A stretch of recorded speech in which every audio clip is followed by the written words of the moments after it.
in South Korea. The two will negotiate rare earths tariffs, among other restrictions, following months of escalating tensions between the two nations.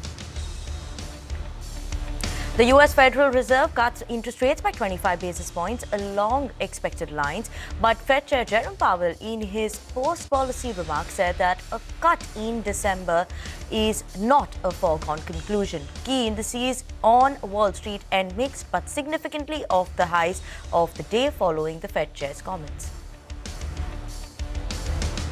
Asian markets trade mixed ahead of the crucial meet between Trump as well as Xi Jinping and takes cues from Powell's caution rate outlook. GIFT Nifty is indicating a lower start for the Indian market.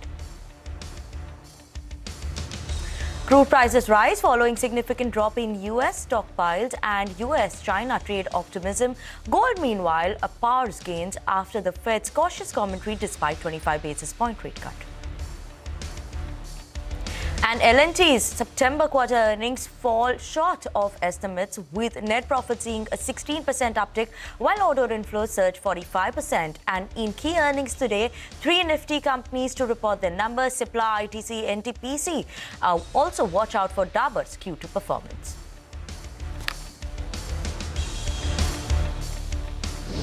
Hello, good morning. You've tuned into CNBC-TV18. You're watching Power Breakfast with me, Vinny Motiwala. Firstly, let's look at what the Asian markets are doing, given that we have a lot of cues coming in from US markets. So the cue now from US was mixed. So Asian markets, as of now, are seeing a bit of a mixed opening. Now, looking at the Asian markets, when you're looking at it, Hang Seng is managing to hold on to gains. Taiwan index is very muted in today's trading session. Apart from that, ASX 200, Nikkei, very flat in today's trading session. Bit of a negative bias also is what we're seeing coming in. So keep an eye out on that.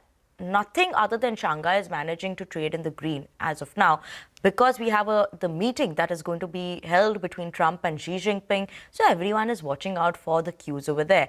Nifty implied open is also indicating a bit of a red start for the Indian markets. 68-point downtick is what we're keeping an eye out on in terms for the Nifty implied open. But that's the update that's come in there in terms of the Nifty implied open and what we're keeping an eye out on. But US President Donald Trump and his counterpart, like I was mentioning, Xi Jinping, are set for their talks as they both have arrived in South Korea's Busan, and this is going to be the first in-person meeting after Trump began his second term and imposed tariffs. We have CNBC's Cherry Kang, who's joining in with us to give us an update on what's on stake here. So what we do know is that there has been a lot of optimism, really floating the possibilities of course, lowering fentanyl-related tariffs by the U.S. side, and also potentially discussing Blackwell chips back into the Chinese market, and that's also coming from the U.S. side.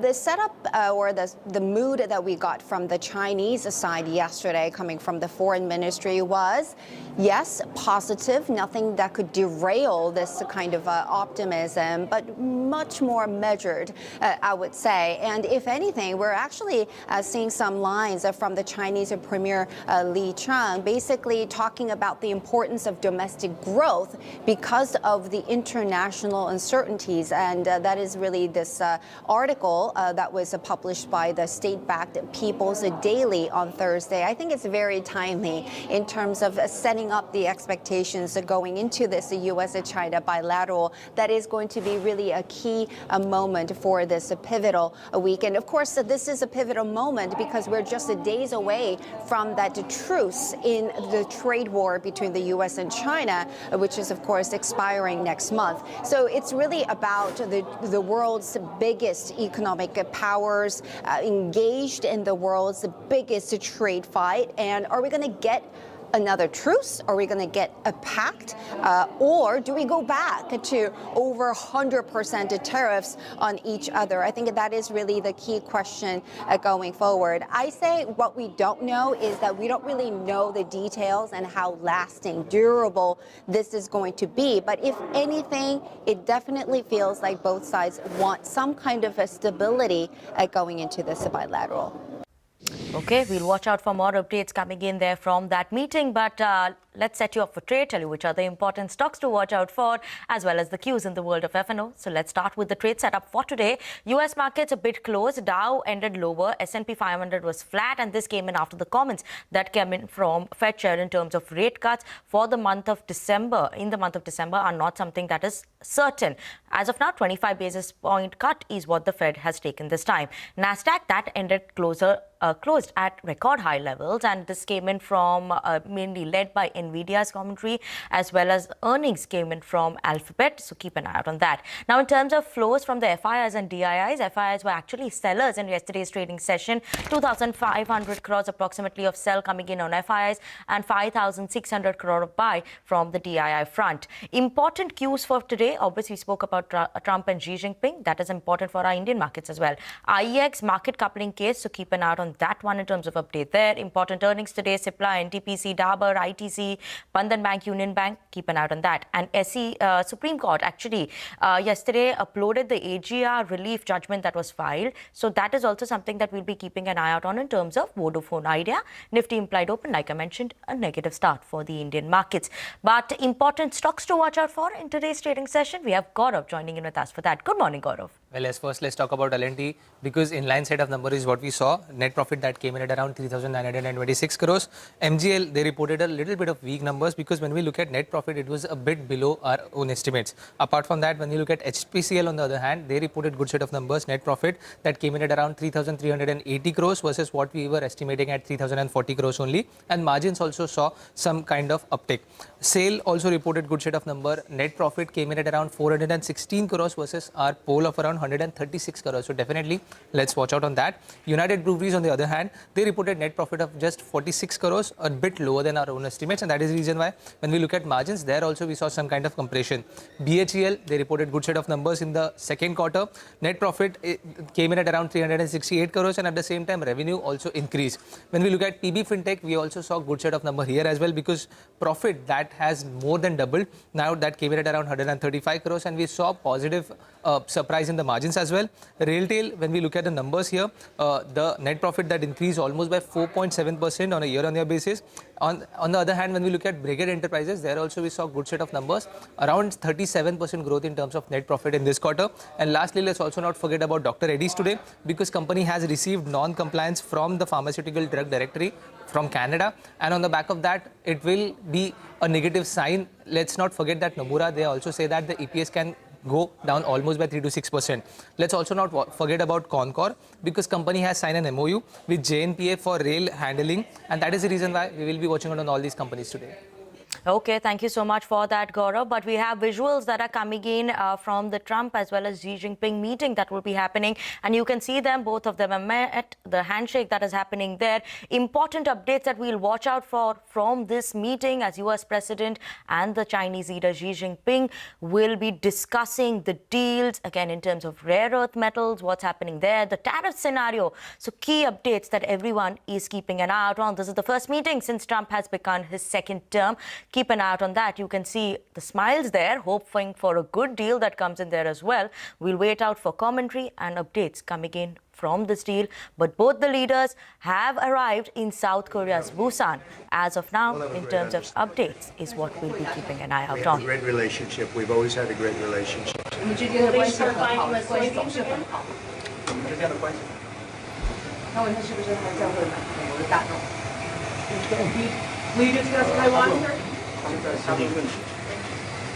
Which way? Thank you very much, please.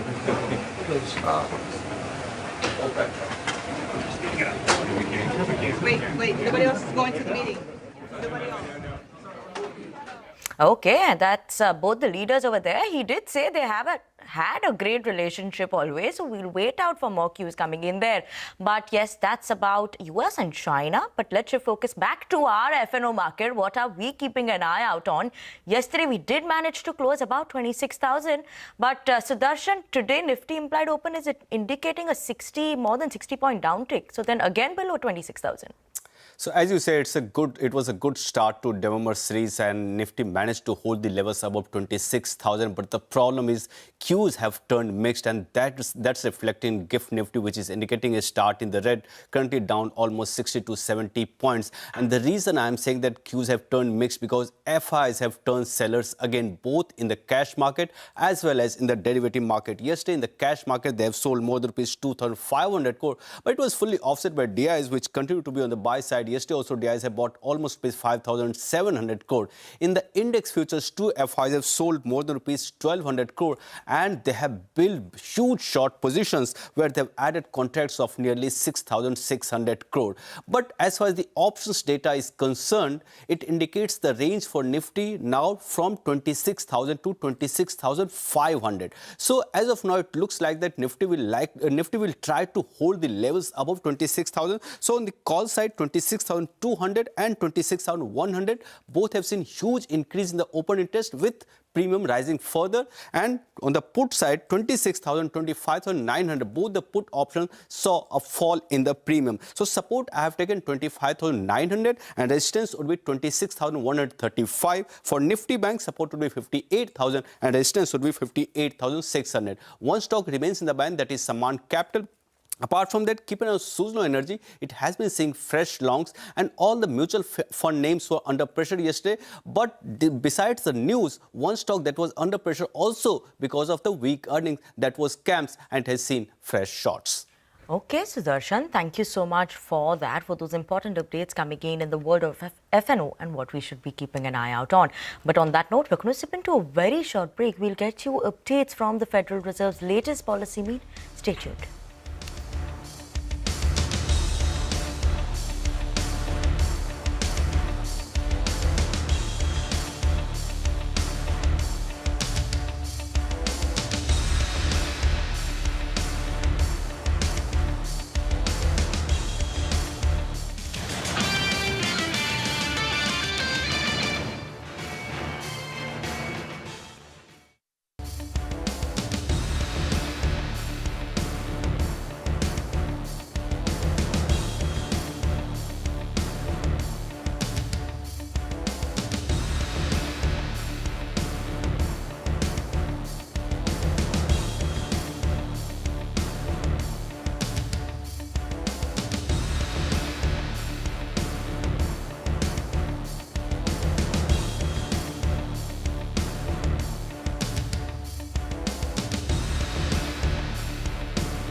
China-US relations have remained stable on the whole.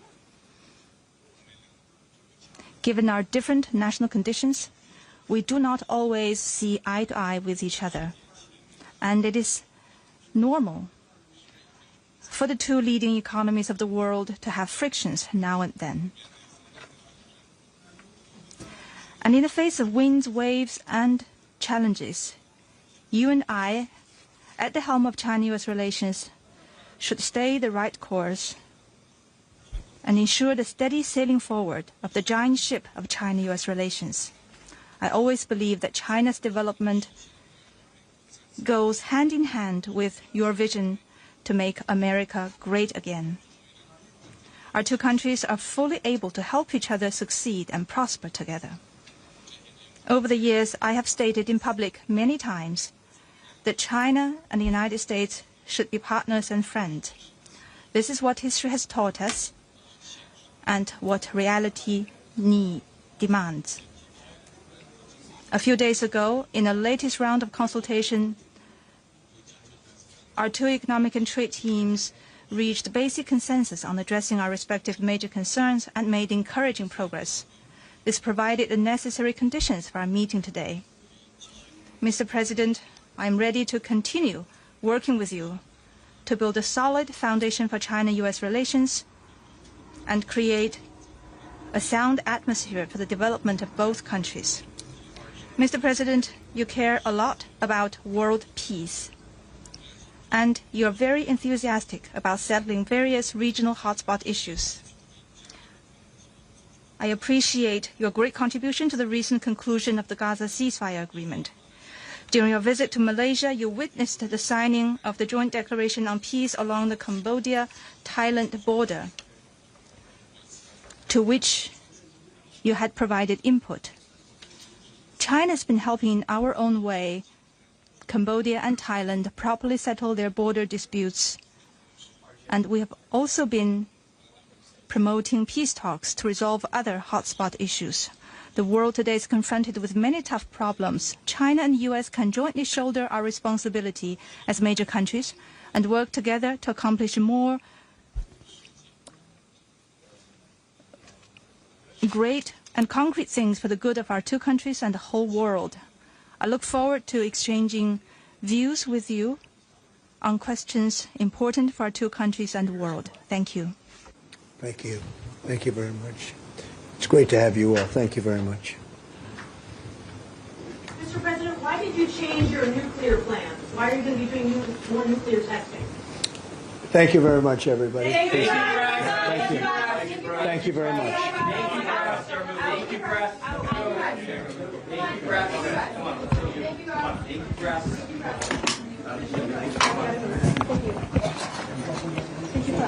Okay, that's the latest update that we have from the bilateral meeting that has just started. Comments that came in from both the leaders right now. But on that note, we're actually going to sip into a very short break. We'll get you more updates. Stay tuned in.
Welcome back to Power Breakfast on CNBC TV18. And obviously, the biggest cue that we had that came in from Wall Street today was U.S. Federal Reserve's cut of interest rate by 25 basis points. This marks the second time this year that the central bank has slashed rates. We have CNBC's Steve Leisman here to give us a recap on the policy decision that was taken.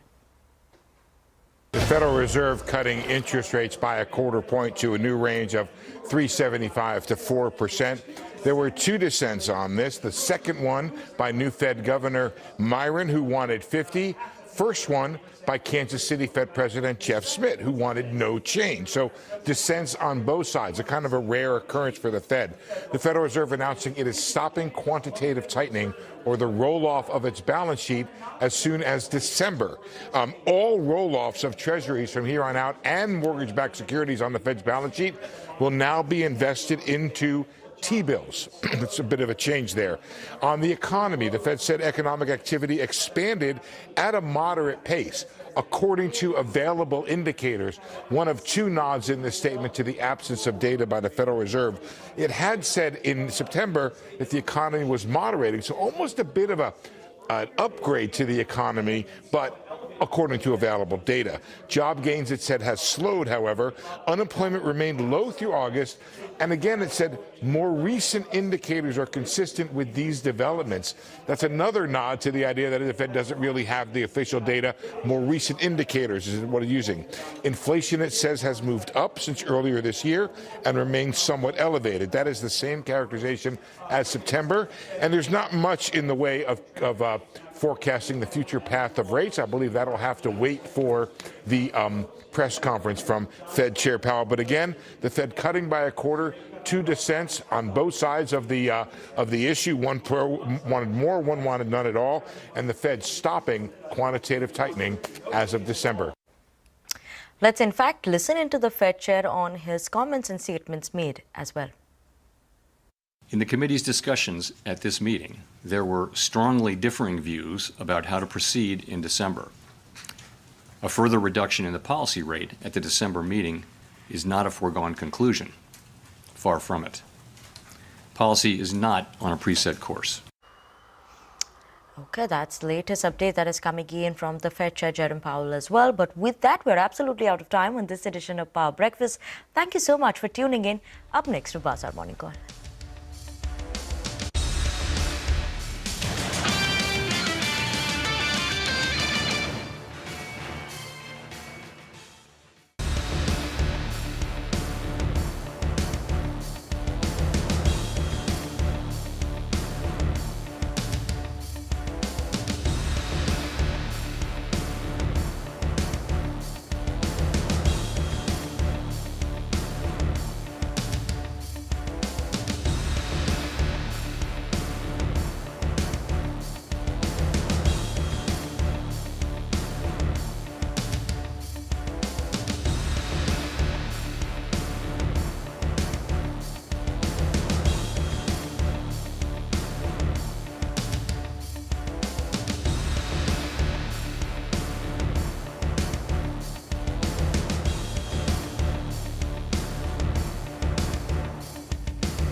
Morning, the countdown begins for the markets with meticulous research and analysis designed to help you capitalize on the trading day. Beaming live from the CNBC-TV18 Motilal Oswal studio.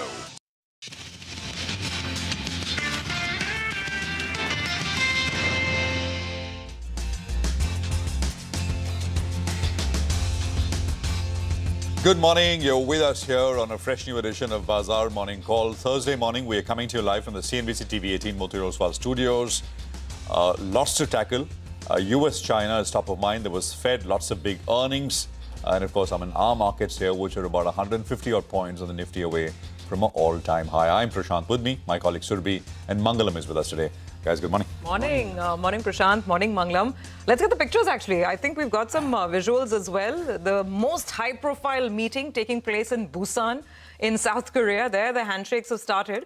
Then the talks, more or less, I mean, it seems to be like a foregone conclusion, should we say? Because that's what the US president has been posting about, saying he's very confident of that trade deal with China. So interesting. It's going to be center stage. But then we have so many global earnings, local earnings, and some very good ones at that we have to go over. But right now, Mangalam, it's all smiles there. It's all smiles there. It's all smiles there as of now. Let's see how that goes. But, you know, like you said, the prices are telling you that things are perhaps on the mend, not just between US and China, perhaps US and India as well. We got comments yesterday as well. So all these things looking good towards the end of this year as we move towards Christmas. You know, there will be some sort of cheer. But be that as it may, the good part for me yesterday was thrice in the last 1 week, we crossed 26,000. But for the first time, we closed above 26,000 in a little over a year. So that's something that tells you that November series has started well. You know, and just one more point, guys, and we'll talk about this as we go forward. For me, the one cue that really was the biggest, brightest ray of hope yesterday was L&T's order intake. It's really blown past expectations. They're saying they're going to probably surpass their own order intake guidance for the year. And some people are already writing about whether this is a sign of finally that private capex cycle picking up or not. So we'll see. We'll debate this as we go forward. But yeah, we've got some good cues to start with. You guys missed the those pictures when they came in. Did you notice President Trump looked taller than President Xi? No, I'm not kidding. You know, Yeah, President Xi is actually, I don't know, I'll have to check what his height is, but he looks I just taller. Google Trump it for looks you. Taller. I don't know if they've done something there. The tall statesman leading the world, Prashant. Okay, all right. Well, let's just take it from the top then, right? In terms of what you need to know as we begin this fresh new trading session. So Fed is the first cue. They've cut by 25 basis points. They've sort of ended the balance sheet runoff, which is the quantitative tightening. And they're also, Powell sounded hawkish about December. And he basically said that, US equities, they ended undecided. I'll get to what he said in just a bit, exactly what he said. So S&P was unchanged. NASDAQ was up about 0.5% or so. So Powell essentially said that rate cut in December is far from a foregone conclusion. Many are saying, well, this is kind of hawkish, right? But what else could he have said? He couldn't have said, well, we are going to cut in December and, this is the start of a big easing cycle. Even if it were to be a big easing cycle, central bankers typically like to keep a little bit of suspense out there. I mean, otherwise, the trajectory is set and markets start to price all of that in the very, very near term, which then leads to problems, second-order problems. So, and that's the reason why. While yields went up, 10-year was up about 9 basis points, about 4.07. Markets have not budged, despite the December comment from Jerome Powell. Markets are still expecting a cut. The consensus market pricing is still for a cut in the month of December. So that's it. Otherwise, I mean, the Fed meeting was except this bit about December, it was largely not very, there was nothing very surprising. There were two dissents, one basically asking for a pause, the other saying, well, it should not have been 25, but 50 basis point cut.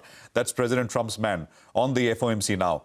Now, the other one, of course, is the outcome of the Trump-Xi meeting. The pictures are coming in, but the outcome, I think, is what we need to wait for. Will we get a bit of a framework kind of a deal, the outline of a deal? And directionally, no further hostilities, I think, is what the market is betting on, even if we don't get very, very much in terms of specific details, because a trade deal, an actual deal between two countries, and let alone the size of US and China, will take some time. But maybe a framework deal, an end of hostilities, at least for now. Nvidia is the other one, right? Hit $5 trillion in market capitalization last night. And of course, I mean, here also there's a China involvement. Hope that NVIDIA will be able to get back into China, sell their Blackwell chips, etc.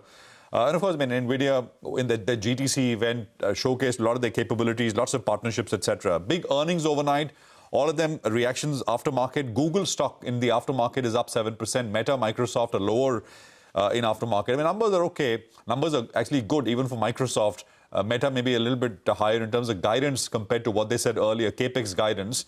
But there's a fair bit of positioning, etc., involved with these bunch of stocks which has attracted so much flow. Apple and Amazon, by the way, report numbers later tonight.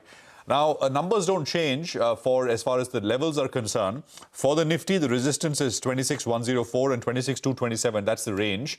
And we're very close. I mean, as I said, 150 odd points away from the all-time high, which is 26,227. On the way down, the support zone is 25,718 to 25,665.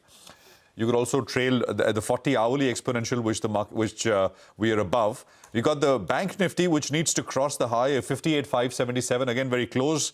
And then, of course, past that, 58,961, 59,895. These are extension levels of the last move. And Bank Nifty support comes in at the low of 57,482. GIFT Nifty gives you a quick sense of how we likely to start, and then we'll pick it up from there. 44 points lower on the GIFT Nifty after yesterday's 100-point move high. But this is just the start. We'll have to sort of see how trade progresses. Indicative open on your screen. But what's the F&O positioning looking like, and where are we at? Mangalam, take it away. Well, I'll just tell you about the F&O positioning, but before that, a closed loop here, which is Xi Jinping's height. That's 5'11", and Donald Trump's listed height is 6'3". So the difference actually is looking a lot lower than what, the reported height of both these gentlemen is. That's about 4 inches. Sorry? 6'3". Obviously, he's among the tallest that we know of in the developed world, at least. So 6'3" is President Trump, Xi Jinping between 5'10" and 5'11". There you have it. Okay, and the difference here is actually looking a lot less than the reported this thing. So actually, I had it backwards then because I thought Jay was taller. Yeah, I thought but anyway, we have it settled now. We have it settled now. Let's walk to the F&O desk and tell you a little about what the setup out here is.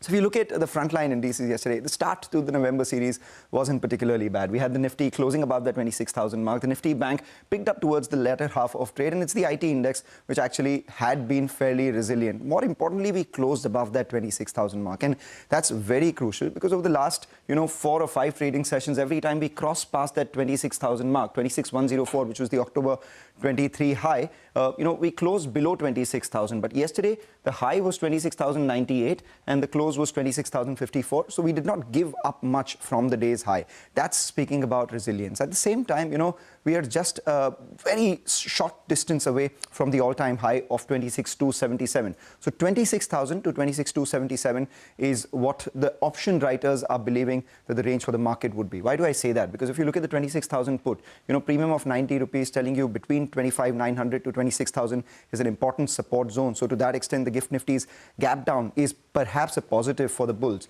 On the way up, however, call writers are active at 26,100 for a premium of 161. Add 161 to 26,100, that gives you 26,261, very close to the record high. Also, if you add about 100 points to 26,200, so between 26,250 to 26,300, if and when we were to hit that record high, there could be some profit booking, which cannot be ruled out. But apart from that, if you look at, the FII action in index futures, they continue to sell after having started the series fairly well. So yesterday, they sold about 1,200 crores, added about 6,500 long contracts. And when they started the series, they were 20% long. Right now, they're 19% long and 81% short. That's actually not a very bad thing. In fact, we've been making this point over the last 2 series or so. And if you look at, the F&O positioning of the FIIs and the subsequent movements of the Nifty over the next few months. If you look at it in April 23, the FII started with 9% long exposure. Over the next 4 series, the Nifty was up 2,500 points. November 2023,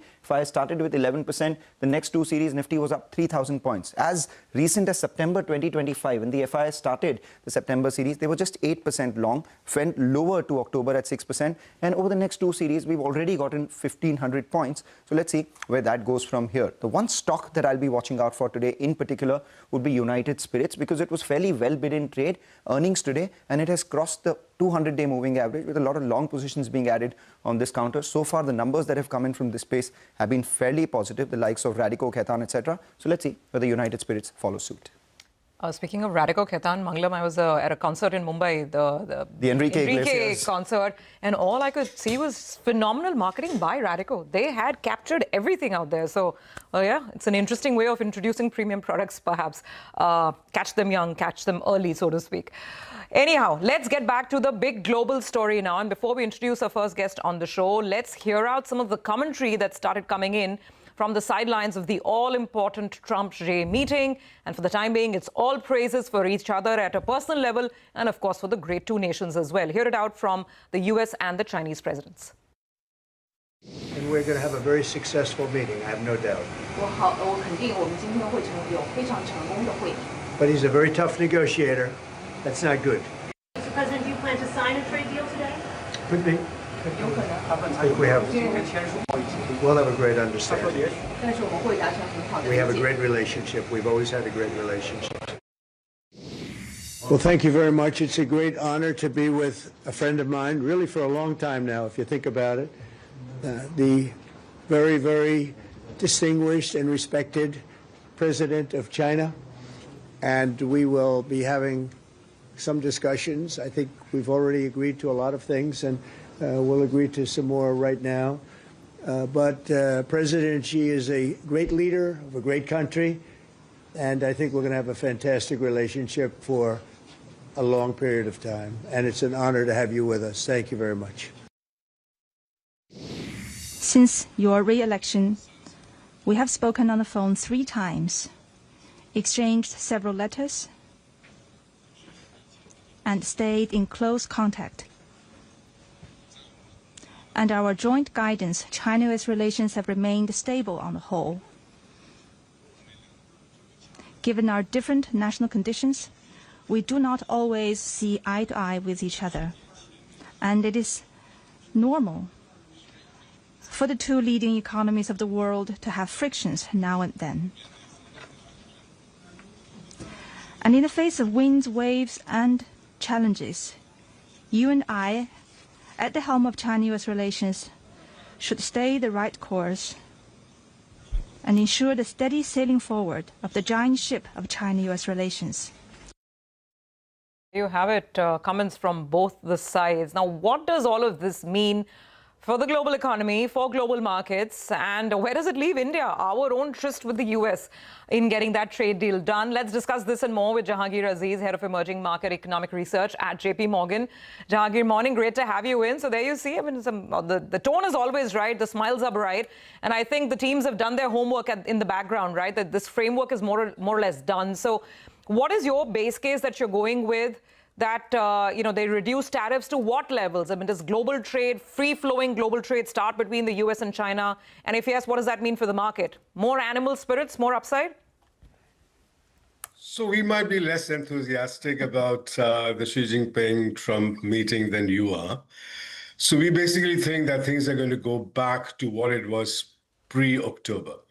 So if you go back to the pre-October, you had about 35-40% tariffs, and there were talks that they were going to come to some agreement on rare earths in exchange for possibly some technology, restrictions being eased. And then in October, not the U.S. Treasury or the U.S. Trade Representative's Office, but the Department of Commerce put out a series of technological restrictions, which led to this, increase in rare earths restrictions, and then was followed by the U.S. threatening 100% tariffs. Our view is that we are probably going back to pre-October, so around 30-35% tariff on China, and maybe some easing on trade restrictions, not just from the U.S., but also from Europe. But beyond that, we don't really think that there's going to be anything fundamentally new that will come out of these meetings. Do you expect a deal? What's the outcome here, Jahangir? Just in terms of actually, will there be a document? Do you expect like a joint press conference? My guess is, yeah. My guess is there's going to be some form of communication either from the U.S.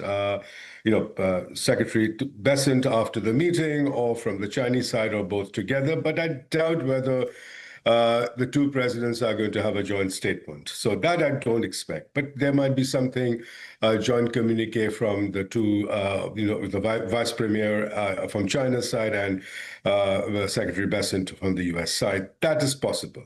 But then, when we talk about deals, I mean, we've talked about, lots of deals being done, but none of these deals are actually negotiated or valid trade agreements. None of them have been passed by Congress. And I think you were flashing it a few minutes ago that the Senate had already rejected the tariffs on Brazil and also on Canada. So unless these trade deals are actually signed into trade agreements, their validity doesn't really exist in law. And then you run into the November 5 Supreme Court hearing on IPA. All of these trade deals are sort of based on IPA kind of tariffs, right? They're not really based on other specific tariffs. So if the court basically says that the lower courts were right and that IPA tariffs are invalid, then you're back to square one. Because none of the trade deals have been converted into trade agreements, so they don't stand.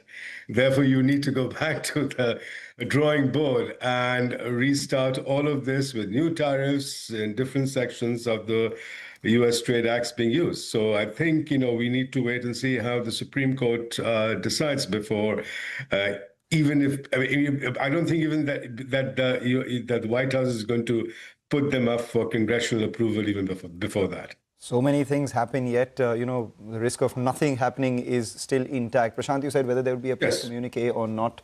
I would bet my money not on any official conversation, but Truth Social post by Donald Trump. That is the official channel of global diplomacy these days. Jahangir, where does that leave the conversations that India and US are having? Not only did we hear from Donald Trump on Xi Jinping being a tough negotiator, he said that Prime Minister Modi also is a good friend and a strong negotiator here. What would you say, would be the outcome of the India-US deal conversations that would happen? That's somewhat harder, right? In the sense that the first 25% tariffs, which is the IEEPA tariffs, right? Those were done on grounds of, unfair trade advantage that presumably that's what alleged by the US. The other 25% is on, buying Russian oil. I really don't think that, at least not from my understanding, that there has been any significant progress on either side on either of the two issues. Now, geopolitics is geopolitics and things can change overnight. So I wouldn't be surprised if there is some sort of an, coming down on both the US and India's part. But it's hard to see the kind of fundamental differences that US and India has on agriculture and things of that nature, where US really wants to see India draw down trade barriers, India accepting those reduced trade barriers. You could see things happening in other directions, but I don't see that happening. And then, of course, there is still the concern over services tax. We know that the Hire Act was pulled off the Senate table, and most likely the Hire Act in its current form is unlikely to come back to the Senate table. But it can easily come back in some other form. My guess on H-1B visa is that there is a significant amount of opposition and concerns being raised by US firms themselves for that to be negotiated or to be reduced.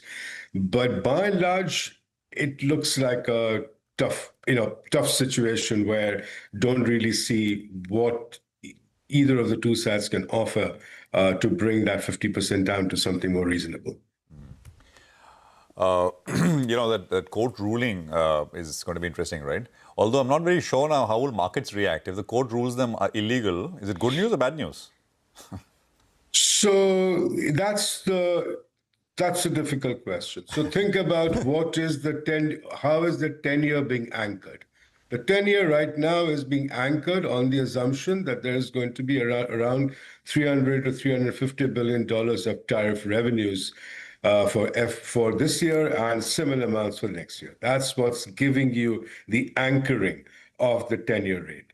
So if you're going to say that IEEPA tariffs are off, and we don't know what it will be replaced with, and we don't even know that what it'll be replaced with will be anywhere close to giving you the $350 billion of tariff revenues, then one of the largest anchors of the 10-year rate is off, at least till the US comes back or reimposes with tariffs that satisfies the bond market. So that's where the concern. And Jahangir, very quickly, speaking of the bond market, Fed delivered 25 basis points yesterday, but then market's a little worried because they're saying it's not a foregone conclusion that we'll give you another 25 bips in December. Yeah. Combined with this whole tariff uncertainty and whether that $300 billion, $350 billion will flow in or not, where does that leave policy over the next couple of months? So again, I think the Chairman Powell sort of said it right, in the sense that, if you're facing fog and you can't see more than few yards in front of you, you slow down, right? Which is basically what's happened with the government shutdown. The government shutdown may not have that big of an economic impact, but it's clearly having an impact on data flow. And with the lack of information, it's very difficult to see the Fed going, gung-ho on aggressive rate cuts in the absence of data on the labor market side. Our view is that, look, you are still going to get the 25 basis points of rate cut in December because if and when the government opens, most likely the labor market will show continued sign of weakness. Okay. All right. So not changing your view for December. Thanks very much, Jahangir. Great conversation. Sure. And a lot more to talk about. Maybe we'll request you to come back once we have the outcome of this China-US meeting, right? The first in 6 years. Thank you very much for joining us. Well, let me just quickly run you through what's coming up here over the next 2.5 hours or so in terms of interactions which are lined up. Raymond will be speaking with us at 8:35. Amit Agarwal, you'll hear from him on the earnings. 9 o'clock, Nikhil Nigani of Bernstein. So there's this big power revival plan. The state government is saying, well, we'll bail out provided you do, you sort of meet a set of conditions. State discoms that is material for power companies, listed power companies. 9:20, Manish Sontalia talks markets with us. 9:30, we have the management of Sagility on their second quarter numbers. Abhishek Khaitan of Radico will be speaking with us at 9:40. Again, numbers came out yesterday in the last hour. We have Balaji Subramaniam of IIFL Capital and Sanjay Asher of Crawford Bailey joining us to talk about the sort of, in a way, a reassessment, rethink in terms of what the Supreme Court, the actual order said with regards to the Vodafone Idea AGR dues case. And towards the end of the program, it's the economy, Lata, in conversation with Vishwas Raghavan of Citi on US and global growth momentum and whether foreign flows will turn back and come back into the country. Take a quick break. We're back with our research team, Top Stocks. Lots to track there as well.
Welcome back. So we've discussed the global picture, the big trade deals, the macro picture with the Fed. Now it's time to boil it down to individual stocks and action. Let's put up, by the way, the implied open, because I was constantly indicating that we'll have a slightly cautious start.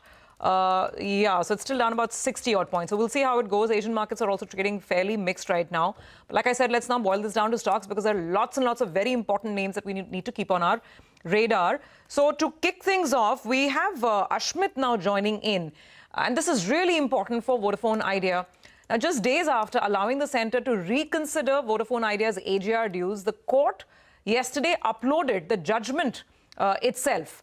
And the judgment seems to be indicating that the scope of this, of this judgment is fairly limited. It doesn't seem to be giving the government an absolute free option to do whatever it wants on the AGR matter. Ashmit, please do explain the specifics to us. Well, on Monday morning, the Vodafone Idea went through the roof is when the Supreme Court had given oral directions that they don't want to intervene in the AGR issue, that this is a policy matter. They want to leave it open to the DOT, to the centre, to decide how best to resolve this issue. However, cut to Wednesday evening, last evening, when the formal order was published on the website of the Apex Court, the fine print became clear, and now more questions seem to have arisen rather than answers. Questions, why? Because, well, Vodafone Idea had asked for a gamut of reliefs. It had asked for the additional AGR demand. It had also asked for recomputation of the overall AGR due, citing arithmetic errors. It had also asked for a waiver of all the dues concerned with respect to penalty interest and interest on penalty. The Supreme Court, however, towards the final portion of its order, which was uploaded, very clearly says that the only relief that Vodafone Idea is asking for is the additional AGR demand under challenge, which again adds up to only about 9,400 crore rupees, which pales in comparison to the mammoth AGR figure that stares Vodafone Idea in the face. So a number of questions come to light. Can the DOT, if at all, if it can grant relief, is it only confined to additional AGR demand of about 9,400 crore rupees? Can the DOT travel beyond this additional demand to address the mammoth figure that is staring the sector in the face? And number three, can this relief, if any, that has to be contemplated, can it be only specific to Vodafone Idea, or can it be sector-wide? Can it also be extended to Bharti Airtel, which again is interesting because the Supreme Court says this order is being granted only with respect to Vodafone Idea. So again, a number of questions that now need answering from the DOT. Right, and what about Dr. Reddy's, Ekta? The weight loss drug looks like it's going to be a little delayed. Well, yes, definitely disappointing news which is coming for Dr. Reddy's, and they had indicated that in their Q2 numbers, where they had indicated that they cannot rule out a complete response letter from the Canadian regulator, and that's exactly what's taken place. They've received a notice of non-compliance for semaglutide or Ozempic generic in Canada, and basically the Canadian regulators have asked for additional information. What they have said is that they are committed to launch the drug in Canada, but the street is now wondering when that timeline would be, because semaglutide, the patent expires in Jan 2026 in Canada, and it is expected to be a competitive market. There are at least 5 other filers who are expected to possibly get approvals or maybe look at some sort of timeline for approvals. So it really depends on what opportunity Dr. Reddy's would have based on, one, when they get approval, which could possibly be delayed from, say, 5 months to 12 months, and second, when will the other companies get approval, to give you a sense in terms of how competitive the market is going to be and for how long. The street had anticipated around $100 million in terms of sales from this particular drug in FY27, and now I think the street is probably going to be revising that. The ADR itself is down around 8%, giving you an indication in terms of the hopes built up for this one. All right.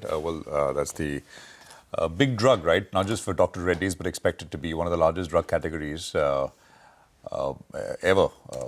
if estimates are to be believed. L&T is the next one we want to focus on, and numbers were looking pretty good. Order inflow especially is the focal point. Vivek is here with details. Vivek, morning. Well, good morning. That's right. The order inflow is something that the street will take a lot of cheer from. Well, on the P&L front, a slightly mixed bag. Execution on the back of the fact that there was significant unseasonal monsoon that Q2 witnessed. The P&L is a slight miss across our estimates. So revenues, coming in at close to 67,983 crore, higher by 10%. When you're talking about the EBITDA, again a marginal miss, 6,806. Now looking at the EBITDA margins, it's come in at 10%, largely in line with estimates.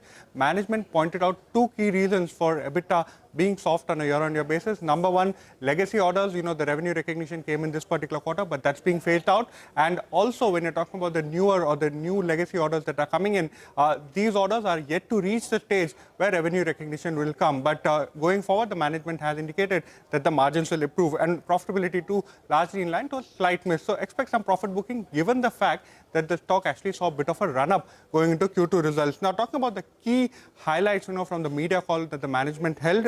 Number one, core ENC margins came at 7.8%, higher by 20 basis points. The company has called out a revival as far as private sector investments is concerned in the domestic market. That's that will give a lot of cheer, especially as far as the entire capital goods space is concerned. And doing a quick guidance check, remember the company had given a top line guidance of 15%. They are largely on track to meet that. Core margins, they had given a guidance of 8.5%. H1, they are tracking at 7.7%. The management has indicated it is still a work in progress. Order inflow guidance of 10%. Management says that they are well placed to exceed that order inflow guidance, and both the L1 order position as well as the order book as far as H1 concerned clearly indicate that they will beat the order inflow guidance. That is sounding really, really good. And like you said, may just light up the rest of the capital goods space as well. So we'll keep a track on that entire segment of stocks. Vivek, thank you very much for that. That's L&T at the end of Q2. Let's get to Sonal. Talk about how HPCL has done. Sonal, was it as good as IOC, those GRMs?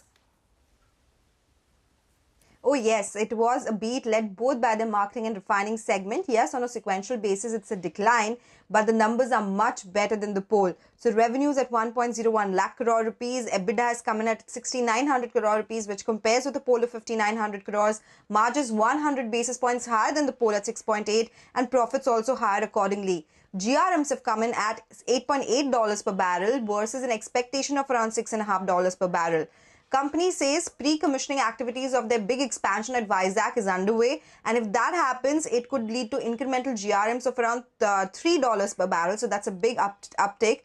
Jefferies, on the back of these numbers, has increased their EBITDA estimates by 48% and 29% for the next two fiscals. Morgan Stanley says their marketing volumes grew 3.5%, which is higher than the industry average of around 2%. And Nomura said second quarter beat was led by stronger GRMs, so all of them are positive on the stock. All right, take that point. Thanks a lot for that, Sonal. Let's talk about BHEL. Vinny, a sharp margin expansion. Absolutely, a sharp margin expansion as well as improvement in terms of profitability of the company. That is what is leading to the healthy performance in Q2 FY26. Now, looking at the numbers, revenue, yes, it's all 14-15% growth this time, but versus our CNBC-TV18 poll, a bit of a miss coming in there. Other than that, EBITDA, a strong beat there. EBITDA margins, a strong beat on that front as well as in terms of net profit, a beat here as well. Margins came in at 7.73% versus 4% last year. So sharp improvement in terms of margins of the company. Now, what has led to the improvement in terms of revenue? One, obviously execution. That has started improving. That's the indication that we're getting. Lower other expenses and improved margins across the segments, whether it's industrial or power segment. That has led to the improvement in terms of profits as well as overall margins. Improved execution in power segment is a key. They've seen healthy order book over there as well and healthy EBIT margins in the power segment. Strong order book also is what they're watching out for. Industry segment has registered also a very strong growth this time. Healthy performance there. Overall improvement in terms of order inflows as well as order backlog. That is something interesting and we'll be keeping an eye out on going forward as well. Okay, all right. Vinny, thank you very much for that. Steel Authority of India is the next one we want to highlight. SAIL was, I think, one of the biggest volume-led gainers yesterday, and Sud is here with the numbers. So over to you. So yesterday on the earnings fronts, it was the day of PSUs like BHEL and and HPCL. SAIL also has reported Q2 earnings, and those earnings looked very strong. And one of the main reasons was the company has reported lower than expected drop in realization, and that led to a beat in operational numbers. Revenue has come in 8% higher than our expectation. EBITDA has come in almost 30% higher against our expectation, and margin too has expanded by 150 basis points to 9.5% versus our expectation of 8%. Volumes too have seen an increase of almost 7% to 4.9 million tons. Apart from the earnings, one of the biggest positives was the reduction in net debt. On a sequential basis, net debt has come down by 8%, and since December of 2024, net debt has fallen or is down almost 22%. So overall, it's looking very positive for sale, and that's the reason yesterday also stock was sharply higher, and for today, I'm going with green. Okay, all right. So got that. Thanks very much. Let's hop across to Yash. Yash, morning. PB Fintech, how are the numbers? Well, the numbers for PB Fintech in the second quarter look strong. The total income, that has grown by nearly about 40%. The revenue, which is the commission and other income which they generate from themselves out of the premium generated, that has grown by about 38%, so strong growth there as well. Now coming to the operational performance, the insurance core online revenue, that has grown at about 37%. The credit growth still remains slow, down about 22%. Contribution has come in strong. Contribution margin at 29% versus 27%. Adjusted EBITDA at 156 crore as against 56 crore. And margin at 10% versus 5%. So strong numbers overall for PB Fintech in the second quarter of FY26. The stock hasn't done much, up about 2.5% in the last 1 month, in the red for the last 3 months. So, of course, going good for PB Fintech today. Right, going good for PB Fintech. So let's get in a couple of cheers coming in from United Breweries. Not so much this time round, largely because of stronger than expected, monsoons, and that impacted their volume. So the revenue of the company was 2,051 crores. The street was working with a number of 2,156 crores, and that percolated all the way down to the EBITDA as well, where margins were just about 6.3%. The street was working with a number of 9.5%, and the net profit eroded, all but eroded down almost 65-70% year on year. Gross margins were down 100 basis points, and other expenses increased as well. Finance costs increased over the same time last year, and that caused a bigger dent in the net profit. But the volume internals were fairly steady as expected. Overall volumes fell by 3%. Street expectations were 2 to 5% decline. Premium volumes increased by 17%. That's been a trend where the expectation were that of 15 to 18%. So those parameters in line see mild red on United Breweries, and perhaps on the prospects of better performance going forward, we may see some recovery as well. Okay, so that's United Breweries. We'll keep that on the radar as well. Let's quickly recap a list of top stocks to watch. The ones that have positive news flow are HPCL, BHAL, SAIL, and PB Fintech. Stocks with either negative news flow or slightly lower than expected earnings would be Vodafone Idea, Indus Towers, Bharti Airtel, Dr. Reddy's Laboratories, L&T, and United Breweries. Okay, that's the stock list for the morning. Let's now figure out what's happening in the world of commodities. Manisha is joining in with the latest. Manisha, morning. So the Fed has delivered. What's the headline? Oh, well, yes. But the Fed also has said that there perhaps is not going to be another rate cut in the month of December. And that doesn't augur well for many of these commodities, especially the gold and silver prices, which in any case had been declining because of that US and China trade conversations. We'll perhaps hear a headline from there as well. But gold and silver both have eased, and we've seen them turn into negative on a week-on-week and perhaps on a month-on-month basis as well. So as Fed's Powell warns that December rate cut is not a foregone conclusion is what the markets are working with. You have seen the dollar index gain to 99. The 10-year Treasury yield is also surged to about 4%, and that's what's bothering markets here.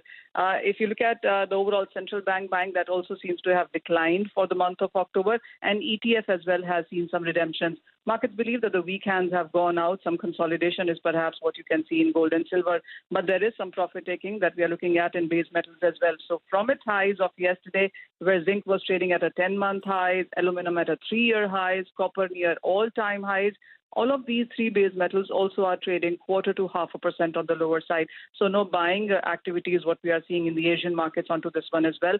And same goes for crude oil prices. That one is headed for a third monthly decline. It's down 2.5% for this month, down 16% for this year as well. The next headlines, of course, would come in from US and China statements therein, what agreement details are, and that would give you a further direction. Okay, all right. Manisha, thank you very much for that. That's a run through as far as the commodity price action is concerned. We are back in just a bit. Take a break. Raymond management with us on numbers on the other side. Stay tuned.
Welcome back. Well, let's straight away get to our first corporate conversation of the day. The company on our radar is Raymond Lifestyle. Now, Raymond Lifestyle has reported a fairly steady set of numbers for the second quarter.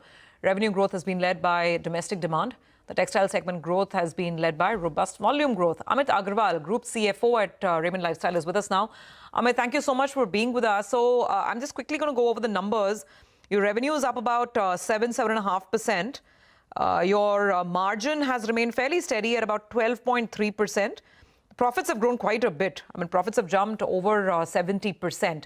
So the three talking points is, the demand boost from GST cuts real. We want to sort of address that. Then we want to understand if there is any deferral or cancellations in the export orders. And of course, if you want the guidance. Let's start with domestic demand first. What's the sense after the GST cuts have been implemented, and also within your channels, the way the pricing or inventory adjustments would have had to be taken? How are things settling, and what is your view on domestic demand? Thank you for having me on the call. Now, it's always a pleasure to talk about this, because considering the GST cuts which has happened on 22nd of September, we have seen very clearly that there has been a consumption pickup. And that is one reason. The second reason is this year, people are coming out considering that inflation has been lower, as well as the interest rate cuts has enabled more liquidity in the hands of a common man. And even the direct tax cut, which we saw in the budget. So I think all that is fueling the demand. And we have seen very clearly in terms of our bookings for the fabric business, very clearly it has grown compared to the last year in the range of 8 to 10%. And we are seeing also volume growth in the domestic business, clearly both in the fabrics as well as apparel business. And going forward, we are looking a very strong wedding season, because there are a large number of dates for the weddings, and it is continuing all the way up to May. So we are seeing a good traction in the domestic across the channels. The inventory has come down across the channels, so people are buying, and therefore we expect a stronger year this year. A large part of garment buyers, Amit, Mangalam here, were saying that they're preponing their buying for the ones they're buying above 2,500 rupees. Did you see that at Raymond as well? And could you put a number to how much that was in the second quarter for you? Actually, there was a very small period when it came the announcement. So you would be having very difficult.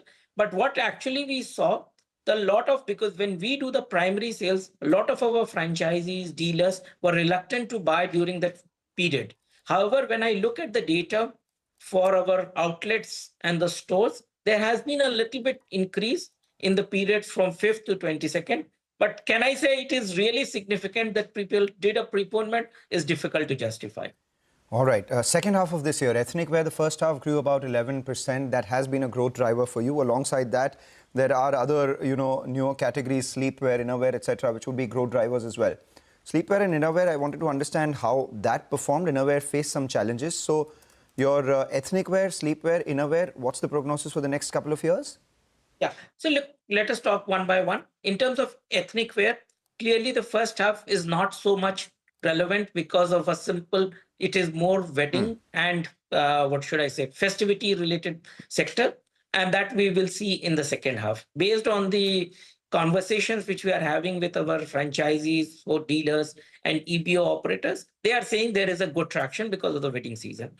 As far as the sleepwear as a category is concerned, we are in the process of category creation. There is no such category in India as of now in a large scale sector that a sleepwear is a category that one would go really and buy out.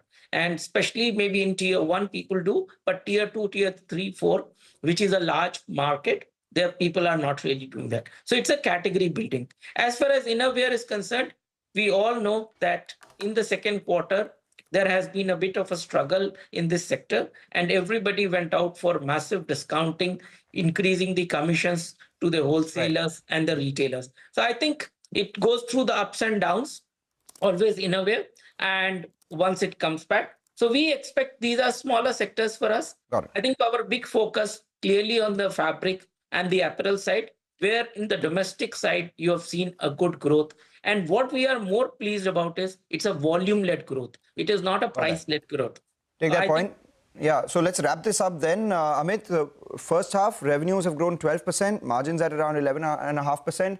When we speak, by the end of this year, what should your revenue look like and what would your margins look like?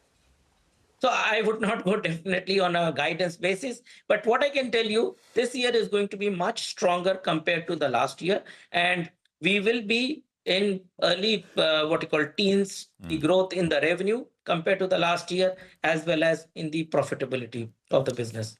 All right, Amit, we'll leave it there. Good conversation as always. Thanks very much for joining us, and good luck for a good quarter, that is October and December. Appreciate it. We'll take a break. Deepan Mehta is going to be with us on the other side of Elixir Equities. Stay tuned. Coming up.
Welcome back. The GIFT Nifty indicating a slightly lower start right now. When we started the show, it was down about 40 points, now down about 62 odd points. Nothing really to worry about. We'll see how it progresses from here on. But a bunch of numbers that came in yesterday and a lot of numbers that are likely today as well. From the FMCG space in particular, you have ITC, Dabur, you have Pidilite as well as United Spirits reporting numbers as well. So good time to welcome Deepan Mehta, Director at Elixir Equities on the show now. Deepan, good morning. What do you make of the numbers that came yesterday? L&T, the big one, the order inflow was good, but some would say perhaps some part of that is in the price and maybe there was a slight disappointment on the execution front because of higher than expected monsoons. How do you look at L&T and BHEL, which showed a margin expansion as well? Mangalam, good morning and thank you for having me on your show. First, disclosure that we have shares of L&T in our portfolios and that of our clients as well.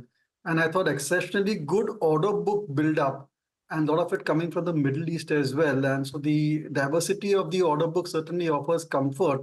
But I think execution was a bit disappointing. But look, we have great earning visibility and I think the stock is reasonably valued. At the same time, in our view, L&T is amongst the handful of Nifty companies which can still grow in kind of mid-teens type of growth rates over the next few years or so. So I think it should be part of everybody's core holdings, according to us. And very pleased with the numbers and the way it's shaping up, with disappointment on the execution front. BHEL is looking more and more interesting, astonished by the kind of order book position that they are sitting on. And certainly going to dig deeper into this stock. As I understand, I think it's 6-7 years type of order book position if you compare to the trailing 12 months. And that certainly is quite interesting because eventually lead to higher profit margins as well. And that could lead to very good gains going forward. I would rate BHEL as an outperformer.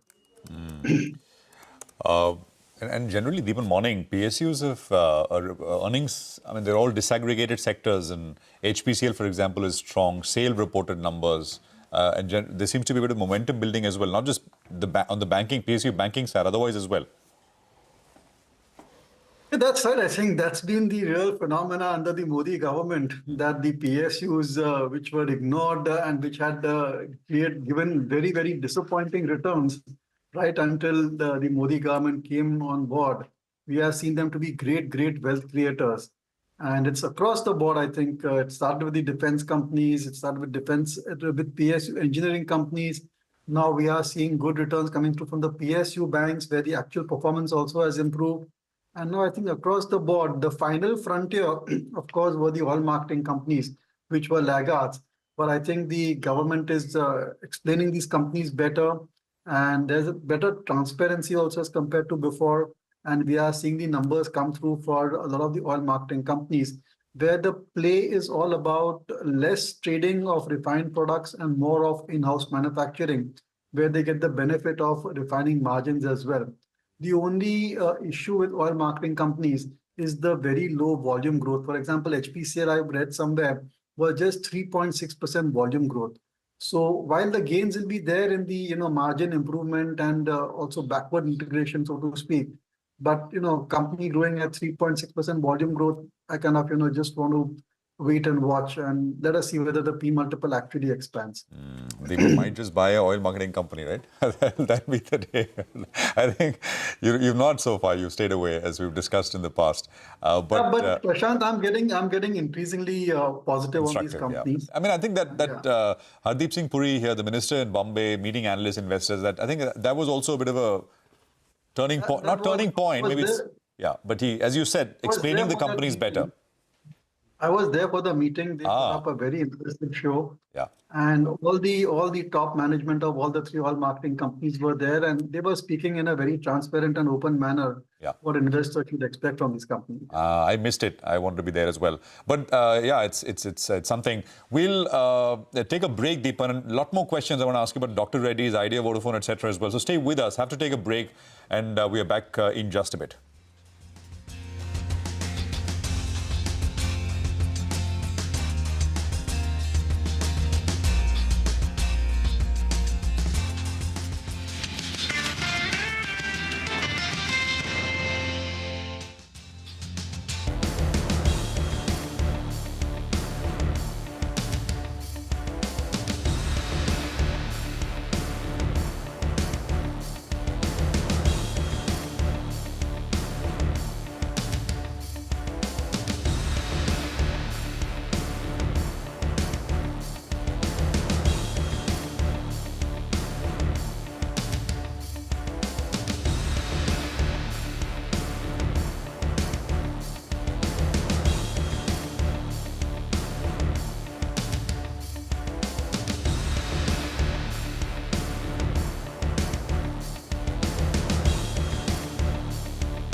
Okay, Sudarshan Sukhani and Mitesh Thakkar are with us. There's about, 14 minutes to go for the market open. The pre-open is ticking on your screen, slightly lower at this point. Gentlemen, morning. Great to have both of you here. Appreciate your time. Mitesh, you go first. How is the setup this morning and what would you do?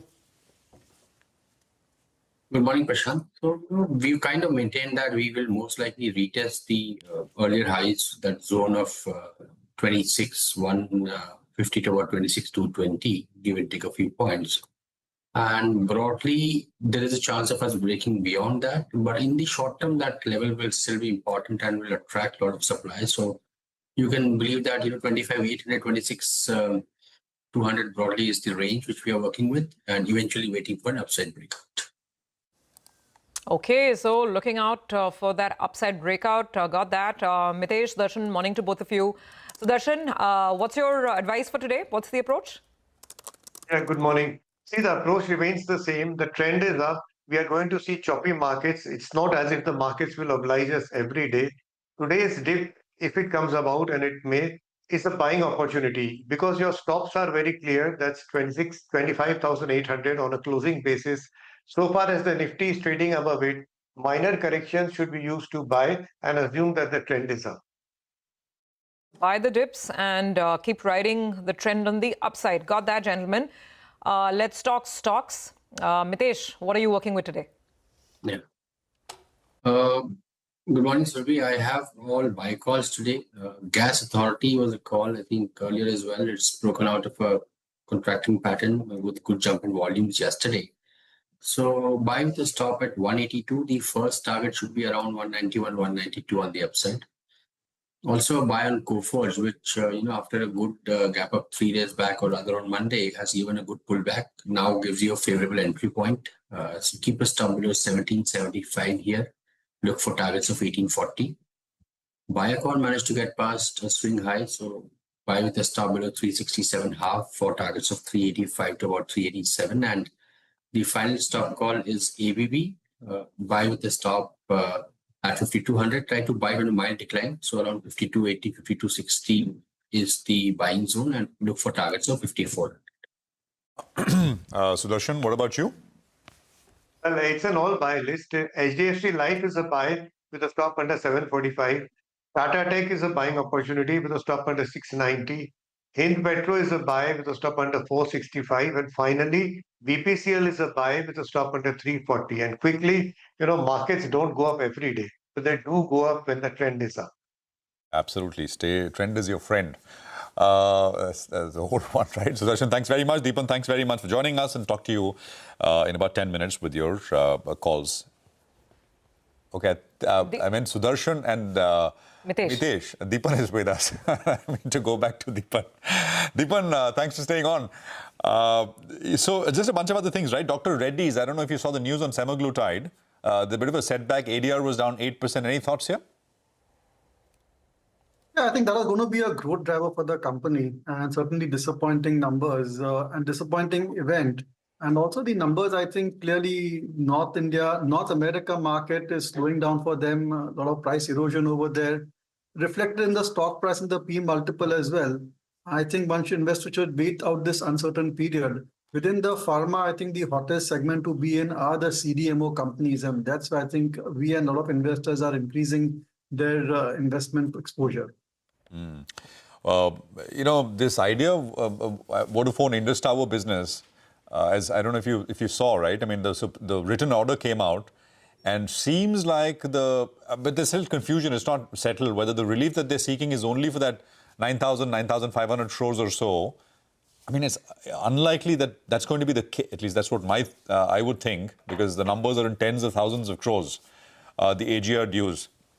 As an investor, I mean, stocks moved up from 6 to 10, closed at about 9.5 odd yesterday.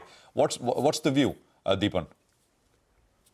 Prashant, I think that the government is actually throwing the kitchen sink at Vodafone, and they want to keep it alive, eventually kicking sometime in the future as well. And that's positive for shareholders. It attracts a great deal of trading interest. It's in the news all the time. And incrementally, news flow in the past few months have been very positive. So I think, it's like buying an option. You buy Vodafone at 10 rupees. At best, you will lose 10 rupees. But if everything falls in place for them, your stock price can double easily to 20 rupees in a matter of months. So that's the kind of play over here. You cannot, of course, invest big money into it because a lot of uncertainties around it. But I think that if it tends to survive and if some positive news flow comes like a merger with BSNL or something, to ensure that it is going to remain and eventually start showing profits, then certainly the investor interest and the sentiment can improve. As I said, it's like buying an option. No, yeah, absolutely. Deepan, and just put these stocks up, right? HDFC, AMC, Nippon India, Motilal Oswal, CAMS, K Fintech, 361, IIFL Capital, they were all down 5 to 10% yesterday. And we should just quickly look at where they're settling in the pre-open session. The biggest casualty yesterday. Deepan, just quick response here and what would you do? We know the news, which is, of course, the SEBI draft on commissions, etc. Your thoughts? No, Prashant, very disappointing, to kind of penalize an industry which has done human service to the country. I mean, the AMCs really have done a fabulous job in, channelizing savings into the market in a organized and a risk-free manner. In the past, always whenever there was a bull market, investors would come like it was the Wild West. And look what a fantastic service they have done. I think the industry and the mutual fund industry themselves have prevented a sharp decline in the rupee. I mean, no one thinks of it that way. They have absorbed all the FII flows, which otherwise would have caused a lot of damage. And now to say that because it is so successful, your commission rates will get cut, I don't agree with that kind of a thinking. Okay. Well, that's a conversation we'll dive into perhaps later in more detail. But for the time being, thanks very much, Deepan, for being with us through the morning, and we'll catch you again soon. Okay, the pre-open session has kick-started. So where are things? 62 points lower on the Nifty as of now in terms of just very sharp result reactions.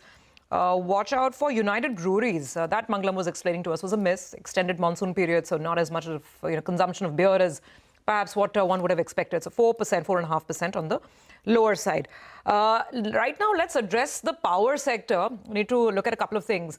First is this report that seems to be indicating that the government is considering a $12 billion bailout plan to revive debt-ridden state power distribution companies. And then, of course, we want to get a sense of what the earnings season has in store for power companies as well.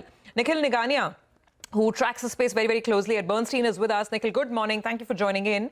So first, let's start with this. Now, bailouts to discoms are nothing new in this country. But I don't think we've heard about any, serious liquidity injection since 2020 or 2021, thereabouts. Now, we're not aware of the exact contours of the plan, but the headlines are suggesting that, again, some form of restructuring the debt, making it viable, and bringing in private sector participation, which we've seen successfully in many, many distribution companies already. What would your first thoughts be, and should this be any reason to look at, say, a CESC or a Tata Power in fresh light? No, absolutely. So if you look at the government policy initiatives and this press article, so this press article came yesterday, and then there was the draft Electricity Act changes as well, and a Supreme Court order earlier as well. So you put these three together, there is a very clear direction that the government wants to increase private participation in distribution companies, number one. Number two, they want to bring in competition in power distribution. And number three, they want to improve profitability. They want tariffs to be reflective of cost at power distribution entities. So those are the direction steps the government is taking. To reach that, privatization is an excellent way. Reducing debt or restructuring the debt will be needed as well. So in terms of the beneficiaries of this, as you rightly mentioned, the existing private distribution companies would be the biggest ones, wherein you have four names in the listed space: Tata Power, CSC, Adani Energy, and Torrent Power. All of them have presence in different parts of the country, and they stand to gain the most as more discoms get privatized. Beyond them, the broader power sector also gains, as a healthy discom means more capex for the sector and more opportunities for generators as well. Yeah. The only negative... Yeah, sorry, go ahead, please. No, go on, please. The last bit I was making, the only negative bit we see is actually the lenders, PFC, REC. While we are positive on the names given the cheap valuations, their loan book could shrink if a part of the debt gets repaid. Yeah, I was going to ask you whether that's another way to look at it. I was thinking maybe does it help them? But again, that's sovereign guarantee, right?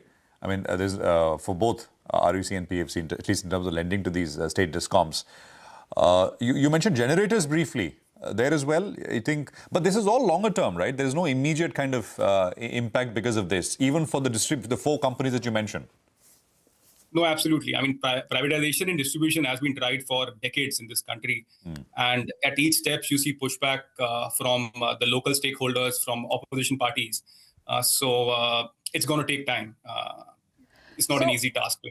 So, Nikhil, just to close this point, and then we want to talk about, earnings expectations, etc., because otherwise power demand has been really weak this year, right? So before we get to that bit, so far the lessons that have been learned over the last decade of privatizing distribution companies, what sort of model perhaps, an equity debt structure, or what is the model that has proven to be most successful, the kind of, IRRs involved? So when the next set of discoms comes up for privatization, what should be the key points that as investors people need to watch out for? And are all of these stocks, you mentioned Adani, Tata Power, CESC, and I'm forgetting the fourth one, would you expect, participation and interest from all 4? Or do you think, say, Tata Power is still stabilizing Odisha, so maybe they won't be as aggressive? So just any further nuance on this, when the next round happens with any of these state discoms? See, the model, government has tried multiple models, distribution licensee, distribution franchisee. The only places it has worked is where the management control and the largest stake is with the private entity. So 51% stake with the private entity and the balance with the state. That's the kind of model which works, where private entity is calling the shots in the discom and they're in the minority. And second part, in terms of differentiating across players, see, the only place where Tata Power stands out against the peers is they are the only ones who are running power distribution across the state of Odisha. Everyone else has done it only in cities, whether it's Mumbai, Calcutta, Delhi, or Ahmedabad. Tata Power is the only one, although we don't cover it, who's done it across the state and doing it well. Okay, all right, great. Okay, now to the larger point, weak power demand. It's not something that we usually talk about, but maybe it's a monsoon thing. We just had 6 months of rains across the country this year, right? Are you expecting a pickup in the second half? And from the earnings perspective, which are the stocks that may have some, positive surprises? What should we keep our eye on in terms of stocks and pickup in demand in H2? So power demand, you're right, it's been disappointing. We are blaming monsoons for everything, but here rightly so. A lot of rains means lower air conditioning load, etc. October data, what we have seen till now is again a bad print. It's printing at -4, -5% power demand growth YOY. So not encouraging.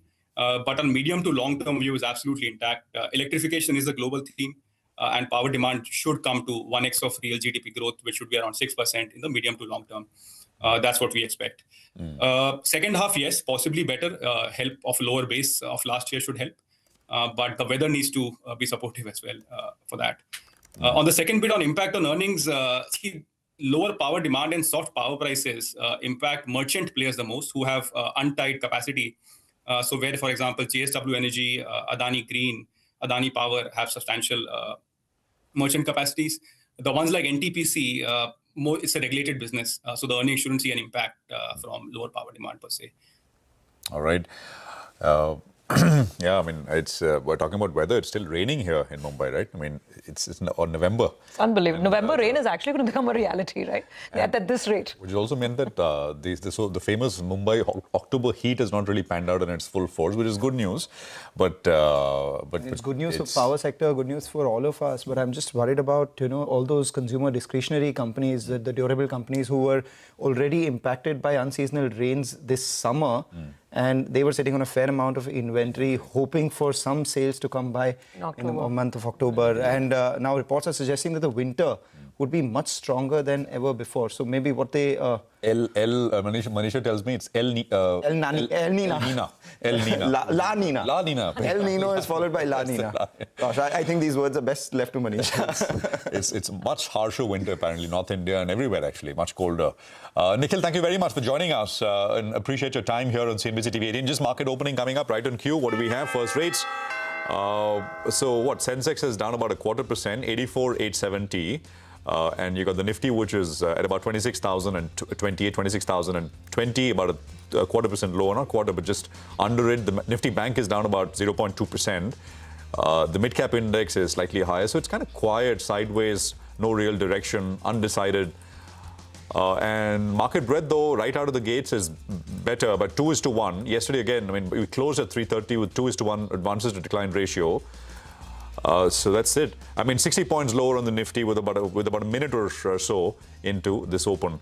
What do we have in terms of where things are starting? Dr. Reddy's is on one end. We had that conversation with Deepan earlier, and L&T is in the green, and I think it's the top gainer on the Nifty. That's a heat map. I think about 35 odd names are lower and about 15 names are higher at this point. Surbhi. Okay, Dr. Reddy's is the casualty. Semaglutide, there seems to be a delay. And the street is not liking that. 5%. Remember, Ekta flagged this off and told us the ADR itself was down about 8%. Now the actual shares trading are down 5%. It's pulled down some other names with it. The Sun Pharma, which is also slightly lower. Cipla is slightly lower, 0.5% down. So Pharma is not off to a healthy start.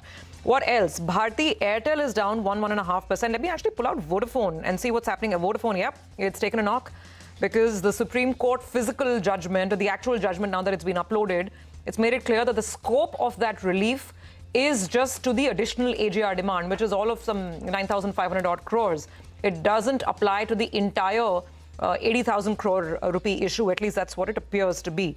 Okay, back to the Nifty. What else is lower this morning? ITC, Tata Steel, Apollo Hospitals, Tata Consumer, Cipla, ONGC. It's actually a cross-section of stocks.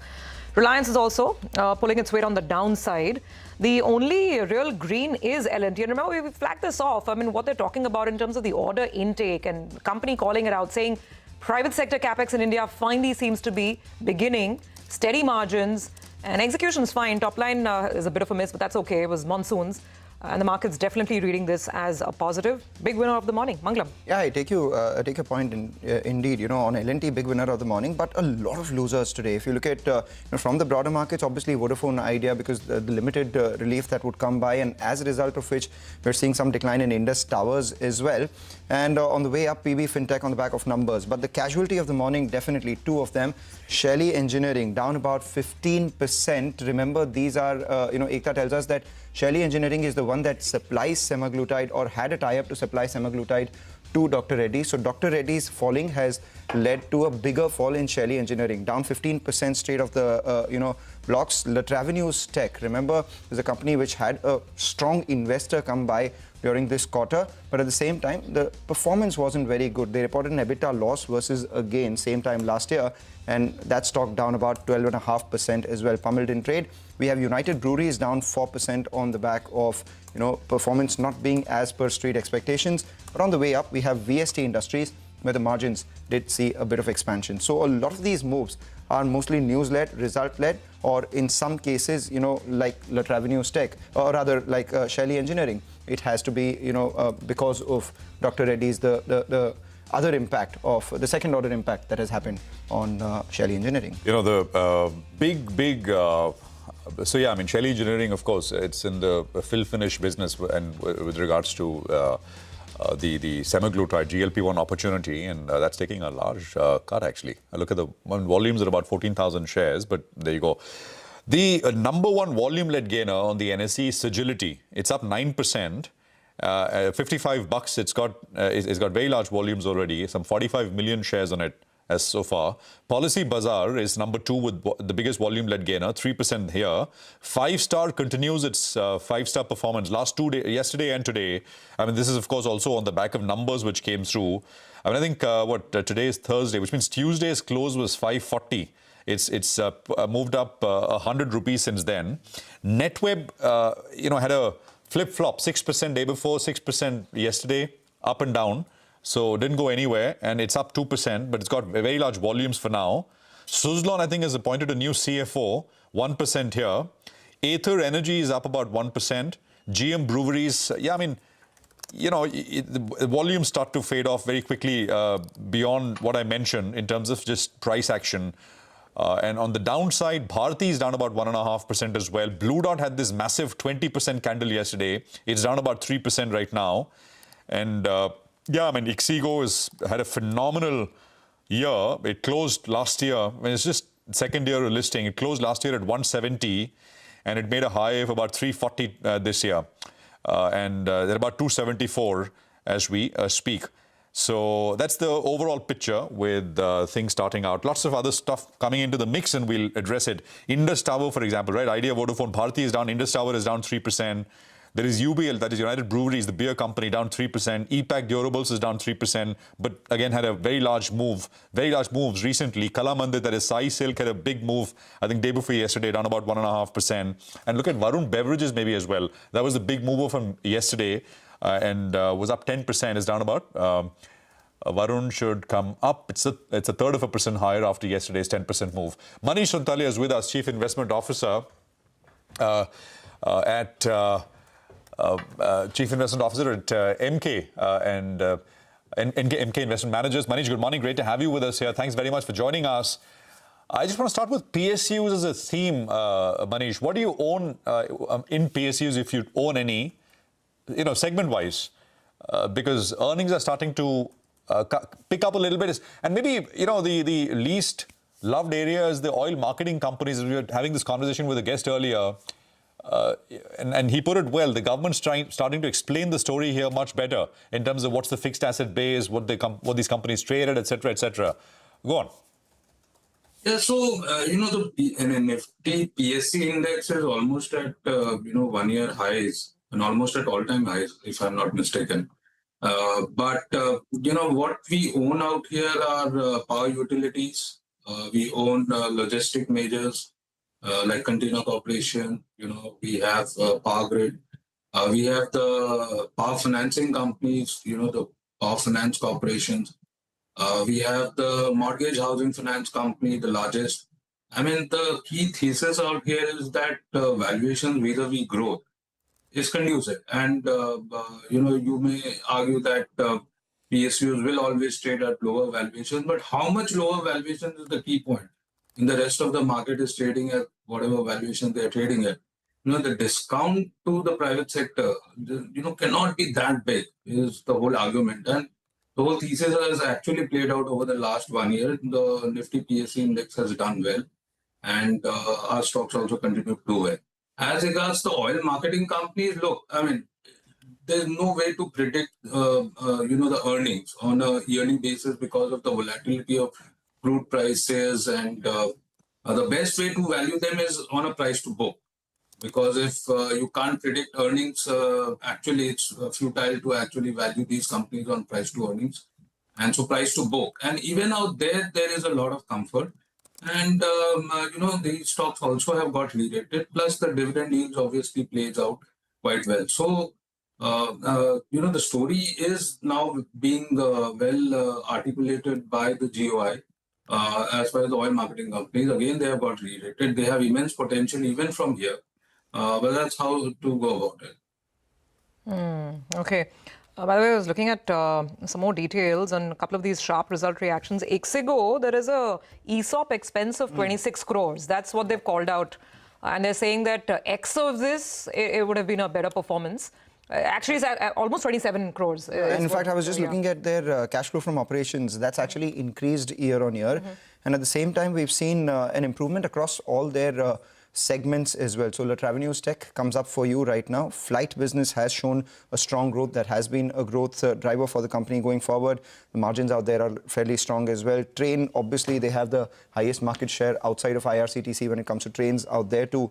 The margins have been fairly steady. The bus business has been growing. So, business per se has been growing. I think it's just that ESOP cost and at the same time below the operating cash flow sort of numbers that are impacting them. In fact, from March to now, even their cash has, the balance of cash has increased by quite a bit. If I'm looking at their overall numbers here, the cash balance was close to 52 crores at the end of March. And right now, that number is close to 129 crores. Yeah, that's what I was completely baffled, saying for the amount of traveling that's happening and the kind of bookings that are happening on even on Ixigo and just the increasing number of users, how can they do an EBITDA loss? So that makes it clear that the business seems to be chugging along at a fine clip. It is that exceptional item and the ESOP expense which has pulled down the results. Anyway, since we're talking results, let's take this up with Manish as well. Manish, good morning. Great to have you in. I want to talk about how you'd read through the commentary that came in from L&T. I don't know if you had a chance to look at some of the headlines, but it's really heartening. The order intake, not just for this quarter, I think it's up some 50%, this quarter. they have indicated that in all probability, they'll be exceeding their full year order intake guidance of 15% as well. They're saying they're seeing some signs of a pickup in private capex. That sounds amazing. Sounds like music to the ears. Would you believe it to be durable? And if yes, then what bearing can that have or should that have on portfolio stock selection? Well, I think biggest commentary from them was basically exiting the Hyderabad metro. I mean, that is a big problem for the company, for quite a few number of years. And they're getting into EMS manufacturing. That actually is the big mover and shaker out there. I think apart from the order book position, which has been at record highs for them, execution has come out well. They're slightly disappointed on the margins front, came in at 10%, but that's okay. And valuations are pretty conducive from that point of view. Government capex is continuing thick and fast. That's perfectly fine. And now their commentary about private capex should help at the margin in terms of the risk is to reward for L&T. So from that point of view, I thought numbers were pretty decent. We own the stock. Okay, so just to extend that point, I mean, for every fresh 100 rupees, say that you have to invest. Okay, before I ask that question, I think the meeting has ended and the two tall leaders of the world have stepped out. And I think it's... As Mangalam points out, 5'11" and 6'3". 6'3". Just in case you're joining us late and you're wondering what we're talking about, we had a bit of a debate at the start of the show on the height of these two gentlemen.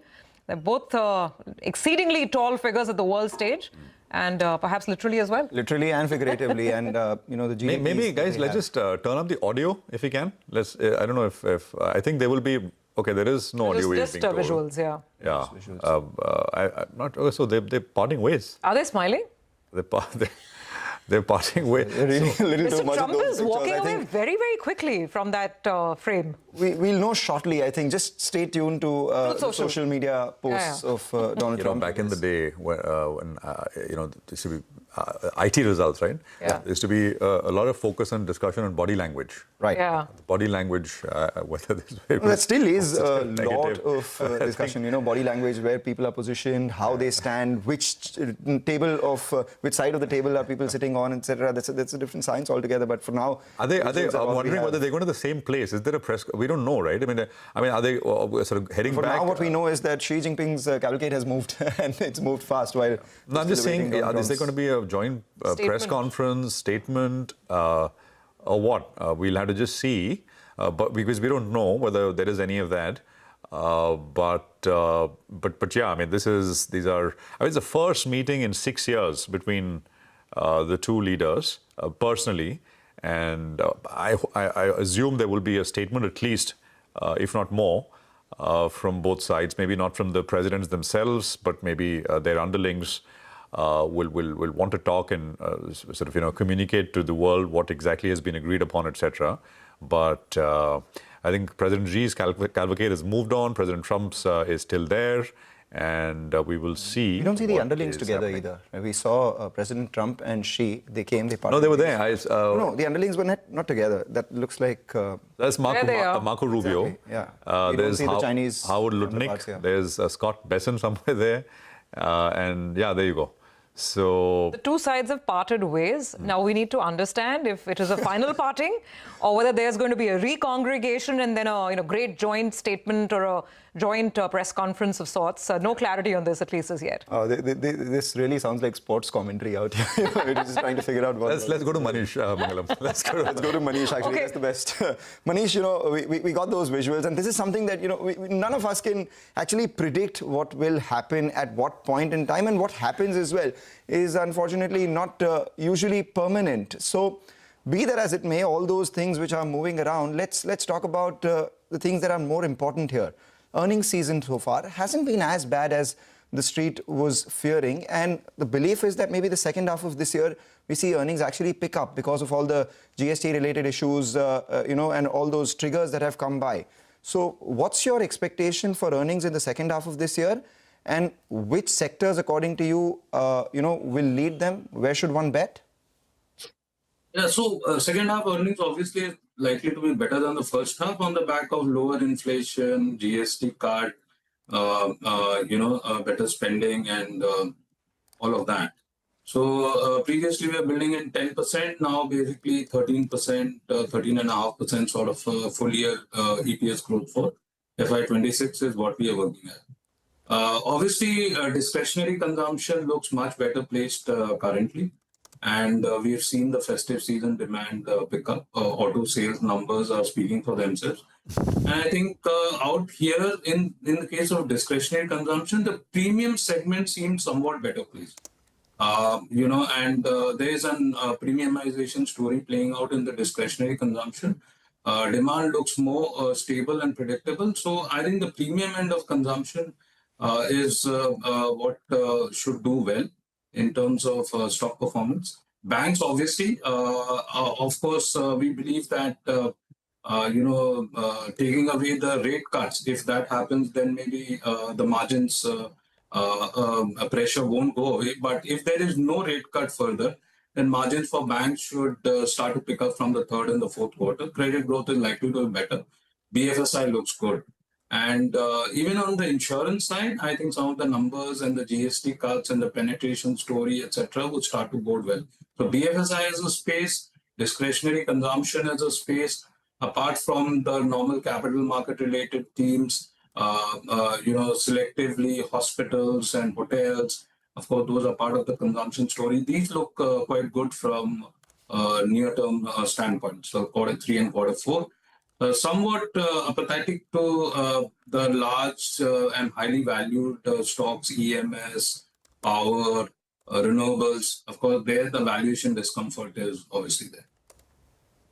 What do you make of the IPO, space right now? A lot of the issues coming in, a lot of conversations around the growth prospects of these businesses, valuations. Some people calling it astronomical, some people calling it the underlying TAM fairly being good. Where do you stand on these? Again, the problem is valuations. I mean, just can't put my handle on valuations on a majority of these IPOs. These are great companies, good companies, but given the size of the total addressable market and, 20-25% sort of a growth, you're wanting a valuation of 230 times. I mean, this is just not palatable. According to me, these may be great businesses, but at the end of the day, you got to make money.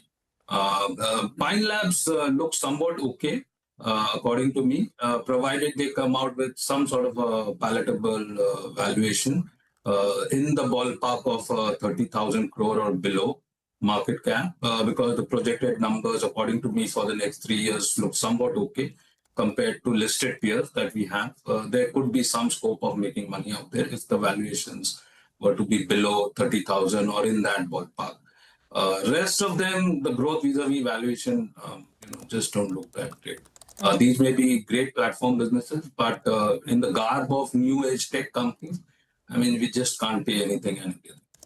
Yeah, everybody calls themselves a tech company these days. No matter what you do, everybody is a tech company. I remember, I think in Manglam's conversation, that's a term Lenskart used for itself, that they're a technology play. Everything is tech these days. Shoes, eyewear, I'm sure pizza, pasta, everything is tech, right? That's just the world that we live in. That's something, even the Domino's global CEO had once said that we're not a pizza company, we're actually a tech company which delivers pizza. And that actually made sense as well because of the number of app downloads that Domino's had and the technology that went behind them actually delivering those pizzas. It was more like a tech company than a pizza company. I have a fundamental problem with that. You got to have the pizza right. Yeah. And then the technology and the delivery comes part of it. But you've got to get your pizza right. Applies to everything else, that you're doing, your core business right. But anyway, that debate aside, I just want to come to the financials once again. Manish, now these deal-bound banks, RBL and Federal specifically, I'll throw in maybe a Yes Bank as well. So if the deals go through, there's going to be a change. There's going to be, a foreign perhaps player coming on the board, if not taking over, control in the case of RBL. Now, how should we read through in terms of just, share prices and what this could mean? Do you think it could mean a more durable re-rating? Because, for instance, Federal and RBL are already at very close to all-time highs, right? These stocks.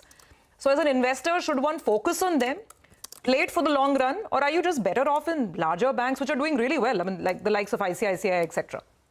Well, I would call them high beta mid-cap banks. The names that you alluded to. But at the end of the day, from a medium-term perspective, it all boils down to earnings and what valuations are likely to pay.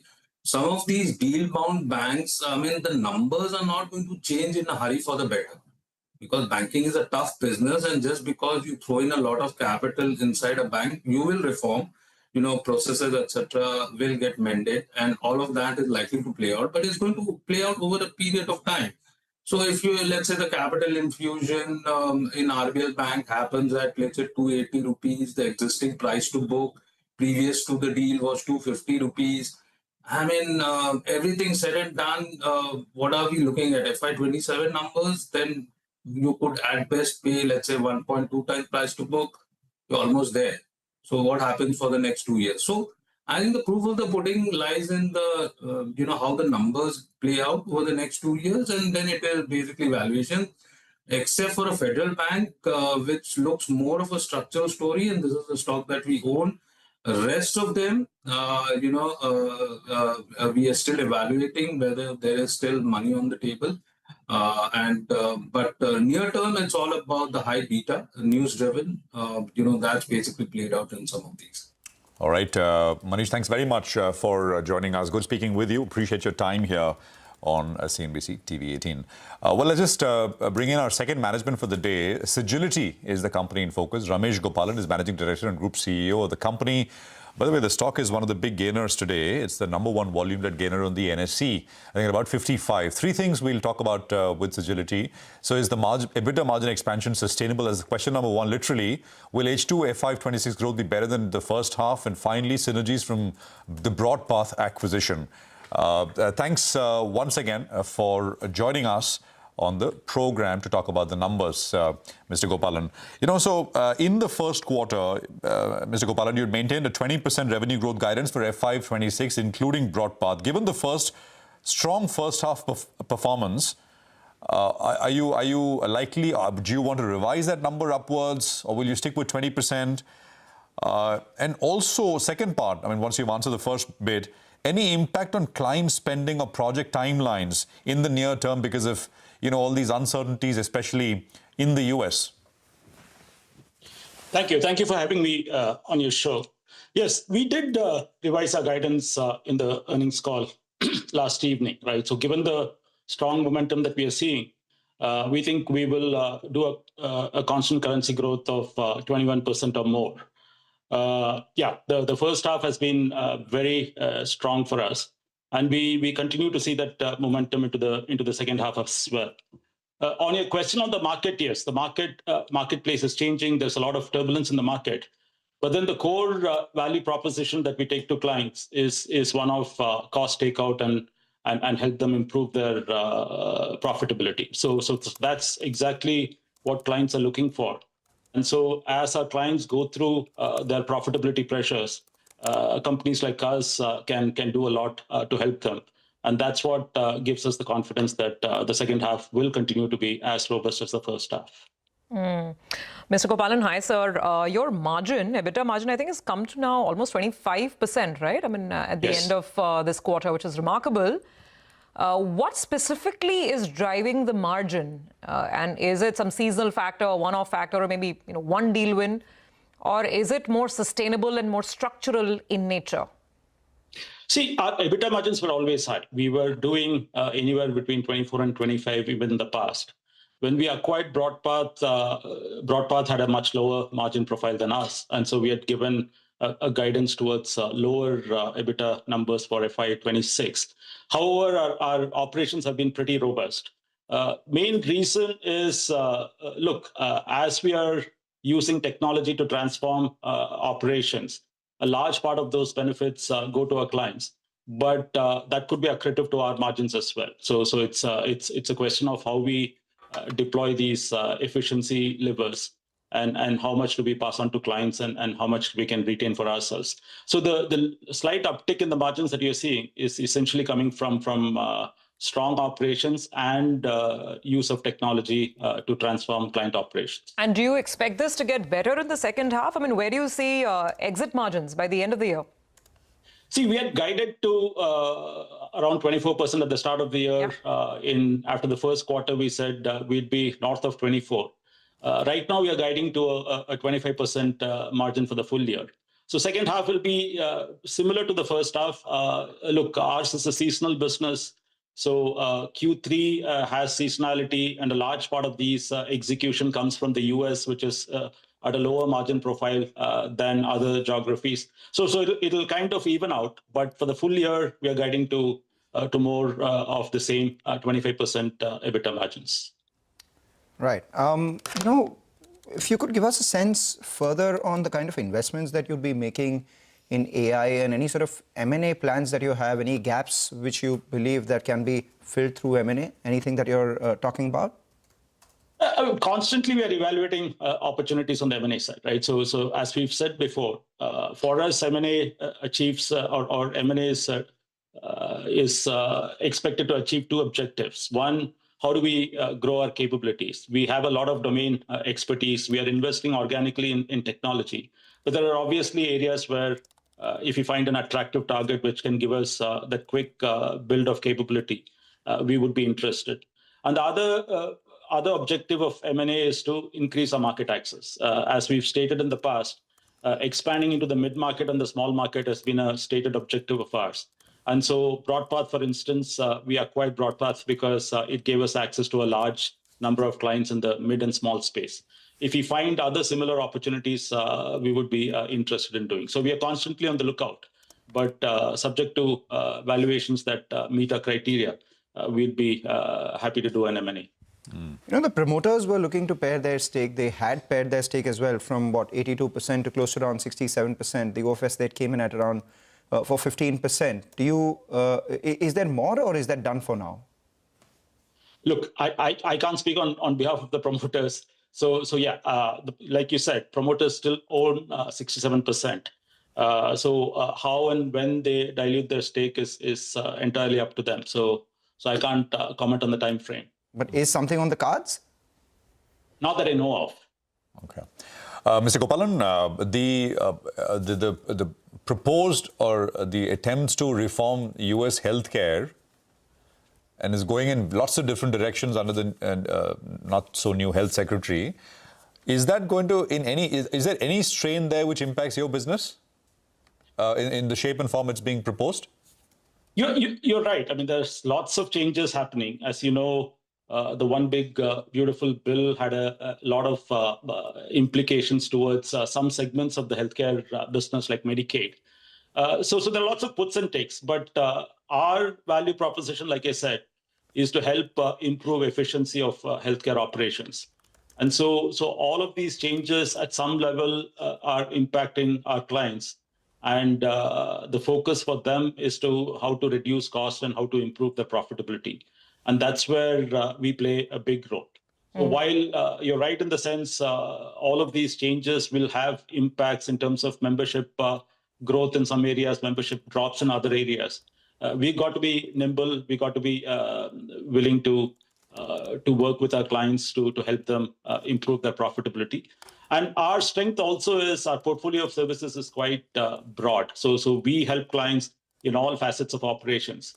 And so depending on what the specific need of the client is, we have the expertise and we have relevant solutions that we can take to our clients. And in the same breath, Mr. Gopalan, I don't know how much work you're actually doing on site. Just tell us that. I mean, actual feet on the street in the US, what sort of a presence do you have right now? Because on a daily basis, we wake up to news where either visas or this morning it's all about work permits, right? So that automatic renewal of work permits, that ends from tomorrow.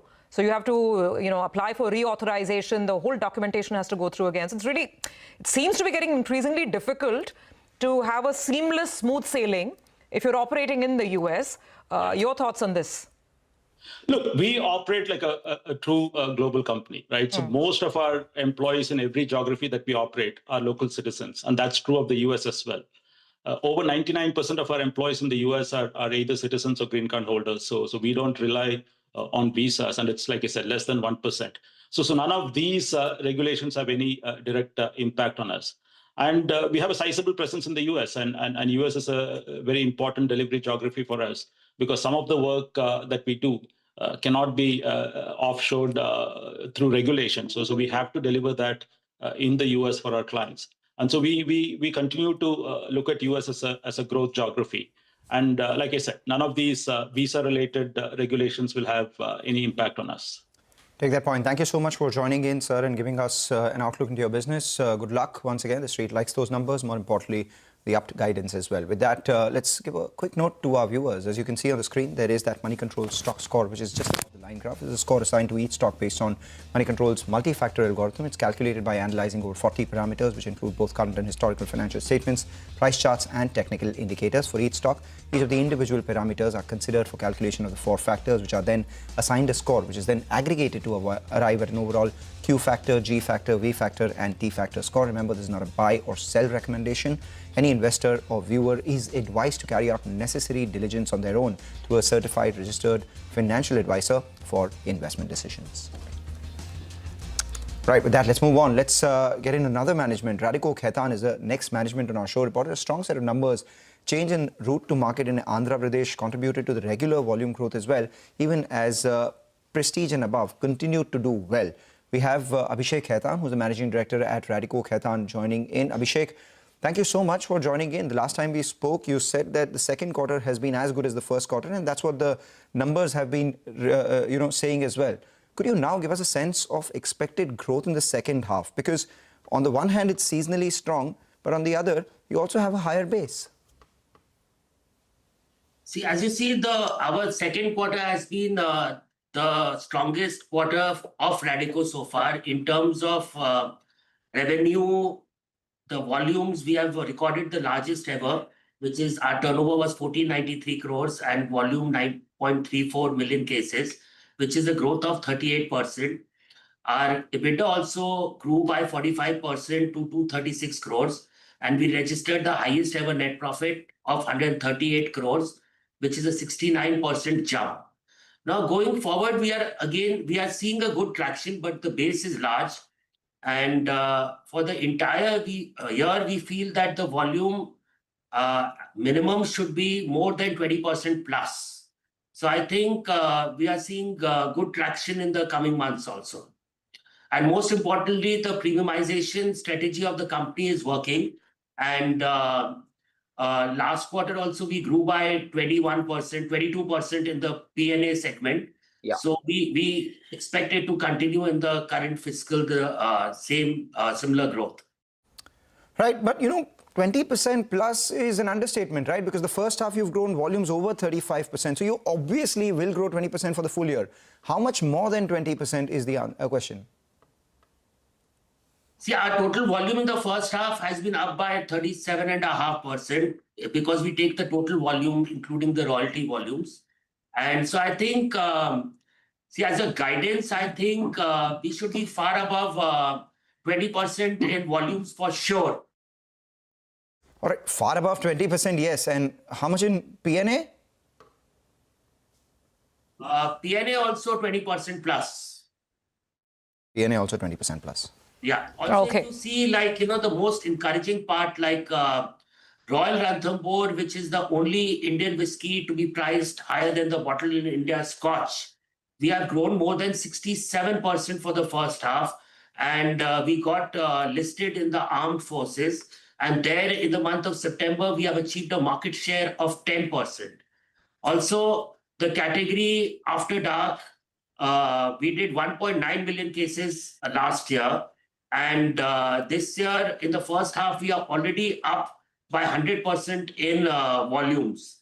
So, and also we've launched 2 new brands. One is the Spirit of Kashmir, which is a luxury vodka, and Morpheus whiskey, which is priced at about 1,200 rupees a bottle and is one of the largest profit pool segment for the liquor industry. So I think with all these coming, I think 20% plus premium growth looks quite visible to us. And also one thing has happened is even the little bit of tailwinds are coming where we are seeing little softening in the commodity cycle and the grain prices in the coming quarters. Mr. Khaitan, first of all, compliments to you for redefining Indian presence in some of the most prominent, Alcobol segments. And perhaps you'll do that with vodka as well, with the Spirit of Kashmir. So good luck to you for that. Speaking of this, I mean, and you mentioned your prestige and above segment is also going to grow at 20% plus. Now, you had earlier indicated that you wanted the luxury and the semi-luxury portfolio to touch 500 crores this year. And you said that it's going to be almost a quarter of your sales over the next couple of years. So where are you on these targets? See, to answer about the luxury first, I think all our luxury portfolio is getting very well accepted in the market, starting from Rampur. Jaisalmer is showing a lot of traction. And Royal Ranthambore, as I said, we have grown by 67%. We've introduced now the Spirit of Kashmir. Also, very soon we'll be coming with our own single malt. Sangam, which we had launched, is also gradually growing. So I think we are well set to touch the 500 crore mark, which last year was 350 crores. So I think we are quite well positioned to achieve that figure. As far as the margin goes, is 13.8 was our margin last year. And this quarter, our margin has increased by 200 basis points to 15.8. So I think in the current year, we should easily achieve 150 basis points. And I think for the next 2 years, our target is to increase at least by 125 basis points year on year. So I think we are well on the path of getting into the high teens. Okay. Just checking, could there be some moderation in volume growth in the second half because of everything that's been ongoing in Andhra? And can the route to market change perhaps already be in the base because of the the Andhra issue? Will the second half be softer? See, that's why we said that our guidance is 20%, easily 20% plus. So definitely it won't be in this range, but it will be still high. All right, obviously not 38%, but definitely about 20%. But, you're entering all these luxury categories, single malt, grain, etc., luxury vodkas. The one category that has been fast growing, and at least in the premium end, is the tequila category, agave, tequila, whatever you call it. Are you looking to enter that category as well? We've had a joint venture called Double Spirits, where Radico is 47.5%. And SRK and Associates are 47.5%, and Nikhil Kamath is 5%. So, as I said earlier, also very soon we'll be launching our first brand out of that portfolio is the tequila, which will be an Anejo, and it should be priced in the range of about 28,000 to 30,000 rupees a bottle. Wow, a tequila with SRK and Nitin Kamath and 28 to 30,000 rupees a bottle. I'll rely on maybe Prashant to give us qualitative feedback beyond this category. I'm not qualified. Thank you very much for joining us, sir. Really appreciate your time. And Mangalam, for a teetotaler, you know an awful lot about alcohol. Huh? Because if you're not drinking, you're reading. If you're not drinking, you're reading the packaging and you're looking at what is being sold. By the way, tequila is good. Tequilas are... I mean, they don't come cheap. They are. Oh, no, they don't. So Well, I was hoping Radico will be something for the ordinary citizen, but at 30,000 for a bottle, wow. All right, we'll take a quick commercial break here. We've got the telecom discussion lined up next, right? So Balaji Subramaniam of IIFL Capital Services, Sanjay Asher of Crawford Bailey and Company to talk to us about the Supreme Court's written order on the Vodafone Ideas AGR dues issue. Idea is down 6.5%, Indus Tower is down 3%, Bharti is lower. So what's going on? How should one read this? Stay tuned.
Welcome back. Quick glance at the screen before we move to our next conversation. And there is a bit of a cool-off that's in the works right now, 25,900, a cut of about 150 points this morning.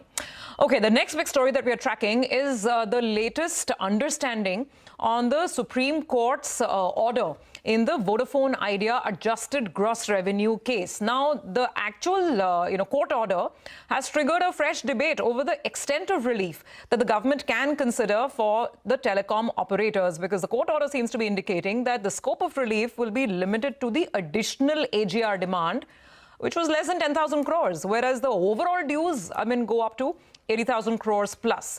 We have with us Balaji Subramaniam, Vice President at IIFL Capital Services, and Sanjay Ashar, Senior Partner at Crawford, Bailey and Company. Gentlemen, thank you very much for joining in. Mr. Ashar, if I could come to you first, I don't know if you had if you had the chance to glance through what the actual judgment is saying. But if the court's argument is that the original prayer was only about the additional AGR demand, which was around 9,800 odd crores. So then, now that the government has allowed, the court has allowed the government to have a relook at the matter, is it going to be limited to just that, the additional AGR demand? Yes, it's just the additional AGR demand up to 2016-17. Whatever that year is there mentioned in the agreement, because the order says that that is what has been paid by Vodafone. So that means that the government, if you read through and interpret the judgment as it stands right now, it means that the earlier assumption that the government has a full free hand to now, look at the case, with a fresh pair of eyes. The argument was that the government itself has become, a very significant shareholder. That doesn't hold then it doesn't seem to be that big a relief. Absolutely, it doesn't hold that.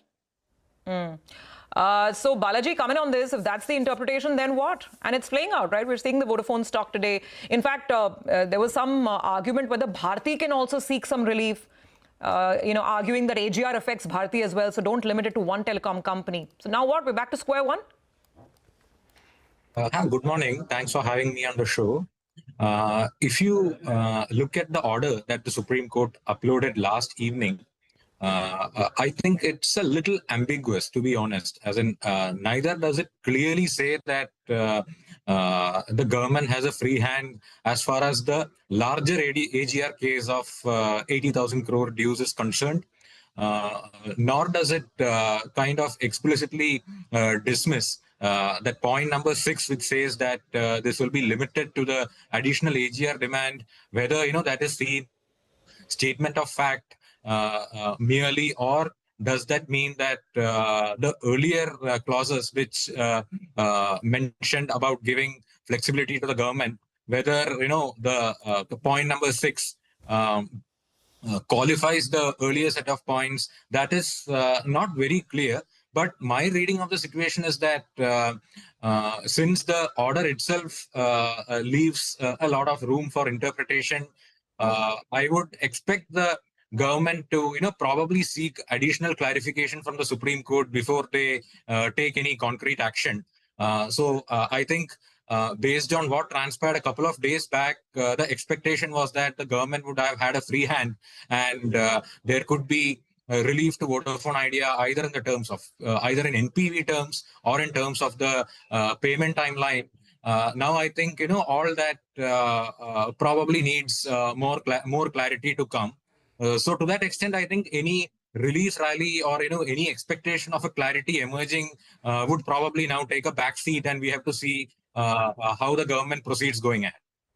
Such a crazy story, right? I mean, first that big order. I mean, what an idea, even if anything, if this were to go completely their way. I mean, this is, in any case, there was supposed to be a survivor. I mean, share price separately. Others have moved way past, right? Yeah. So they were a third player, but not a strong player. Now, even that is in question in terms of how this will go. If you were a betting man, Balaji, an unfair question, but what would you say? Is there room here or no?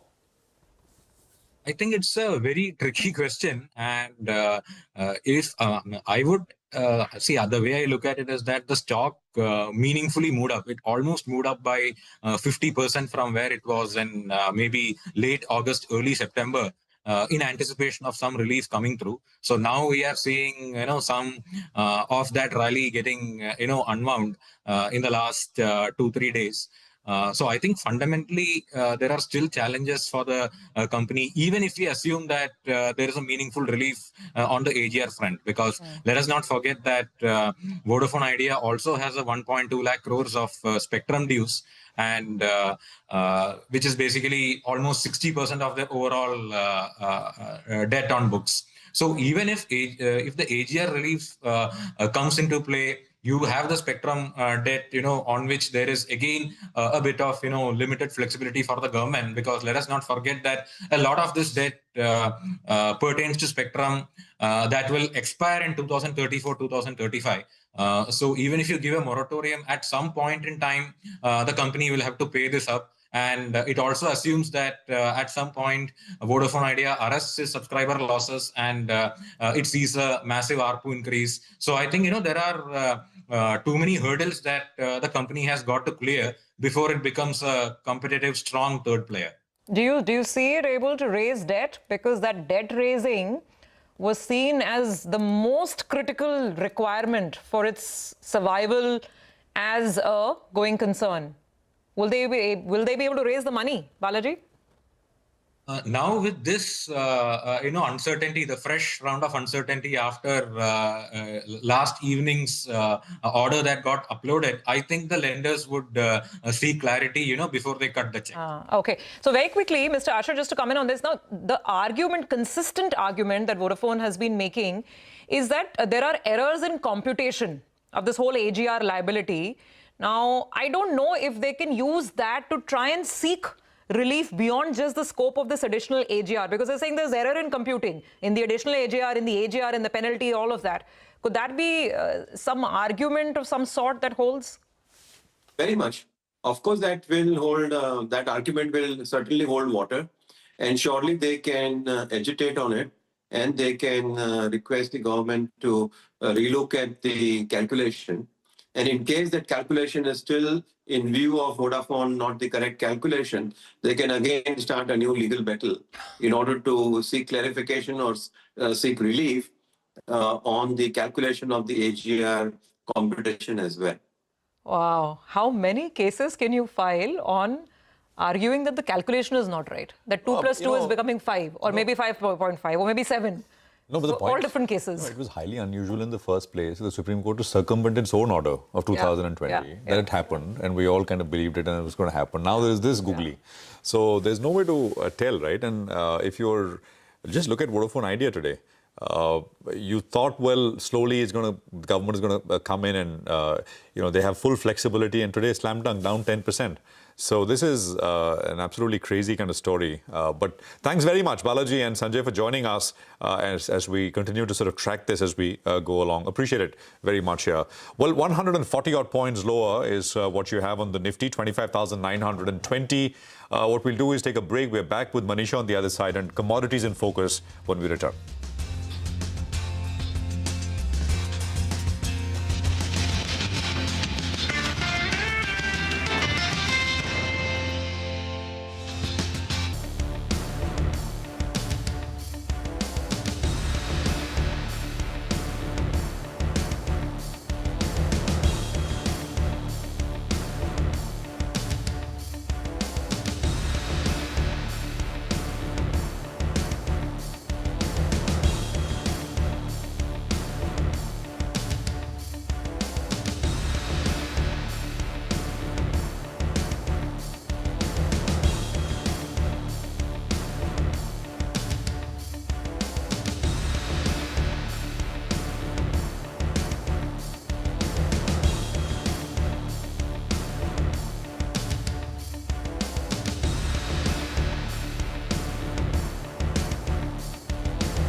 Welcome back. It is time to talk commodities. We have Manisha joining in, and today she's figuring out what this high-profile Trump-Shea meeting has meant for commodities. Is there some kind of a segue over here? By the way, there's some statements coming in. Purchase of soybean by China will start immediately on cue. Manisha. But my graphics have crude oil first and then soybean. So I'm going to take it like that there. But soybean absolutely is in focus right now because it's a big agriculture commodity therein. But as I said, crude oil prices first. And we've seen prices decline 2.5% on month. And it's down by 16% for 2025 till time. When you look at the crude oil prices, well, this is the third straight month where you are looking at a decline continuing for the prices there. It also is, by the way, a third yearly decline that we are seeing in 2025. The last couple of years also have seen declines come in for the crude oil prices.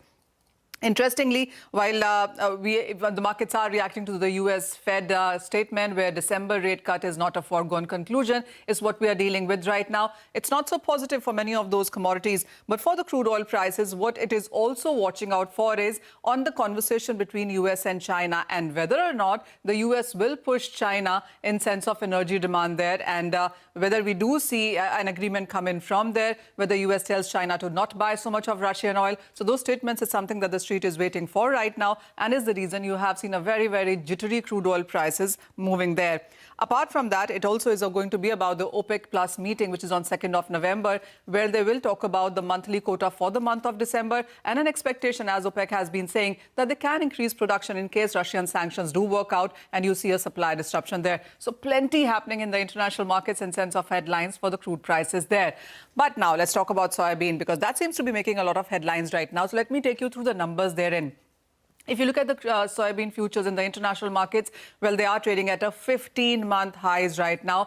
Last 1 week have seen prices gain up by 4% itself. And when you look at the month of October, we have seen the soybean prices gain up by 7% therein. Now, the investors are optimistic about the U.S. and China trade deal. We already are looking at those statements coming in from the U.S. president there. And then what we also have seen in the last 24 hours is a statement coming from China itself, which says that they have bought or started to buy first 3 cargoes of soybean from U.S. therein, and these are a total of 180,000 tons. I mean, that's a very, very small number to begin with. And also remember, the U.S. harvest is almost done with, but the U.S. crop size itself is quite big. So 180,000 tons perhaps is just 1% of what China buys, which is not so strong in sense of number. Now, this is a strong number. The U.S. soybean crop is 118 million tons. China's only bought 180,000 tons, so it doesn't really stand anywhere at all. Interestingly now, China does buy, and it's the major buyer in the global markets when it comes to soybeans. So total Chinese soybean purchases per annum are 80 to 90 million tons. They do buy a lot from US to the tune of 20 to 22 million tons, by the way. But this harvest, they haven't bought anything. And 180,000 tons really isn't such a great number, as I keep telling you that. Now, when you look at overall Chinese buying that we have seen, 80% of the US soybean has been harvested. It also is about China buying nearly 77% of what Brazil has exported this time around. And even as we're looking at September, October numbers quite strong, and they're, by the way, higher by 50 to 60% as compared to last year. So China basically seems to be buying soybeans from Argentina, from Brazil, etc., and not from US.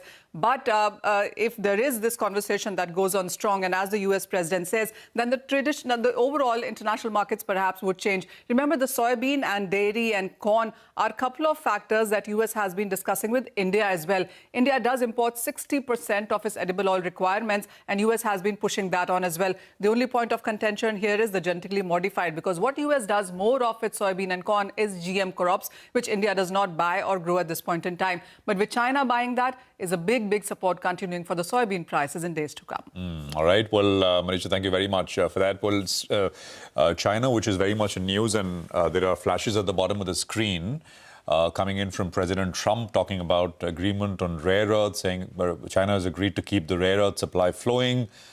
No discussion with regards to NVIDIA's Blackwell chips, whether NVIDIA is going to be led back into the country to people to sell those chips. He said, well, that was not discussed. And agreed that President Xi will work very hard to stop fentanyl into the US. So, that's just trickling in, and we'll keep an eye out because this is market moving stuff. We have to take a quick commercial break here because It's the economy on the other side with my colleague Lata. She's speaking with Vishwas Raghavan of Citi on the US and global growth momentum and whether foreign flows will turn back. Stay tuned.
Today on It's the Economy, we present to you a conversation that my colleague Lata had with Citigroup's Executive Vice Chairman Viz Raghavan, who heads both corporate and investment banking in Citigroup worldwide.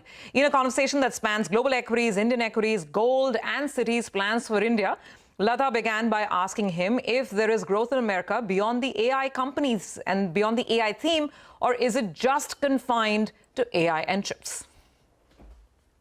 I'm asking you, if outside the AI part, when you talk to corporates, what's the sense? So look, I think there too, you are seeing growth across the board. And if you look at, that growth engine, technology, I'm not talking AI, technology is very much at the heart of it. So if you look at a major industrial in the US, they're looking at acquisitions in the tech adjacencies. So software, so if you take a real diehard, core industrial company, they will look at the tech adjacencies. If you take retailers, it's e-tail. So if you look at the autos, it is kind of, autonomous driving, driverless cars. It's really a tech nexus there. Same with healthcare. So I think a tech undercurrent is very much at the heart of, the growth, but there is growth everywhere. Okay. The biggest wild card is M&A. Okay. So with valuations where they are, if you're not growing organically, then it is acquisitions, and that is really a big part of the growth theme. Okay, no, I'm persisting on the growth story simply because when this tariff issues cropped up, there was a sense of uncertainty in the world, and there was a lot of fear that global growth will slow down. You're not seeing signs of that. I mean, give me US and global separately if you wish. I think US, what you're seeing is 20%, maybe even up to 25%. You're seeing tariffs generally are being absorbed in most cases, in some cases passed through. The inflationary impacts of those remain to be seen, but right now you're keeping a lid on it, and most companies are assimilating the tariff impacts. If it is beyond that, then the question is, you have to rejig your trade channels, you look at your supply chains, and then say, okay, what do I do? Do I friendshore, nearshore, onshore, offshore? How do I play with the mix so that I'm still competitive and I can keep doing whatever I used to do? But what you're seeing is there's an element now prevailing that in most cases, sanity will prevail. There's kind of a base tariff that will stick. But beyond that, reason will prevail. There's a deal to be done. There'll be negotiations, and you'll land somewhere which is acceptable. Actually, in the past 2 weeks, there have been a series of deals, especially in the ASEAN countries. The president has also tweeted that something is coming with India. So it clearly looks like the ruffled feathers are getting softened at the moment. But let me come to financial markets itself.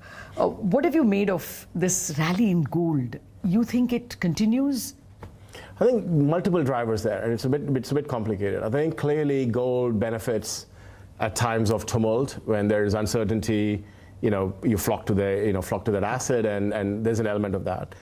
The other point which is relevant here is clearly there's a lot of government debt, Western government debt, that needs to be rolled, refinanced. You take it. I mean, 30 trillion plus in the United States. There's France, there is the UK, and a lot of that debt will come up for redemption, rolling over, refinancing and the like.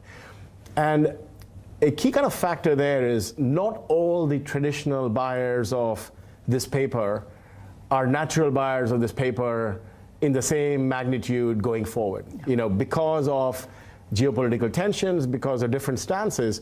So I don't think it's been I've not seen any kind of calculation, but it's not entirely, just a coincidence that you have gold at $4,000, $4,000 at a time when you have got government debt also kind of piling up. So the question is there any kind of rebalancing that's happening within those portfolios? Let me couch the question in the context in which you've come now. We just saw NBD buy 60% stake in an Indian bank, RBL, and then we saw before that SMBC buy about a 24% stake in Yes Bank. So foreign bank interest, not just private equity, which is of course Blackstone is buying. Foreign bank interest has increased.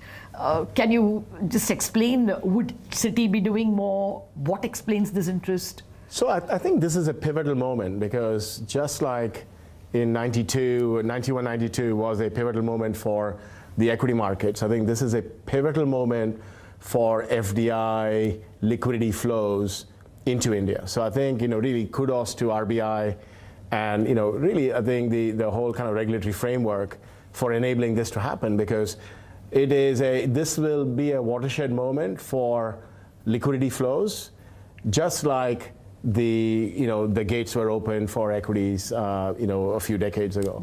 So I think this you will mean more liquidity flows. I mean, yes, you talked a few about the bank investments and the like, but I would say this is auspicious for broad liquidity in general.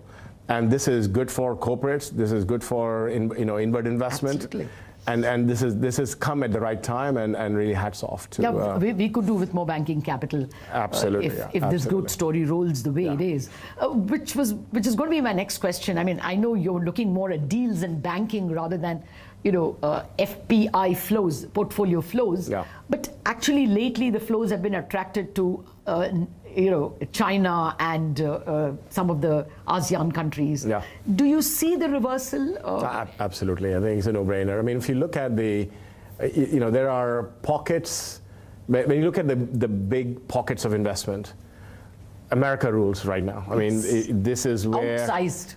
It's outsized. I mean, nearly, close to 70% of the world's capitalization is in the United States. I mean, U.S. corporations, take 40-50% of the world's profits are generated by U.S. corporates.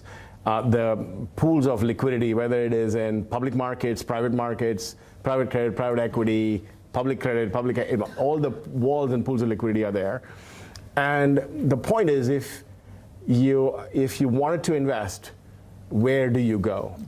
So I think Europe is kind of soul searching a bit. The UK has its own kind of nuanced post-Brexit kind of problems and issues that it is navigating.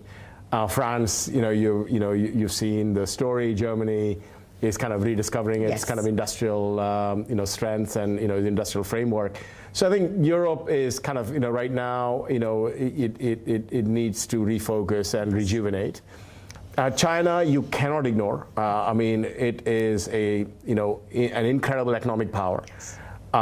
We will figure out how to navigate China better and better. And right now, I think most folks are figuring out how to navigate it in the current, even more so in the current tariff framework. And then where else do you go? It's India. So there is an inevitability to India, ruling the waves, its relevance, massive consumption economy. When you got 1.4 odd billion people, whatever we can produce, we can consume, within this country. And also most folks are actually going up the consumption curve. Yes. So disposable incomes are going up, and quality of life is increasing and improving. So I think you cannot ignore. So the portfolio flows will come. The portfolio flows will come, and there has been the market has had an incredible run. Yes. Retail interest has been super strong. I don't have a view where how much leverage sits in that portfolio, in that framework, but clearly retail have been big buyers herein. So I think India, medium, long term, you simply cannot ignore. Let me come to the financial markets yet again. You don't see this AI boom tripping markets. Is it like overdone to such a point, like we saw, at the turn of the century with the dot-com stocks? You don't see anything like that it can. I mean, famous last words. If I had a crystal ball, what is incredible is look at the dot-com boom. If you look at the whole internet revolution, and it started 97 or thereabouts, it really got hold. You saw frenzy. Any company with a dot-com could go get an IPO done, and then you saw a bit of a correction, and then look at where the 2 decades of prosperity, e-commerce, was invented just then, and it is now it's mainstream. Yes. You do not, most of us, that is our consumption channel. Our way of life. Our way of life. So I think AI will do something similar. It'll be seismic in the impact it has, and it'll be incredibly accelerated. So this will be, it took us 2 decades. This will be much more compacted, and new leaders, new champions, new heroes will emerge, and certain legacy models will get crushed. I mean, there is a natural. It's a bit Darwinian in a sense, and there's a natural evolution that comes on the back of that. Fair enough. So the concept will survive, but the fittest will survive. But exactly, and the point is, within that, fasten your seatbelts. There'll be rally correction. There'll be a lot of volatility. It'll get overdone in some cases, and it'll get oversold in some cases. And when it gets oversold, there's a whole bunch that are waiting to pile in, and then and life goes on. So I think we get too kind of besotted by kind of the short term, and it's too myopic to kind of just say is this overdone? Is this gonna the revolution is absolutely here, and within that it's a roller coaster. I think it'll have its moments, and you got to approach it eyes wide open. The one thing, as I said, I do think though that unlike the whole internet era or the kind of pre-dot-com era, I do think that the early winners will also feature. Many of the early winners will also feature as late stage winners. Oh, that's whereas you remember with that, you with remember the .com, that was not the case. AOL and Netscape and all of that, and then you had some real champions come through, after. But here, I think the investors and the companies that are really kind of leading us into this revolution have the wherewithal, the financial wherewithal, and the economic might to really invest and kind of see through this journey. It's difficult to see a world in our own lifetime without the Magnificent Seven. I mean, they're too solid to be wished to be. And does the mix change? There'll be somebody more magnificent that that comes, and someone who loses and falls by the wayside. I think that's inevitable. That's kind of a fact of life.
Dr. Reddy's is the top Nifty loser, down nearly 5% after Canadian drug regulator issues a non-compliance notice for semaglutide injections. The company, however, says it expects 12 million injection pens to be absorbed by the other countries, if not the Canadian market.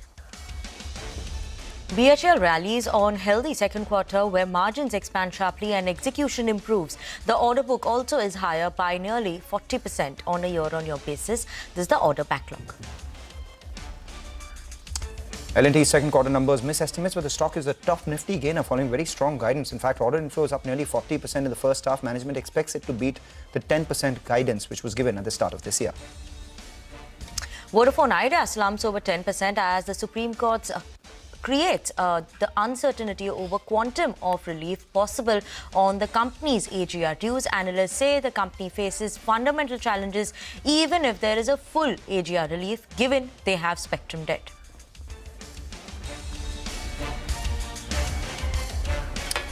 Hello and welcome. You're watching us here on Chartbusters on CNBC-TV18. We come to you live from the CNBC-TV18 Motilal Oswal studio. I'm Mangalam Malu, with me Vinny Motiwala.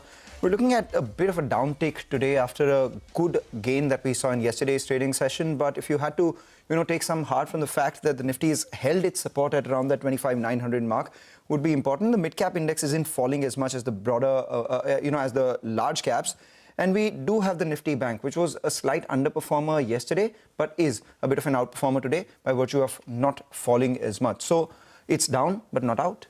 Down but not out. I think you're mentioning 25,900, right? That's the important support level. We'll watch out for that, because every time it touches 26,000, then we see a bit of a fall coming in. So key to watch out over there in terms of where the support comes in. Let's look at Nifty IT as well. That's down 0.6% in today's trading session. Apart from that, the Adv-Decline ratio today, that's in the favor of declines versus advances. So keep an eye out on that. The broader end of the market, Nifty Midcap down 0.1%, small cap down 0.3% as well. So that'll be key to watch out for where the broader end of the market is moving. But a lot of individual movers that are there in today's trading session, and that's on the back of their earnings or news for base. So that'll be something that we'll be watching out for.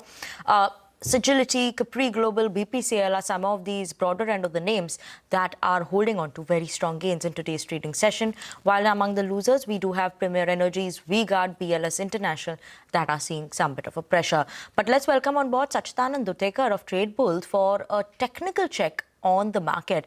Sachi, good morning. Thank you so much for joining us. 25,900, important support that comes in there as well. What are you watching out for in terms of the levels for Nifty as well as Nifty Bank? Good morning, Vinny. Good morning, Mangalam. Clearly, I think Nifty is still, holding above its 5-day exponential moving average support. So I think that particular support is very critical. It is placed somewhere close to around 25,910, and I think a closing above the same would be, very critical. In case if we see a closing below this particular level, then probably we may see a deeper, correction hitting the market, and we may see the Nifty again swinging back towards that 25,650 kind of a zone. So I think it's a very tricky situation. On the higher side, we still don't have evidence of a strong breakout above the 26,000 mark. So I think 26,050 would be the breakout level wherein again one should start chasing breakout momentum. So as of now, I think it's a decent trade setup wherein buy on declines strategy has been fruitful. So as of now, when you look at Nifty itself, it is trending near that critical support. Again, it's a good opportunity to create some long positions. One can keep a stop loss somewhere close to around 2880 on a closing basis, and wait for a jump towards 26,000, 26,050 levels. When we look at Nifty Bank, it looks more stronger compared to Nifty. But if you look at the key support levels, 58,200, 260 has been a decent, demand zone, and we have seen some reaction points in the past from this particular level. But on the higher side, we need a very strong closing about that 58,450, 500 zone. So I think this particular oscillation within the range may continue. But as of now, there's a good opportunity for the Nifty wherein some intraday long positions can be initiated. All right, you are suggesting an intraday long position. If you could suggest a stop loss for both the Nifty as well as the Nifty Bank, along with your stock pick, Sachi. Good morning, Mangalam. For Nifty Bank, the stop loss should be placed at around 58,060 levels. When it comes to Nifty, the critical level would be around 25,880 on a closing basis. When we look at stock setups, there are two stock ideas which are looking, which are positive for the market, which are looking positive for the market. The first one is Glenmark Pharma. This particular trading idea is something that we have recommended to our clients as well. What we are observing here is that the stock has completed its zigzag correction, which started in the month of July, somewhere close to 2,300. And in the last couple of trading sessions, it has started trending above its 5-day exponential moving average It has in fact displayed a closing yesterday about the same. The RSI has already given a breakout, and we are seeing that there could be a good strong momentum play unfolding in this particular counter. So hence we are recommending building long positions here, keeping a stop loss at 1822 on closing basis. We are expecting a move towards 1890, where its 20-day exponential moving average is placed. Positional target is placed around 1935, where its 50-day exponential moving average is placed. So a long call on Glenmark Pharma. The other stock on our radar is Geo Finance. Now, we have seen some healthy consolidation within this particular range of 310 to 300. But if you look at the last two trading sessions, we have already seen a good strong gap up opening yesterday, which has been maintained. The RSI has started trending above that 50 mark, which is again a good sign of trend strength. And we are expecting that this particular stock may extend its rally towards 320 in a day or so. And hence we are recommending building fresh long positions here, keeping a stop loss at around 308 on closing basis. All right, take that point. Thanks a lot for that, Sachi. It's now also time to highlight our Super Pro chart of the day, which is powered by Money Control Super Pro, a segment where we turn data into direction. Each day we pick up one chart that sums up the story that's driving and the markets. In fact, let's help you understand the why behind the what. Today's chart is this, and this is what it means. It's Shipping Corporation of India, the stock which you can see on your screen, an inverted head and shoulder pattern and a bullish breakout thereafter to a big candle that we can see on the way. In fact, as you see, the inverted head and shoulder pattern confirms the bullish breakout above the neckline, indicating a reversal from downtrend into an uptrend with strong buying momentum and potential upside continuation ahead. And if you'd like to access more data-driven, expert-driven insights and actionable chart patterns like this, simply scan the QR code which is there for you on the screen. Subscribe to Money Control Super Pro Plus. And this festive season, there is more reason to celebrate. 10 lucky subscribers every day will get 1 gram of gold. So don't wait, scan, subscribe, and make your portfolio shine brighter with Super Pro. Take that break, come back. On the other side, we have the management of Transport Corp.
Welcome back. The Nifty now down 130 points. Not much of a change from where we started earlier, but Orkla IPO, there is an update coming in, fully subscribed on day 2. Remember, the owner of Eastern Condiments and MTR, nearly 2/3 of their revenue comes in from spices. But speaking about numbers, let's get in the management of Transport Corp of India, Vineet Agarwal, who's the MD, who joins in after what was a fairly steady quarter. I mean, you had a 7.5% revenue growth, 8% EBITDA growth, and margins were pretty stable at that 10.5% mark as well. Thanks a lot, Mr. Agarwal, for joining in.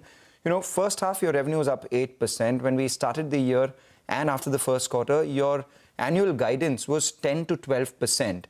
Second half, seasonally and, is usually stronger.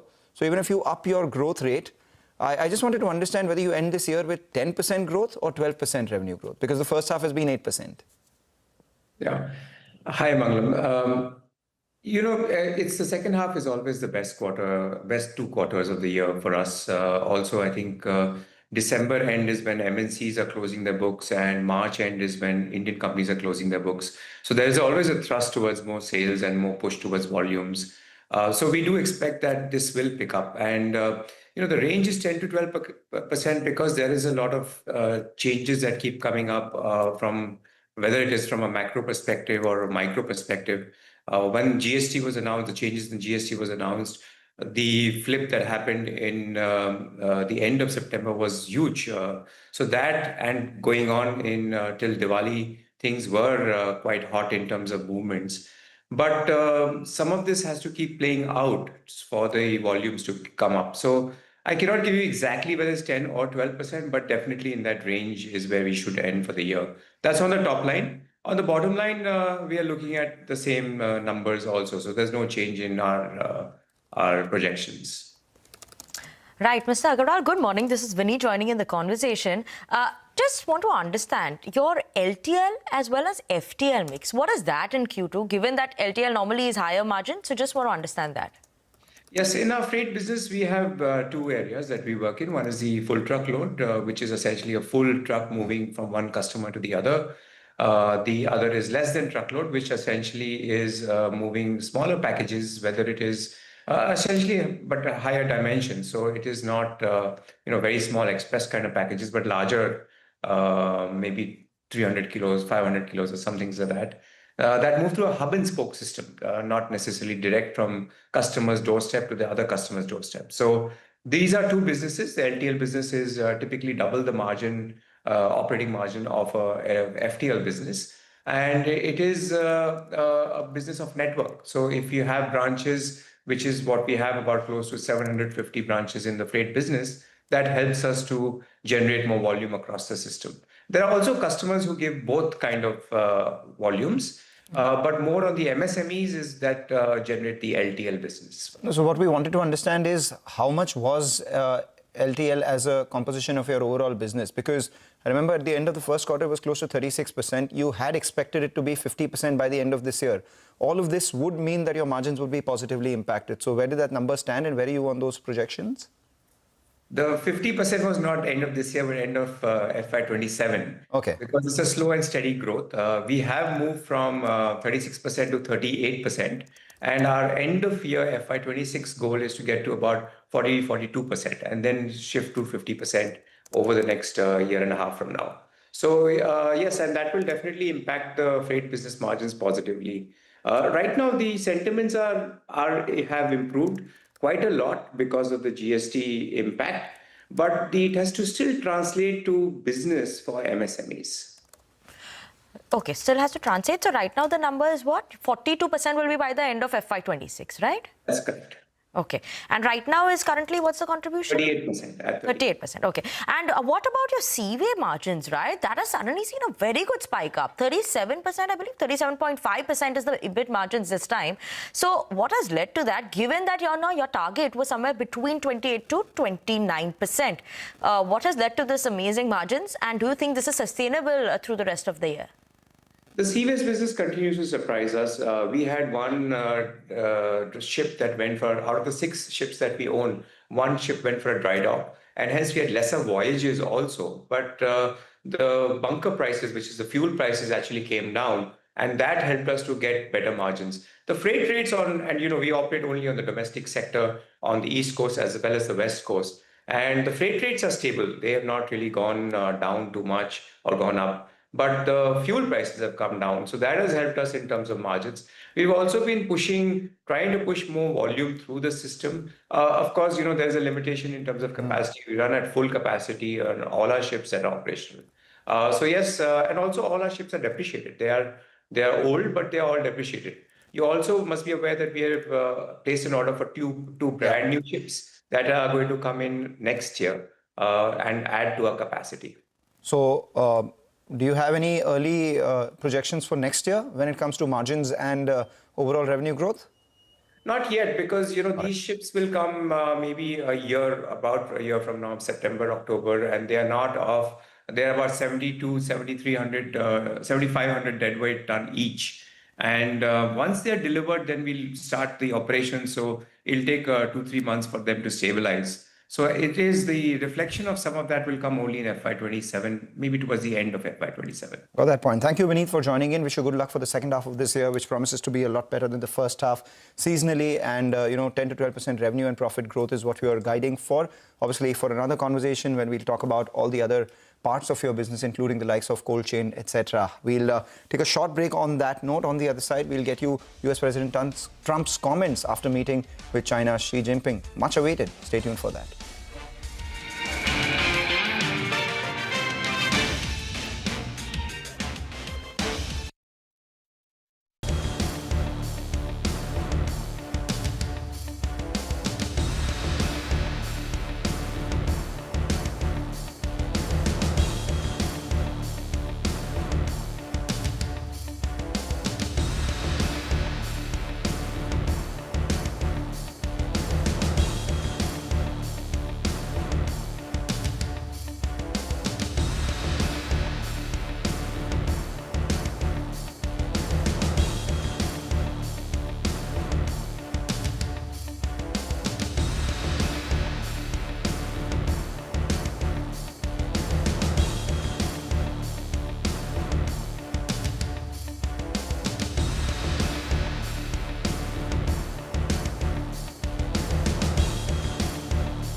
Welcome back to Chartbusters on CNBC-TV18. Nifty is where it is, 25,930 levels. But let's move on and listen into what we are seeing from US President Donald Trump. We had a lot of comments. He met with, Xi Jinping of China, and both the leaders had a lot of commentary that came in as well. So that is key that we're keeping an eye out on in terms of commentary. And, post the conclusion of the meeting with Xi Jinping, listen into what he had to say.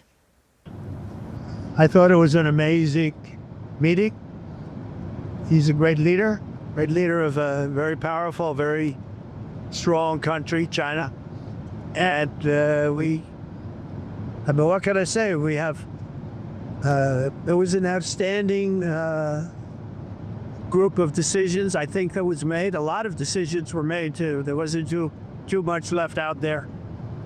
And we've come to conclusion on many very important points. And we'll be handing that here in a little while. We have because there was a lot of different things, many of them very important. We're in agreement on so many elements, large amounts, tremendous amounts of the soybeans and other farm products are going to be purchased starting immediately. If you notice, President Xi authorized yesterday for China to start, did you know that, right? China to start buying in very large quantities of soybeans and other things, which I appreciated. That was a very nice gesture. And many other things like that. On fentanyl, we agreed that he was going to work very hard to stop the flow. It's a very complex subject because it's used for lots of different reasons, including anesthetics and things.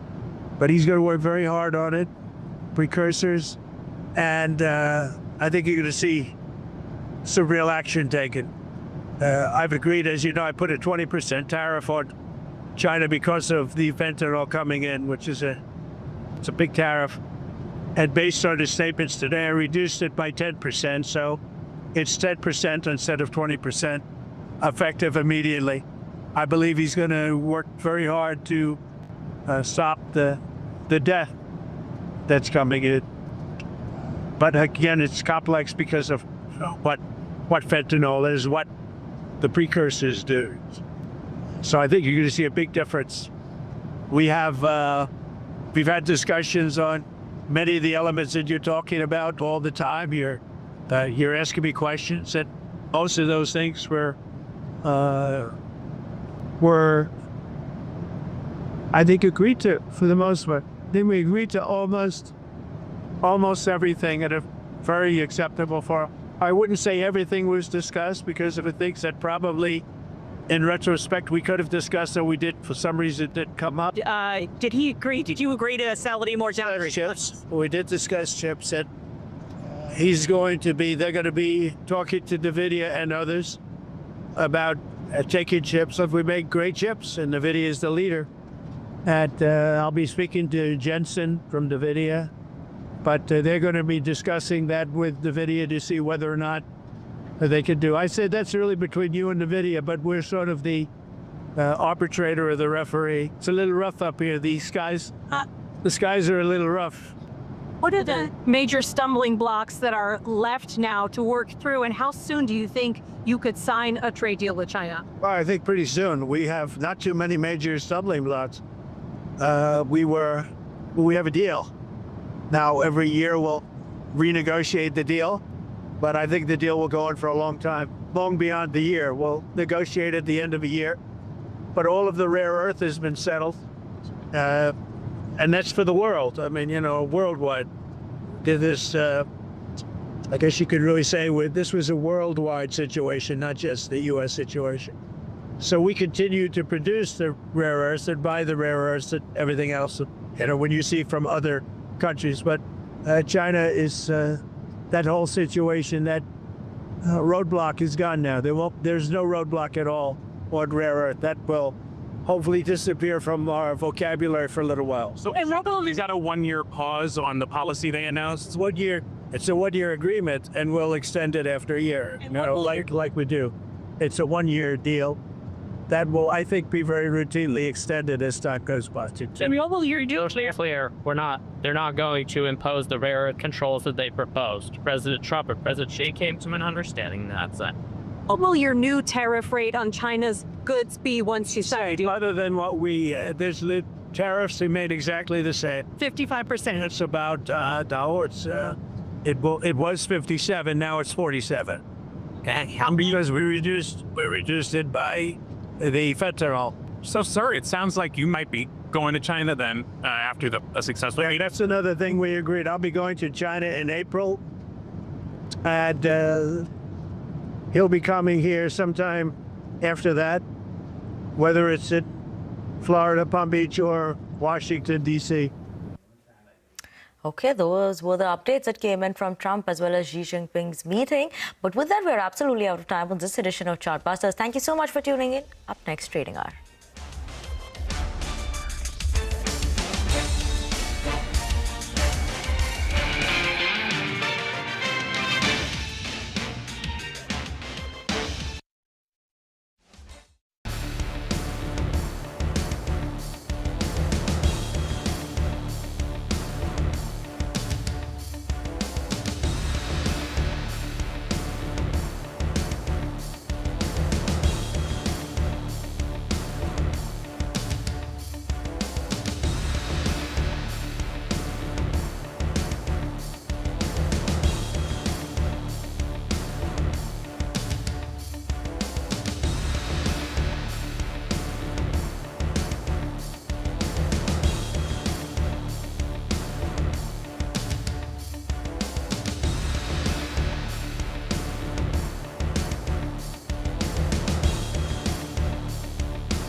Hello and welcome to Trading Hour. We're coming to you live from the CNBC-TV18 Motilal Oswal studio. I am Reema Tendulkar. With me is Vinny Motiwala. Down morning, right? So far, benchmark indices are down close to about 0.5%. The Nifty is holding on, clinging on to 25,900. But there is a fall of about 130 points in the Nifty. Sensex lower by close to about 450. Hi, Reema. Good morning. So, yes, a bit of a down morning. Those midweek blues are coming in for the markets, maybe in the form of red. But, yes, that's what we're keeping an eye out on. Today, when you look at it in terms of all the sectors, they are also trading in the red, except PSU Bank, that's flip-flopping between the red and the green. Look at the Nifty down 0.5%. Look at the mid and small cap. That's also seeing a decline in today's trading session as well. And PSU Bank, like I was mentioning, flip-flopping in the red and the green. Midcap down 0.2%. So that's something to watch out for. Small cap, that's also seeing a decline of almost 0.2% as well. Apart from that, IT Bank, that's not lending any sort of a support. Nifty Bank is down 0.3%. Nifty IT is down 0.6%. At the top sectoral loser today, obviously, is the pharma pack. We're seeing pressure coming in for Dr. Reddy's. So clearly, that's the one that we'll be keeping an eye out on as well. Today, as of now, when you're looking at it, the Nifty is not managing to hold on to the 26,000 mark. 25,900 is where maybe the support is coming in. But let's move on. And SEBI has proposed those major changes, or overhaul of India's mutual fund fee structure to simplify charges, boost transparency and reduce that investor cost. Now, what are the details of this? What will it mean for investors specifically? We have Deepak Shenoy, founder of Capital Mind, joining us now to talk to us about that as well as the markets. Deepak, good morning. Thank you so much for joining us on the show as always. But let's start with the changes that have come in, right? Now, what are the key highlights maybe that one could see? We know those reduction in terms of expense ratio that's come in, that's a positive. But any other key highlights that an investor maybe is missing out when they invest, if these changes actually come into play, that would be beneficial for them? Oh, I think overall, first we'll have to just say two things. This is a draft regulation, so there's a lot of discussion that is going to happen before it actually comes through. So we can't assume it will. So I'm making these statements on the quality of the recommendations rather than that it's final. Secondly, we are a AMC, so therefore have a bias and inherent interest in this. One of the things that's happened is some of the regulatory elements, and a large part of them are actually not concerning the investor. They're actually concerning the operations of the mutual fund, which have been, in that sense, deregulated. A lot of old elements have been removed. Frequency of certain meetings have been reduced and so on. This reduces compliance cost at the AMC level to a certain extent. There is also two proposals I think that have been most recently discussed. One is there is a lower TER mentioned. They've discussed this earlier as well. And this time what they've done is they've done away with one thing, which was a 5 basis point fee that a mutual fund could charge if it charges an exit load. This was for the past, when earlier exit loads used to go to the AMC.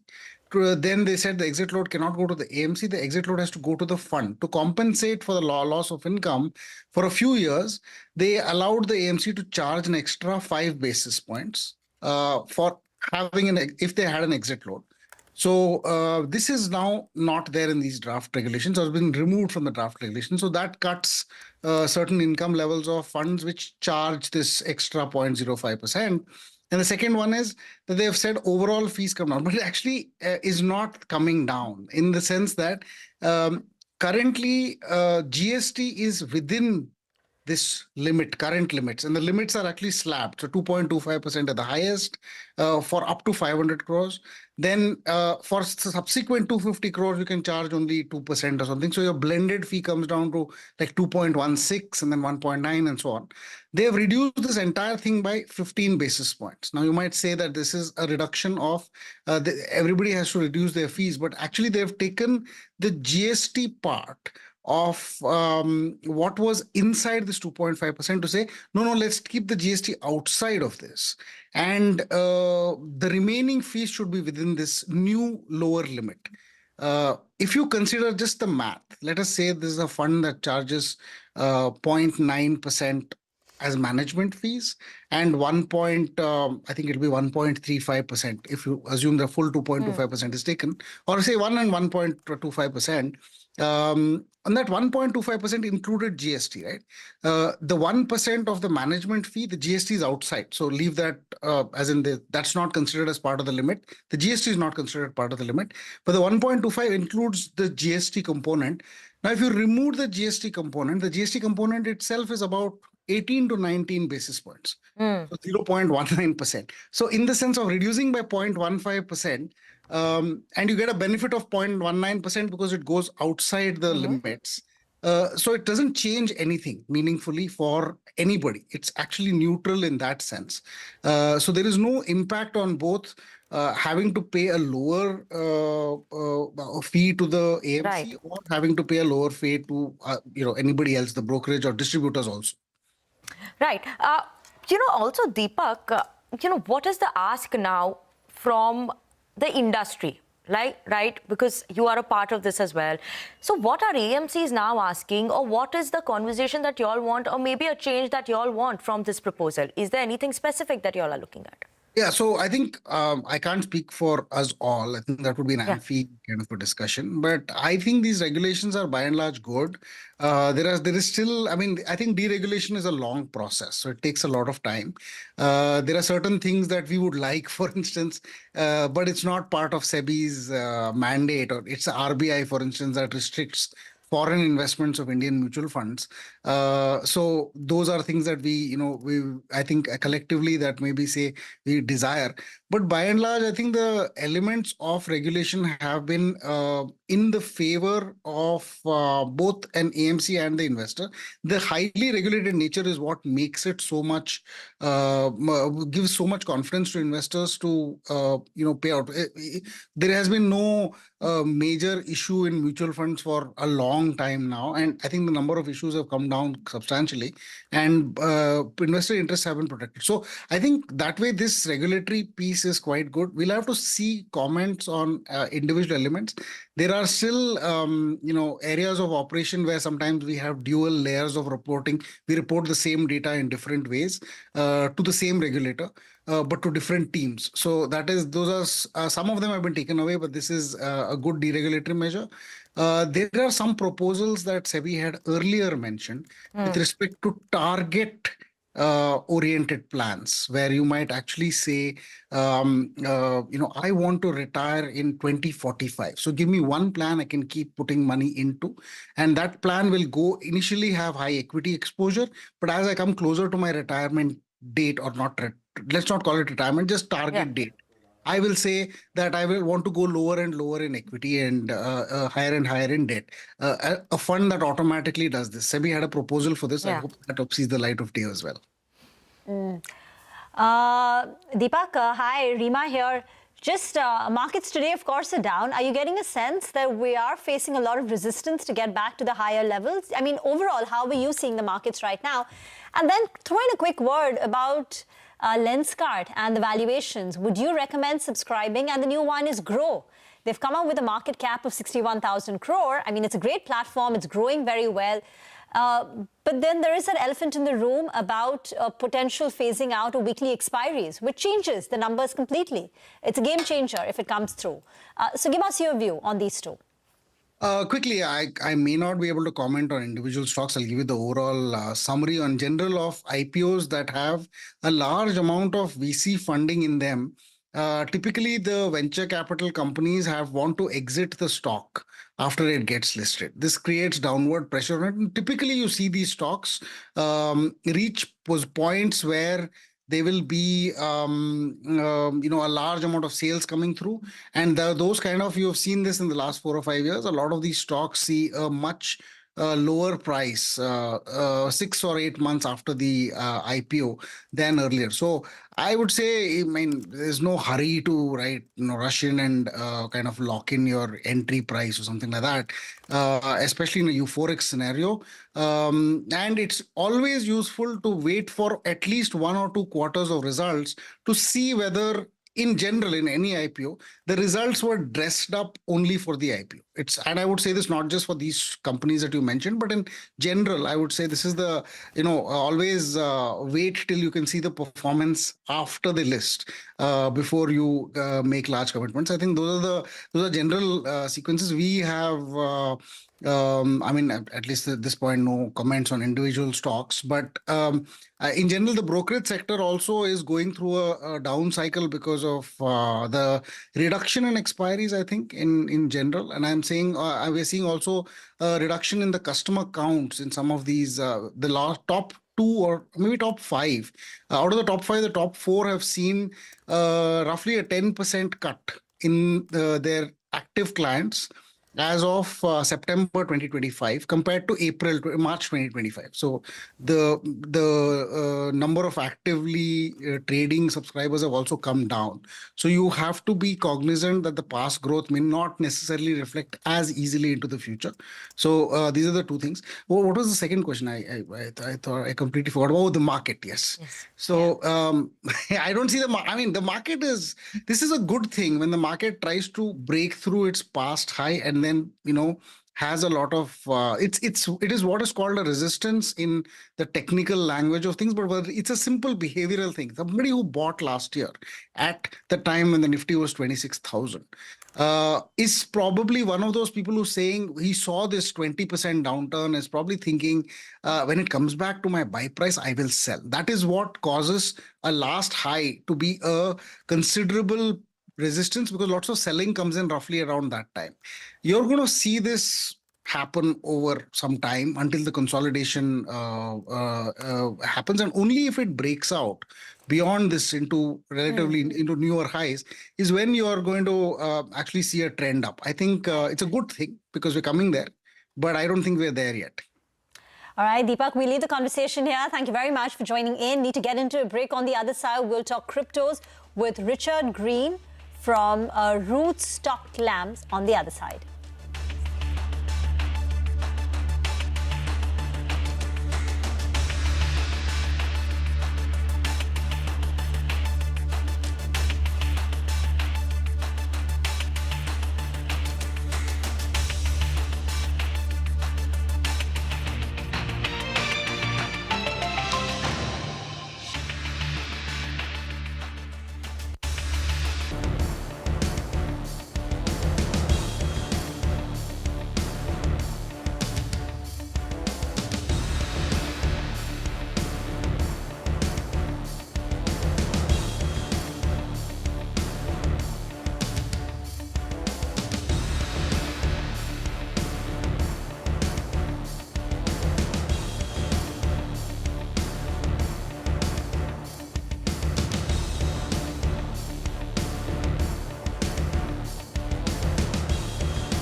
CNBC-TV18 presents Crypto Corner, powered by CoinDCX.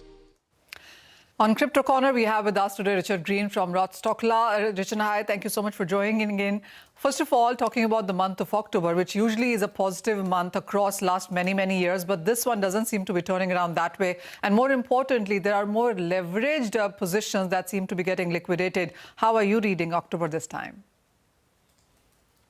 Yeah, absolutely. I think that there's a couple of reasons for that. You're seeing with the US FOMC meeting approaching and also the US-China tariff meeting that traders are assessing their levels, looking at whether they are risk on or risk off. And so I think it's more of a holding pattern than anything else before they start to make their decisions based off of the back of what Powell says in that meeting. And then obviously within that open interest and the futures side of things, that was a huge amount due to what occurred with Trump's announcement due to the tariffs. And what that's coming from is mainly leveraged positions. So those people who had large leverage positions being liquidated, and that's not always a bad thing within the markets. It's something where you are kind of clearing out a large amount of those that are potentially over leveraged. But what I think was very positive for Bitcoin especially was that the low that you saw after that open interest falling away and those future positions closing out was that it wasn't as low as it previously has been. Well, Richard, October also saw some other positives like more banks onboarding crypto services like the likes of JP Morgan, Citi, BNY. How are you looking at banks now getting into the crypto space?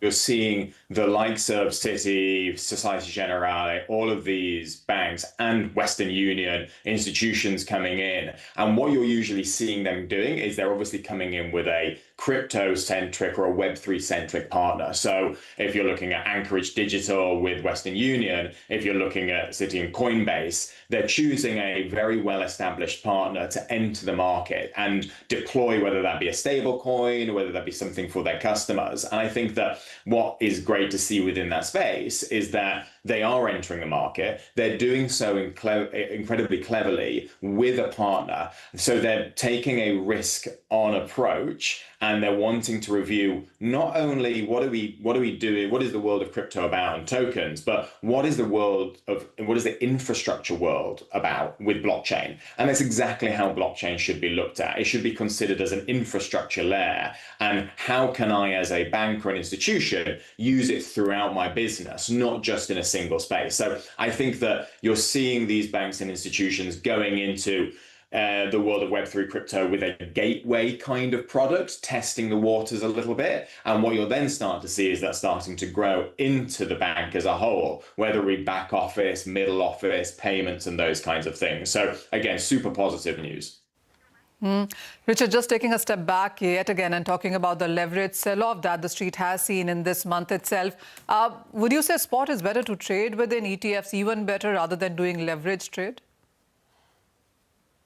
Yeah, I think that the market in itself has been predominantly, especially Bitcoin, has been predominantly a spot-driven market over the past, let's say, a number of months up until about April or June. And what you then started to see was that it becoming more of a futures-driven market. I think that the volume, looking at like CME futures, you're starting to get an increase in volume back to previous levels that we saw. So people are re-entering with those positions, and they're doing so in a speculative way. But there's been that more of a spot-driven market when you start to look at the things like the ETFs coming into play, right? So the Bitcoin ETFs are already incredibly successful. You've seen more ETFs coming to light. Solana ETF launched this week. And so I think that is driving more of a spot market as well. The other thing that also is doing well, Richard, is the tokenization of assets. The RWA numbers are now picking up quite strongly. 2025 has only built up on what 2024 did. Are you looking at 2026 building up on this yet again? Are you looking at growth continuing in the same pace? Yeah, I think it's only going up. I think that if you look at the you have to look at different things when you're talking about tokenization. You have to consider the infrastructure that sits behind that. And you've got significant players in this space. If you look at Securitize, they've just come out announcing that they're going to be listing via SPAC.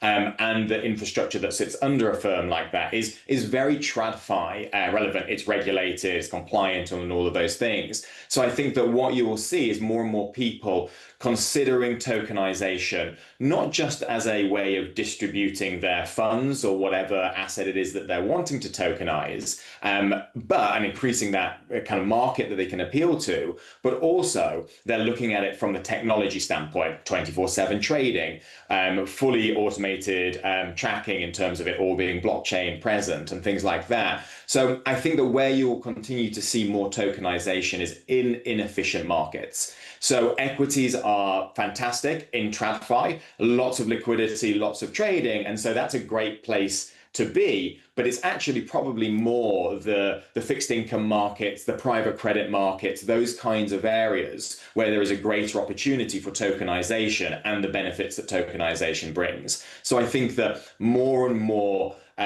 Web3 crypto and native businesses will adopt tokenization for all of those reasons mentioned. And you'll also start to see the TradFi institutions moving over, like you already have done with the likes of Franklin Templeton, Apollo, and those larger asset managers. Richard, one final question, and as we move along from here, we have seen stable coins do quite well, but even with what the numbers that we are looking at, perhaps 99% is still US-backed stable coin. How fast do we see other countries following, and what is your sense on the Asian markets picking up on this one? I think US dollar will always be dominant for a number of reasons, in the sense of people wanting dollars as a hedge against own currency inflation. But I think where you'll start to see more stable coins arising is within nations where there is a need for, again, the infrastructure benefits of stablecoins. So if you look at emerging markets, if you look at Latin America, Asian regions, India, and those kinds of places, there could be benefits to help with the payment systems that they have. I think that if you're looking more towards the likes of the European regions and the UK, obviously where I'm based, there are still conversations around, well, what should we be bringing stable coins to the market? Well, our payment systems in Europe and the UK are pretty strong. And so the reasons for using a CBDC or for a privately created stablecoin are probably less so, but there are still very strong benefits to it. So I think that what you'll most likely see is these stable coins arising from different regions and being on-ramps into the major stable coins such as dollar. And there'll be a lot of businesses setting up alongside that to help people moving in and out of local denominated stable coins into dollar denominated stable coins and back again, making that transition as easy as possible. Thank you, Richard Green, for joining in and talking about the whole host of things that seem to be bothering October, but look positive and it looks longer term there. But with that, we'll slip into a short break. More market talk on the other side.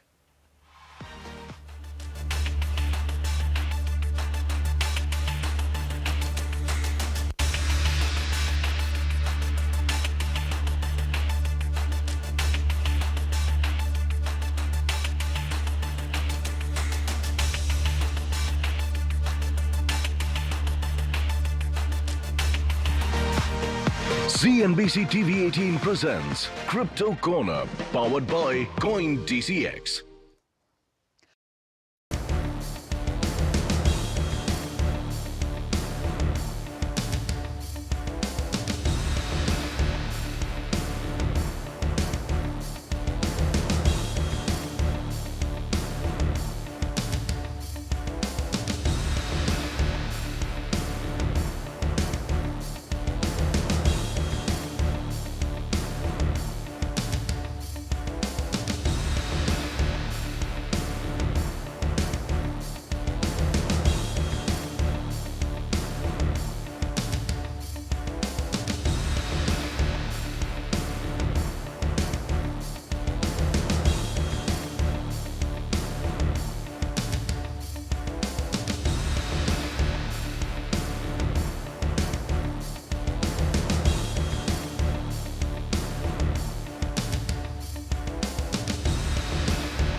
Welcome back to Trading Hour on CNBC-TV18. As of now, Nifty has come back towards the day's highest point. Let's keep an eye out on that. 25,960 around that mark is what the Nifty is trading at. But the big focus today and the big story for the day is Dr. Reddy's. We've seen a sharp fall coming in for the stock today, and this is after the approval of its semaglutide injection that was delayed. For more details, Ekta, Dr. Reddy's semaglutide in Canada, that's a big deal over there. So what is the latest update that we're picking up here? Well, yes, the street was watching out for this particular approval quite closely. So what the news is that Dr. Reddy's has received a notice of non-compliance from the Canadian drug regulator for semaglutide injection, or Ozempic generic, which is basically how, it's popularly known. Now, the non-compliance notice seeks additional information and clarifications on specific aspects of the submission. The company says that they are committed to making this important therapy available to patients and other markets at the earliest. To put it into perspective, the semaglutide patent expires in 2026 in Canada. It is expected to be a competitive market. The company has indicated that themselves. They expect the semaglutide opportunity to be via partners or directly in the next 12 to 15 months in 87 countries. So they're not just banking on Canada now, but they're looking at over 80 countries. The notable countries besides Canada will include India, Brazil, as well as Turkey. And they expect that the volume of around 12 million pens that they have will be absorbed in other countries, if not Canada. So that's what Dr. Reddy's has said. Okay. And what about the analysts? How have they assessed the impact on Dr. Reddy's? Well, yes, for Dr. Reddy's, it will really depend on what kind of competition we're going to see in the market, and hence what the permutations and combinations would be for Dr. Reddy's. Analysts expect around 5 other filers. We already know it's likely to be a competitive market. But are they going to see the same fate as possibly Dr. Reddy's in terms of not getting approvals easily? That's something that the street will watch for. So hence the approval timeline will be closely watched. The street also expects possibly a delay of anywhere between 5 to 12 months for Dr. Reddy's in terms of getting an approval. So whether or not they manage to get the approval in Jan to launch by Feb, it all depends on whether the Canadian regulator is okay with the kind of submissions that they make on whatever issues that they've had.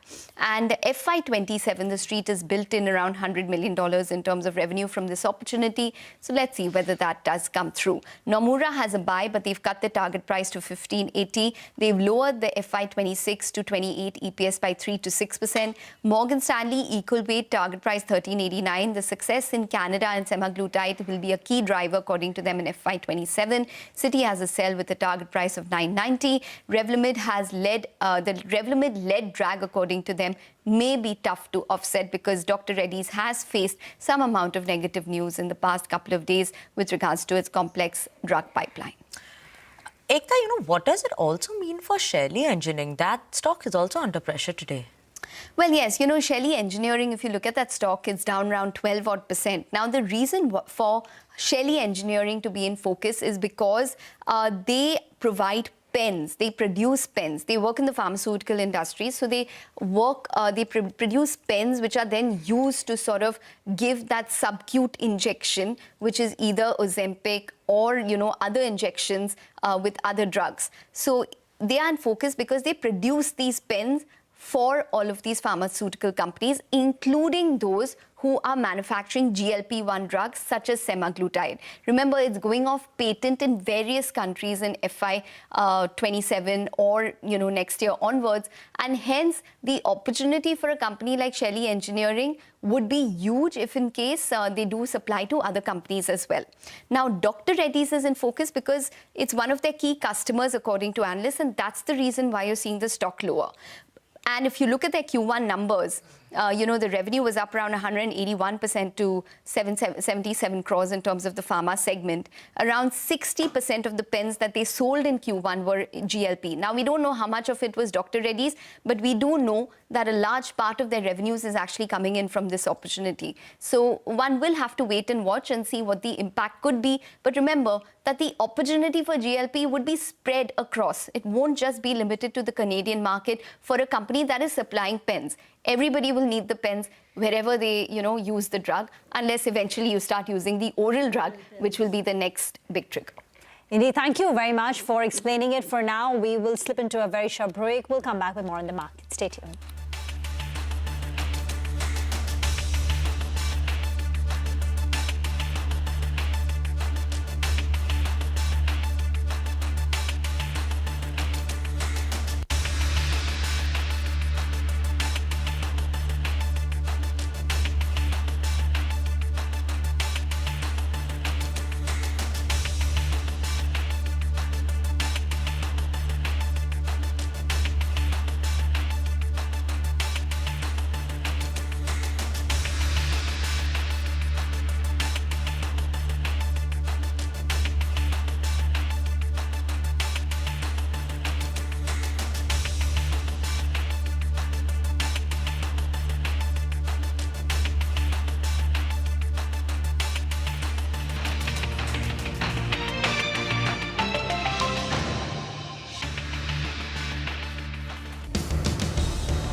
Welcome back. The big performers and gainers this week are the refining stocks. MRPL, Chennai Petro up for another day in a row. And this week, MRPL is up 15%. Chennai Petro has gained 12.5%. And even the oil marketing companies like HPCL, BPCL continue to move up. They've soared about 8-9% so far this week. So keep your eye out on oil and gas. But it's time now to talk about futures and options. Mangalam joins in from the F&O desk.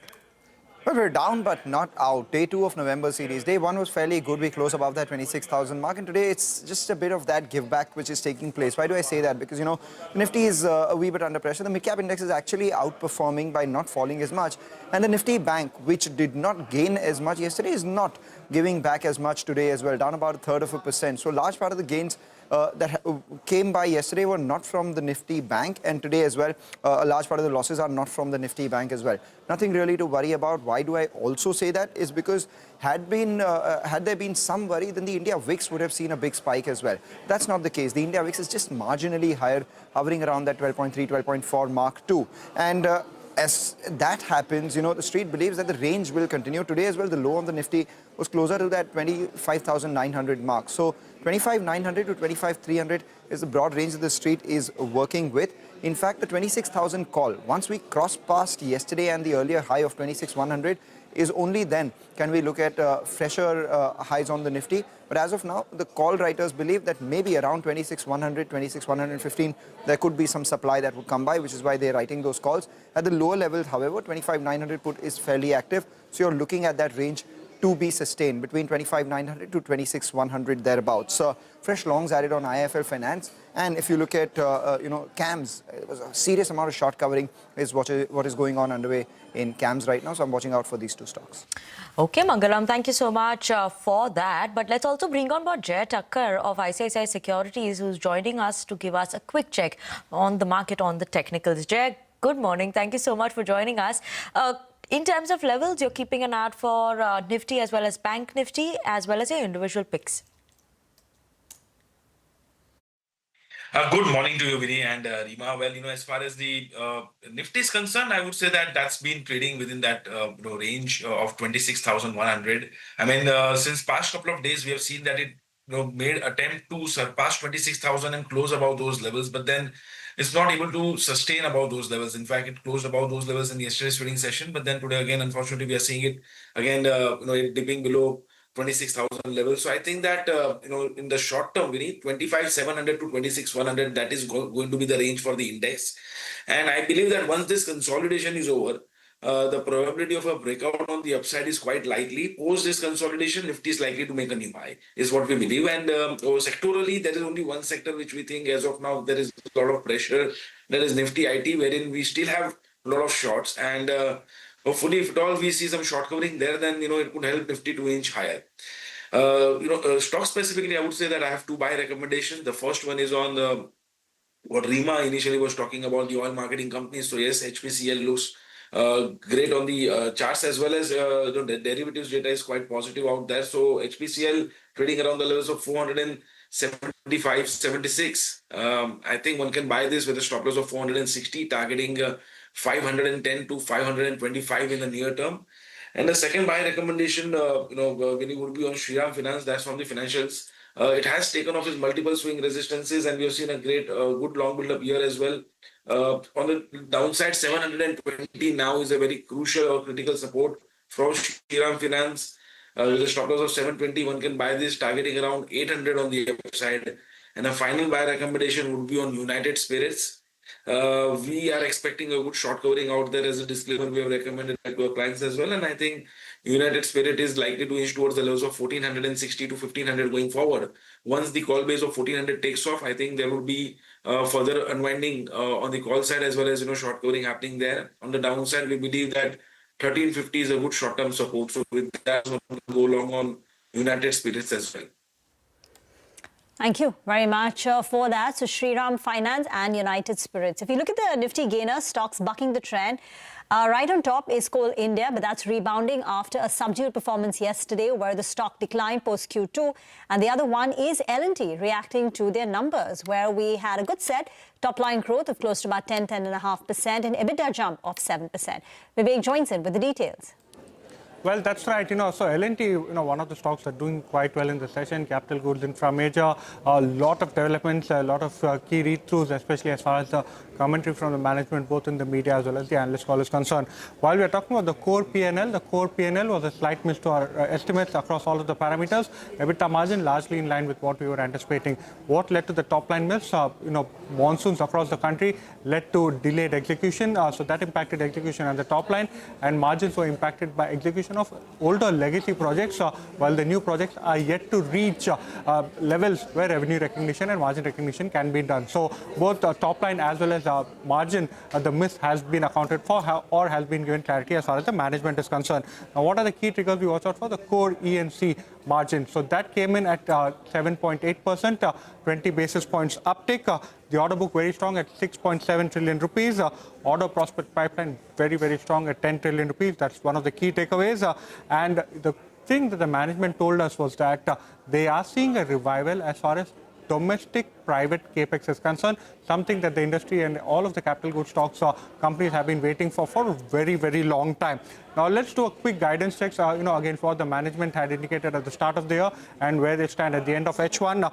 Top line growth, the management had indicated 15% uptick. They are now at H1, they are at 13%. Management said they're on track to meet the guidance. Order inflow guidance of 10%. While they did not specifically go ahead and change or upgrade the guidance, they said that they are very well placed to exceed the guidance of 10% order inflow that they are given at the start of the year. And looking at the L1 position, it appears that they should be able to do so quite easily. And core margins, they are given a guidance of 8.5%. They currently are tracking around 7.7 to 7.8. It's still a work in progress, as what the management has indicated.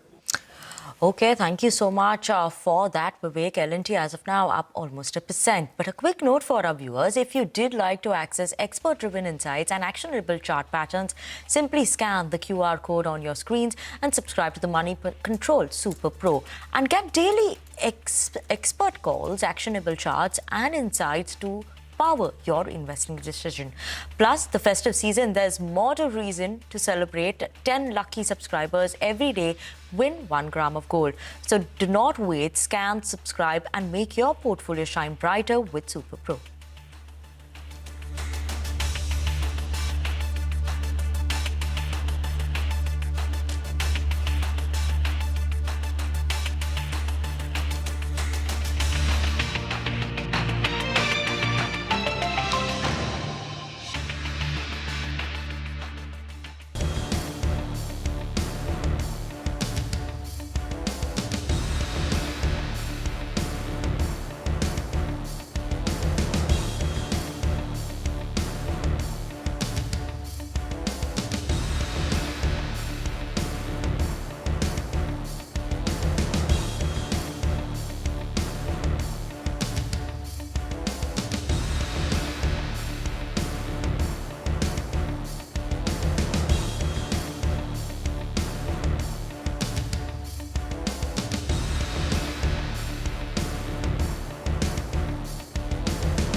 Welcome back to Trading Hour on CNBC TV18. Now let's move on and get to what were the updates that came in from Trump as well as Xi Jinping's meeting.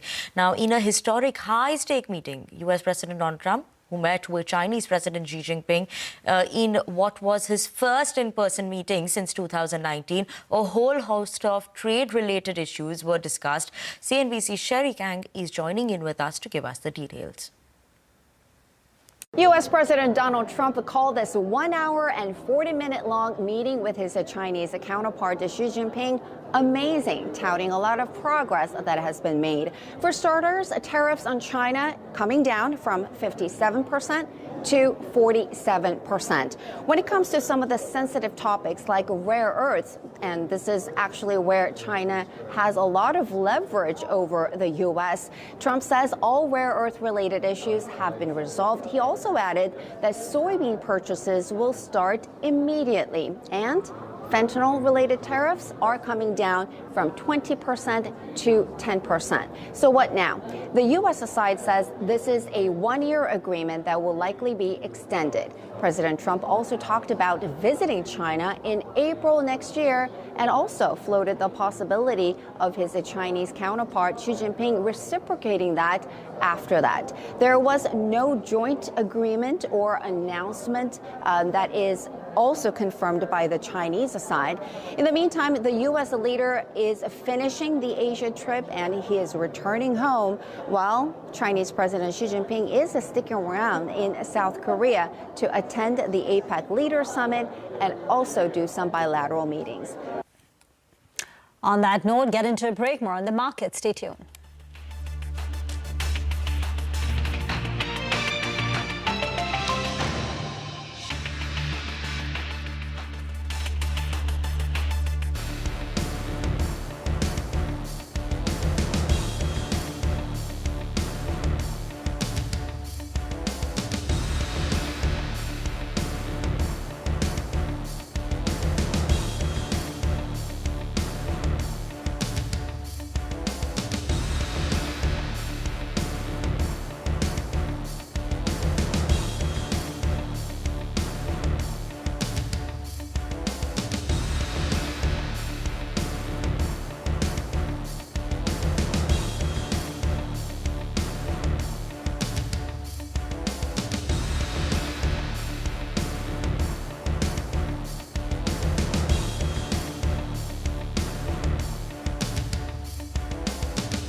Welcome back. Talking about numbers today, ITC should be on your radar. Mangalam joins in with the key expectations.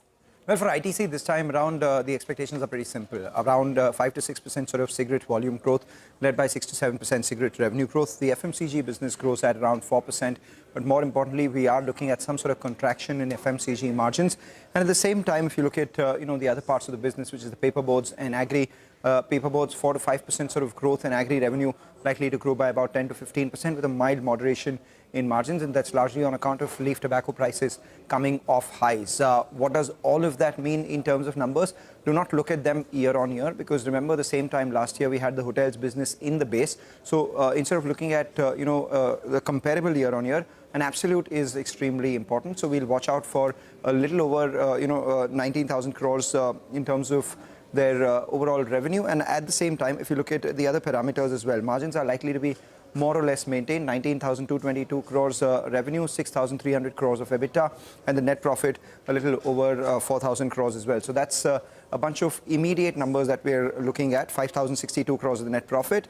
But then again, remember, these are not comparable year on year. You look at the absolute numbers, and that is when you make a judgment. The FMCG EBIT margins are likely to be lower on account of not only higher inflation, but also disruption related to GST. So some of those old stocks that they may be looking to end is something that we will be watching out for. Cigarette volumes. Now, BST Industries so far has reported the numbers. 10% volume growth is what they've reported. So ITC likely to do about 5 to 6%. Okay, thank you so much for that, Mangalam. We'll keep an eye out on ITC, but Cipla is also going to be reporting its numbers today. Ekta is joining in with us with the key expectations. Ekta? Well, yes, for Cipla this time, it is going to be out during market hours. So the revenue is expected to grow around 5-odd%. The EBITDA is expected to be flat with margins of around 25.5%, which compares to around 26.7% year on year, and a profit growth of around 3-odd%. Now, you are expecting a decline in the US sales or sluggish US sales simply because there is higher competition for Revlimid generic and limited approvals in the US. Watch for a pickup in the oncology drugs, which are in the complex oncology generic space, which launched in Q1 and are expected to show some amount of momentum in Q2. So the range for the US estimates is quite wide. It's anywhere between $209 million to around $237 million. This compares to $226 million in the previous quarter. Now, in terms of the domestic market, expect high single-digit growth, anywhere between 7 to 9-odd%. Watch for the impact of GST changes on the domestic formulations. Now, margin range is anywhere between 25 to 26%. And separately, the commentary with regards to FY26 guidance, price erosion in the US, in Revlimid generic, and the Indore facility re-inspection would be a couple of things to watch for. Thank you very much for that. And that brings us to a close in this edition of Trading Hour. Thank you very much for watching.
Stock slip as Fed Chair Powell casts doubt over a December rate cut, and the street tries to assess the implications of the Trump-China trade thaw. Metals and utilities are the bigger drags, while energy and industrials eke out gains.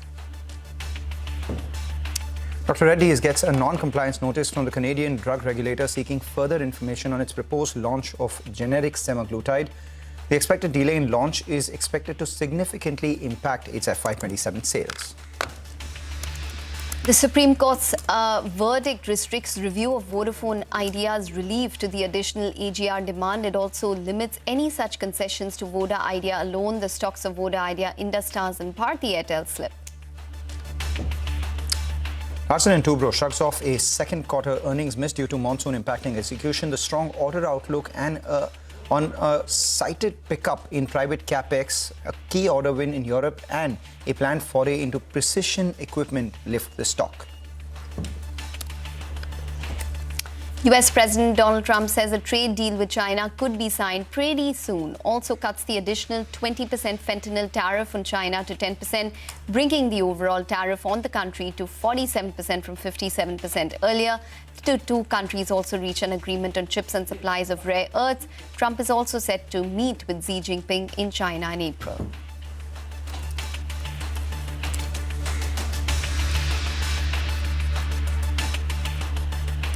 Hello and welcome. Good afternoon. You're watching us here on Halftime Report. I'm Mangala Malu. With me, Ekta Batra. Currently, as we speak, the market trudging around near the lower end of today's trading session. What's also at the lower end of today's trading session so far is the rupee, which has weakened against the dollar. And as you know, the intraday chart comes up for you. As that has happened, the markets move further lower. But today, it found some demand at 25,900 and supply at 26,100.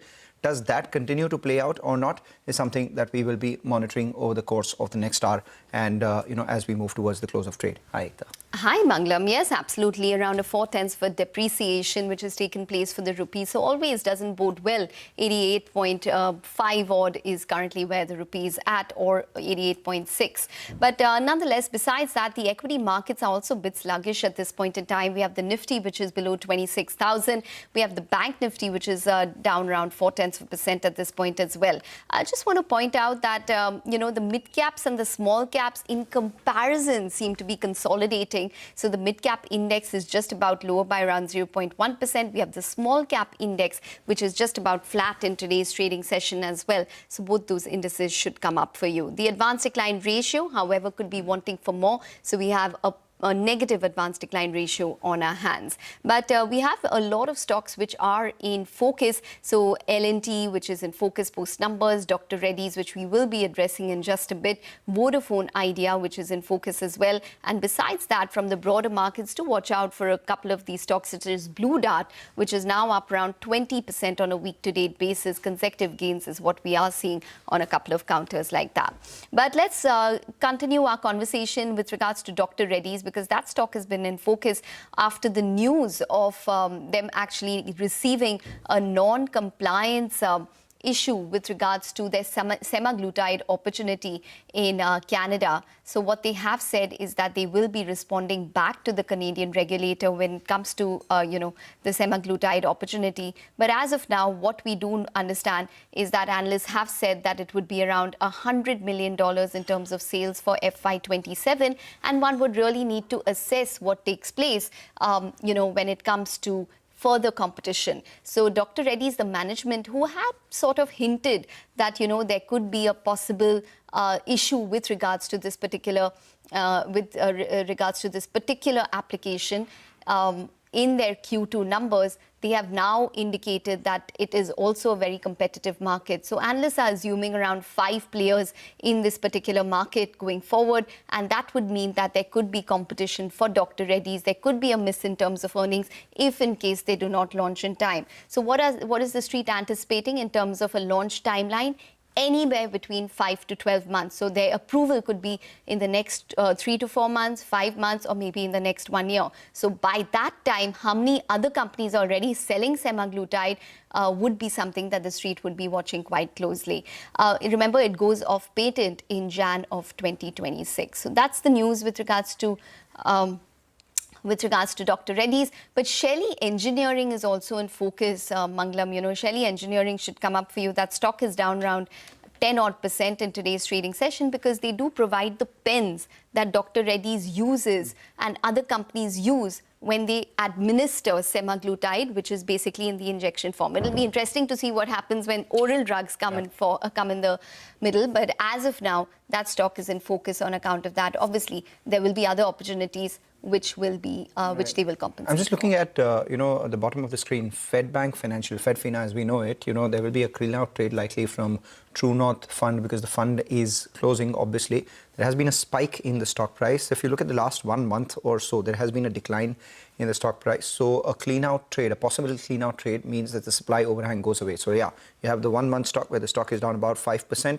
on the expectations of a trade coming anytime soon. And now that it has finally come through, it will be very interesting to see who the buyers are and at the same time at what price this happens. If this were to happen, you know, at a price closer to where we are right now, it would be obviously a positive largely because supply goes out. And it's not because of any other reason, but apart from the fact that, you know, True North, the fund life itself has ended. So we'll monitor that story, perhaps get you some more on that as well. In the meanwhile, as we try and connect with experts on the pharmaceutical space, we'll take a short break and on the other side, tell you also about the stocks which are moving around in trade.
Welcome back. Well, let's continue our conversation on Dr. Reddy's. We have Vishal Manchanda from Systematics Group joining in to discuss what he thinks of the developments. Vishal, hi, welcome to the show. Well, this was the news that the street was waiting for, but it's been disappointing. But the street, Dr. Reddy's sort of set us up for it in Q2 when they said that they can't really rule out a complete response letter in Canada for semaglutide. What's your sense? Do you think that they'll get approval in time to monetize the opportunity well enough? So I think it still remains a question whether we'll see an approval coming through and maybe what timeline. So we know this is a complex generic, and if you look at the track record of India in terms of getting complex generic approvals. So like if you look at this specific category, which is a peptide drug and a drug device combination, we don't have too many precedences, like in terms of what has worked. So not many companies have got approval around in this category. So I think it is still uncertain. And then we also don't know whether other generic companies would get an approval for this. Okay. All right. So you're not sure about the other generic companies to get an approval for this. But what are you factoring in when it comes to when they could get approval by? Because some are estimating maybe Feb, maybe March. Some are estimating maybe a year from now. And what is your estimate in terms of how much they can make? Is FY26 completely washed out in terms of an opportunity? And what are you estimating in terms of FY27? So I think my sense is at least it should take at least 6 months from where we are today. Because if you look at Reddy's was the earliest filer here, one of the earliest filer. So first or the second filer in the category. So I think about 15 months have gone into the review, and still we are seeing a complete response letter here. So my sense is there are major challenges here, and maybe 6 months is something we should actually build into our estimate. And then again, the upside would largely depend on whether other generic companies get an approval and how many of the other generic companies get an approval. I think there are 5 companies that have filed. So if all 5 get, then probably it's not that interesting a story as we would want it to be. Right. Dr. Reddy's on its part is saying that all of this can then be offloaded in other geographies, if not Canada. Do you think that will happen at a lower price, and as a result of which the impact would be a lot, more than what they are anticipating? You're right. So all the quantities obviously can be offloaded into other geographies. Exactly. But Canada was more interesting because DRL could have been one of the early winners here, and they could have got a higher value out of the same volumes. But that probably might not happen in other geographies, which I think would be extremely competitive. So in your estimate, what could the impact be from a dollar value perspective, if at all? So what we were building in our numbers was $100 million of contribution from semaglutide in Canada. Probably if they get an approval quickly and others don't, that still can be achieved, $100 million in FY27 from Canada. But if at all they miss this, so they miss the Canada opportunity. All other markets, I think, apart from Canada, my sense is all other markets maybe like between $50 to $100 million put together in the first year. Okay. Vishal, which are the other Indian companies which have filed and could be waiting for approval in Canada? As far as I know, Sun is the only one here among the Indian names that has filed for a Canada approval. Rest others are all global generics. Okay, so Sandoz, Apotex, I think Aspen is another, and probably Mylan. Okay, so based on how complicated the drug is, do you assume that it could be a tough task for something like a Sun Pharma also? So I would actually think Sun is a probable winner here. They have a track record in peptides. Although semaglutide is a more complex peptide in terms of the complexity, it's a longer chain amino acid peptide. While most approvals that Sun has secured for peptides are shorter amino acid chains peptide. And again, this is a drug device combination, but I think Sun has successfully executed on drug device combinations in the past. Okay. Shelly Engineering, that stock is down around 9% Do you look at it? Is Dr. Reddy's such a huge contributor to it?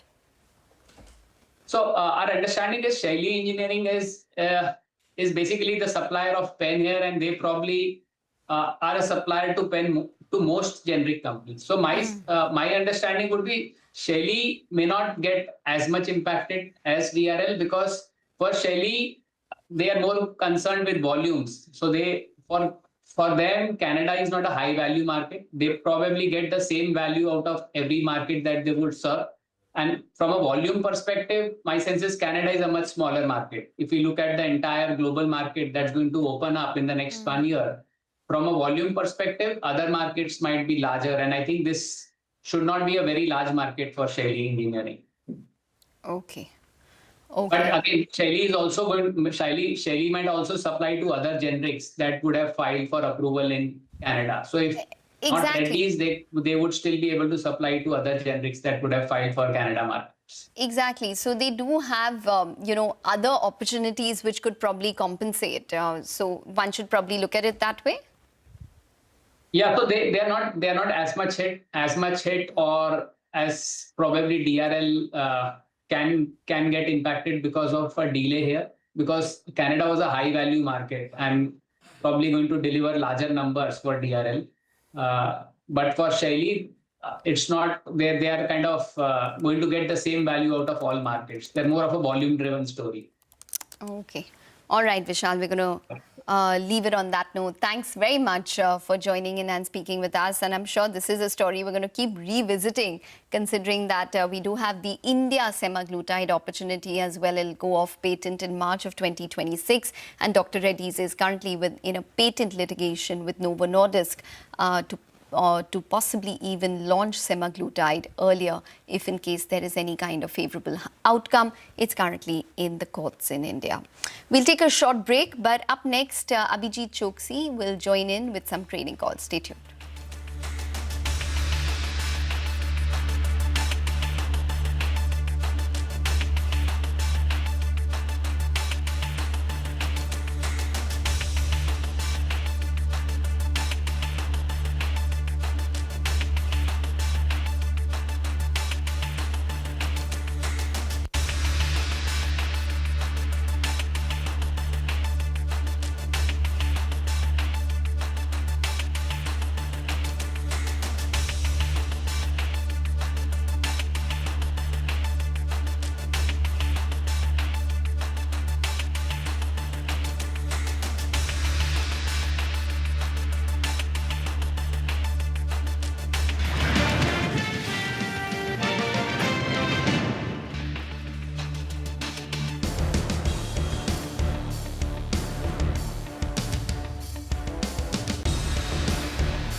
Welcome back. You're watching us here on Halftime Report. The market holding around that 25,900 mark, a little above that. But now we have with us Money Control Super Pro expert Abhijit Choksi, who joins in.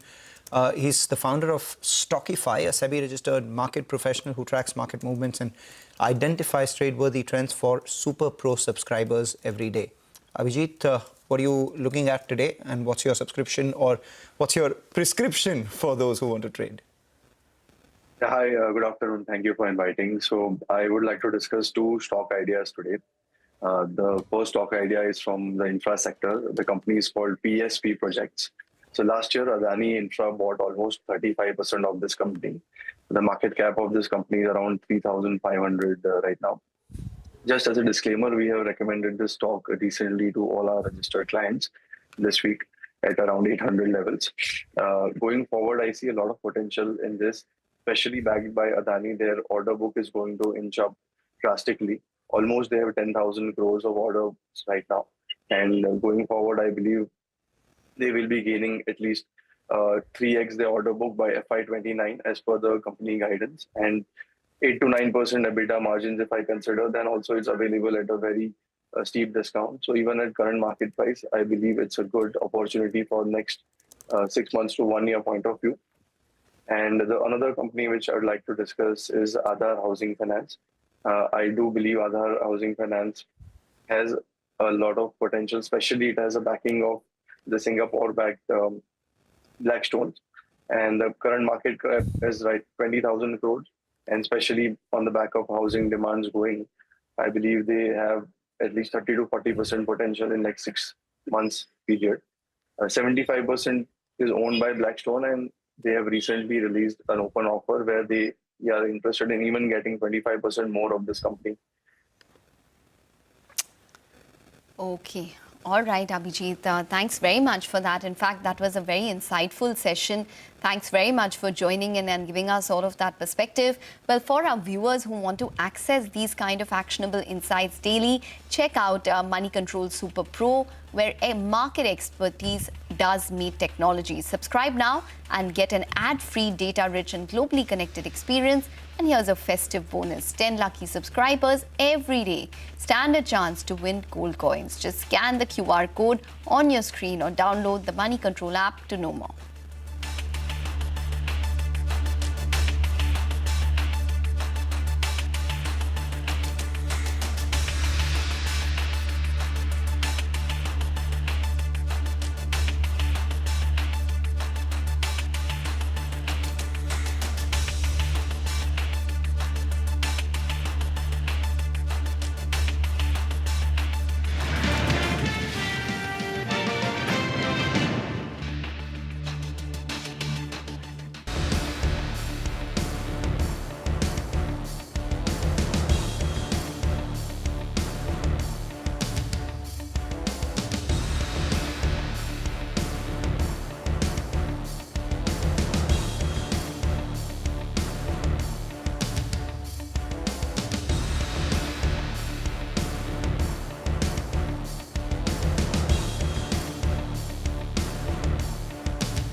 Welcome back. Well, it is a little lower for the Nifty now. So 25,921 is where we're at. So we're down around 0.5% at this point. The advanced decline ratio, like we've been pointing out, has been weak from the get-go. So it's not really improved on that front. And from the stocks which are actually losing ground at this point in time include HDFC Life, Bharti Airtel, Sun Pharma, Bajaj Finserv.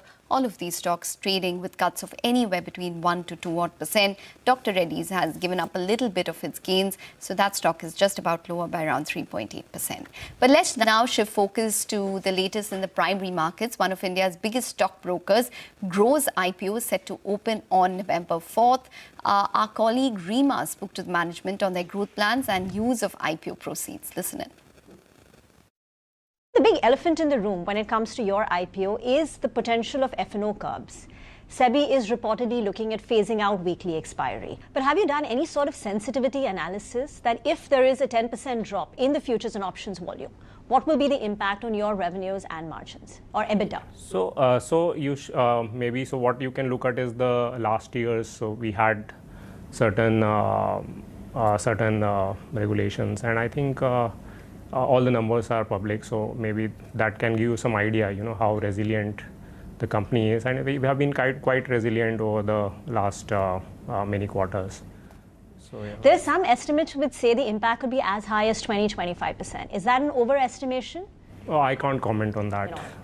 Okay. You spoke about the numbers, but the Q1 numbers reflect the impact of the regulations which came in effective October. Your overall operating revenue was down 18%, broking revenue was down about 17-18%, and even the number of active transacting users saw a drop in the June quarter. We are not just a broking company. We are building like India's largest wealth platform, and we have multiple businesses. Broking is of course the largest and the kind of the leader there, but that's how we look at it. Right, multiple products. So we are like building direct to customer multiple product company where customer has an option to kind of invest in any product that they want. Right. Is there some sort of a slowdown at a broader industry level? The pace of demat account openings has come down. There is that fear of F&O. F&O volumes, cash volumes have also seen a dip. I started investing in capital markets like I think more than 20 years back. And in last 20 years, and of course, like a lot of people have been even longer and so on. And we have seen like ups and downs. So we look at long term, right? India, as I said, like, if India becomes like a developed, like, from the economy perspective, capital markets will be very large, right? So I think in natural course of kind of this is like a natural, this is the nature of the market, right? So. And these are like, so it goes down and then goes up, goes down. So by the way, from growth perspective, we are still growing, right? Our net customer addition is still kind of, as a platform, have been growing. One of, I think, the priorities for you all appear to be MTF, Margin Trading Facility, because a part of the IPO proceeds are also earmarked for MTF. It's a nascent business. You all started very recently. But it's scaled up quite dramatically. I mean, it's really taken off. In FY25, the MTF book was 600 crore. In Q1, it was 1,000 crore. What is the ramp up that you see for MTF?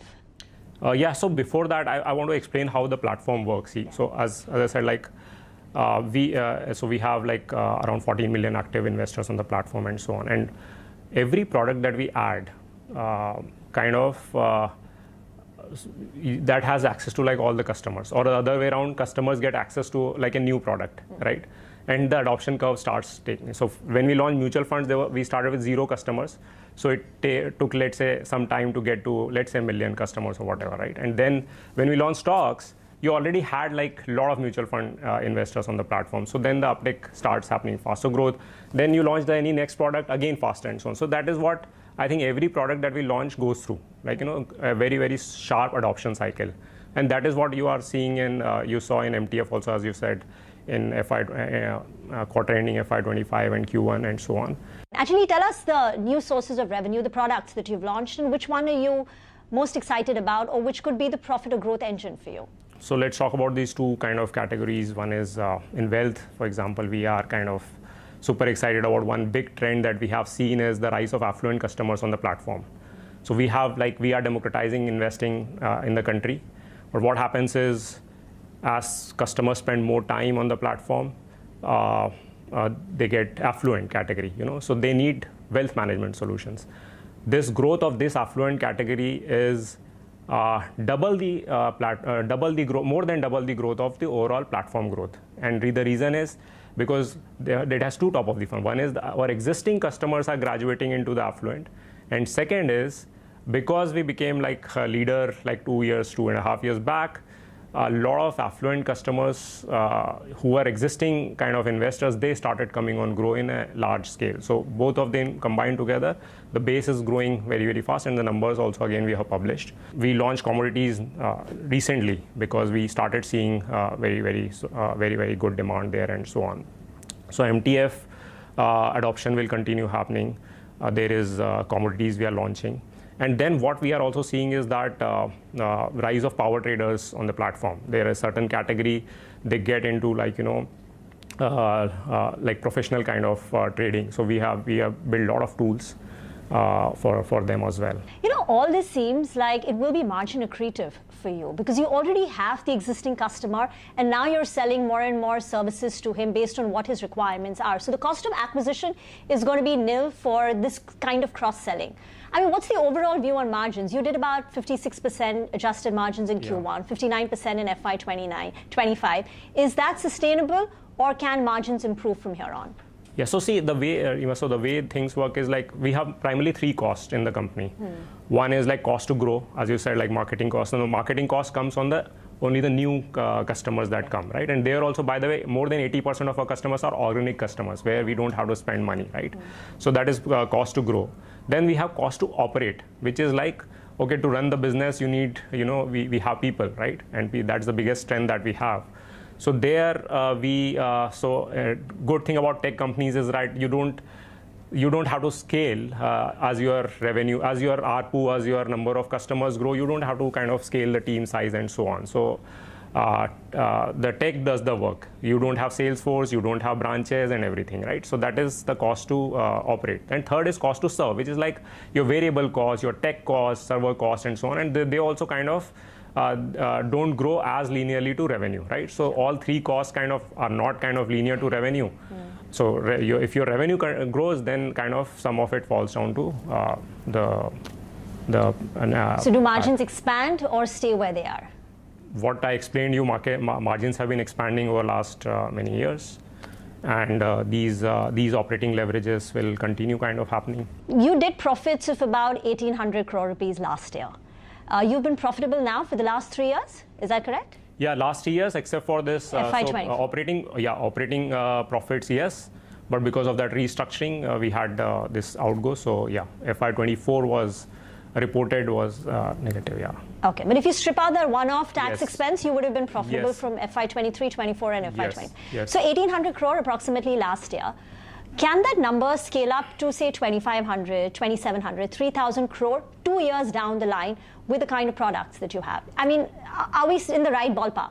So I would not comment on the future projections and so on.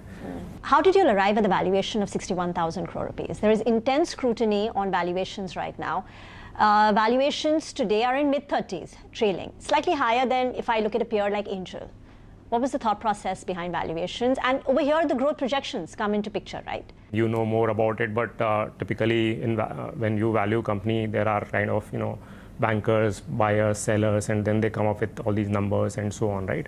And of course, like typically you look at multiples of the peer companies. You look at, how fast are you growing? What is your margin? How like leadership of the brand, right? And so on, and all those kind of things. They either give premium or discount, and then come up with something number and so on. And I think we came up with this number.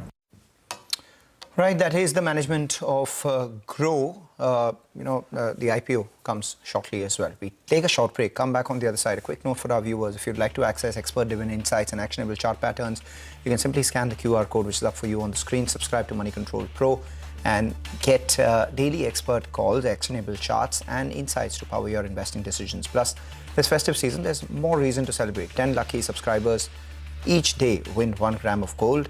So don't wait, scan, subscribe, and make your portfolio shine brighter with Super Pro.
Welcome back. Joining us on the show now is Sachin Jain. He's MD World Gold Council. Sachin, hi, thank you so much for joining in. And strong numbers coming in from the report for third quarter that has been put out from World Gold Council.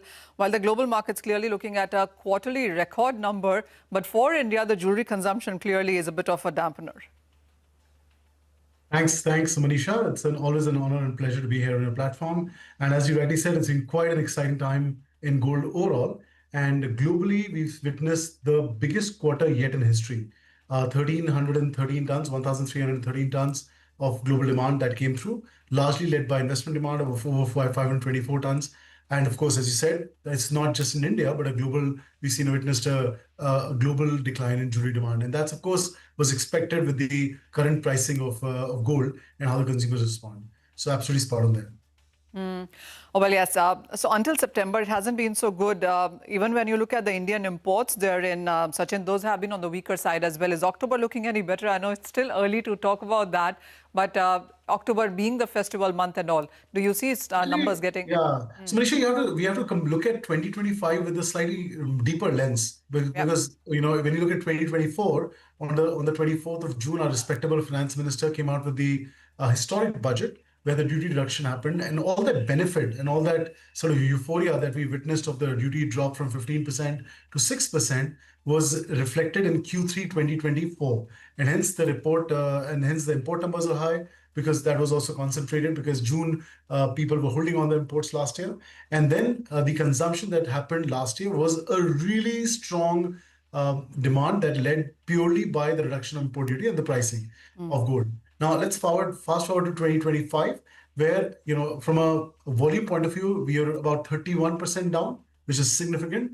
Value-wise, we're still at about the same level of 1,15,000 crores or so, which is great. And very importantly to understand is that this year we've had an early Diwali, which also means that elements like Pashupatra and even Shraddh and all these elements where the buying for jewelry is all-time low also were in Q3 and not in Q4. I think with those elements, September seems to be at a good spot. And the way we've seen October, it's been a rampant increase and a great dominant consumption that we witnessed at, of course, the all-time high prices. No, absolutely. Sachin, the other two things that I'm looking at within that report is an year-on-year comparison when it comes to investment. Even at these higher prices, the investment numbers are quite on the stronger side. And the other thing that I'm also looking at is the total gold recycled, and that seems slightly lower than what it was in last year. So would you say at higher prices, people held on to their gold and didn't really bring it on back to the markets? Great question, Manisha. And I think reflecting on both of them, the investment demand has touched 91.6 tons, which is phenomenally high. I mean, in terms of value, in terms of volume, it's about 20% up. But in terms of value, it's about a 74.5% up, and totaling to about 88,970 crores that the Indian investors invested. And this is, of course, largely in bullion, bars, and coins. And a certain percentage gets to a very growing and important segment of the ETF. To your point on how this demand really led out from perspective of exchange gold. Question, Misha? Exchange gold. Yeah, on the recycling, yes. So you see that our numbers have reported a 7% decline. And what we report in our numbers is gold getting recycled to cash. So it's important to understand that that has gone down at such phenomenally high prices. While the price of gold last year to this, the comparative number, the price of gold is almost 50 to 55% up. But the recycling number going down is a clear indication of the confidence people have on gold as a commodity. And what we do not report in these numbers is that the recycling of gold to gold that gets exchanged on retail flows. And the initial estimates that we had of this year have been strong, but last year the number could be in the range of about 25%. Okay. This year we believe, and we will vet them, that we believe that the recycling would have been upwards of 40 to 45% of old gold converting into new fresh designs and new gold. Sachin, just coming back to the Dhanteras and Diwali week there, and I spoke to Malabar, I spoke to Joyalukas, and they tell me that this is the best Diwali that they ever have had in sense of numbers. Value-wise, of course, it's in triple-digit and four-digit crores as well when you look at the overall week there. So would you say October would do much better than what we've seen in the previous quarter? And now as we step into the very, very strong wedding season into the Indian markets, November, December, Jan, Feb, and the second quarter of the next year as well, how are we approaching this, especially given the fact that there has been some correction in prices? I think a few things, Manisha. Firstly, consumers' obsession in gold. And, all of us have been, surrounded by people who would say, I missed the rally, I should have got into it at a certain different price point and so on and so forth. So the euphoria is very high. Secondly, what's happened is that, there's a great amount of preparation that is done by the industry on offering different kind of products related to current lifestyles and so on and so forth. October has been extremely strong. The way, and you mentioned yourself that people have seen the best Diwali yet. And as jewelers and everybody else, they're looking at revenues. The profits are high. The revenues, of course, have been substantially high. And I think that's something that we've witnessed. Now, if you look at the consumption pattern that we've witnessed, and we've been watching consumers very closely, on the 23rd of April, when we touched 100,000 rupees for 10 grams, 1 week later was Akshaya Tritiya, which went on fairly well. Then there was a bit of pause from 100 to 110,000 rupees. And the moment the gold crossed that 110,000 level, it's been a bit of euphoria that we saw witnessed. And with this sort of little bit of correction that we witnessed in the price of gold, the underlying strength and the confidence of the consumer in gold continues to be very strong. And I foresee that as we look into the festive time, as we look into the wedding purchases, for jewelers, it should be a strong time as well. And the last thing that I have to share is that consumers who tend to buy higher value goods, like 100, 150 grams up to about half a kilograms of jewelry, that segment has done continuously very well. And it's very interesting because a lot of wedding purchases either got preponed and so on and so forth. But it's been a very interesting phenomena from a consumption perspective. And I think the consumer will continue to be inclined to consume more gold and more gold jewelry. Okay, all right, Manisha, thanks very much for that. So gold continues to be glittering at all-time highs. Companies have seen record sales this festive season. Well, we need to take a short break on that note, but up next, we'll get you a CNBC TV18 exclusive. True North looks to sell its entire stake in Fed Bank Financial Services. That particular story coming up.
Welcome back. So those are the Cipla numbers, and it seems to be bang in line with what the street was anticipating. So 1,351 crores is what they've reported in terms of profit, which is around a 4% growth. The street was anticipating around 3%.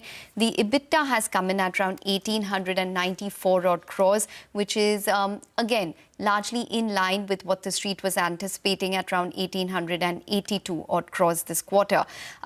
We'll wait by for the top line. I think the top line went by as well. So 7,589 is where that's coming at. That's a little better than at least what the street was anticipating. It's around an 8% growth is what they've reported. So I think the margin should be at around 25% this quarter. So the street was working with margins of around anywhere between 24 to 26 odd percent. Largely, it looks like it's an inline set of numbers with the revenue probably a little better than estimates. The US markets is probably going to see a decline this quarter. It's probably going to be sluggish because of, the opportunity from Revlimid generic declining, and separately price erosion in the US, as well as not many great launches for Cipla. So that would be something that the street would watch. India should probably grow in high single digits, so that should be a growth market which should come through for Cipla. And even the one Africa market should see some amount of steady growth. But overall, in terms of what they've reported, it's around an 8% growth in terms of the revenue.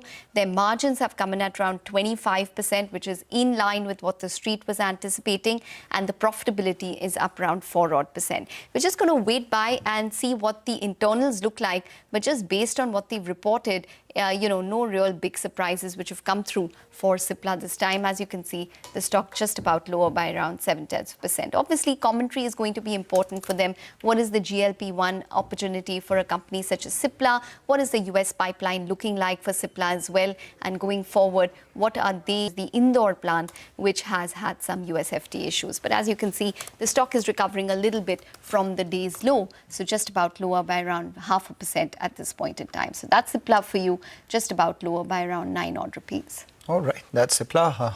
Largely in line set of numbers, but more details awaited. With that, we wrap up on this edition of Halftime Report. Stay tuned. Business Lunch takes all the market action ahead.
Stock slip as Fed Chair Powell casts doubt over a December rate cut, and the street tries to assess the implications of Trump and Xi Jinping trade thaw. Metals and utilities are the bigger drags. The energy and industrials eke out some gains. Dr. Reddy's gets a non-compliance notice from the Canadian drug regulator seeking further information on its proposed launch of generic semaglutide. The expected delay in the launch is expected to significantly impact its FY27 sales. The Supreme Court's verdict restricts review of Vodafone Idea's relief to additional AGR demand. It also limits any such concessions to Vodafone Idea alone. The stock of Vodafone Idea, Industars and Bharti Airtel slip. Larsen & Toubro shrugs off a Q2 earning miss due to monsoon impacting execution. The strong order outlook on a cited pickup in private capex, a key order win in Europe and a planned foray in precision equipment lift the stock. US President Donald Trump says a trade deal with China could be signed pretty soon. Also cuts the additional 20% fentanyl tariff on China to 10%, bringing the overall tariff on the country to 47% from previous 57%. The two countries also reach an agreement on chips and supplies of rare earths. Trump is also set to meet Xi Jinping in China in April.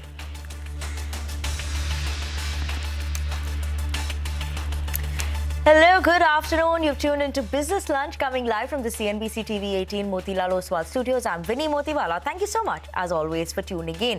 Markets, as of now, 24,900, just managing to hold on to that mark. Seen a bit of a dip, especially coming in the last 15-20 minutes, that you could say. Nifty is down 5/10 to 0.6%. So 25,900 is important as a support also. Now, seems like it's going to be breaching that and may go below that. But as of now, 25,900. Just about that mark. Nifty is down 150 points. Nifty IT, Pharma, that too under pressure. Pharma is the top sector in today's trading session, so keep an eye out on that one. Nifty Bank down 0.3% as well, so no relief coming in there as well. Apart from that, PSU Banks, that's the one that was flip-flopping between the red and the green, so that is what we'll keep an eye out on. PSU Banks, as of now, comfortably in the green. That's where the pickup is coming. While Nifty had seen a downtick, PSU Banks, that's a bit of an uptick in the last 1 hour, so keep an eye out on that one. All in all, a broader end of the market is also not doing too well. And that's why the advance decline ratio, when you look at it, is more in the favor of declines versus advances. Keep an eye out on that. But let's move on and talk about the latest update that's coming between the US President Donald Trump and Chinese President Xi Jinping, who met in South Korea's Busan to negotiate terms of trade to trash out deal agreements on rare earth, tariffs and other restrictions. Chinese Premier Xi Jinping, ahead of the meeting with Trump, alluded to friction between the two economies, but also said that the relation had remained stable under the joint guidance of the two leaders. Listen in to what he had to say. Since your re-election, we have spoken on the phone 3 times, exchanged several letters, and stayed in close contact. Under our joint guidance, China-US relations have remained stable on the whole. Given our different national conditions, we do not always see eye to eye with each other, and it is normal for the two leading economies of the world to have frictions now and then. And in the face of winds, waves, and challenges, you and I, at the helm of China-US relations, should stay the right course and ensure the steady sailing forward of the giant ship of China-US relations. At the meeting between the two leaders lasted for about an hour and a half, and following the meeting, US President Donald Trump said that the two countries would sign a trade deal pretty soon. Trump also said that he would cut the additional fentanyl tariff on China to 10% from 20%, bringing the total tariff down to 47% from 57% earlier. The countries have also reached an agreement on continued supply of rare earth and Chinese purchase of chips and soybean. The US President also spoke to reporters after the meeting. Let's listen in to what he had to say. I thought it was an amazing meeting. He's a great leader of a very powerful, very strong country, China. And what can I say? We have, it was an outstanding group of decisions, I think, that was made. A lot of decisions were made, too. There wasn't too much left out there. And we've come to conclusion on many very important points, and we'll be handing that to you in a little while. We'll, we have it, because there was a lot of different things, many of them very important. I've agreed, as you know, I put a 20% tariff on China because of the fentanyl coming in, which is it's a big tariff. And based on his statements today, I reduced it by 10%, so it's 10% instead of 20%, effective immediately. I believe he's going to work very hard to stop the death that's coming in. I think agreed to, for the most part. Then we agreed to almost everything at a very acceptable form. We did discuss chips, and they're going to be talking to NVIDIA and others about taking chips. If we make great chips, and NVIDIA is the leader, and I'll be speaking to Jensen from NVIDIA. I think pretty soon. We have not too many major stumbling blocks. We have a deal. Now, every year we'll renegotiate the deal, but I think the deal will go on for a long time, long beyond the year. We'll negotiate at the end of the year, but all of the rare earth has been settled. There's the tariffs remain exactly the same. It's about now it was 57, now it's 47. Okay, on that note, we're going to actually sip into a very short break. Don't go anywhere. After the break, we'll bring you more news and updates. Stay tuned in.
Welcome back to Business Lunch on CNBC TV18.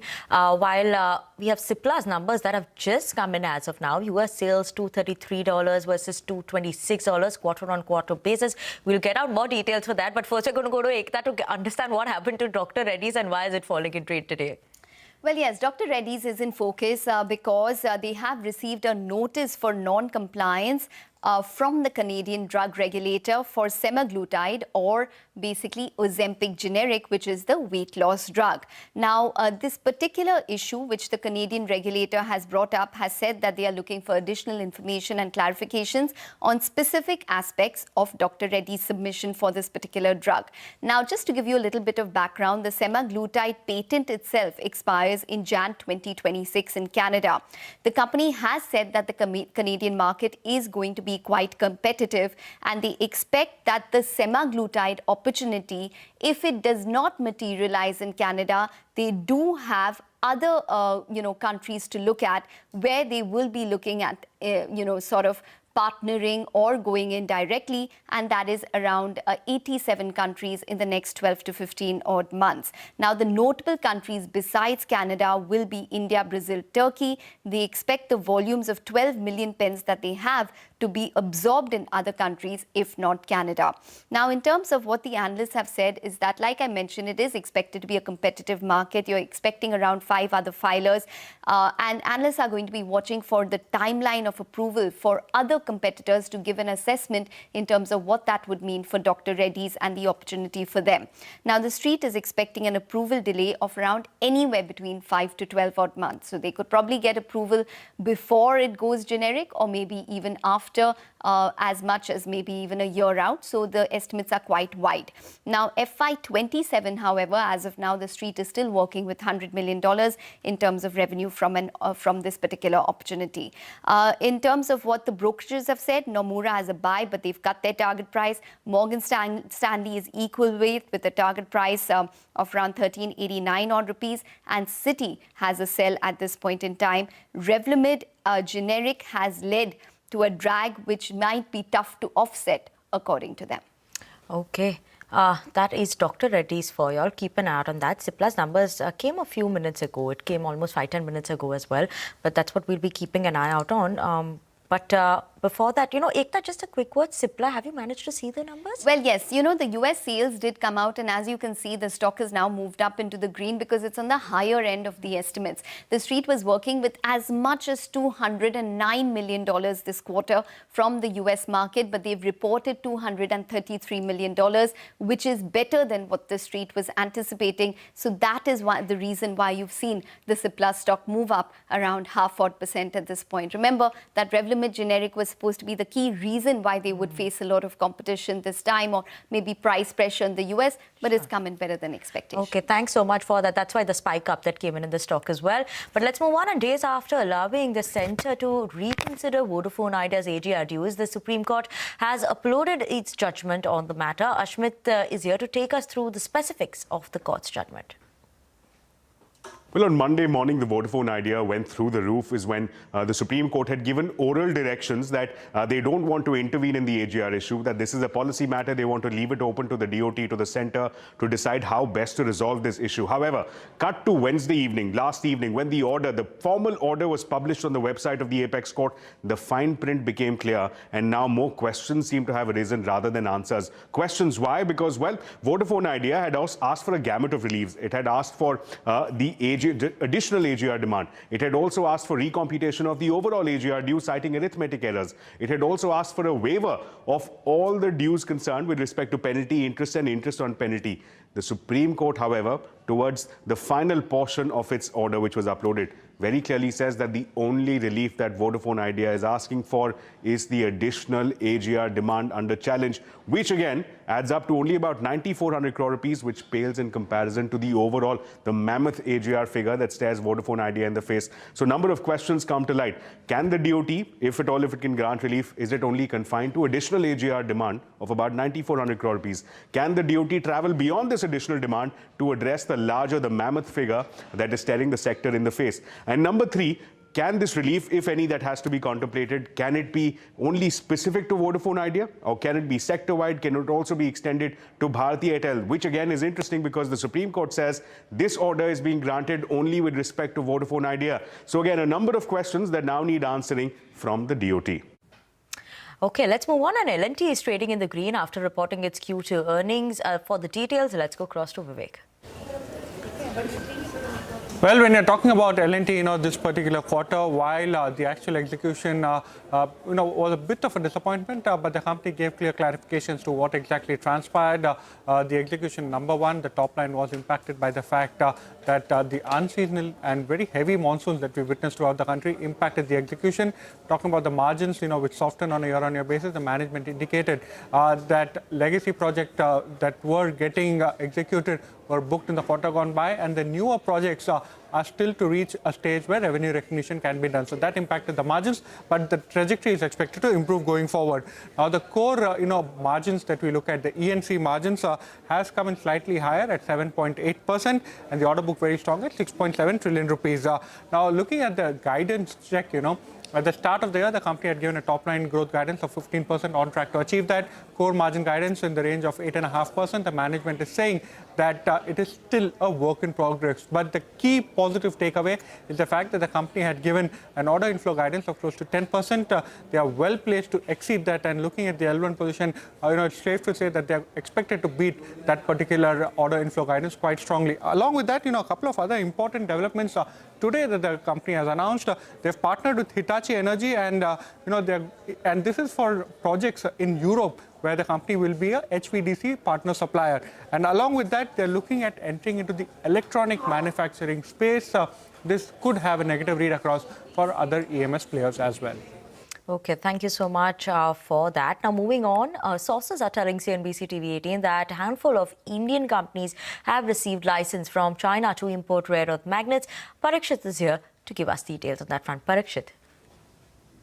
Well, yes, there are 4 Indian companies, that is Hitachi, Continental, D-Diamond and J. Ushin, which is a JP Minda Group company. All of them have received licenses from the Chinese government to import rare earth magnets from China. This is significant because there were 50 applications from Indian companies that were pending with the Chinese government. And since April this year, when the export control curbs were imposed by the Chinese government on rare earth magnets, since then, no Indian company has received high rare earth magnets.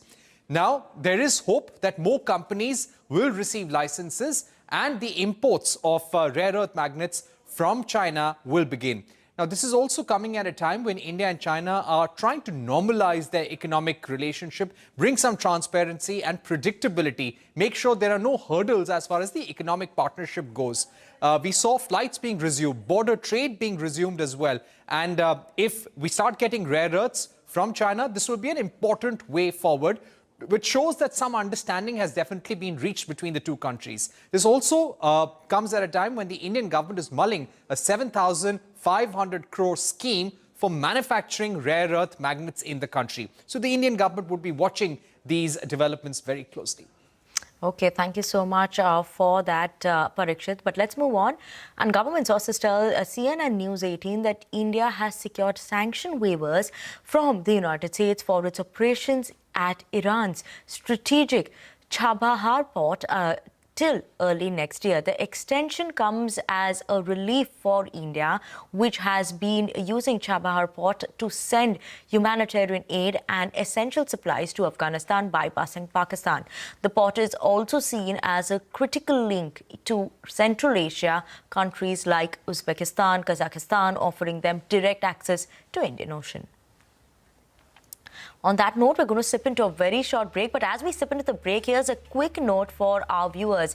If you did like to access expert-driven insights and actionable chart patterns, simply scan the QR code on your screen and subscribe to Money Control Super Pro and get daily expert calls, actionable charts and insights to power your investing decision. Plus, the festive season, there's more to celebrate, and 10 lucky subscribers every day win 1 gram of gold. So don't wait, scan, subscribe and make your portfolio shine brighter with Super Pro.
Thanks for staying tuned into Business Lunch on CNBC TV18. Now, the big cue from the Wall Street that came in today is the widely anticipated move that came in from the Federal Reserve. The U.S. Federal Reserve cut interest rates by 25 basis points. This marks the second time this year that the central bank has slashed rates. We have CNBC's Steve Leesman here to give us a recap on that decision.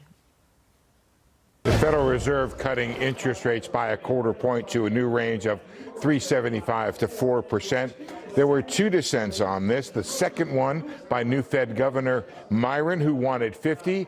First one by Kansas City Fed President Jeff Smith, who wanted no change. So dissents on both sides, a kind of a rare occurrence for the Fed. The Federal Reserve announcing it is stopping quantitative tightening or the roll-off of its balance sheet as soon as December. All roll-offs of treasuries from here on out and mortgage-backed securities on the Fed's balance sheet will now be invested into T-bills. It's a bit of a change there. On the economy, the Fed said economic activity expanded at a moderate pace, according to available indicators, one of two nods in this statement to the absence of data by the Federal Reserve. It had said in September that the economy was moderating, so almost a bit of an upgrade to the economy, but according to available data. Job gains, it said, has slowed, however. Unemployment remained low through August. And again, it said more recent indicators are consistent with these developments. That's another nod to the idea that the Fed doesn't really have the official data. More recent indicators is what it's using. Inflation, it says, has moved up since earlier this year and remains somewhat elevated. That is the same characterization as September.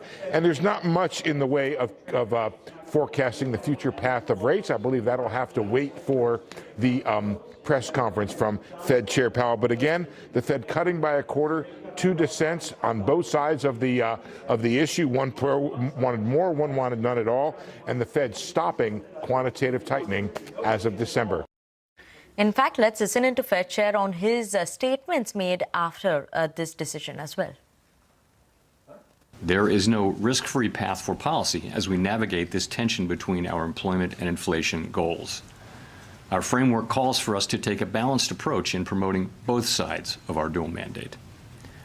With downside risks to employment having increased in recent months, the balance of risks has shifted. Accordingly, we judged it appropriate at this meeting to take another step toward a more neutral policy stance.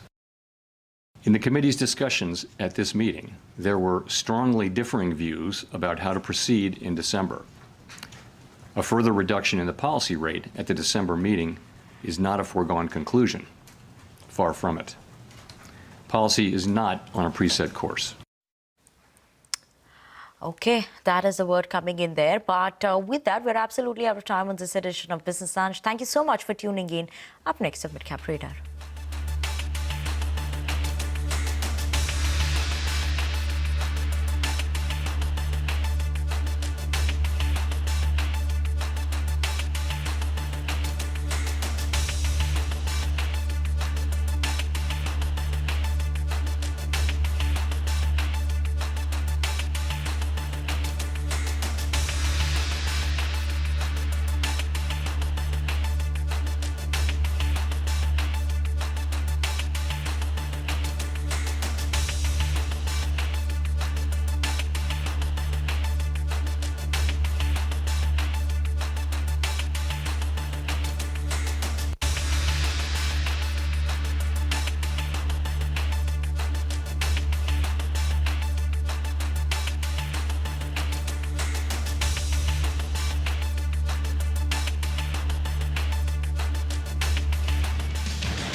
Well, good afternoon and welcome to Midcap Radar live from the CNBC-TV18 Motilal Oswal studio. I'm Vivek Iyer and with me today is Mangalam Malu. Good afternoon, Mangalam. Well, a choppy trading session. Nifty, as we speak, at the 25,900 level. Quite a lot of movers, but largely tracking earnings, and that's what markets are reacting to. Absolutely, Vivek, tracking earnings. But the important part is the frontline index. Even though, it's lower today, we haven't seen a bigger gash below that 25,900 mark. In fact, if anything, it's seen a bit of a recovery from 25,900 levels itself. So now it's over to the last couple of hours of trade to see whether this holds or not. So we'll monitor that as we go along. And the Midcap index as well is not falling as much as the frontline indices. So we'll talk about that in just a bit as well. But first up, all the top stories that we're tracking this afternoon for you. Stocks slip as the Fed Chair Powell has cast a doubt over December rate cut, and the street is trying to assess the implications of the Trump-Xi trade thaw. Metals and financial services are the bigger drags, while PSU banks eke out some gains. Midcaps are relative outperformers. BHEL rallies on a healthy second quarter while margin expands sharply and execution improves. The order book is also higher by nearly 40% on a year-on-year basis. Ixigo is under pressure after reporting their second quarter numbers. EBITDA under pressure. The company reports a net loss of 3.5 crores as well. This versus a profit of last crore. However, on a cash basis, it's a positive. The EBITDA has turned negative largely on account of a one-off employee ESOP expense. Union Bank in focus after reporting their Q2 numbers. Net profit down 10%, while net interest income declines 2.6% on a year-on-year basis. Shaily Engineering Plastics under pressure after its partner Dr. Reddy's receives a notice of non-compliance from the Canadian drug regulator for semaglutide injection. Shaily Engineering Plastics is a supplier to Dr. Reddy's for this weight loss drug. Well, you're looking at the markets, and even as we speak, there has been some selling pressure come across, especially in the broader end of the markets. Some of the banking names are seeing quite a bit of a dip. Kotak Mahindra Bank, that particular stock, as we speak, near the day's lowest point.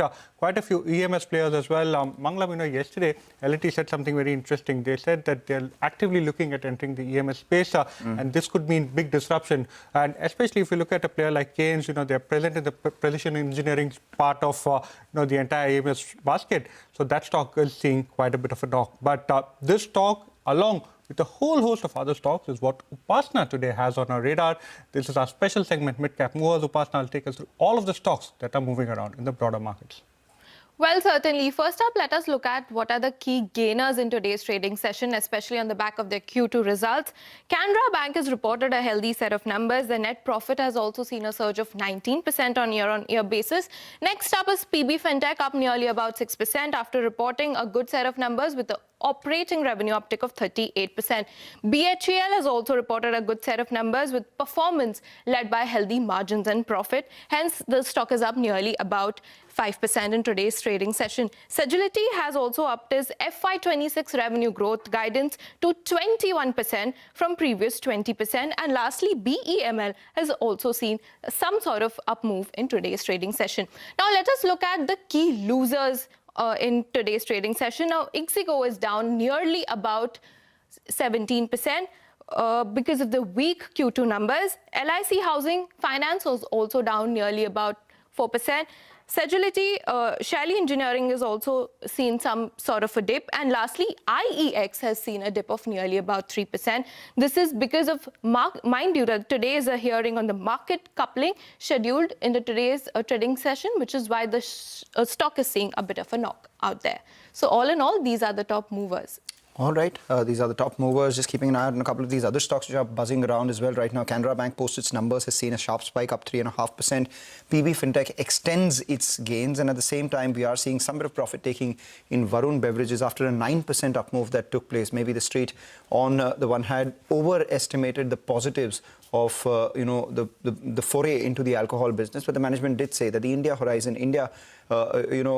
foray into alcohol is not immediately on the horizon. They did not rule out the possibility, but definitely not something that is immediately on the horizon. LIC Housing Finance at the low point as well. Let's call Siddharth Rai Mangla, the senior research analyst at Stockbox Technologies, for a quick check on the market. Siddharth, immediately after breaking the 25,900 mark, the Nifty swiftly broke 20-25 points as well.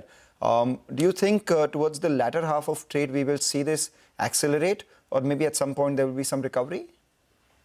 Hi, Mangalam. Good afternoon. Thanks for having me, first of all. See, Mangalam, if we talk about Nifty, the undertone positionally in Nifty is strictly still bullish. So, first of all, positionally, we have to be bullish in Nifty. But Nifty, having said that, Nifty playing zigzag above and below 26,000 in the past couple of sessions has shaken some confidence of the bulls. In fact, a lot of the stop losses are being taken out today itself, which can definitely extend this fall towards those 25,820, 25,800 mark. So there are two ways to play such a market, Mangalam. The first one is to just sit on the sidelines and to mark these two levels, 25,800 on the downside and 26,100 on the upside, and to look at these levels very closely. Once the market index is out of the this range, then definitely we can start taking aggressive positions. The other way is to take an eventual long position using an option spread, such as a bull spread, for example, because eventually we will see the index going back above 26,000 towards 26,100, 26,150 levels. But because of a spread, we will be able to absorb these zigzag moves in Nifty, and our stop losses will not be taken out. So these are the two ways to play such a market. But eventually, we should be positionally bullish on the index. Okay, got that. Siddharth, any individual trading picks for the day? Yes, definitely, Vivek. See, there are two stocks, and I think in such a market, it's much better to keep a balanced approach. So one stock we have to buy, and the other stock we have to short. First one we have to buy the stock. The name of the stock is Biocon. See, we saw a very big breakout in yesterday's session, probably a breakout above 2.5, 3 months. Big resistance. So that was a very big breakout. Today we're not seeing a very big move, but just sustaining above those levels is a very good signal for this stock. So I think this stock is very well poised to move towards the big 400 mark. So Biocon can be bought right now. The spot is trading around 374. Our stop loss will be at 366, and the targets being, first target is 395, second target being 405. The second stock is SRF. This one we have to short because the stock looks weak. We saw a very sharp fall from 3,200 levels in the past couple of 3-4 sessions. In fact, now the stock has gone below 3,000, which is a very important and a big mark. As long as we are below 3,000, this fall can extend towards those 2920 levels. So SRF November futures can be shorted here. Right now, this November futures is trading around 2988, 2990. We can short it here. The stop loss will be 3010, and our targets being the first target 2940 and the second target being 2920. Just quickly before we let you go, there are Adani Power numbers at the bottom of the screen as well. Siddharth, do you have a view on Fed FINA? Because there was a story that came in from our colleague that there is likely to be a clean-out block trade, and on the back of that, there was a spike in the stock. But over the last month or so, it has seen a bit of a decline. So do you think this is just a bounce which is, untradable, or do you think there has been a bit of a bottom which is put in? We're talking about Adani Power, right? No, Fed FINA, Fed Bank Financial. Adani Power were the numbers. Okay. Just a moment. Not able to, open the ticker of this stock. All right, no problem. We'll try and get your views on another stock another day. But meanwhile, we'll just take that short break. On the other side, it's all about numbers. Moltech Packaging joining us now to discuss their second quarter numbers. After this short break, stay with us.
Welcome back. The Nifty is now extending its cuts right now, and a large part of that has been because of the Nifty Bank, which was earlier not falling as much, but now extending its fall. And the other part is Reliance as well. Reliance too has moved to the low point of trade. So the Nifty Bank falling in the last few minutes and Reliance being at the low point of trade does not help the cause of the Nifty. And all of that coupled with the India VIX inching mildly higher tells you that maybe we can see a little more on the downside. Just monitor, how the market goes from here on itself. 25,880 is where we are at right now. But Moltech Packaging, that posted their second quarter earnings. There was, an expansion in their profits as well as the margins, but the volumes grew by just about 7%. Mr. Lakshmana Rao, who's the chairman and MD at the company, joins us now to discuss these numbers and more. Thanks a lot, Mr. Rao, for joining in. Second quarter, volumes grew at 7%. First half grew at around 11%. I remember when you last joined, you said that you will look at 12 to 15% volume growth in this and the next financial year. Are you sticking to that? Do you have more clarity on whether it will be 12 or 15? And also on the EBITDA per kg targets, where do we stand? See, yes, I said it will be minimum 12% volume growth, but we have ended up at 11.1% for the half year. And hopefully with the GST reduction on food and FMCG and rains being, now slowly will come off the ambience, there should be improvement in the demand for paints and lubricants as well as for food and FMCG products. And with that, probably we can still aim at 12% overall volume growth. But one point I want you all to notice is that the volume growth comes surely by weight of the polymer we process. But in the case of food and FMCG and pharma, the product weights are less and their contribution margins are better. That's why you see our 6 months EBITDA is more than 40.5 as against 37 and odd last year, same time. So there's almost 9 to 10% increase in the EBITDA margin. And that is what is due to the 45% growth we achieved in pharma packaging products over Q1. That means quarter, we raised pharma growth by almost 45%, which is going to improve the bottom line. Understood that. Mr. Rao, so, just to get some clarity, volume growth, which you mentioned, is impacted by weight.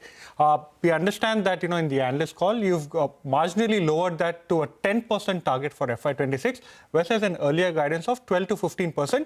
But we understand that the sales growth guidance or the top line growth guidance is retained at 12 to 15%. So is that because of, better realization? Yes. Now you can see very clearly, while the volume growth is just 7.3% in the quarter, that is, 6.9%, the sales grew by 9.7%. And the raw material price have actually come down by 2.5%. That means effectively we are in a position to sell at a much higher price per kg. Right. So what does this mean in terms of EBITDA per kg for this year and the next year? Because the contribution from F&F and pharma will only increase next year, right? So where does that number stand at right now, and what is your aspiration? Yeah, last year we hardly did around 9-10 crores in pharma. Now per quarter we are doing 10 crores. This quarter we ended up 10.2, and last quarter we did about 8 plus. So probably we end up this year somewhere around 35 to 38 crores. That's what I guided in the beginning of the year itself. We are on track. And next year, we are aiming at 55 to 60 crores from pharma packaging. Orders and clients are on the way. And in food and pharma, for food and FMCG, our plant at Panipat started commercial production in September. There are orders flowing in. We have signed a major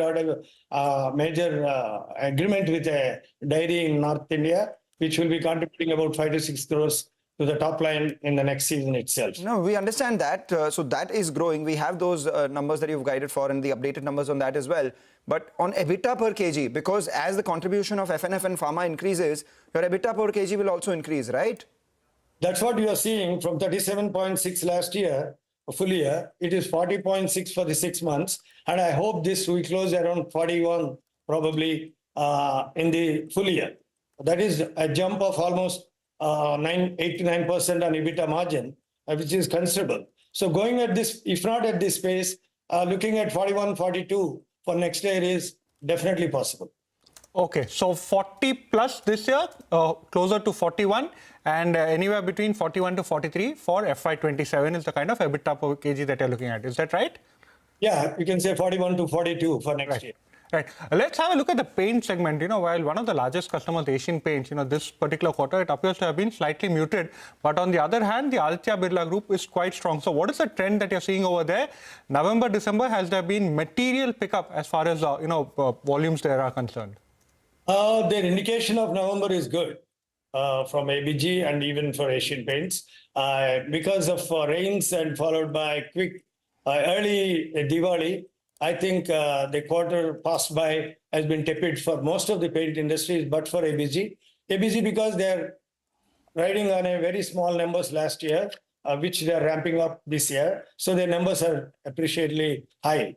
But their indications for future also are very strong. And I hope November onwards, paint volume pickup will be good. If you also notice, maybe the data is not available.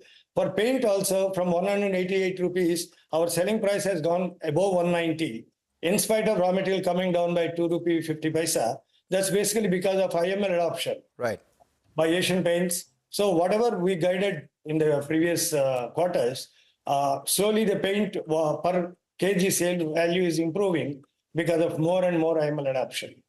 All right, we take that point. Thanks a lot, Mr. Lakshmana Rao, for joining in and giving us all those details. The street takes note of that, but right now the street is also taking note of the important line that is coming from Cipla. Along with the numbers which were largely in line, the big trigger for Cipla was Umang Vohra's reappointment. In fact, Umang Vohra himself has said that he does not seek reappointment, and Achin Gupta, who's the global COO, has been appointed the new MD and CEO with effect from April 1. Achin Gupta has been appointed as the new MD and CEO for the next 5 years. He's currently the global COO, and Umang Vohra, who we've been watching for such a long time in Cipla as a person who's helmed that company from strength to strength, is likely to step down and not seek reappointment. We'll shortly get Ekta as well to weigh in on this one. Well, the stock has cooled off significantly. At one point of time, it was close to the 1590 mark post the results. The US sales, like Ekta had pointed out, was slightly above estimates. But after that, just on the back of this particular development, down over 4%. Ekta, take it away. You've been tracking this name for a while. Well, yes, but this was expected. There were rumors that Umang Vohra has, he's spent enough time at Cipla and now he probably wants to move on. He does have, I think, his son who's in the US as well. So I think there are lots of personal reasons attached to the fact that, Umang Vohra wants to move on from Cipla. So this was pretty much expected. But what the street is actually reacting to is that Umang Vohra was actually quite an anchor for Cipla for as many years as he was there. So because of that kind of leadership and the fact that the promoter family is now not too involved or not involved at all when it comes to Cipla, then there becomes a bit of a vacuum on the top where you really want that strong anchor to probably take Cipla forward. Because before Umang Vohra also, there were some amount of leadership changes which had taken place quite frequently at that point in time. And after he came on board from Dr. Reddy's, there was a sort of stability and a stable ship that Cipla was running on, and he was extremely focused in terms of the US business, in terms of the respiratory business and scaling it up, scaling India up, and really putting Cipla on the mark when it came to the respiratory portfolio that they had. Right. So I think that's the reason why you're seeing the stock down around 3.5-4%, because retirement is a part and parcel of every CEO and MD. Right. But what happens post that and the vacuum which is created at the top for Cipla in particular, considering that there's no strong leadership from the family, is something that I think the street is now reacting to. All right. As of now, the appointment has been made of Achin Gupta, and it will be very interesting to see where Umang Vohra goes from here on as well. He's been there since 2016 at the helm and in the company since 2015. With that, let's get a quick note for you viewers. If you'd like to access expert-driven insights and actionable chart patterns, simply scan the QR code which is there up for you on the screen. Subscribe to Money Control Super Pro. You can get daily expert calls, actionable charts and insights to power your investing decisions. In fact, this festive season, there's more reason to celebrate as well. 10 lucky subscribers every day win 1 gram of gold. So don't wait. You can scan, subscribe, make your portfolio shine brighter with Super Pro.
Welcome back. While, the markets are taking a leg down, we have one stock which in particular has been underperforming right from the word go this morning, and that is ixigo or Latravenues Tech. And that's the stock which is on our mid-cap spotlight. Why do I say the stock is tanking? Because if you look at the reported numbers, the revenue of the company grew by 37%. And on a reported EBITDA basis, there was a loss of 3.6 crores versus an EBITDA gain of 18 crores. And that flowed all the way to the bottom line, where the company reported a loss of 3.5 crores versus 13 crores. But here's where the catch is. The EBITDA adjusted for ESOP expenses is actually up 36% at 28.5 crores. So that's the number one should look at. Reported EBITDA obviously is because of that non-cash ESOP expense. And even if you look at the internals, gross transaction value was up 23%. Revenue was up 37%. Gross transaction value up 23% implies that the take rate of the company was higher, and that is reflecting in the contribution margin, which has increased by 20% as well. Across the board, flights grew by 29%. That's margin accretive for them. Buses grew by 51%. That's a low base, but growth driver for the company. Trains, obviously, 12%. Second quarter is usually seasonally the weaker quarter for all these travel players. But because of higher take rates, their contribution margins have increased by 20%. And cash flow from operations, that's the real metric as against just the EBITDA. When there is such a large non-cash expense, cash flow from operations itself is up 30% at 91.5 crores. So yes, the street got spooked by the fact that there was a reported EBITDA loss, but the internals suggest otherwise. And now the triggers as well. There is a stronger season in the second half. And more importantly, if you look at Latravenues Tech, Process invested about 1,300 crores for 10% stake at 280 rupees per share. And in that release, Process said that they intend to hold up to 16% stake in the company. So 10% has been given by a QIP, but the other 16% the management said they can buy from wherever. So you do have, some support coming in from Process's intention to increase their stake up to 16% as well. So that suggests that, while the stock had opened lower because of a reported EBITDA loss, the internals are a lot stronger than what the street is worried about. Well, very interesting, especially the Process part where you mentioned that they could actually pick up another 6% stake and could be from the open market as well. But with that, it's all the time we have on this edition of Midcap Radar. MF Corner when we return.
Hello, good afternoon. Welcome to MF Corner on CNBC TV18. I'm Vinny Motiwala. Thank you so much, as always, for tuning in.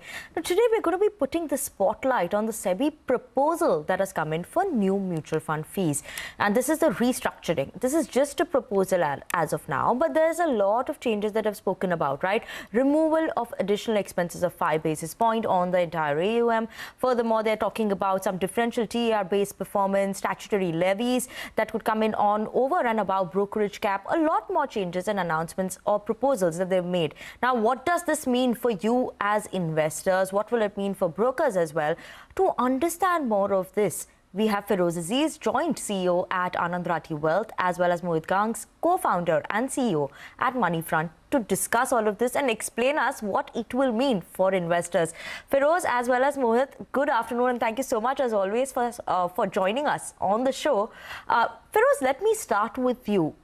The most important one that everyone is talking about in the last couple of days was going to be the meaningful 15 to 25 basis point reduction in this expense ratio. How meaningful is it actually for investors, and will it actually translate into visibly higher take-home returns for an investor if this goes through? Yes, good afternoon, Vinny. If you look at how a 15 basis point compounds on a certain amount, of course it compounds to something sensible. On a 10 lakh amount in about 10 years, it becomes about 49,000, somewhere about 50,000 rupees is what you end up saving as cost for something as little as 15 bips. Assuming the performance doesn't get impacted. When you reduce cost, when you reduce brokerage, today an asset management company has 10 brokers roaming around them to give them research. When there's lesser money to spend, it doesn't mean that the performance doesn't drop. See, like in the US, everybody's not able to beat the benchmark. In India, 70-80% of them are actually in the long run beating the benchmark. The cost being higher could very well be the reason of it. So point is, if all else equals, if performance doesn't drop, a person makes 50,000 more.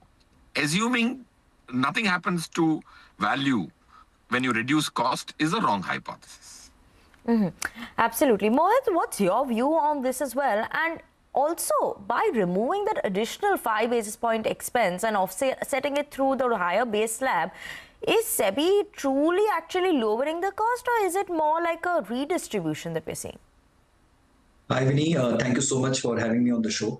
Look, I think the proposal is a very far-fetched proposal in terms of kind of reorganizing the entire total expense ratio, which has been prevalent in the industry for a pretty long while. So it's a good overall ingest in terms of transparency, in terms of bringing more clarity to investors, and in terms of trying to reduce the cost also down. However, as Feroz rightly pointed out, it's not always the cost part, it's also the value part which one has to kind of look at.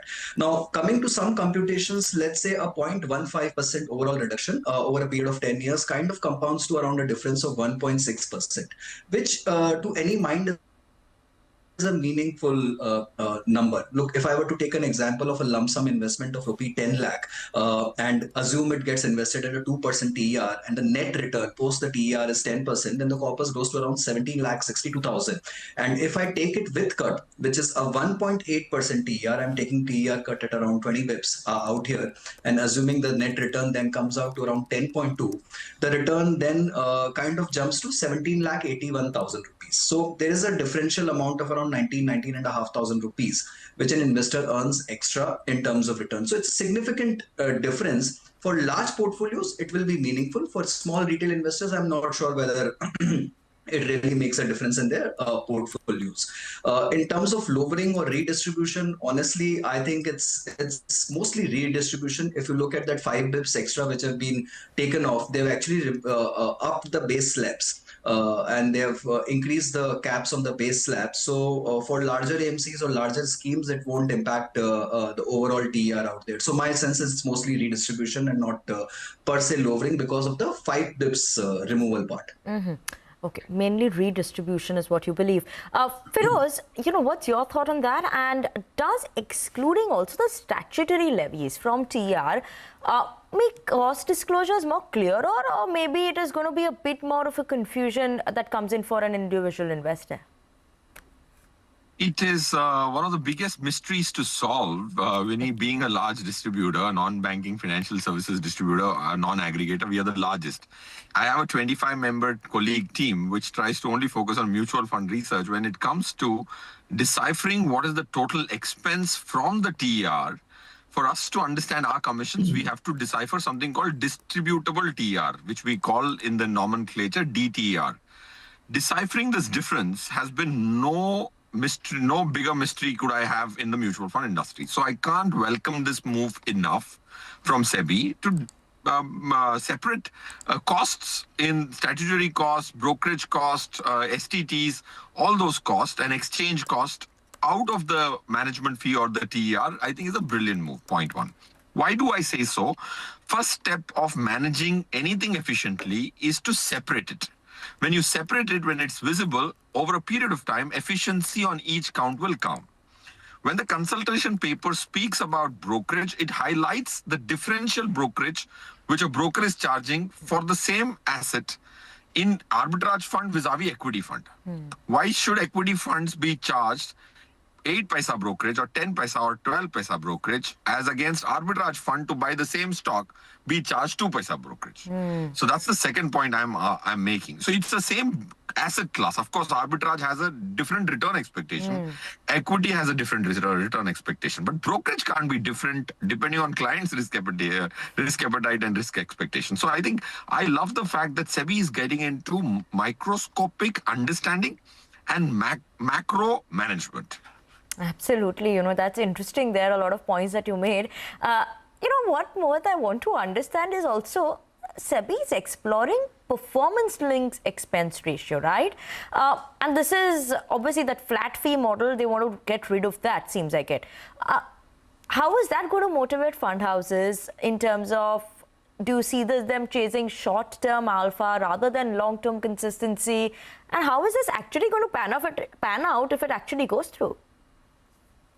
Look, Vinny, I think first things first. I think this proposal to have an incentive-linked TR has been there for a pretty long while and has been under consideration, but hasn't seen the light of the day. Having said which, we have an example in the PMS industry where there is a variable incentive structure, a profit sharing kind of mechanism. And if at all that were to come, I think it will be an extremely, extremely welcome move, right? However, my understanding is an investor should get a choice to opt in, whether he really wants to opt in for a variable TER model or he wants to opt in for a fixed TER model, which is the case in the PMS industry as well. There are pros and cons, and you can debate it on both sides of the table, saying that if you have a performance-linked TER, then perhaps it might just push fund managers to chase that extra alpha and take some extra risk and so on and so forth. But having said which, we have been increasingly seeing instances of funds underperforming the benchmark. So it would be a welcome move where fund managers get the chance to flex a little bit more of muscle and try and see if they can at all beat the benchmark. And in the long run, it will be good for the industry. There will be increased competition. It will be good for the investors. They perhaps can get higher returns from the same products and much better alpha. And it also will also mean that underperforming fund managers are then rewarded negatively, which means there is a lesser TER, and it works both ways, right? So I think it's a great thing if at all it can see light of the day. My sense is this will require larger deliberation, larger debate. What is the right benchmark to beat? What are the right mechanisms? It should not be exorbitant. The underperformance punishment can't be severe that the fund actually loses money. So multiple things to be looked at, but I think if at all it comes, I think it'll be a fantastic move. If at all it comes, it's a fantastic move. But Mohit, like you're saying, it's been a while since it's not come. So Feroz, what is it and why is it that if it's been into consideration, what is the reason that it's not come into play? And do you think, this is going to pump up the fund managers to maybe think before they invest in and give better returns because of this? Vinny, I think it has not happened, one, because it is a little more complex than a PMS. Like Mohit mentioned, a PMS is in Firoz's account is different, your account is different, Mohit's account is different. So charging a person is so much more easier if it's not a pool account, one. Second, PMS is charge on absolute profit share, which I think is very unfair, because in 2007, I remember one client had to pay 12% fee to a guy who underperformed Nifty by 4%. Nifty did so well, he underperformed Nifty, but the profit share was 20%. So you're paying an underperforming fund manager 11 to 12% profit share. That's the day when it hit me. I was new to the industry. It hit me that how a client's agreement can put them into such big trouble. So coming back, trying to create a profit share model, a profit share model on a pooled account is tough. Third, does mutual fund industry need some innovation? Definitely. Mutual fund industry has been losing or churning a lot of talent. It's unfortunate when I speak to CEOs of asset management companies, they say, यार fund manager को retain करना बड़ा कठिन हो गया है. इतने पैसे देने के बाद भी कठिन हो रहा है. मतलब talent has to be stable or be attracted, and this can definitely be one such way. But I think the profit share should be on relative performance rather than the PMS industry's bad norm of absolute performance. Okay, great points made there, but we're going to take a very short break, gentlemen. Do stay with us, and viewers, do stay tuned in as well. We're going to be discussing more of the points that have come in the proposal. Stay tuned in for that after this break.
Welcome back to MF Corner on CNBC-TV18. We are discussing the SEBI's proposal that is made for mutual fund fee structure. There's changes there as well. And this is just a proposal as of now, but we have in discussion Feroz Aziz, who's still with us, as well as Mohit Gang. Mohit, from an investor's point of view, I want to understand, would a variable expense ratio add maybe more complexity, fairness to the fund pricing? How should one be viewing this? It's not easy to understand all of this that comes into play. Oh, absolutely not easy to understand. Honestly, I think though with SEBI's measure that your STT, GST, all other statutory levies will go out of the expense ratio, it'll become a little simpler. Honestly, I think the whole idea is to make it like your restaurant bill, where you know what your food charges are, what your drink charges are, and then your VAT and and whatever your service tab and everything, right? So it becomes more clearer, and I think that's the whole thing. But if you add variable fee to that entire mix, it becomes complicated because it's very difficult to understand how the variable fee was computed. And as Feroz rightly mentioned out, it's not very easy to put a variable fee structure on a mutual fund kind of a thing, because you have to determine the right benchmark. What is the extent to which you are beating the benchmark? What is the consistency, and at what consistency are you charging the variable fee? With what kind of you obviously will have to charge it with a higher watermark kind of a concept. Right. So what are the parameters you are setting for that? And how do you make the investor understand as to what is the exact computation behind the variable fee, which has got levied onto the one particular retail investor? So that's very difficult in practical scenario to implement. And you will have to perhaps give quartile rankings to fund, perhaps set right benchmarks, and then compare against the benchmark. And there has to be a proper audit practice around it, whether it has been charged transparently and fairly and correctly, right? And there also has to be a reverse charge mechanism where whether you've charged a higher TER, then you claw back some TER for underperformance. So it's a pretty complex calculation. Setting up right benchmarks and setting up right mathematical computations and right representation in the statements for investors to understand is pretty difficult. And I think even if we implement, there should be an opt-in clause. Only investors who have like a good pedigree in understanding all these things should opt in for that, and maybe the newcomers can still go with a fixed kind of a model for some time. Absolutely. Thanks so much for explaining that. Feroz, given that, NFL launch costs, they've spoken about that as well, must be borne by AMCs. How will this impact marketing or frequency of NFOs? Do you think that could see a step back now? What are we keeping an eye out on here now? I think NFOs will have very little difference because, see, the smaller the scheme, the larger the expense ratio chargeable.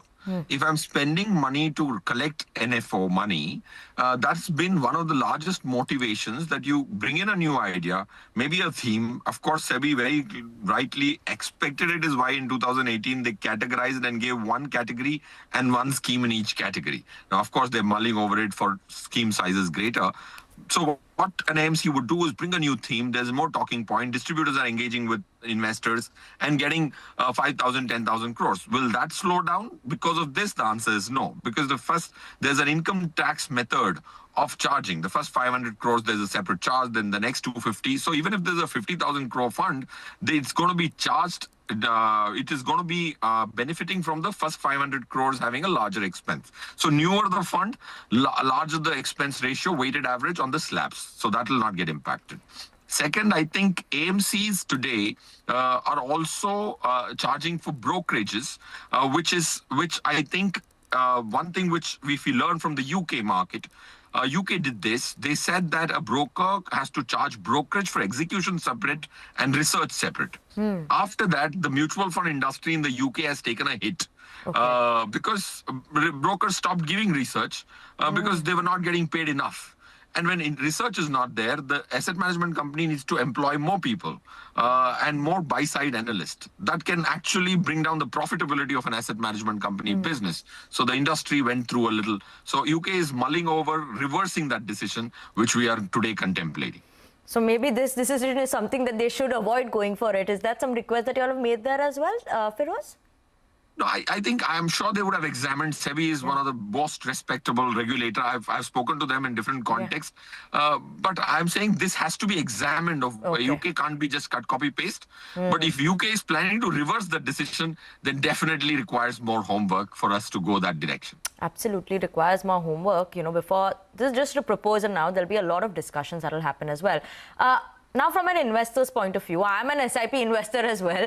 What is going to be my real rupee benefit from all these changes? Maybe 5 years, 10 years horizon that we can talk about from these changes that could come in, or expense ratio cut. Is it really visible in terms of a difference for the long term? Mohit, let me start with you first. I think it will be visible, Vinny. Honestly, 1 to 2% over a period of around 10 odd years is what you can anticipate in terms of higher returns from the schemes which you are investing in, right? So I think that's a fairly reasonable amount. If I were to take a mathematical example, let's take a SIP of around 20,000 rupees for 5 years. So you invest around 12 odd lakh rupees. If we see without cut prior to this proposal, let's say this proposal were not to go ahead with, then your total fee paid will be around 1,20,000 and your corpus would be around 17,10,000. Again, I'm taking a net return of 10% after a 2% fee. And if I were to take with cut, that is 1.8% as your expense ratio, TER, and the returns being 10.2 net, then your corpus will be 17,25,000 rupees. Again, an additional saving of around 15,000 rupees, which you make over a period of 5 years. So that's substantial. Over a period of 10 years, this will increase to around 50 to 70,000 rupees, which is a meaningful thing. For larger wealth building corpuses, for retirement plannings, long-term portfolios, yes, meaningful. For smaller retail investors, I don't think so they'll pay much attention to this entire number. But yes, in the long run, it will always help the industry and investors both. Okay, and Feroz, what's your view coming in as an SIP investor? If I'm monthly investing, how much of the benefit that I'll be able to see visibly in the long term? In my opinion, any investor focusing on cost, and if he is young, I think it is stupidity in my opinion. Why? Because if you're so focused on cost, you also have another alternative, which is direct. Do the homework, do the research, look at MF Corner, make a scheme choice and get 1% reduction. Why are we waiting for a 15 paisa reduction? So that's point one. Anybody who pursues cost. Now I analyzed about I analyzed almost 9,400 portfolios transactions-wise who don't invest in Anand Rathi model portfolio. 94% of them underperformed Anand Rathi model portfolio in spite of I have a larger cost. That's one. I think SEBI, I have a message for SEBI. SEBI has already given direct alternative. See, if somebody in the value chain is building a business, be it the distributor or the asset management company, he needs to be able to project 10 years, 15 years. If you expect an investor to invest for 10 years and 20 years, a distributor needs to make his business plan for 10 years. Where there are certain expenses, variable costs, fixed costs, so tinkering around with that too much is not advisable if you really are in the nascent stage of the industry, which is what mutual fund is. If you have to get to 300 lakh crores, the distributor, the asset management company should be able to project its costs and its profitability over 10, 15, 20 years. Every 2 years, changing expense ratios, I think, is being missing the woods for the trees. Okay. That's an interesting take there. And thank you so much, gentlemen, for joining us, explaining us what it means for investors as well. Feroz as well as Mohit, thank you so much for joining in on Mutual Fund Corner, as always, and explaining and helping our viewers understand this industry. But viewers, thank you so much for tuning in. As always, we're absolutely out of time on this edition of MF Corner. Last 1 hour of trade is still left, so don't go anywhere because closing bell is up next.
market headlines. To understand the reasons for the day's movers and shakers. And get your portfolio ready for tomorrow. Beaming live from the CNBC-TV18 Motilal Oswal studio.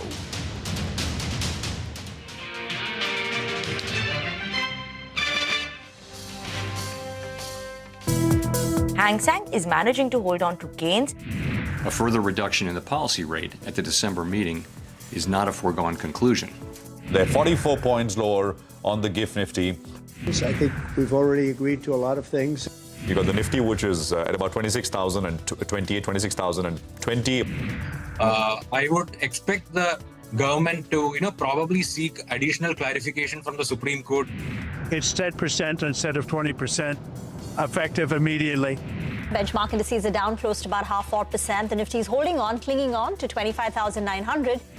The non-compliance notice seeks additional information and clarifications in specific aspects of the submission. We are building like India's largest wealth platform. The EBITDA has come in at around 1,894 odd crores. Hitachi, Continental, D-Diamond and J. Ocean, which is a JP Minda Group company, all of them have received licenses from the Chinese government to import rare earth magnets from China. Well, a choppy trading session. Nifty, as we speak, at the 25,900 level.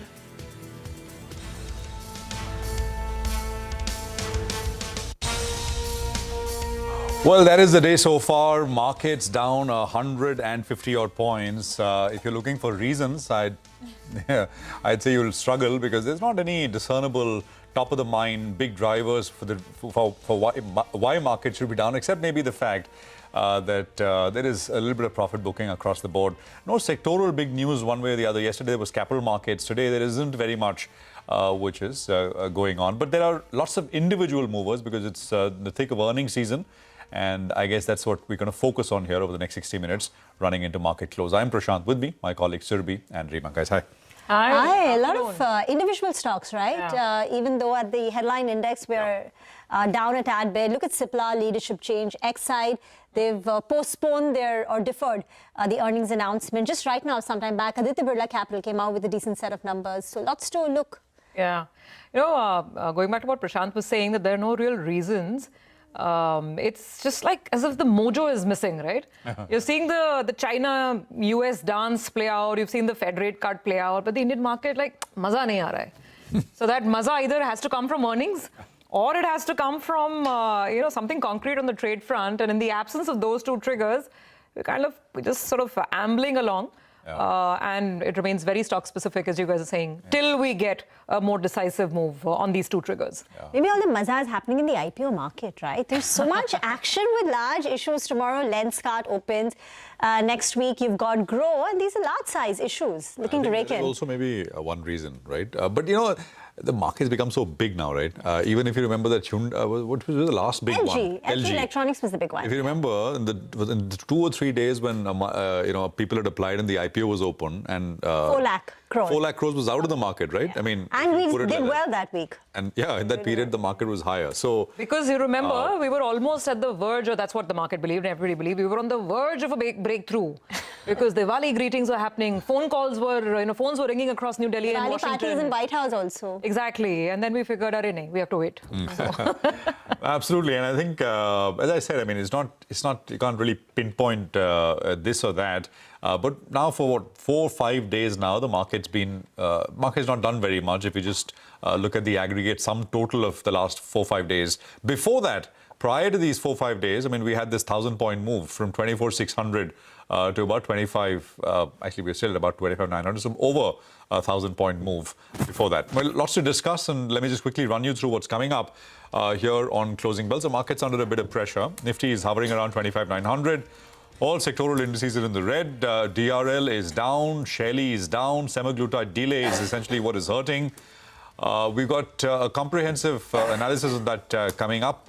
Vodafone Idea, of course, is down. There is Indus Tower, which is also lower after, of course, the court threw another googly in what was looking like perhaps it's a clear road for the government to make its case once again and provide larger relief. Now that's in doubt. It's not very clear. So stocks are taking a bit of a knock. PB Fintech and BHEL, both result reactions, big movers on both. And I think we need to spend some time on BHEL specifically because it's like it's been written off, but looks like it's doing very well.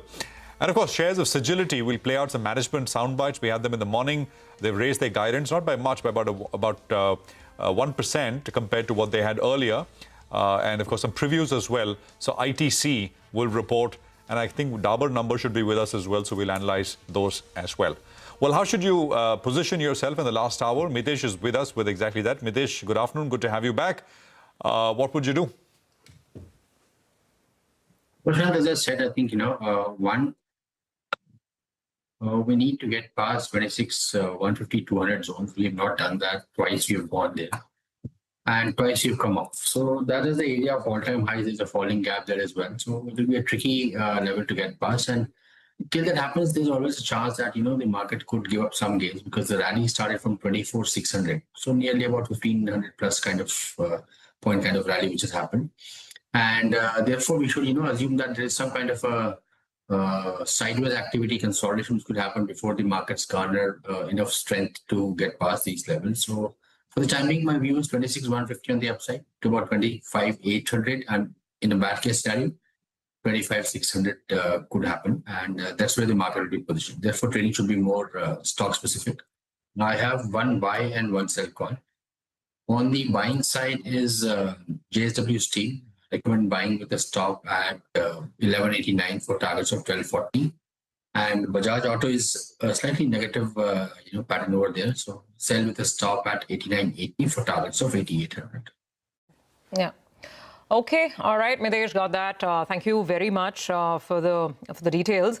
By the way, we had some really good result reactions today. You'd have to say that. Sagility is up about 8%. PB Fintech is getting a bit thumbs up from the market. It's up about 7%. BHEL, both BHEL and L&T, the markets like what they've heard from these two, private public sector behemoths, and both of those stocks are rising higher as well. Let's bring in Deven Choksi into the conversation. Ask him, which of these he's got his eye on, and we'll play out some of the management commentary from these companies as well. Deven, good afternoon. Good to have you in. I don't know if you track Sagility. Tell us, if you have any thoughts. PB Fintech. And of course, the capital good biggies then, L&T, BHEL. Any one or two stocks where sort of a definitive view comes to mind, looking at numbers? Yes, good afternoon, Selvi. I think both L&T as well as BHEL, I think the numbers are backed on a very strong order book that they always carried and executed thereafter. Of course, BHEL, the growth numbers are looking very, very handsome. Also because of the fact that I think last year, probably I think the base was slightly lower compared to what they have executed in the current quarter. So that could be, I think, one of the reasons. Now, whether one would see this kind of a sustained growth on a quarter-over-quarter basis, I think that's a question mark, or maybe I think explanation that management can provide in the earnings call. As regards the visibility of the execution is concerned, if you forget the quarter-over-quarter basis kind of a number, I believe that L&T looks, I think, pretty set for, I think, a larger growth. In quarter-over-quarter basis, I think they've been recording higher amount of order inflows, which is giving them now the visibility beyond 3 years of execution. As far as the growth is concerned, I think it would be maybe, I think, in double digits, not, I think, mid-double digits, but I think somewhere between 10% to 15% kind of a growth they will continue to operate within, I think, 3 years' time. So we like, I think, L&T proposition far better given the visibility that it is offering. BHEL, of course, would like to see how they can sustain this kind of growth rate which they have produced in this quarter. Okay. So L&T definitely is something that you're picking out. By the way, since we were just talking about Sagility, let's bring the stock back up. The numbers have been really good. The company has done well on the top line. They've managed to get their EBITDA margin back to that 25% level as well. And they're fairly confident that the second half will be good. Not just that, the management has also told us that this entire issue about uncertainty in the US, whether it's healthcare and the changes that are coming up, whether it's the visa changes, it is not impacting them in any way whatsoever. So the market liked the commentary as well. Hear out the management. We did revise our guidance in the earnings call last evening, right? So given the strong momentum that we are seeing, we think we will do a constant currency growth of 21% or more. The first half has been very strong for us, and we continue to see that momentum into the second half as well. The slight uptick in the margins that you're seeing is essentially coming from strong operations and use of technology to transform client operations. We are constantly on the lookout, but subject to valuations that meet our criteria, we'd be happy to do an M&A. We operate like a true global company, right? So most of our employees in every geography that we operate are local citizens, and that's true of the US as well. Over 99% of our employees in the US are either citizens or green card holders, so we don't rely on visas, and it's, like I said, less than 1%. So none of these regulations have any direct impact on us. Well, moving on to Dr. Reddy's, that's been the big laggard today. This is after the Canadian regulator issued a non-compliance notice for semaglutide injection. That got delayed. Ekta is now joining in with the details. Ekta. Well, yes, definitely a setback for Dr. Reddy's because they've received the notice of non-compliance from the Canadian drug regulator for their version of semaglutide or Ozempic generic, which is basically the blockbuster weight loss drug by Novo Nordisk. Now, what they have said is that the non-compliance issue or notice is seeking for additional information and clarification on specific aspects of the submission. Now, just to put it into perspective, the semaglutide market is going to see a patent expiry in Jan 2026 in Canada, so that's where you're going to see competition come in. When it comes to competition, at least, the management themselves have said that they expect the Canadian market to be quite competitive, but they are confident that the semaglutide opportunity will be something that they'll take advantage of in over 80 countries, either via partners or directly in the next 12 to 15 odd months. And they do have a volume of around 12 million pens that if in case it doesn't get absorbed by Canada, it will be absorbed by other countries. And other countries where they do see an opportunity besides Canada will be India, Brazil and Turkey. So they had sort of laid the ground a little bit in their Q2 numbers just a couple of days ago, indicating all of these factors to investors. Now, what do analysts and brokerages say? That they expect around 5 other filers for semaglutide in Canada. They will be watching for other companies getting approval and the timeline, because that permutation and combination will result in how much Dr. Reddy's makes, because it depends on when they get approval, and when they get approval, how many competitors are already in the market. So the street is anticipating that they could probably see a delay of around 5 to 12 months in terms of a launch. FY27 still building in around $100 million from the opportunity from the analyst community. So let's see whether that comes through or not. Nomura has a buy, but they've cut the target price. Morgan Stanley has an equal weight. Citi has a sell on this particular counter. Thank you very much for that, Devin. Dr. Reddy's, under your coverage, and the other impacted stock is, I think, Shelley Engineering, right? Which makes pens for the injectable form. So I think the Dr. Reddy certainly requires to produce some amount of growth engine. Otherwise, I think the valuation-wise, the company remains pretty decent at current levels. Maybe the downside risk may be protected as far as the earnings are concerned, because maybe the earnings are showing slight growth, if not more, in this kind of a situation. Unless we see some major growth drivers coming in, the upside in the stock price probably might see a little capped at this point of time. Though this Canadian observation, has definitely come in the way. But I believe that anything which is available somewhere around 1,100 kind of a price in that range could make the stock a little bit more attractive from investment perspective. Yeah, no, absolutely. So that's the view on Dr. Reddy's, and of course, the pharma space on the back of what's happening. Shelley, of course, has been a huge wealth creator, and it's just had a one-way kind of move. Last year was the big one for Shelley. So close in 2023 was about 340 rupees. From 340. It closed last year at 1,440 odd rupees or so, and from 1,440 this year, it's moved up to 2,300. So it's like a it's catapulted to another sort of league. But of course, today's pullback, is while meaningful, is a small dent in what has been an extremely profitable share to be in that sense.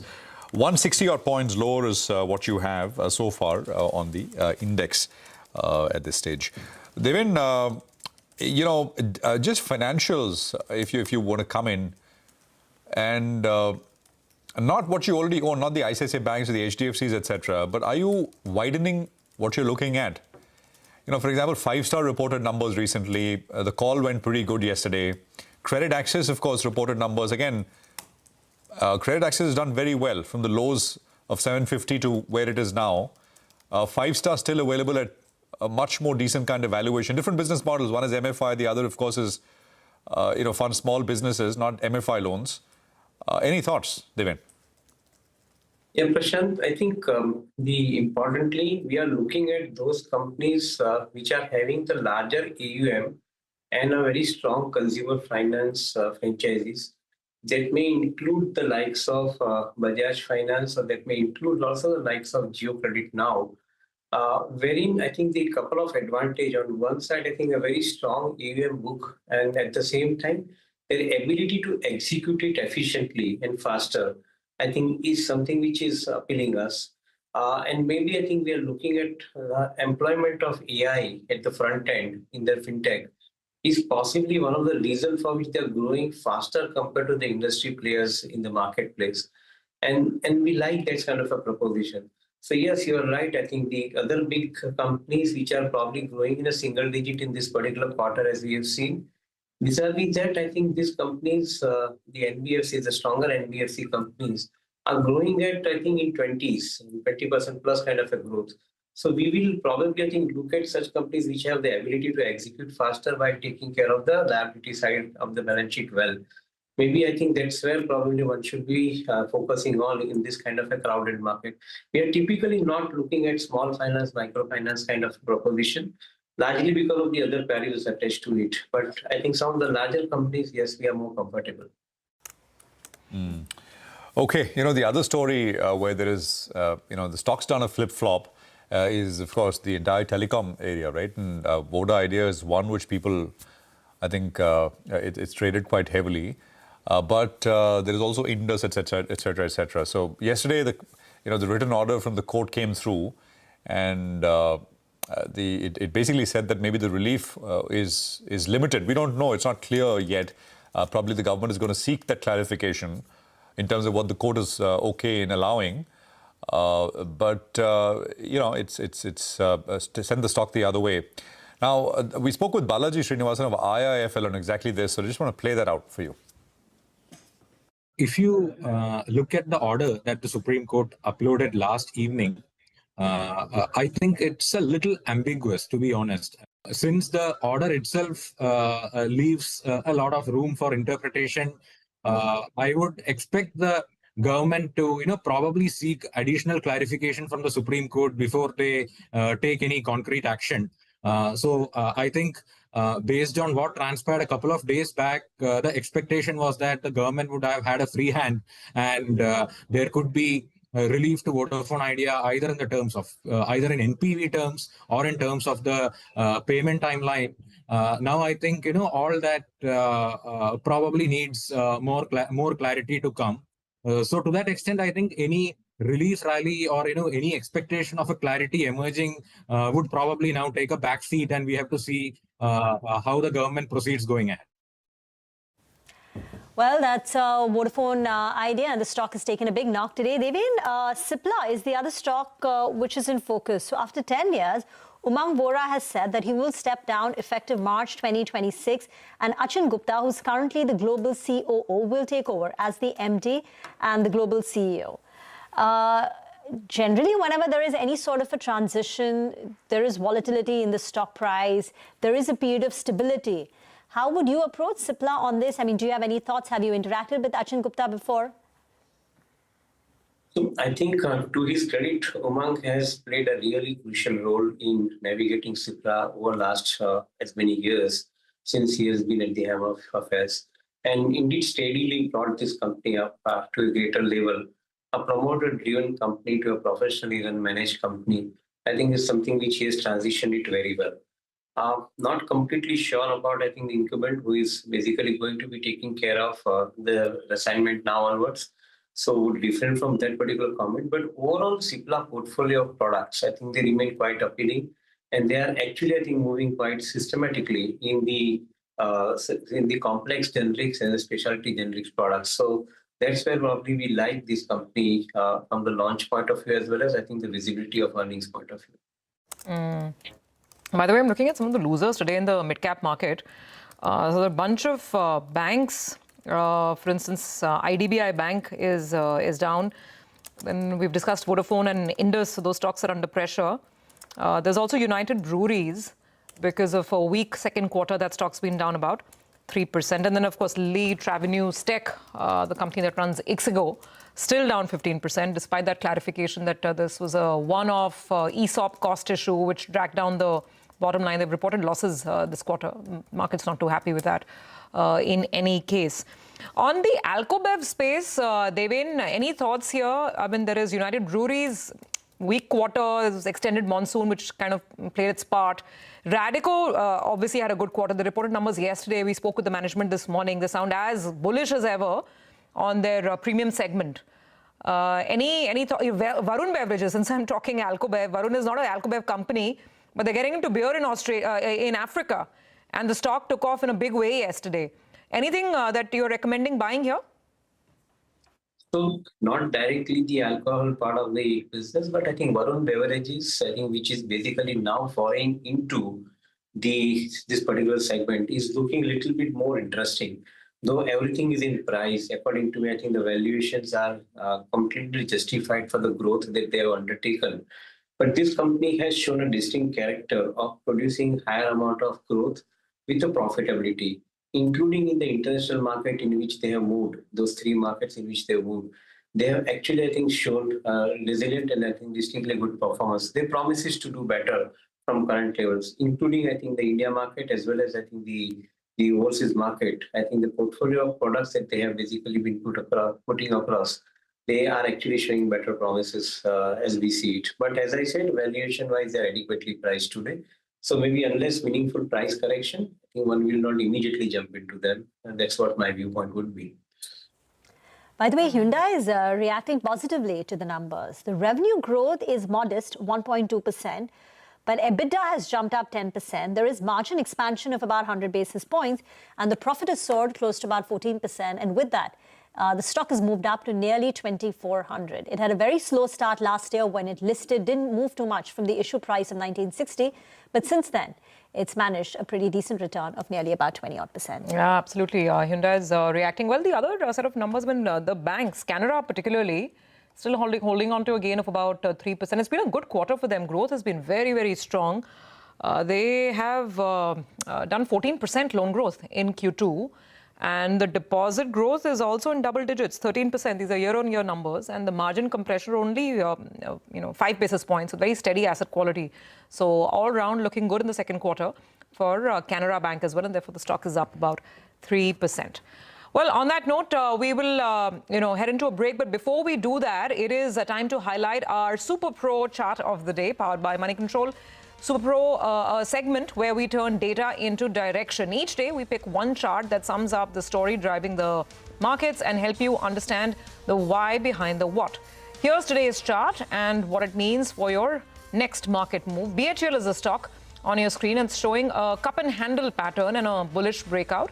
As you can see, cup and handle pattern, bullish continuation setup where the price forms a rounded base and a small consolidation, which is the handle. A breakout above the handle and the handle resistance signals upward momentum, and that handle breakout for BHEL has happened today. If you'd like to access more expert-driven insights and actionable chart patterns like this one, simply scan the QR code on your screen and subscribe to Money Control Super Pro. Plus, this festive season, there's more reason to celebrate. 10 lucky subscribers every day will be winning 1 gram of gold. So don't wait, scan, subscribe, and make your portfolio shine brighter with Money Control Super Pro.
Welcome back. I think we've got a little bit of a pullback, 180 odd points. So, just under 25, 900 now on the Nifty. IEX, I mean, if you were expecting that perhaps there would be some relief, that's not to be the case. Stocks down about 3%. Ashmit is here to tell us what happened in the hearing today. Ashmit, take it away. Well, its hearing was due to be taken up by the APTEL, that's the appellate tribunal, as far as electricity matters are concerned. Now, what's important is that IEX, along with other power exchanges, was expected to be pushing for an interim stay of a CERC order. The order that they are up against is the CERC July 2025 order, which is essentially directed for a staggered implementation of market coupling of leading electricity exchanges. Now, this is something that power exchanges, especially the likes of IEX, are dead set against. What they're essentially arguing is that this coupling strategy, this coupling approach has been done by the CERC suo moto. There has been no hearing done. There has been no consultation done with the industry, also calling it arbitrary, saying that it goes against established protocols, regulatory protocols which have evolved over the last 15, 20 years for the sector. All of that has been thrown to the wind, and that this will completely wreak havoc with respect to the market share that different exchanges have in terms of different products and services which they're offering. What's important is that today was the date where they would have likely pushed for an interim stay. Unfortunately for them, what we understand is that one of the members who's hearing this case has chosen to recuse himself from hearing this matter, essentially saying that that person is not keen on hearing this matter, which essentially means yet another deferral. So, suffering a delay, the IEX petition in APTEL against the CERC order, now we understand this case is likely to be heard once again by a fresh bench of the APTEL, but that has been pushed down the road. That's likely to happen somewhere in the second half of November. Now, November 28th is a date that the lawyers for different parties were pitching to APTEL. So, clearly, this interim relief that IEX has been seeking, now pushed further down the road. November 28th is perhaps when we can try to get more clarity from APTEL on whether or not there is this stay on this coupling approach, on this coupling directive by the CERC, or if this CERC directive is to be followed and the exchanges would need to follow through. Back to you. Okay, all right. Another delay, basically, for now, but a good sort of context background to the case itself. Ashmit, thank you very much for that.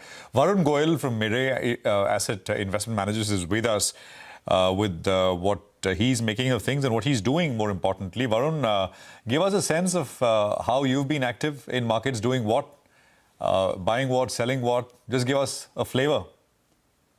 Good afternoon, Prashant. Thank you so much for having me on the show. I think we have been, it's more of the same. I think broadly the earnings that we have seen in Q2 so far have been in line with expectations. We're looking at 8 to 10% kind of growth in large cap universe. The more important trend, I think we will see a change, or we expect to see a change in small cap earnings after, I think, 4 quarters of degrowth. I think this should be the first quarter where we should start seeing earnings coming back in the small cap space driven by small cap financial space. And so far, I think the trend seems to be on track.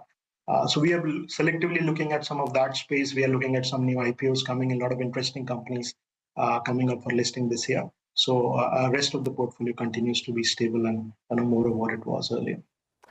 We'll just come to what you like in the IPO markets and the companies that are getting listed.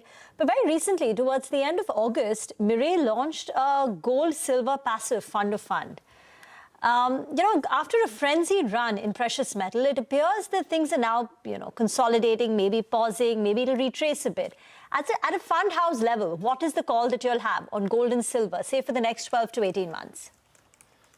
I think we always believe that asset allocation is important, and every investor should look at having some allocation to precious metals. But having said that, I'm no commodity expert. I would request you to reach out to the relevant person in our team for a more detailed view on gold and silver. Back to the point about IPOs, you said that some interesting IPOs are on the anvil. Which ones have you all participated in as anchor investors? And now there are 3 of them. Orkla is currently open. Tomorrow, Lenskart. And next week, we've got Grow. Do you have a comment? I mean, are any of these 3 the ones which you find interesting? I think definitely the GST cuts and the tax cuts that we saw should give a big boost to discretionary consumption.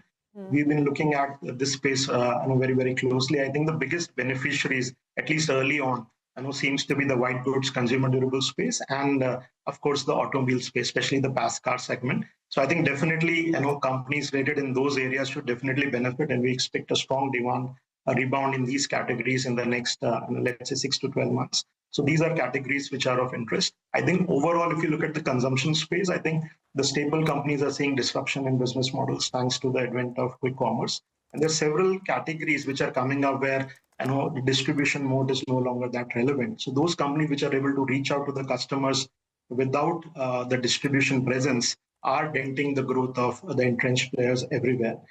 So without getting into specific names, I think there are a lot of interesting consumer names, especially on the discretionary side, which are available or which will get listed over the next 6 to 12 months. And we are looking at some of them.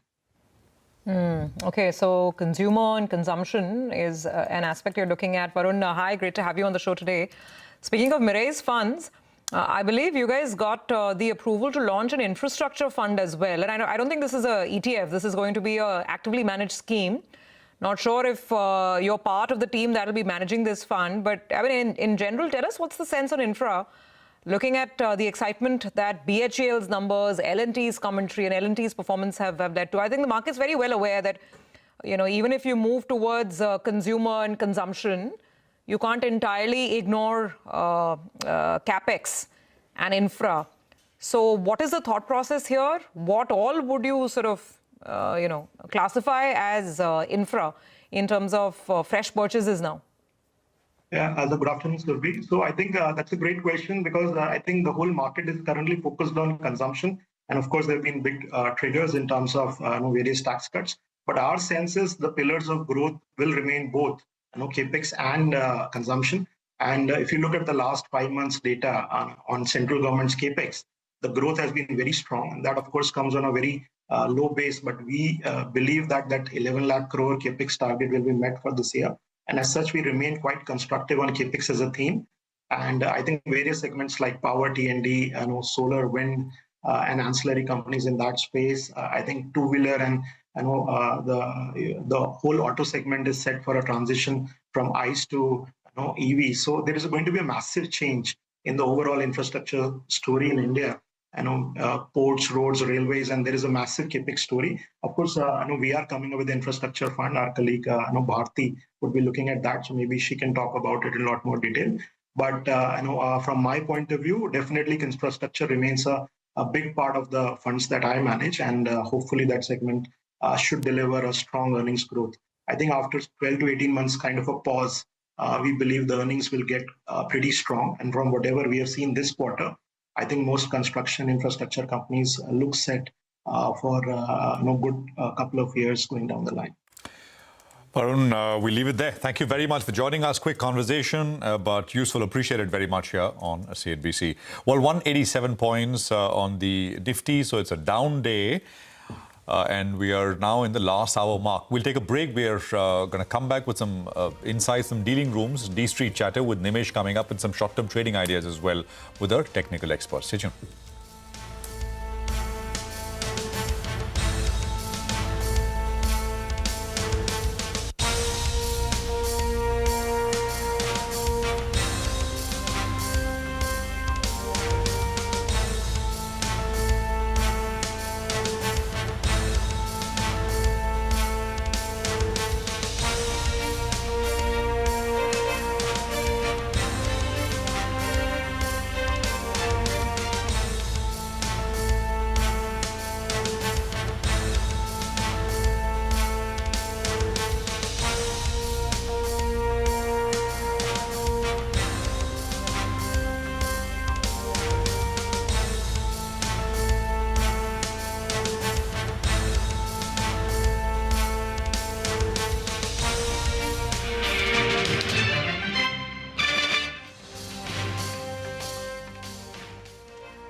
Let's go across to the Cipla investor call where the management is discussing, of course, the Q2 numbers, but more importantly, Mr. Umang Vohra's decision to move on from the company. Thank you for your patience and understanding. Over to you, Len. Thanks, Trina. First up, we have Ekta Batra from CNBC-TV18. Over to you, Ekta.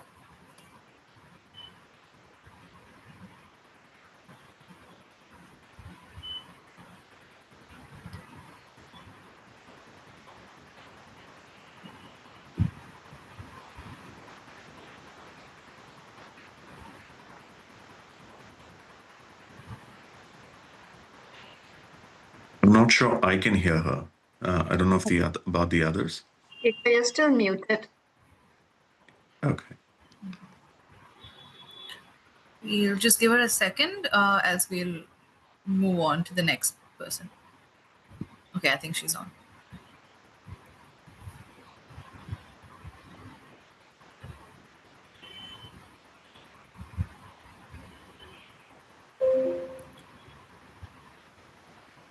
I think we can pick the next question. Yeah. Hi, Umang, can you hear me? Yes, I can. Yeah. Okay, great. Thanks very much for joining in and speaking with CNBC TV18. Umang, I just wanted to start by asking you about the reason for this particular transition after 10 long years at Cipla, and what might be the position that you're looking for post? I can't answer what I'm looking for, but I think I was brought in at a time in Cipla's journey where we had to create Cipla for the sustainable future. That included repositioning our India business. That would included establishing a business in the US. And doing that with passion at the center of the heart and always, running with the theme of caring for life. And I believe where Cipla is today, 11 years later, I think it's reached a stage where it's ready for the future. And it's a solid organization that can continue to grow sustainably. And we've developed a very good talent pipeline that can help, take the company forward. So I just think that from my perspective, what the task I had set out to do through my 2 terms is achieved, and Cipla is now in good hands of the rest of the management team and Achin to take this forward. So I assume you're not retiring from the pharmaceutical space. Well, not really. I'm not going to retire. But my own view on that is that we probably should not retire till we're 65, 70 or whatever the age that we can work till. So I'm not retiring as yet. No. Just about Cipla now, there was this sort of stability when you came in for the past 10 years that even if the promoters are not actively involved, there is Umang to sort of steer the ship. There seems to be now a vacuum amongst a couple of analysts and investors that I've spoken to. What is your sense in terms of what the future for Cipla would look like, and would a possible stake sale now be back on the table? No, my own view is that, and I say this always, Ekta, and with humility, that Cipla is today an organization that is completely professionalized. And I think the promoters, and my due credit to them, they have enabled this. And the organization today is truly run by professionals. The promoter insight and guidance is always there. The board takes a very active role. I don't think there is a vacuum. I think Cipla has enough talent to continue to guide it. And there have been people in Cipla who've worked, who are lifers in Cipla and continue to be there. And I think it's, I don't think there's a vacuum, and I think the stability will be there, right? Every 11 or 12 years, management teams change. And I think the change sometimes is for the good in order to take the company to the next level. So I think we're going through that change here. Yeah. Sure. But just before I hand it over to the next person to ask the question, just wanted to understand the tie-up that you have, announced with Eli Lilly for Mounjaro, which is obviously going to be branded differently.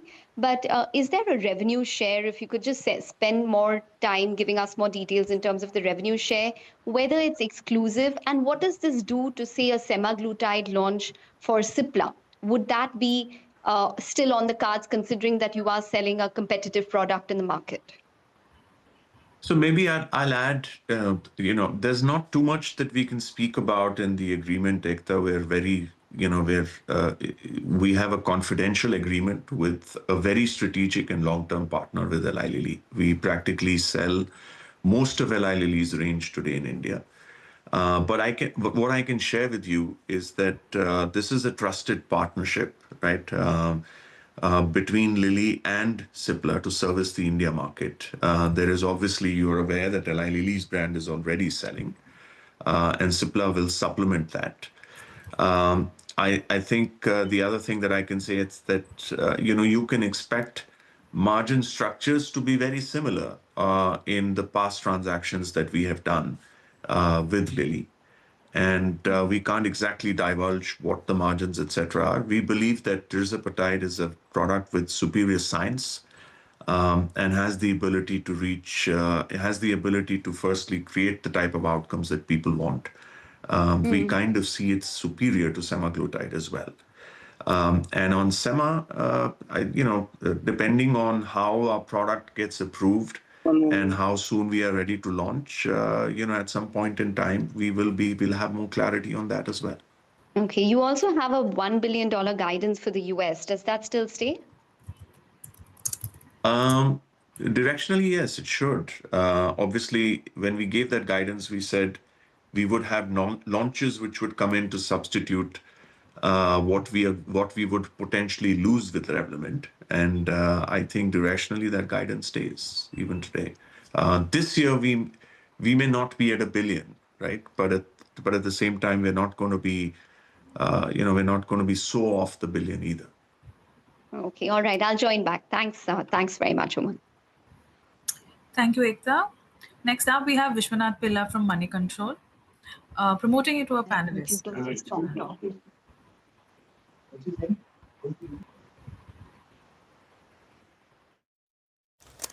Well, that is Umang Vora of Cipla saying he's completed his 2 terms. There is no leadership vacuum. The company is now completely professional. The stock, though, is still down close to about 2.5%. That uncertainty, whenever there is a leadership transition takes place, is always there. But for now, Nimesh is now standing by with D Street Chatter. Nimesh, a bit of a sluggish session, and the Nifty is still well below 25,900. Absolutely. And in fact, Rima, today I think it's a down day for the pharma. We heard the Cipla management, but even Dr. Reddy's is down. So in general, pharma is in a bit of profit booking or a bit under pressure, and is the metal pack as well. I guess there it's more of profit booking, so to speak. But again, last couple of days clearly indicates that at the higher level, you're seeing a bit of supply, and there is a technical resistance as well around 26,200 on the Nifty. So that's clearly playing out in the last couple of days. But there is no panic as such. I'm not hearing very large selling from the larger FIs as well. And that's showing up in the data for the last couple of days. Yes, the net short has gone up, but even on the cash side, there is not big selling. And again, that explains that, maybe in the last couple of days, at least the broader market seems to be not panicking much. In fact, they're outperforming at the margin compared to the large cap stock. So clearly that's playing out from a broader market perspective.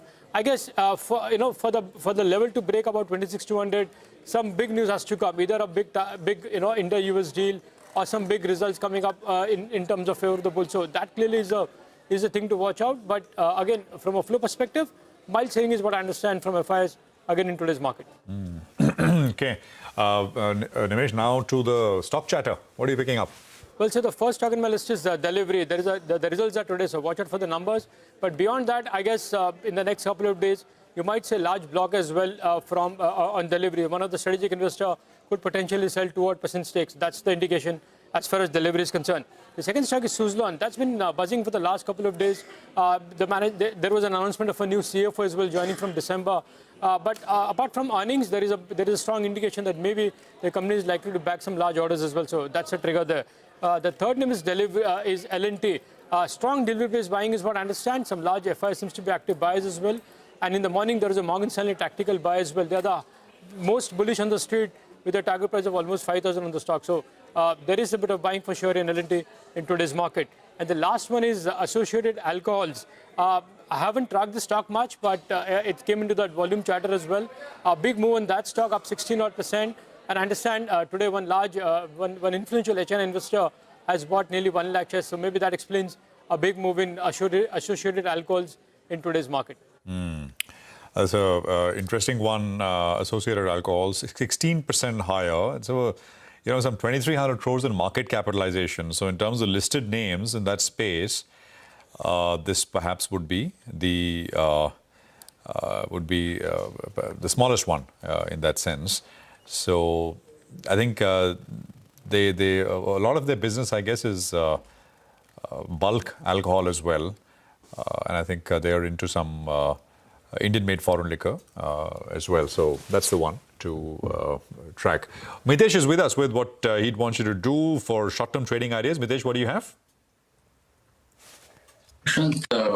While India is a BTS trade, good price and volume action today, closing near the day's high.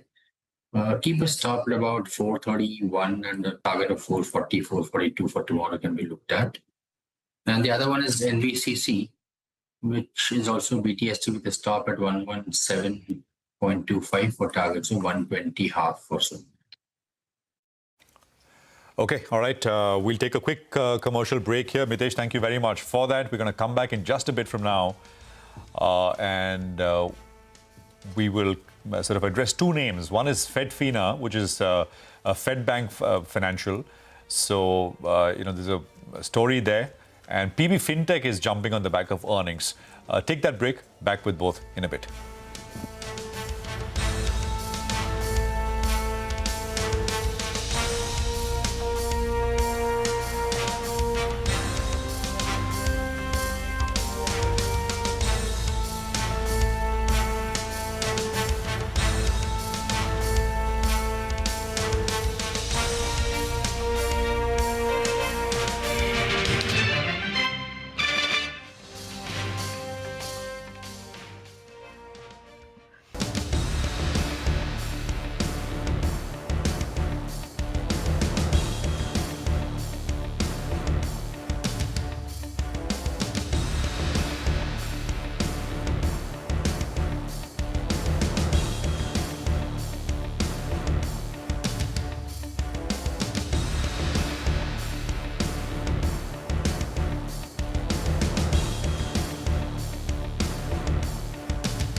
Okay, so that is the market as we are coming to the final leg, 170 points lower. That's what the Nifty is doing at this point in time. The selling actually has been contained to the large cap space. If you look at it, I mean, overall, the mid-cap index, it is still managing a bit of a flattish stance as we're getting towards the close.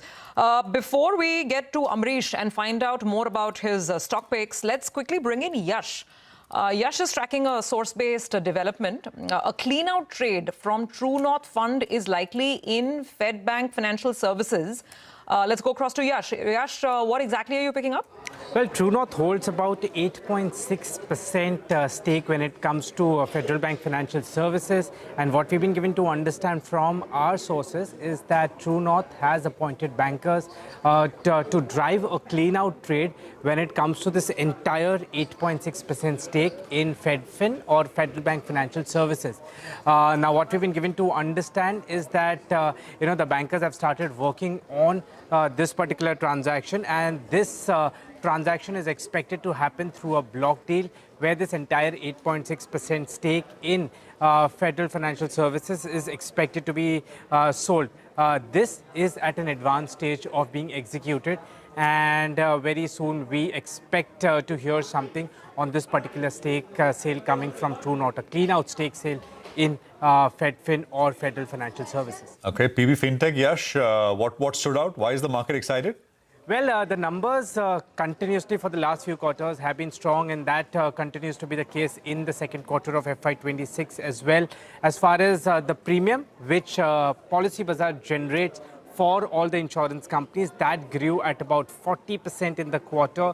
The revenue which it generates for itself from that premium generated for insurance companies, that again grew at 38%. The new initiatives, that saw a strong growth of 61%. Core online business not far behind at about 26% growth there as well.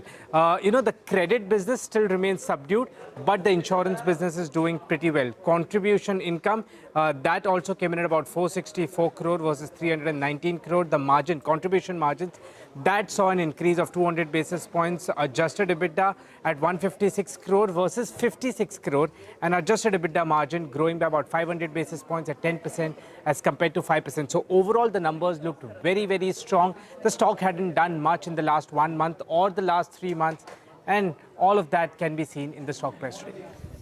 Okay, all right, Yash, thanks very much for that. Amrish Baliga is now joining in to take us through the last leg of today's trading action. Amrish, thank you for being with us. We'll come to all the earnings and all the excitement, including stocks like PB Fintech that are reacting well to those numbers. But first, you give us your pick. My pick is REC, which is a Maharatna public sector enterprise under Ministry of Power. And they provide term finance and project funding for critical infrastructure. Focus is on power sector, but they also fund infra and logistics sector. Strong credit ratings due to which they've been able to raise funds decently cheap. And we should see huge growth in power sector over the next few years. We've already seen that in the last decade. Renewable space itself, we are talking of 500 gigawatts by 2030, and REC would be one of the key players in funding this growth. The balance sheet also is improving decently well in the current year, expecting the net NPAs to be closer to nil because expecting resolution of the 12 NPA projects this year. And we should also see some recoveries. I mean, though we saw a slower growth in second quarter, but then if you're talking of the next at least 8 to 10 quarters, expect a double-digit growth. So EPS expected for FY27 is about 75. And based on that, my target price is 500. Amrish, late revenues tech or Ixigo, it's fallen below the price at which Prosus invested 10%. That's 280, stock now is 273. Does it look attractive? In fact, I've not tracked this very closely, so it's a bit difficult for me to really comment at this point of time. What about these refining companies? The Chennai Petro, 9% up. This week, it's up close to about 14%. MRPL is doing well. Lots of oil and gas, OMCs, all on the rise. I mean, if you look at the Singapore GRMs, they have really shot up, and which actually means that for the current quarter, the GRMs for most of these refineries should be much higher than what we have seen in the previous quarter. At the same time, despite we bringing down the buying from Russia as far as the crude is concerned, I mean, we're not really seeing a huge jump in the oil prices. I mean, unless oil prices go beyond $70, $75, I don't think any of these like refining units will see a margin contraction. So from that point of view, I think we should see at least one or two more legs of, upside for these refining companies. Okay. All right, Amrish. We'll just recap today's trading action, then we'll get more with you in Markets Forward in just a bit. The market is going to end down on the large cap screen level. But if you look at the mid cap space and you look at some of the earnings reactions, you know that the market is alive and kicking. It's thriving. There's no two ways about that. Aditya Birla Capital that reported numbers 5% up, BHEL, PB Fintechs, Agility. We've been highlighting these stocks right from the morning. There's NetWeb that has found more traction. NetWeb is up another 4.5% today. MTAR Tech is up 5% on circuit. So even though the mid-cap index is probably going to end flat, beneath the surface, there's plenty of action. And stocks where there's good news or good earnings, they are being rewarded quite handsomely. But yeah, large cap screen, no taking away from that. There's some softness there. Absolutely. And, maybe just a quick look at the broader market where there is perhaps more down than up, but actually I think we should start with what was up because volumes are all on what was up. Sagility, big one, 8% gains. 5-star with about a 5% gain, 20% last few days. BHEL was up 7%, so it's a big gainer. NetWeb, I think we just mentioned. Policy Bazaar, Yash highlighted 7%, so 1850 or so. We were talking about Chennai Petro, of course, which does well. AB Capital 5, Vaibhav Global 6, all results, by the way. Credit Access results, MTAR Tech 5%. I'm not sure if MTAR is reported yet, but 2466 has done. It's had a phenomenal run. Last 1,000 rupees has come in the last a month and a half or so. Newland Laboratories about 5% today, and Wimta, Grindwell, Shanti Gold is. I can go down the list, but the volume started to thin out a little bit here. But pretty good session, all told. No real problems. Absolutely. On the large cap screen, we haven't spoken large caps, but also just rounding it off. Where did the cut come in? Pharma for sure. Dr. Reddy's and Cipla, two headlines. Reddy's having issues with the semaglutide launch in Canada. And Cipla numbers plus this management transition that's going to play out, that weight on the stock. And a couple of other big heavyweights like Infosys and Reliance, and even HDFC Bank to that extent, were all down. But the day belonged to the big boys in the infrastructure and capital goods arena, L&T, BHEL. These are the stocks that were shining bright today.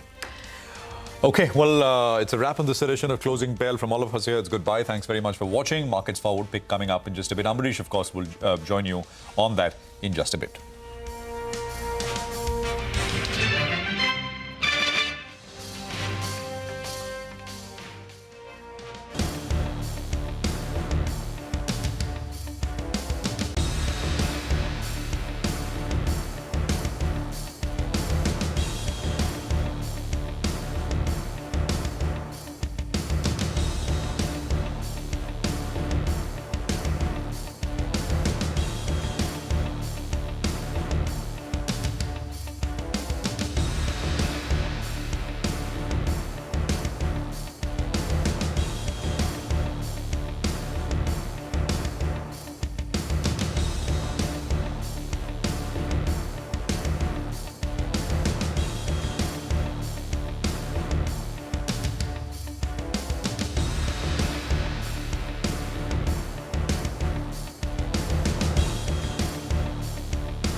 Dalal Street ends in the red. Nifty and Sensex see cuts of over 0.5% each. Nifty fails to hold 25,900 level in trade, with nearly 40 stocks ending lower. Midcaps outperform the blue chips. The Cipla stock plunges after Umang Vohra expressed his intention not to seek a reappointment as MD and CEO. It appoints Achin Gupta, its global COO, as the new MD and CEO effective 1st April 2026. Shares of Dr. Reddy's also skid as it received a non-compliance notice from the Canadian drug regulator seeking further information on its proposed launch of generic semaglutide. The expected delay in launch is expected to significantly impact its FY27 sales. Larsen & Toubro shrugs off a Q2 earnings miss due to monsoon impacting execution. The strong order outlook, a key order win in Europe, and a planned foray into precision equipment lifts the stock. Meanwhile, BHEL rallies on a healthy second quarter as margin expands sharply and execution improves.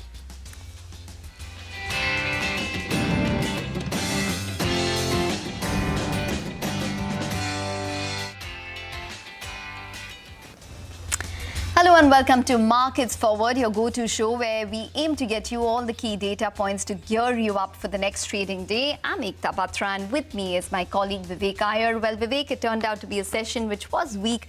We in fact slipped below that 25,900 mark for the Nifty, but the mid-cap index was fairly resilient as compared to the Nifty. That ended absolutely flat with a little bit of a negative bias, and we had an advanced decline ratio, however, which was on the declining side. The Bank Nifty also under pressure today, so down around 0.6%.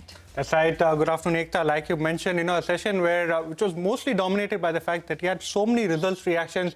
Yesterday, capital good heavyweight L&T declared its results while the results were released. And like we mentioned, the very strong order outlook and the order inflow that the company is likely to exceed their own guidance is something that the street clearly liked. A BHEL, very strong results there. So that particular stock did quite well. But here's a lineup of what we have in store for you today. We start with the top movers and shakers of the day with Winnie. The stocks of the day were Cipla, L&T and Vodafone Idea. And stay tuned as we tell you why these stocks were buzzing in trade. And last but not the least, we'll delve into the key market events to watch out for in tomorrow's trading session. Well, now to our first segment of the day. Winnie joins us now from the big wall with the top movers and shakers of the day. Winnie, over to you.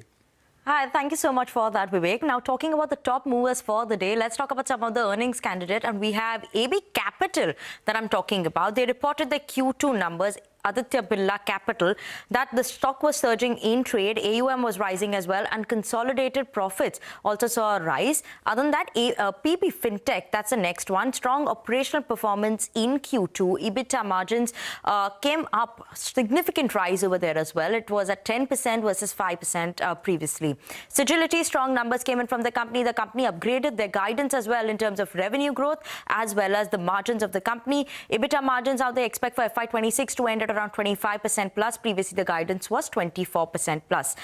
Earnings contrast that we're seeing coming in for some of these banks, Canara Bank as well as Union Bank. Now, Canara Bank reported a good Q2 performance this time. The stock was buzzing in trade. Street estimates also is what it beat. But Union Bank, on the other hand, it was a muted expectation already coming in from the street, but they managed to do slightly better than that muted expectations. But overall, expectation is muted, so we're seeing a bit of a decline coming in for the stock there. Apart from that, capex stories, we have L&T as well as BHEL, which reported their numbers. For L&T, the management expects to beat the 10% order book growth guidance given at the beginning of FY26.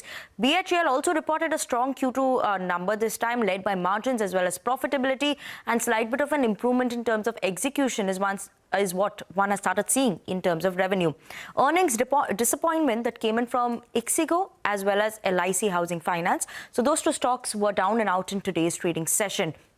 Apart from that, we saw Nifty drags coming in, and top Nifty drags came in from the pharma pack. So Cipla, that's the stock that is also was under pressure today, and this mainly came in after Umang Vohra said that he will not be seeking reappointment as the MD and CEO, and a new CEO and MD will be appointed, who is Achin Gupta.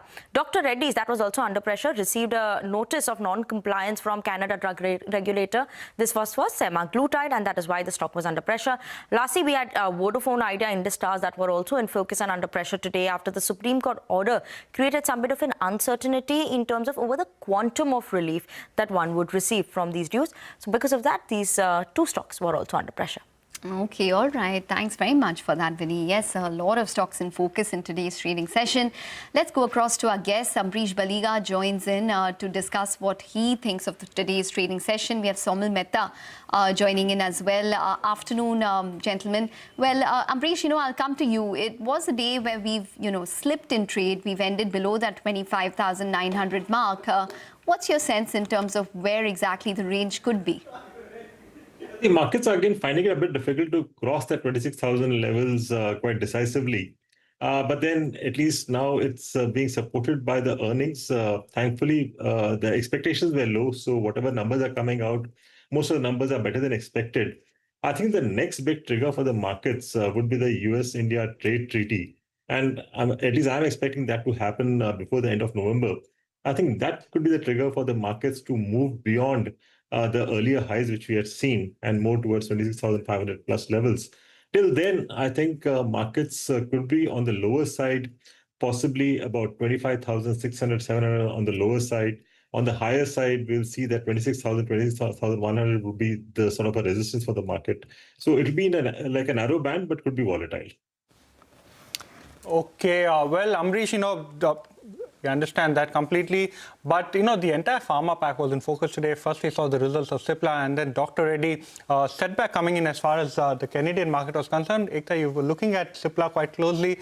Some management rejig as well over there. Yes, absolutely. The numbers were largely in line for Cipla this quarter. So, for example, the US market recorded $233 million in terms of sales, which was largely in line with estimates. India was up around 7%, so no surprises which came in there. And margins were in line at around 25 to 26%. But the stock sold off as Umang Vohra is not looking to seek a reappointment as MD and CEO and will be there till his term ends in March 31st, 2026. Remember that he has been with Cipla since 2015. He took over as global head since 2016. Now, Achin Gupta, who is the global chief operating officer, will now be the MD and the global CEO going forward. He has been with Cipla since 2005. Now, in terms of a couple of key parameters, the way the stock has performed since Umang Vohra, in fact, took over, the stock is up 1.65 times. We have the margins, which have expanded from 17 to 26%. EPS, which has gone from 12.5 to around 65 odd rupees. What he has indicated to investors is that he's completed what he set out to do in the past 10 years. The management of Cipla is completely professional now, so hence there is no vacuum and Cipla has enough talent at the top. And when it comes to important developments such as, the agreement that they've signed with Eli Lilly on Mounjaro, he said that it's not too much that they can speak about on the agreement. It's a trusted partnership on Mounjaro. Cipla will supplement Eli Lilly's sales and margins will be similar to earlier arrangements with Eli Lilly, but they do see Mounjaro as superior to semaglutide. We did talk to the management. Listen in to what Mr. Umang Vohra had to say. The task I had set out to do through my 2 terms is achieved, and Cipla is now in good hands of the rest of the management team and Achin to take this forward. I'm not going to retire, but my own view on that is that we probably should not retire till we are 65. The organization today is truly run by professionals. The promoter insight and guidance is always there. The board takes a very active role. Okay, well, that's the management of Cipla. We have Somil Mehta joining into this conversation as well. Well, Somil, it was quite a surprise to hear Umang Vohra exiting Cipla. What are your thoughts, and would you buy the stock at these levels? Cipla has been doing good in the medium-term outlook, making high tops, high bottom. But in the last couple of weeks, we've seen very sharp moves in Cipla and correcting very sharply towards 200 daily moving average. I think the next support here is 1450, 1460 levels. And I'll be a buyer because overall the trend is positive. Every time monthly lows have not broken. So I'll be a buyer around 1450, 1460 levels for a target of 1650, 1700 levels in the medium-term outlook. Okay, all right. So that's on the technical call for Cipla. Well, the other stock which was in focus was Dr. Reddy's. Now, the reason why Dr. Reddy's was in focus was because they received a notice of non-compliance from the Canadian regulator when it came to semaglutide or Ozempic, generic, which is a drug which is being looked at very closely for Dr. Reddy's as an opportunity. So now the launch itself is going to be delayed for some time based on the fact that they would have some kind of issues. What the management has said is that, the Canadian market is definitely going to be much more competitive than it was earlier anticipated. Remember, it's going generic in Jan of 2026, so it will be something that the street will be watching quite closely. And analysts have indicated that it will be a market where the permutation and combination for when Dr. Reddy's launches, which could be around 5 to 12 months in terms of a delay, and the number of competitors will determine how well Dr. Reddy's then does. The street right now is still anticipating around $100 million in terms of sales from this drug, approximately in FY27 from the Canadian market. So it will be, Dr. Reddy's was in focus on account of this news. Not only Dr. Reddy, some of the suppliers for Dr. Reddy are named like a Shaili Engineering. That particular stock too, took a bit of a knock on the back of this particular development. Well, Ambrish, coming to you, your thoughts, on the pharma space, especially on Dr. Reddy. Would you continue to be a believer at the current levels? Yeah, absolutely. Because whatever has come is surely a negative from a short-term angle. I'm quite sure they'll set it right and will be back, with the product in the Canadian market. So, because of this, we could see possibly a further correction to levels of about 1150 or possibly 1125. But I think it's a good opportunity to buy this from a longer-term perspective. I still have a price target of closer to about 1450 to 1480 for this stock. So if it comes to 1150 levels, I think it should be bought. Okay, thank you so much, Ambrish. Well, the shares of Vodafone Idea slipped after the Supreme Court's written order on the telecom company's additional adjusted gross revenue plea. Sources tell CNBC-TV18 that the telecom department is studying Supreme Court's orders. Earlier today, our colleague Ashmit Kumar filed this report. Let's take a look. Well, the Supreme Court uploaded its order on Vodafone Idea's petition last evening, and importantly, there are two key clarifications that the Supreme Court has given in this order. On one hand, the Supreme Court says that, look, this is a policy matter. It does not want to intervene. The DOT should have the freedom and the flexibility to go about resolving this AGR issue. But in the same breath, in the same order, the Supreme Court also says that Vodafone Idea itself is only seeking relief with respect to additional AGR, which is about 9,400 crore rupees, pales in comparison to the much larger demand that Vodafone Idea is looking at, which is over 83,000 crore rupees as of March of 2020. Not just that, the Supreme Court also gives the clarity that it is giving this relief order only with respect to Vodafone Idea, given the unique facts and circumstances. Now, this is something that we've reached out to the DOT on, to the government on, and senior officials. What they're telling us is that they've only just received the order, and while the order is brief, it's only about 3.5 pages, they feel the need for seeking a legal opinion on this matter. Again, for asking clarity on these very questions. Can the DOT grant relief only with respect to additional AGR? Can the DOT consider granting relief beyond the additional AGR onto the much larger AGR demand that the sector is looking at? And number three, can it even be a sector-wide relief, or does it have to be pointed and specific to Vodafone Idea? So key questions that the government officials are telling us they now need a legal opinion on. Well, thank you so much, Ashmit, for joining us and giving us the details of this important order, and it had an impact both on Vodafone Idea as well as on the shares of Industar. Well, the shares of L&T as well as BHEL gained after reporting their Q2 numbers. Well, looking at the numbers, first up, what we look at is L&T. L&T, while the numbers were a bit of a miss to what exactly the street was anticipating, it's a miss to the CNBC poll looking at the P&L side. But the management indicated that, number one, monsoon impacted execution, unseasonal rains this time around, margins were impacted by legacy orders, and also the management indicated that going forward, that the newer orders in the order book will actually come, start getting executed, which is why they expect the margins to improve. Along with that, the order inflow guidance that the management had given at the start of the year of 10% is something that they expect to go ahead and beat or exceed. So that is something that the street clearly liked. The core ENC margin is at 7.8%, up 20 basis points on a year-on-year basis. Order prospect pipeline very, very strong. And along with that, the important thing, especially when it comes to L&T, is the fact that the company, with the results, actually has mentioned that core margins is something that is still a work in progress. They had given a target of 8.5. That is something that they may miss. But multiple orders, multiple opportunities that the company has said, both in West Asia as well as in Europe, that is something that the street clearly likes. Now, moving on to BHEL. BHEL, very healthy performance. When you're looking at the numbers, it was a clean beat to the CNBC-TV18 estimates. Improved execution, improved margin performance, order book at the current rate is very strong. Analysts have highlighted that this may be the peak, especially in terms of order inflow. But despite that, the street clearly liked, and this stock ended higher by over 6.5%. Well, Somil, if you've had a chance to look at the charts of both L&T as well as BHEL at current levels, do you see further strength? L&T, especially, even going into the results, was quite strong. BHEL would be my pick. Definitely. A small triangle pattern has broken on the upside.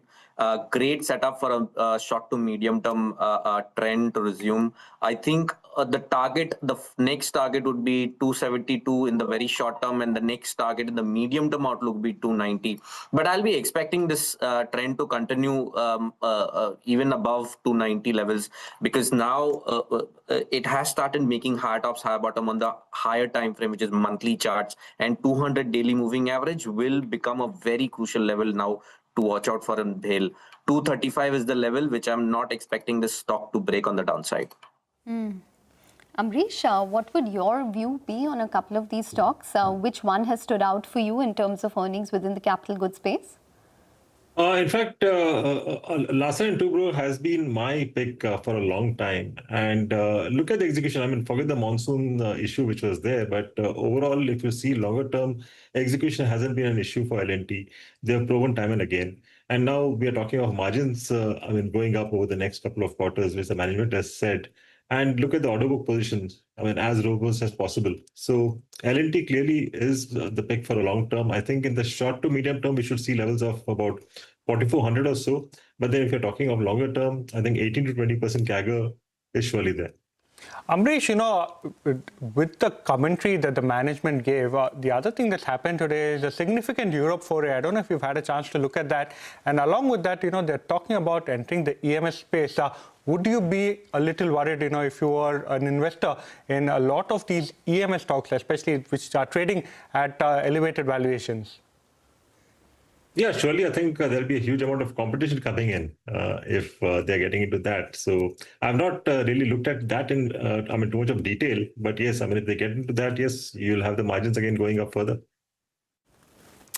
Okay. All right, Amrish as well as Somil, thanks very much for joining in and taking us through all of those stocks as well as the markets that were in focus today. We'll take a short break, but we'll get you all of the top corporate voices along with the key market events to watch out for on the other side of Markets Forward. Stay tuned.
Welcome back to Markets Forward. Well, now on to the top corporate voices of the day.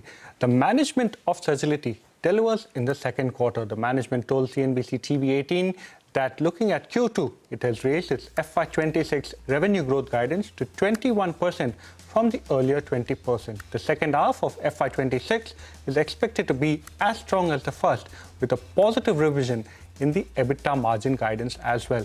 The company added that it is actively pursuing M&A opportunities at attractive valuations. Sagility also highlighted that over 99% of US employees are green card holders and H-1B visa rules have not had a significant impact. Next up is Happiest Minds. The company is on track for double-digit revenue growth in FY26. The management expects double-digit revenue growth for the next 4 years, revised from the earlier guidance of 3 years.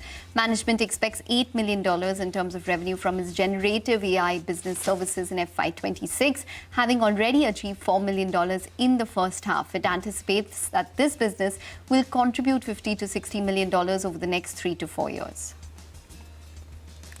In a CNBC-TV18 exclusive, Radhiko Khaitan expects over 20% volume growth in FY26, with its prestige and above segment also projected to grow more than 20% during the same period. The company's luxury portfolio is set to cross 500 crore, while margins, which have already improved by 20 basis points this year, are targeted to expand by another 125 basis points annually over the next 2 years. Okay, and on that note, it's a wrap on this edition of Markets Forward. We'll be back with more news and updates on the other side.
Hello and welcome to Business 360. I'm Shireen Bhan. The headlines that we're tracking for you this evening. President Trump and China's President Xi Jinping shake hands after 6 years. The US reduces the tariffs on China after Trump dubs the bilateral meeting, quote unquote, as amazing. China agrees to buy more soybean from the US and delays the restrictions on rare earth exports by a year.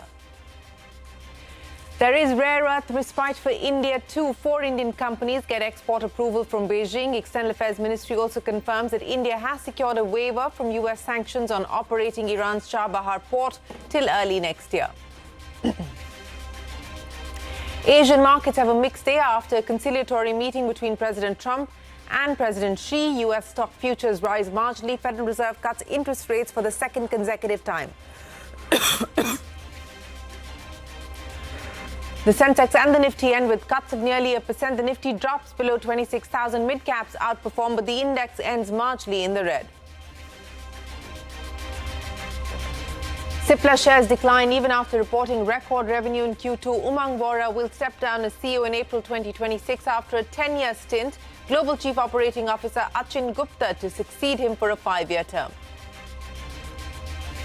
Microsoft, Meta and Alphabet report a combined quarterly revenue of $230 billion. All 3 companies promise to ramp up capital expenditure on AI, even as questions swirl about the returns on those investments.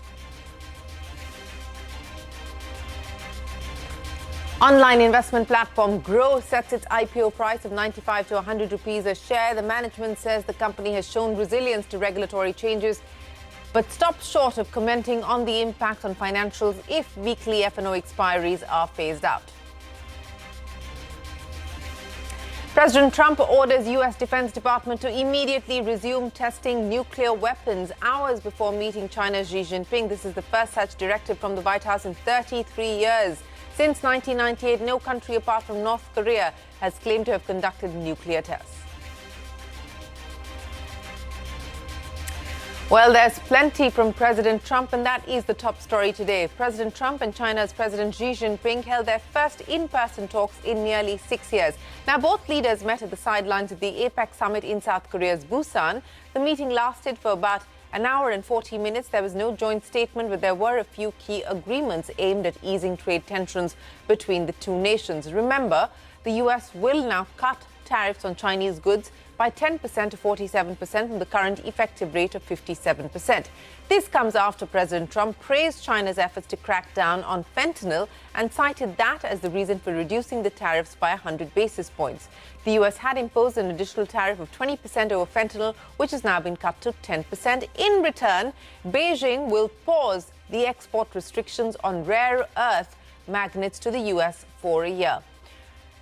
Next up, China will also begin purchasing American soybean almost immediately, according to President Trump, that is. Additionally, President Trump also confirmed that he will visit China in April and continue a dialogue with Beijing to iron out trade differences. Now, Trump praised President Xi as a great and powerful leader and rated the meeting at a 12 on 10 when asked to do so. Xi Jinping also softened his tone, saying the US and China should be partners and friends.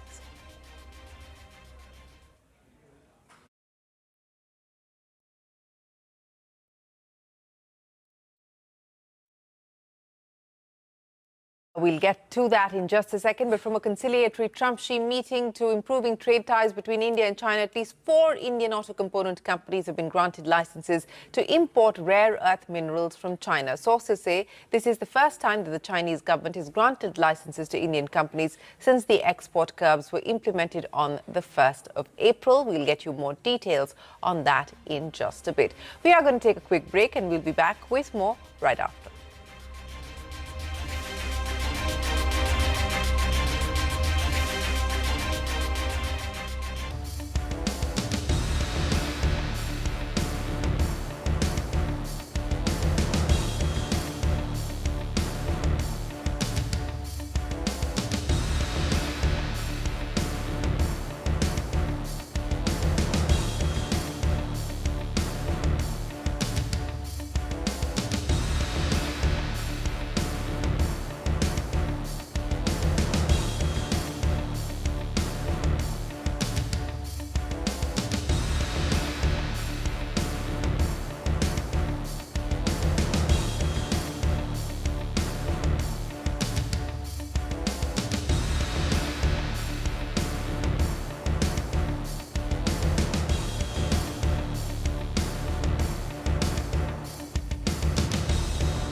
President Xi is a great leader of a great country, and I think we're going to have a fantastic relationship. China's development goes hand in hand with your vision to make America great again.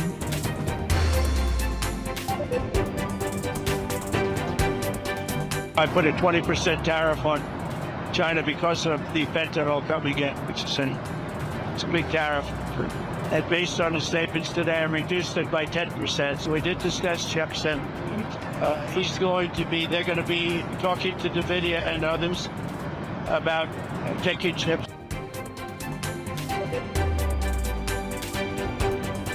I'll be going to China in April, and he'll be coming here sometime after that. We have a deal.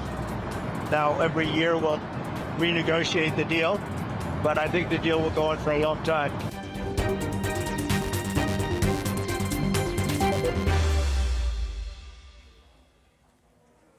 Well, that is the big story. President Trump and President Xi meeting for the first time in 6 years. Let's go across to Cherry Kang for the latest on the agreements from the meeting that took place between President Trump and President Xi. Cherry joins us from South Korea.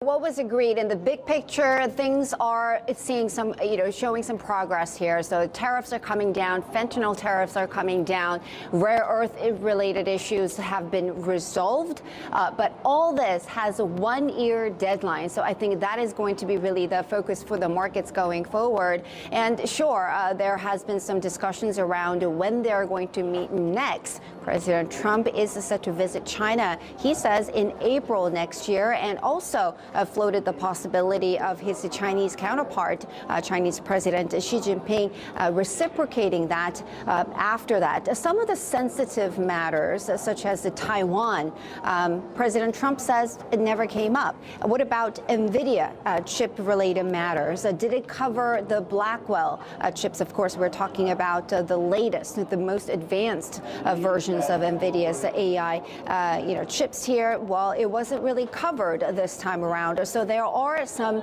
major issues that were sort of left on hold. So I think that is one thing those are some of the elements that we need to look out for.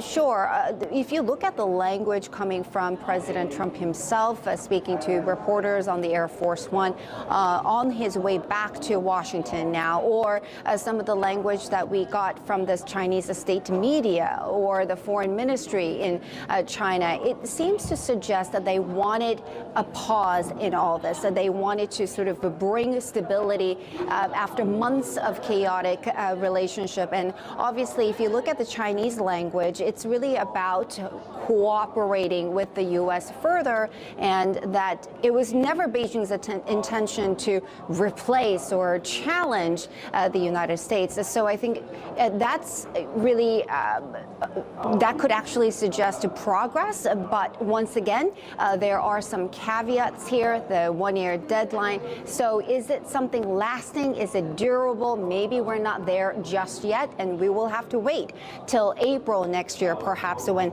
the U.S. leader visits China. Cherry Kang there reporting from Busan. From a conciliatory Trump-Xi meeting to improving trade ties between India and China, at least 4 Indian auto component companies have now been granted licenses to import rare earth minerals from China. Sources say this is the first time that the Chinese government has granted licenses to Indian companies since the export curbs were implemented on the 1st of April. Parikshit standing by with more details. Parikshit, this is a big breakthrough. What are you hearing? Well, yes, there are 4 Indian companies, that is Hitachi, Continental, D Diamond and J Ocean, which is a JP Minda Group company. All of them have received licenses from the Chinese government to import rare earth magnets from China. This is significant because there were 50 applications from Indian companies that were pending with the Chinese government. And since April this year, when the export control curbs were imposed by the Chinese government on rare earth magnets, since then, no Indian company has received high rare earth magnets. Now, there is hope that more companies will receive licenses and the imports of rare earth magnets from China will begin. Now, this is also coming at a time when India and China are trying to normalize their economic relationship, bring some transparency and predictability, make sure there are no hurdles as far as the economic partnership goes. We saw flights being resumed, border trade being resumed as well. And if we start getting rare earths from China, this will be an important way forward, which shows that some understanding has definitely been reached between the two countries. This also comes at a time when the Indian government is mulling a 7,500 crore scheme for manufacturing rare earth magnets in the country. So the Indian government would be watching these developments very closely. We confirm that some Indian companies have received licenses for importing rare earth magnets from China. As far as the question of the latest talks and relaxations that have happened between US and China as to how it's going to play into our domain, that I will come back to you. We have to yet to look at. I am not aware of the technicalities, but we will come back to you. Well, that is a breakthrough. Some Indian companies being granted a license by China for the import of rare earth minerals. And staying with relief, India secured an extension of a waiver on US sanctions for its operations at Iran's Chabahar port till early next year. The ministry said that the extension will be for a period of 6 months. This will let Indian authorities continue managing the Shahid Baheshti terminal at the port via public sector enterprise India Ports Global. Remember, the waiver was set to lapse on the 29th of September after the US's decision to withdraw sanctions on reliefs. Take a look. India-US relations is a comprehensive global strategic partnership. We remain engaged with both countries to continue to strengthen it further. On your question regarding exemption for Chabahar, yes, I can confirm that we have been granted exemption for a 6 months period on the sanctions that were applicable, American sanctions that were applicable on Chabahar. Well, India getting a relief of 6 months as far as the Chabahar port is concerned. Now, markets across Asia opened with cuts as investors booked profits. US Federal Reserve Chairman Powell's caution about a rate cut in December also weighed on sentiment. However, the Asian markets did recover, closed flat. US Fed announced a 0.25 percentage point cut overnight. The Fed Chair, Jerome Powell, said a rate cut in December is far from a foregone conclusion. Here is Jerome Powell. In the committee's discussions at this meeting, there were strongly differing views about how to proceed in December. A further reduction in the policy rate at the December meeting is not a foregone conclusion. Far from it. Policy is not on a preset course.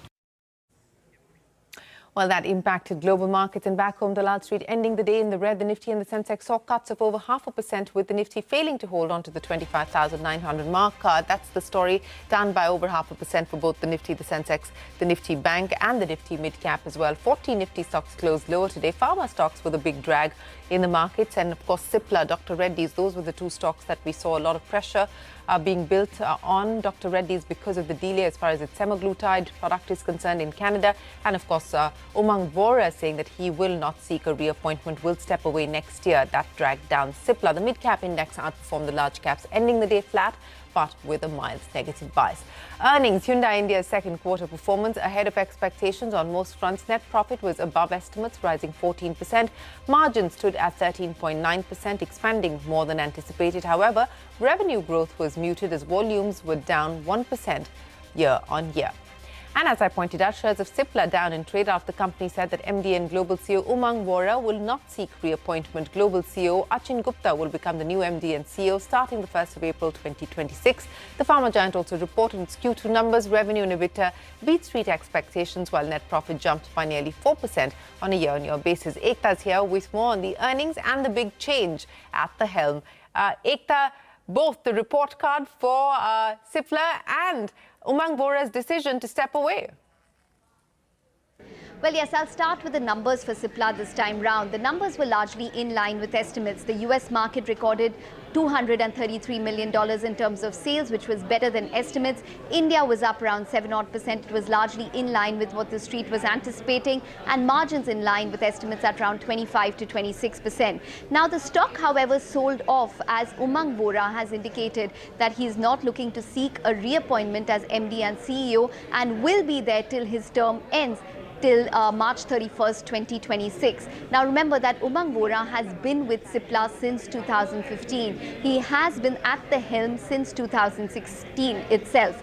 Achin Gupta, who's the Global Chief Operating Officer, will now be taking over Umang Vohra's role come 1st April 2026 and has been with the company since Feb 2005. Now, just to put it into perspective in terms of the kind of growth that Cipla has seen under Umang Vohra's stewardship, the stock performance is up around 1.65 times since around 1st September 2016. We've seen the margins expand from 17% to 26%. The US business sales expand from $392 million to around $930 million, and the EPS grow from 12.5 rupees to 65.28 rupees. So definitely the street expects that maybe there needs to be someone as steady to steer the ship for Cipla going forward as well. What he has said is that as of now, the management at Cipla is completely professional. There's no vacuum. Cipla has enough talent, and he's completed what he set out to do in the past 10 years, but he's not looking to retire. One shouldn't, probably till the age of 65 to 70 anyway. With regards to the Eli Lilly Mounjaro tie-up, he said there's not much that they can talk about, but he says that Mounjaro is in fact superior, according to him, than the other drug, semaglutide. So some important statements coming in. It'll be interesting to see the journey for Cipla here on. The task I had set out to do through my 2 terms is achieved, and Cipla is now in good hands of the rest of the management team and Achin to take this forward. I'm not going to retire, but my own view on that is that we probably should not retire till we are 65. The organization today is truly run by professionals. The promoter insight and guidance is always there. The board takes a very active role.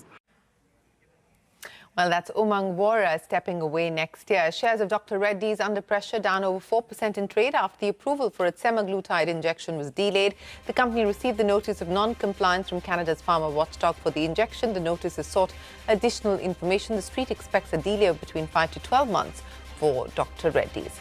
Exide Industries has announced it will postpone the board meeting for its upcoming Q2 results. This is largely because the Income Tax Department is conducting a survey. Shares of the company slipped in trade on the back of this development. And the government will seek legal opinion to ascertain if the Supreme Court order on Vodafone Idea's AGR dues applies only to the additional AGR demand of 9,500 and 450 crore rupees raised by the government. Sources tell CNBC-TV18 the Telecom Department is reviewing the Supreme Court's orders.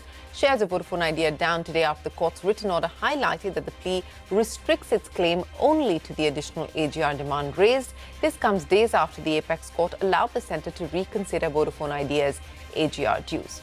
Orkla India's initial public offer has been fully subscribed on day 2 of bidding. The Indian packaged food company, formerly known as MTR Foods, is looking to raise 1,667 crore rupees through a public offer.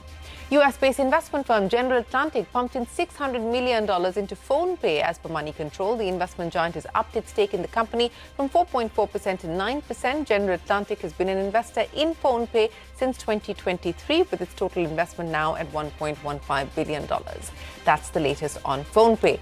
And investment platform Grow is set to make its Dalal Street debut. The company set a price band of 95 to 100 rupees a share for its IPO. The 6,632 crore rupee public issue will open for subscription on the 4th of November. Speaking to CNBC-TV18, Grow CEO Lalit Keshre said the rise of the affluent customer is a big trend on the platform as it aims to expand in India's wealth management space.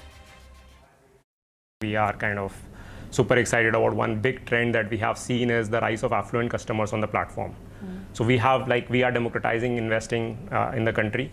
But what happens is as customers spend more time on the platform, they get affluent category, so they need wealth management solutions. This growth of this affluent category is more than double the growth of the overall platform growth. Well, that's Lalit Keshre. Microsoft, Meta and Alphabet have all reported a combined quarterly revenue of $230 billion. All three companies have promised to ramp up capital expenditure on AI, even as questions swirl around the returns on investments. Rachna standing by with more. Rachna, take us through the commentary coming in from the three big tech companies on AI and India. That's right. Big tech is continuing to splash the cash on artificial intelligence. Third quarter earnings show how AI continues to reshape spending and profits across the technology sector. Meta, Microsoft and Alphabet each reported solid revenue growth supported by ongoing AI investments, new product launches and expanded data infrastructure. Let's start with Alphabet. The owner of Google and YouTube raised its forecast for capital expenditure to $91 and $93 billion from its earlier estimate of about $85 billion. Facebook's parent Meta also rose its capital expenditure. Now it will be between $70 and $72 billion, up from an earlier estimate of $66 to $72 billion. Microsoft's capex in the quarter was $35 billion compared to $24 billion in the previous quarter. This includes data center expenses, and the company plans to double its data center footprint in the next 2 years. Let's now look at the earnings fine print. Alphabet delivered one of its strongest quarters on the record, with revenue crossing $100 billion for the first time compared to $87 billion in Q2.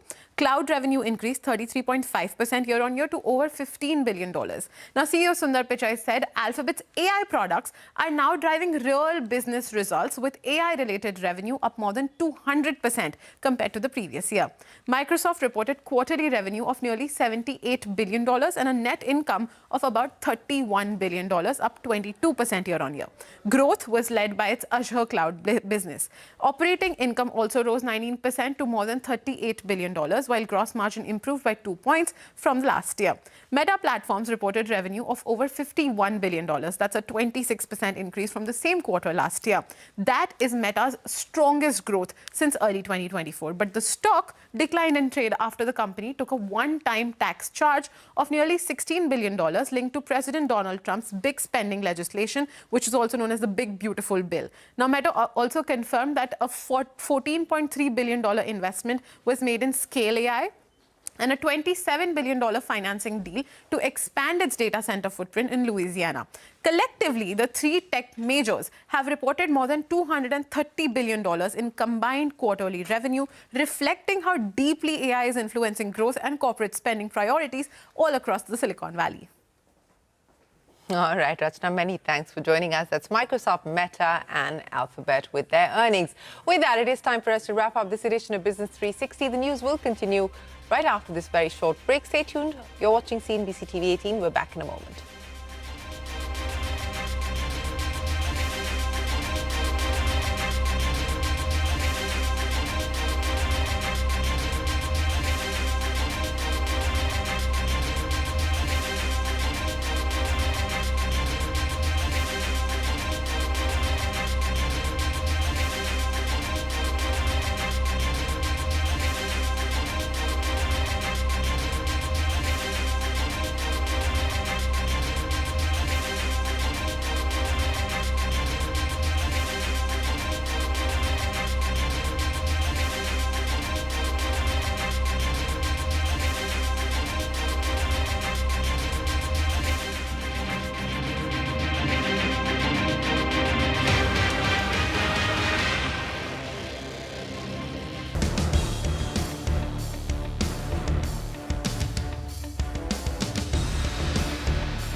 But the much-awaited Lenskart IPO opens for subscription later this week. Remember, the company is seeking a post-money valuation of almost $8 billion and 7,300 crores worth an IPO size as well. We have with us the CEO or the founder, Piyush Bansal, and the CFO of the company joining in as well. Gentlemen, thank you so much. It is a fairly momentous occasion in the journey of the company. And to be very honest, it's a brand that needs no introduction. Everyone in India, the nooks and crannies, do know about Lenskart. And at the same time, if I look at your revenues, 18% comes in from sub 2,000 rupees a pair and 18% above 10,000 rupees a pair. That tells you that it's been accepted as widely across the price range. And the only other brand that comes to one's mind is Decathlon, which has cut across this price value positioning equation. So congratulations on creating that business. More importantly, let's talk about the growth from here on, because what has happened so far is great. Now you're entering the world of capital markets. Now every quarter people will be asking you tougher questions. So the growth that you guys have been, reporting over the last 3 years on a compounded basis, do you think that sustains, or can you grow faster than that? See, I think overall, if we look at eyewear as a problem or eyewear as a market, today almost 7 out of 10 adults need glasses. Yeah. And this number has been growing from 5 or 6 to about 7. Even if you look at children, about 20% kids used to have myopia. Now that number, as of FY25, has become 40%, and we are seeing that number is growing. If we keep that in mind, our view is that the market will continue to grow. Market will continue to grow. And at Lenskart, as long as I think we can do more and more eye tests, which we have been compounding more than 50%. FY23, we did about 6 million eye tests. And FY25, we did 16 million eye tests.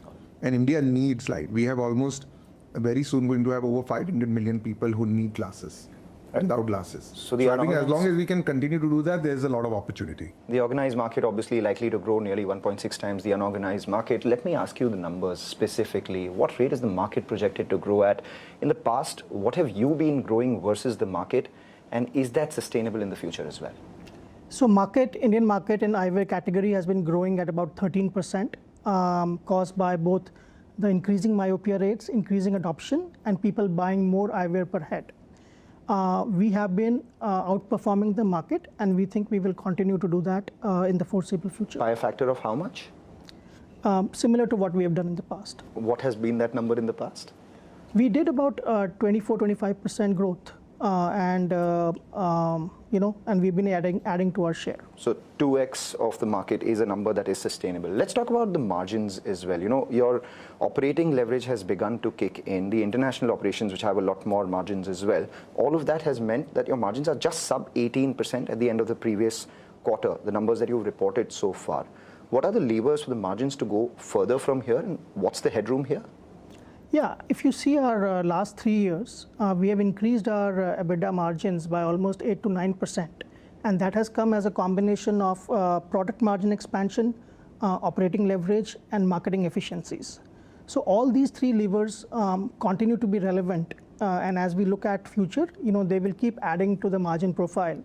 There is a natural operating leverage in our business. And given that this is a high product margin business, the flow-through helps in overall, EBITDA expansion. Gross margins of almost 68%, employee costs at 25%, your EBITDA margins are close to 18%. So realistically speaking, if all things work, your margins have a headroom to go all the way up to 25 to 30%.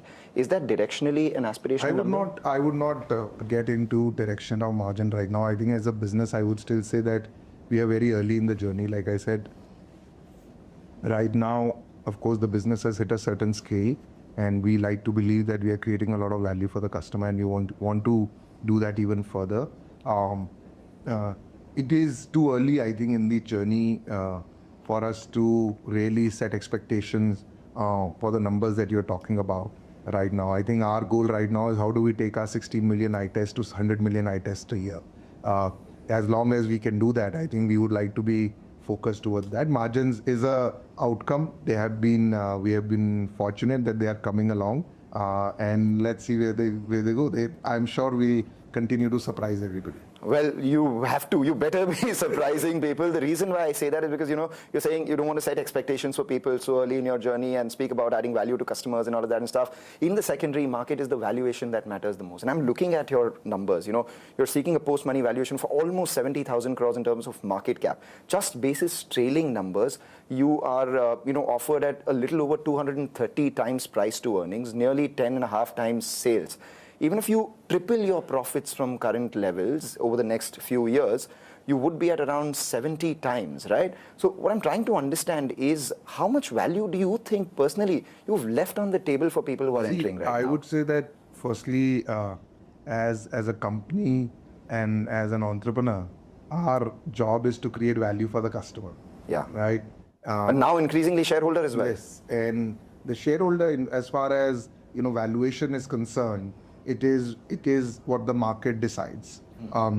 Even if we look at the valuation, there are investors who are selling shares, there are investors who are coming in, and they have done a lot of working to arrive at these numbers. All I can say is they'll be very close to comparables. They won't be off. Sometimes when you look at things without looking at the full perspective, they look different. But yeah, be rest assured that everything will be in line with what they should be. I don't expect anything abnormal here. Can you give us the full perspective then? Because what people have right now from the RHP are the numbers that I just spoke about, trailing PE of over 234 times. How do you justify that? Especially because, coming from a person who's been speaking on national TV to startups and asking them about valuation. So if you could give us a sense. See, we have had very detailed feedback from all the investors of the world, including domestic mutual funds, foreign long-only investors, including our advisors, and based on that, the investors and the sellers have kind of decided the price. From a business standpoint, what I can say is that as a tech company, when the operating leverage starts kicking in, the bottom line grows much faster than the revenue growth. The EBITDA growth CAGR over the last 3 years has been over 90%. Obviously, there has been operating leverage which has kicked in. How much more is left ahead versus what has happened already? Can you tell us a sense? As our revenues grow, we will continue to compound and continue to add margin. All right. Let's talk a little more about the objects of the issue. A large part of the money that you're raising, the fresh issue that you're raising, will be deployed towards company-owned stores. Can you explain to us the strategy of having company-owned stores at a time when a lot of the retailers are looking at franchise-owned stores? How does that... At Lenskart, our model is not like a traditional retail. Yes. Our model is we are almost like a centralized supply chain model. Yeah. So what you're doing really in the retail stores is booking an order. We don't actually keep inventory in the retail store. Got it. Plus, as a company, we believe that we do not want to open a franchise store to pass any risk. Even, we have a few franchisees, and in that franchisees, we still continue to carry all the inventory risk ourselves. So in our model, we believe that, the company-owned store or a franchisee store doesn't make a lot of difference. As of now, the stores have been paying back quite well.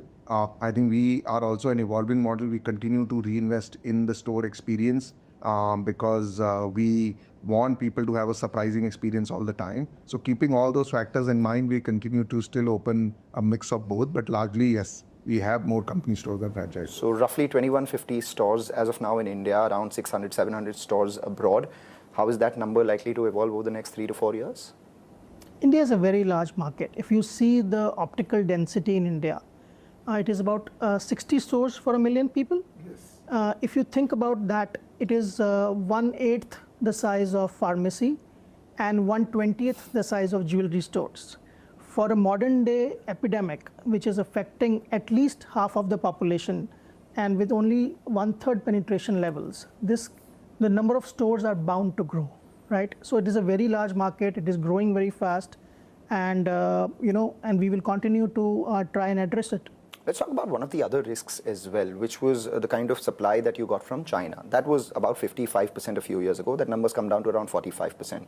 How much more are you looking to indigenize? What's the capex plan for, manufacturing in India, and how does that turn your return ratios? Overall, I think for most categories, including frames particularly, we are dependent on international markets for import. We have not had a supply chain ecosystem for manufacturing of frames, particularly in India. I think we are, as one of the key players in the market, we are making a lot of investment into bringing that supply chain ecosystem. It requires all aspects of the supply chain, from molding, from plating, from tools to come into the picture. We have initiated on that journey. Over the years, you would see us moving more and more manufacturing into India. Could you give us a target? No. Not that now. No, because the new plant which is coming in, right? If you could give us a sense. So we are making the investments, right? We are coming up in Hyderabad. Exactly. And we are making investments in terms of setting expectation of what percentage would move by then. We would refrain from that right now. But our steps are in that endeavor that we move more and more manufacturing to India. All right. Let's talk a little more about the international business as well. You guys have, because of some of the acquisitions that you've made, one of a brand in Spain recently, and the Japanese companies, etc. You've now gotten about 40% of your revenues coming in from international business. But more importantly, that business has a little over 500 basis points margin advantage over what you're doing in India as well.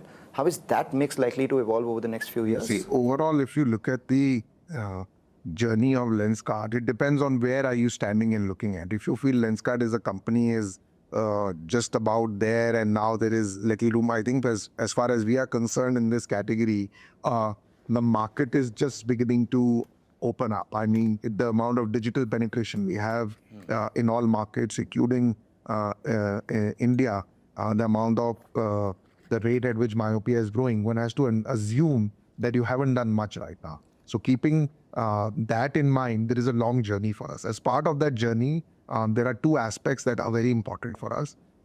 One is, how do we bring selection to our customers? Yeah. At Lenskart, we operate like a house of brands. We don't operate under one particular product brand name. Lenskart, we see it as a platform brand. I honestly feel that unlike apparel and shoes, eyewear has that mid-layer of D2C brands missing, yes, which will be the brands of the future. So, I mean, you have a Zara, you have an H&M, you have an Uniqlo in apparel, but in eyewear, you either have the luxury brands or you have non-brand. So we are trying to create these brands of the future. And in that same strategy, we acquired Mela, which is a Spanish-based eyewear brand. We think it's a very cool brand. You should try it out. They've really created a huge sensation amongst a certain section of the population. And we are launching that brand in India as we speak right now in a few stores and going to more stores. And similarly, if you see Ondays, which was earlier the brand that we acquired, which is a Japanese brand, that is more around precision eyewear. And that brand is now a big part of the Lenskart story in India, as well as what we want to do in international.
while I don't wear prescription glasses, I have to tell you that I am a customer of Lenskart purely from a fashion standpoint. I don't know why, but I do have a feeling that maybe eyeglasses are the sneakers of the future, where earlier you had one shoe and now you have more. Speaking about that itself, what is the opportunity on non-prescription eyewear for you? Fashion glares, have you seen thought of that as an opportunity? See, overall, yes, there is opportunity there. And Miller, the brand which we have acquired, is predominantly a sunglasses first brand right now. So even in these sunglasses, a lot of work that we are doing is towards prescription sunglasses, right? And you mentioned like on the fashion side, actually, I think eyewear is going to be more fashion than anything else. I mean, this is the product that we wear on our face throughout the day. So I know the market feels that sunglasses is fashion and this is utility. Actually, we see the two converge, and already, I mean, the number of pairs that people buy at Lenskart is already about 3.6 pairs every 2 years, which used to be much lesser earlier. What's your revenue mix right now? How much comes in from prescription? How much comes in from sunglasses? How much comes in from non-prescription? And how much comes in from your app? How much comes in from offline? If you could give us that sense. See, majority of our business is prescription, right? And on the channel side, we are a truly omni-channel player. It is a combination of online, offline, store. Even the people who are punching the orders at the stores, 45% of them engaged with us online, tried the virtual try-ons, checked out the reviews, and then they wanted an eye test, and that's why they went to the store and punched there. So it's a good mix of omni-channel. And what about the ROCE accretion that happens to the fees that people pay for being premium members, for being gold members, etc.? The last number was over 100 crores that you got annually from these fees.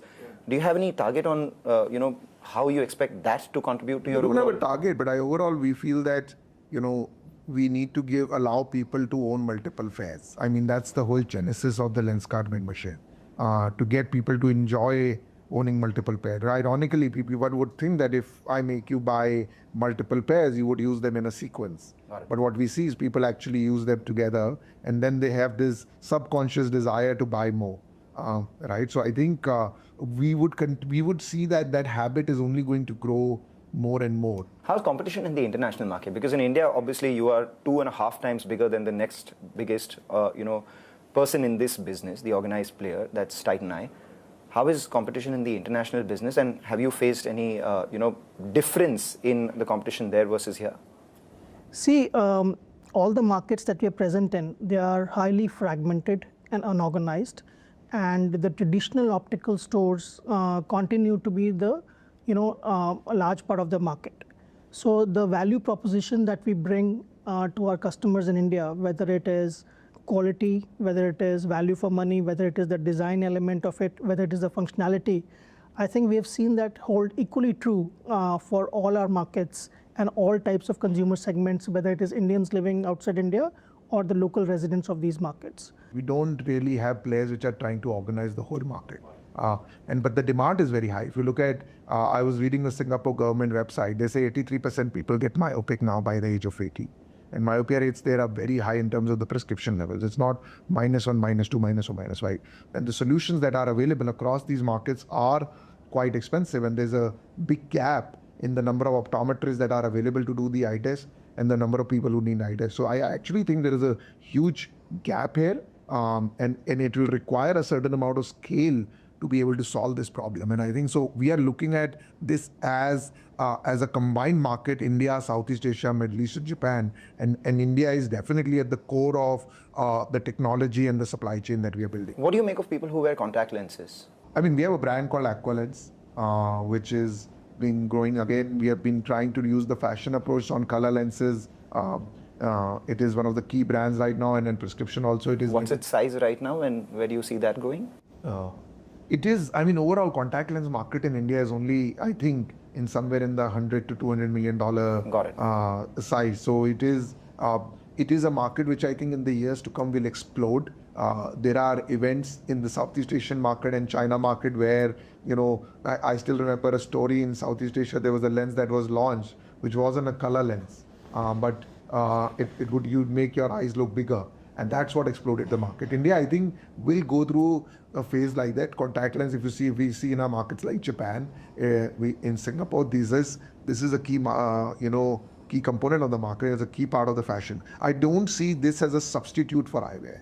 I just want to clarify that, because I see people who are wearing contacts are also wearing glasses. Contacts overall, my sense is about, again, fashion overrules everything else, right? And there's a color market, or there is you want to look good. Eventually, eyewear is about looking good. What about tech eyewear? Because everyone's now talking about smart glasses. Obviously, Ray-Ban has the Meta glasses, etc. And the next wave of tech accessories, wearables, are likely to be from the glasses point. And where have you been on that one? So our approach on this has been full stack, right? We clearly feel that at Lenskart, being a tech company, we don't want to just be on the frame side or on the distribution side. We actually also want to be on the data side. So we have partnered with Qualcomm.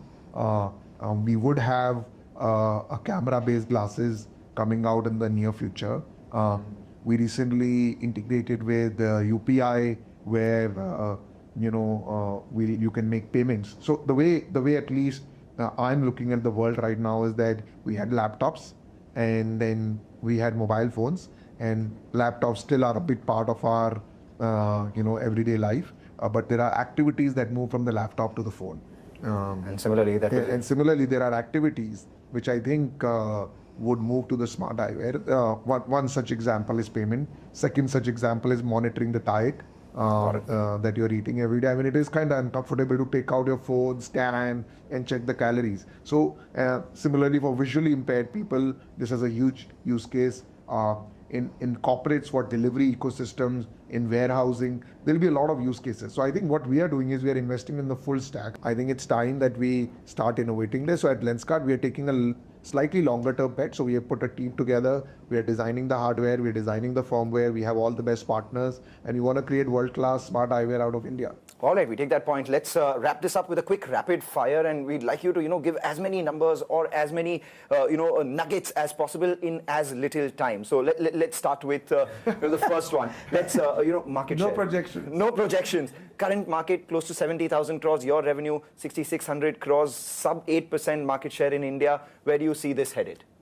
Well, it's too early. I mean, we would want to, like I said, Maruti gave the comfort of four-wheeler to India. We would like to give the comfort of vision to India. We would want to give vision to a billion people eventually. All right. Your margins from here on go how much higher? Higher. Much higher, not much higher, or very much higher? I would say, I think priority is right now growth. We are very small market share. Okay. But we will, the naturally flow through will be the compounding of margin. All right. And very early in the journey, let's see. Revenue growth aspirations. You said growth is your target, India and international markets. Give us a sense. And we have been growing well. I think can we do more? Yes. 30% CAGR over the last 3 years. I won't set any expectations. No, that's been happening over the last 3 years. So obviously. Yeah.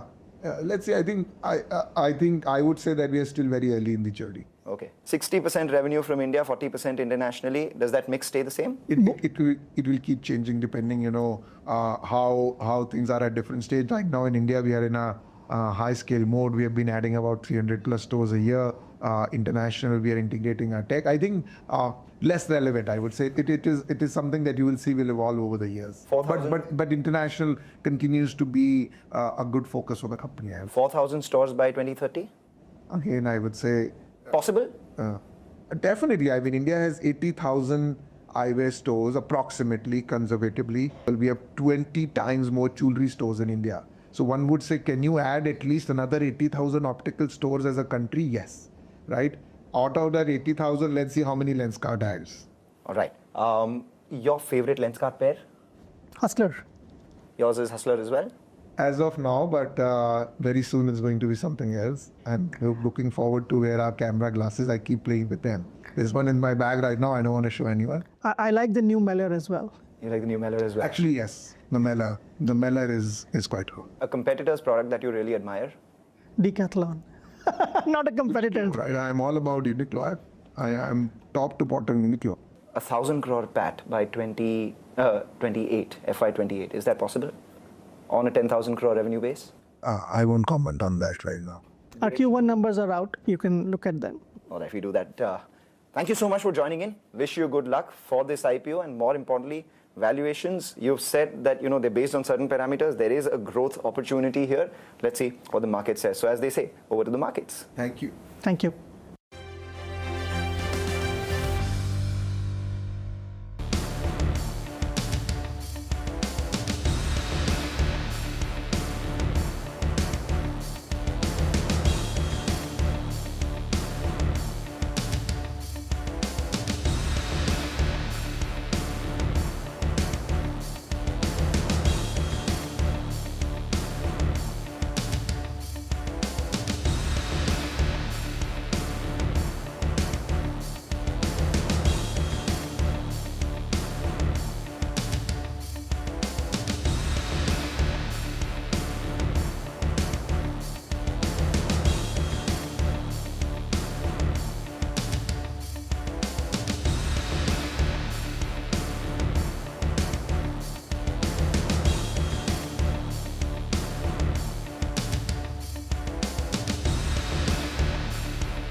Hello and welcome to News Center. I'm Parikshit Luthra. The top story today, US President Trump and China's President Xi Jinping shook hands after 6 years at their first in-person meeting of Trump's second term. The leaders met on the sidelines of the APEC summit in South Korea's Busan for around an hour and 40 minutes.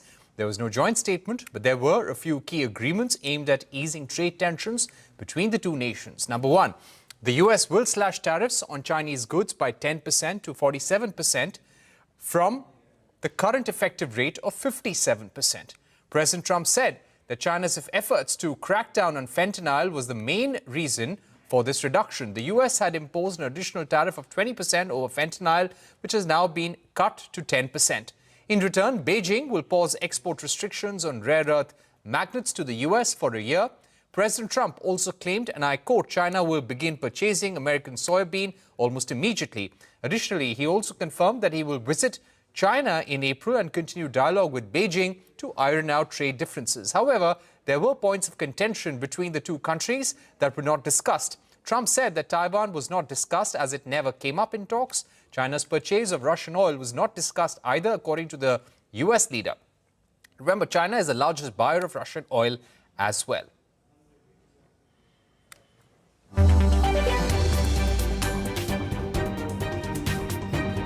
President Xi is a great leader of a great country, and I think we're going to have a fantastic relationship. China's development goes hand in hand with your vision to make America great again.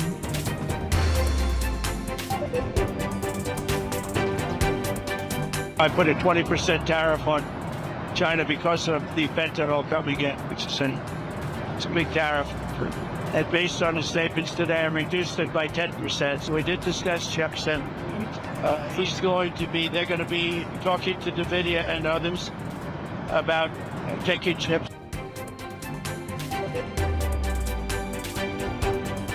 I'll be going to China in April, and he'll be coming here sometime after that. We have a deal. Now, every year we'll renegotiate the deal, but I think the deal will go on for a long time.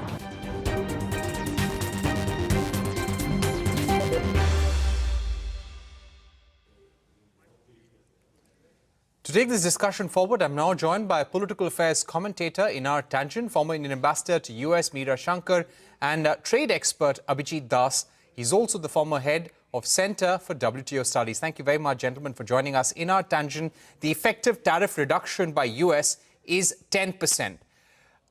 Is this good enough for China? President Trump has called this a great deal. He said on a scale of 1 to 10, this deal is a 12.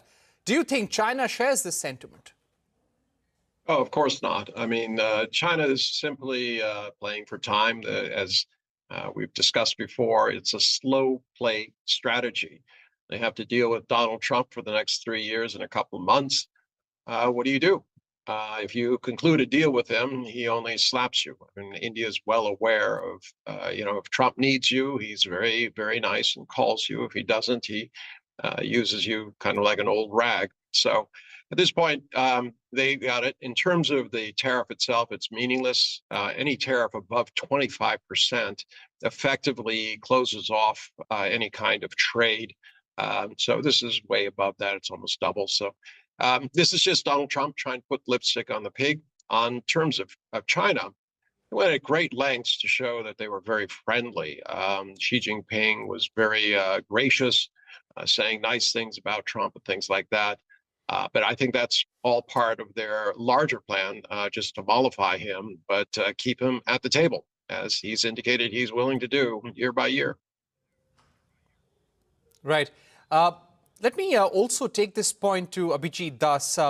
Professor Das, when I look at the statement of the Chinese Foreign Ministry, it does not mention any of the points or assurances on soybean purchases from the United States or deferment of rare earth export controls. Do you think we are yet to see to what extent China would deliver on these promises that Donald Trump is making? Thanks, Parikshit, for having me on your show. As all of us are aware, President Trump's statements change by the day, if not within a day itself. Till we see something in writing, which is agreed to by both the United States and China, it would be very difficult to say definitively as to what concessions China has made and what concessions United States has made. So understandably, in the absence of any mutually agreed written document, China is more cautious. And China has merely said that the two sides reached a consensus to resolve major trade issues. And I think that might be a more accurate reflection of what transpired. So much against what was hoped for, that the trade deal would be finalized, inked today. I think it is what has happened is some progress has been made, but we are yet to see the two sides resolving the nitty-gritties and technical details. Till that is done, let's keep our fingers crossed and hope that the positive momentum created by today's meeting continues. Right. You know, what I also found very interesting, Professor Abhijit Das, and I'll put this question to Ambassador Meera Shankar. You know, the Chinese Foreign Ministry statement, Ambassador Shankar, says that President Xi emphasized there is good momentum in China's economic development. In the first 3 quarters of this year, China's economy increased by 5.2%. Import and export trade in goods with the rest of the world expanded by 4%. This is not an easy accomplishment given the domestic and external difficulties. The Chinese economy, they said, is like a vast ocean, big, resilient and promising. We have the confidence and capability to navigate all kinds of risks and challenges. Was this a message from Xi Jinping to President Trump that, listen, we have more leverage than you? Well, certainly it's a message that the Chinese economy is strong enough to handle whatever the US throws at China. And from what, you know, has emerged out of the discussions, you had President Trump calling it, you know, an outstanding meeting, giving it 12 out of 10, and Xi Jinping being more cautious, but saying that the two sides had agreed, had reached a consensus to resolve trade issues. Now, he also said that the two sides should meet to actually implement agreements which may be reached, to refine the language and finalize the agreements, then to implement and maintain them. From what is being said, it seems that the understanding as of now is a limited one, under which the US will not impose the 100% tariffs that it had threatened to do from November 1st, that China will remove restrictions on rare earth exports, and Trump claimed that this would be global, and that the US would also reduce 10% tariffs out of the 20% which were imposed for China smuggling in fentanyl into the US. So all told now, Chinese tariffs, US tariffs on China would stand at 47%, while I think Chinese tariffs on the US would stand at 30-something%, maybe 37 or maybe a little less. But the larger trade deal is still to be negotiated, and even the understandings reached at this meeting have still to be finalized. From the Chinese side, you have seen also something which has been a burden of Chinese approach in terms of emphasizing that both the US and China, as the two largest economies, can responsibly share the burden and contribute globally. So essentially, the Chinese effort is to project themselves as an equal partner of the US in managing global affairs, whereas the US is basically designed right now to look at somehow managing the challenge that China is posing to the US economically and in the technical field. Whether this will lead to a more endurable kind of settlement or understanding between these two great powers remains to be seen. Right. Now, when it comes to the issue of rare earth magnets specifically, in our tangent, what do you think China is likely to do? There is one thing that we've heard from President Trump, which said that all export controls on rare earth have gone. And the new export controls, the far-reaching export controls, which are set to come in from the 8th of November, they will be deferred by 1 year. Is that the understanding that the Chinese government is also giving, that rare earth will start flowing into United States freely? Licenses will be given more easily as well? I don't think so. And as my first colleague who commented, I don't think you should put too much credence in whatever it is that Donald Trump is saying. China has the U.S. over a barrel. I mean, this whole thing came together because Donald Trump realized, I don't know why he didn't know before, that rare earth elements are a critical part of the supply chain of making not only automobiles, but also defense stuff. It's a four-step process. China basically has 98% of the fourth process, and that's heavy magnets. They produce 98% of that, and these are absolutely essential for motors and gyroscopes and many things that have to do with technology, especially airplanes and missiles. So that's where China is. I doubt that they're going to freely give the United States the means to create the missiles that the United States is threatening it with and also exporting to Japan. So I doubt that. But I need to make one correction. My esteemed colleague, the ambassador, said that China is exporting fentanyl. That is not true in any way, shape, or form. What they do is they export a precursor, pepperdine, which is used in hundreds of different applications. In fact, in most chemistry classes, they can teach you how to make it using peppercorns. And in fact, it is made in large quantities in India. What China is trying to do, what the U.S. is trying to do, is tar China as a drug dealer, when in fact, all it does is produce chemicals. And chemicals can be used, any number of chemicals can be used for creating drugs. Okay. All right. Let me just take that question now to Professor Abhijit Das. Professor Das, one thing that we heard from Donald Trump is that the economic understanding that the two sides have reached today is going to be reviewed on an annual basis. Does this show that there is room for complexities, competition, and misunderstandings to arise? Very correct, Parikshit. But the elephant in the room goes beyond that, what you mentioned. The elephant in the room really is the contestation to edge ahead on the technology front, particularly in relation to artificial intelligence. And there, one important point which was mentioned by President Trump needs to be reiterated here.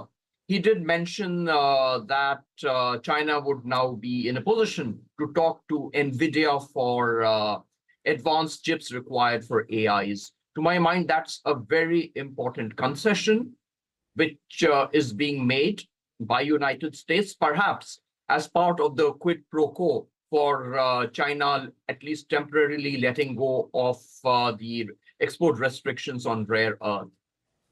Overall, it's very likely that what we might see would be a temporary truce, and this truce could get upset anytime. So it's a pragmatic way of having a yearly review of the US-China economic relations, and that might provide a structured mechanism for containing any adverse fallouts that might arise from misunderstandings between the two sides. But essentially, it is really a race for moving ahead in the advanced technology areas. Important point, the race for moving ahead in advanced technology areas. And Ambassador Meera Shankar, do you believe that this, in a way, was a meeting which helps both sides in buying time? let's again see what Xi Jinping said. Xi Jinping said the business relationship should continue to serve as the anchor and driving force of China-US relations, not a stumbling block or a point of friction. The two sides should think big and recognize the long-term benefits of cooperation and must not fall into a vicious cycle of mutual retaliation. The two teams can continue their talks in spirit of equality, mutual respect and mutual benefit, continuously shorten the list of problems and lengthen the list of cooperation. Do you think this 1 year, because this understanding will be reviewed again next year around the same time, it only buys both sides some time to prepare themselves, get stronger ahead of the next meeting? Well, you know, President Trump has said he might visit China in April. So that becomes some kind of deadline, I would say, to try to achieve something. And then he has claimed that President Xi will visit the US thereafter. So these are all, high-level visits where the effort would be to have something, even if it is a partial deal, and then continue talks for something else. So the first step, I think, will be to try to put down the understandings which have been reached in this meeting in the form of something concrete, an MOU or an agreement or whatever it is. And that would be the first step. Then they will take on broader discussions on a range of other issues as well. But yes, the fundamental strategic and economic competition remains. I think within China, there is this assertion of greater power. And this time, as I said, they have been prepared to use leverage in a way which has effectively forced the US to walk back from some of the threats that it had initially made vis-a-vis China. And now, I think for the US, it really is a question mark because they veer between some kind of acceptance or accommodation within a broad framework of competition and contestation. So it's not yet clear what approach the US is going to follow, or maybe they follow both approaches simultaneously. Okay. Thank you so much, Ambassador Meera Shankar, Abhijit Das, and in our tangent for joining us on a very interesting day in US-China ties, and that has an implication for India as well. We're taking a short break, but don't go anywhere. More news and updates continue on the other side. Stay tuned.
Welcome back. You're watching News Center. The big update now from the Indian artificial intelligence ecosystem. Starting today, Geo users will have free access to the Gemini 2.5 Pro model for the next 18 months. Rachna Dhanrajani gets us more. Google and Geo have joined forces to make Gemini Pro completely free for Geo users. The early access starts today for users aged between 18 and 25. That's just the early access. So the program will be expanded swiftly further for all the 5G users. Now, this partnership brings in the biggest twist so far in the AI price wars that we've been tracking, as this offer comes with 18 months of free Gemini Pro access that's worth 35,100 rupees. The offer also includes unlimited chats with Google's Gemini 2.5 Pro model, 2 terabytes of cloud storage, video generation on Veo 3.1 and advanced image tools on Nano Banana. Beyond consumers, Reliance Intelligence will partner with Google Cloud to expand access to AI hardware accelerators and deploy Gemini Enterprise, which is a next-generation AI platform for Indian businesses.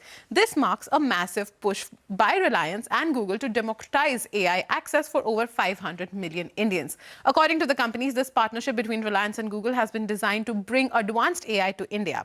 But it's also turning up the heat in the global subscription battle. Now, every major AI platform is offering its paid tier for free. OpenAI's ChatGPT, which is usually 399 rupees a month, is also free, as we heard it just a few days back, for 1 year. That one starts on November 4th. Then there's Perplexity Pro, which is worth about 1,700 rupees a month. It's also free if you're an Airtel user. And Elon Musk's Grok Premium, also known as Super Grok, is also free, but that's only for verified X users. But Google and Geo's offer goes further. It's 18 months, the longest free access yet. At the top end, premium plans still range between 2,000 rupees to nearly 20,000 rupees a month, but that's for professionals and enterprises across all AI platforms, which makes it clear that the real story is here in the mid-tier segment. That's where the next wave of adoption and innovation will begin. Because in India today, AI isn't just advanced, it's accessible. At the annual general meeting in August, Mukesh Ambani had promised to deepen the partnership between Reliance and Google. Here's what he said. I am delighted to announce a deeper, holistic partnership for AI with our long-standing partner, Google. Through this partnership, we are marrying Reliance's proven capability to build world-class assets and execute at India's scale with Google's leading cloud and AI technologies so that developers, startups, and enterprises can innovate faster, operate more securely, and reach every corner of India.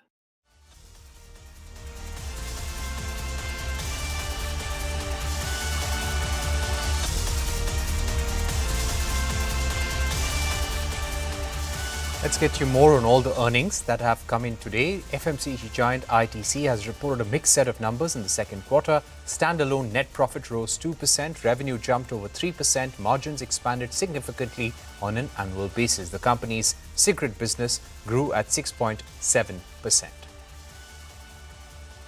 Dabur's second quarter performance was in line with expectations on all parameters. Net profit rose 7%, while revenue grew 5%. The company's management said that it will invest in premiumization, digital transformation, and distribution expansion. Quick commerce platform Swiggy's losses widened by 74% to 1,092 crore rupees, while overall revenue rose over 54% in the second quarter. The company's quick commerce revenue doubled during the quarter, while food delivery revenue jumped 22% on an annual basis. Swiggy has said that it will consider raising funds worth up to 10,000 crore rupees via qualified institutional placement and other means in its board meet on the 7th of November. With that, it's a wrap on this edition of News Center. More news and updates continue right here.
Let's Talk Money.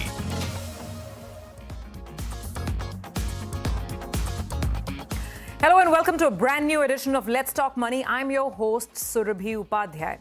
Now, those of you who follow equity markets here in India and around the world would know that the AI theme has been dominating investor psyche around the world, particularly in the United States. Stocks that are relating to AI or deep tech, analytics, they've been really going through the roof. We all know the story of NVIDIA becoming the most valuable company in the world. Now, the issue here is that in India, while we have a large number of traditional IT services companies, do we have enough options when it comes to cutting-edge technology?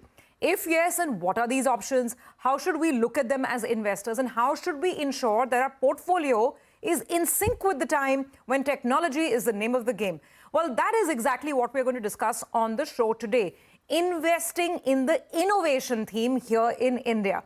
Well, helping us demystify some of these aspects are Shreyas Devalkar, Head of Equity at Axis Mutual Fund, and Ashish Nayak, who is a fund manager and actually manages Axis Mutual Fund's Innovation Fund. Gentlemen, good morning. Great to have you with us. Thank you so much for joining in. And I want to start with that opening question, actually. Shreyas, with you first. This last 1 year has been a year of patience for the investor. He's quietly sat and looked at the screen with very range-bound returns in the Indian market while watching the NASDAQ gallop away, the US market gallop away. So what are the lessons from this 1 year, and what are some of the investor behavior trends that you picked up? Sure. So yeah, it is 2025 actually it witnessed a mix of euphoria and consolidation in the equity market. So typical of market consolidation phase it is. You'll notice that in large cap, actually it gets unnoticed. One part is the large cap, it gave you a 12% return YTD versus mid cap 4% and small cap was down 2% YTD. I'm talking about the frontline benchmark indices. A key dampener was actually the reciprocal tariff by US on India. And after that steep tariff, there was also increase in the tariff. Apart from that, though the investor sentiment actually got boosted because of the GST rationalization. And there was a festive season, the current festive season. It has been so far record-breaking for many industries, not all, while it has signaled a strong consumer demand. So this has been really good news. As far as corporate earnings cycle is concerned, I think that earning downgrade cycle has now bottomed out. So though the earnings are subdued relatively in this quarter so far, but the downgrade cycle which started almost 1.5 years ago, I think that is broadly getting bottomed out. So India, because of this underperformance YTD actually, and we have seen, and as you highlighted the AI theme globally, India has actually underperformed by 20 to 25% compared to Asian market, as well as obviously the US market. And hence the relative valuation of India has emerged now relatively better. So in response to this market volatility, what investors have done, actually, investors, especially when you analyze the flows of the investors have diversified into multi-asset allocation funds like gold, as well as silver and multi-asset allocation fund.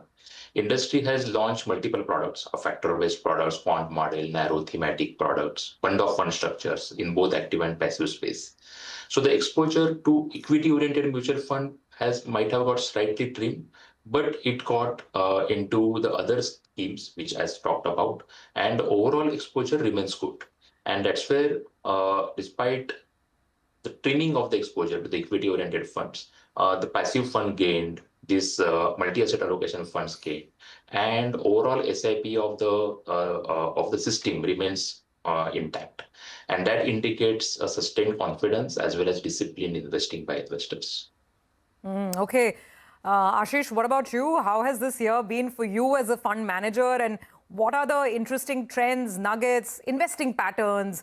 What did you pick up? What's the highlight of 2025 for you? Sure, thank you so much. So yes, I mean, from investing in this year, one has really seen how euphoria, as Shreyas mentioned, was there at the start of, let's say, earlier year, and over the years, things had actually subdued in the Indian markets, where investments were actually going lower from the public investment side, and the other side, expectations were much higher.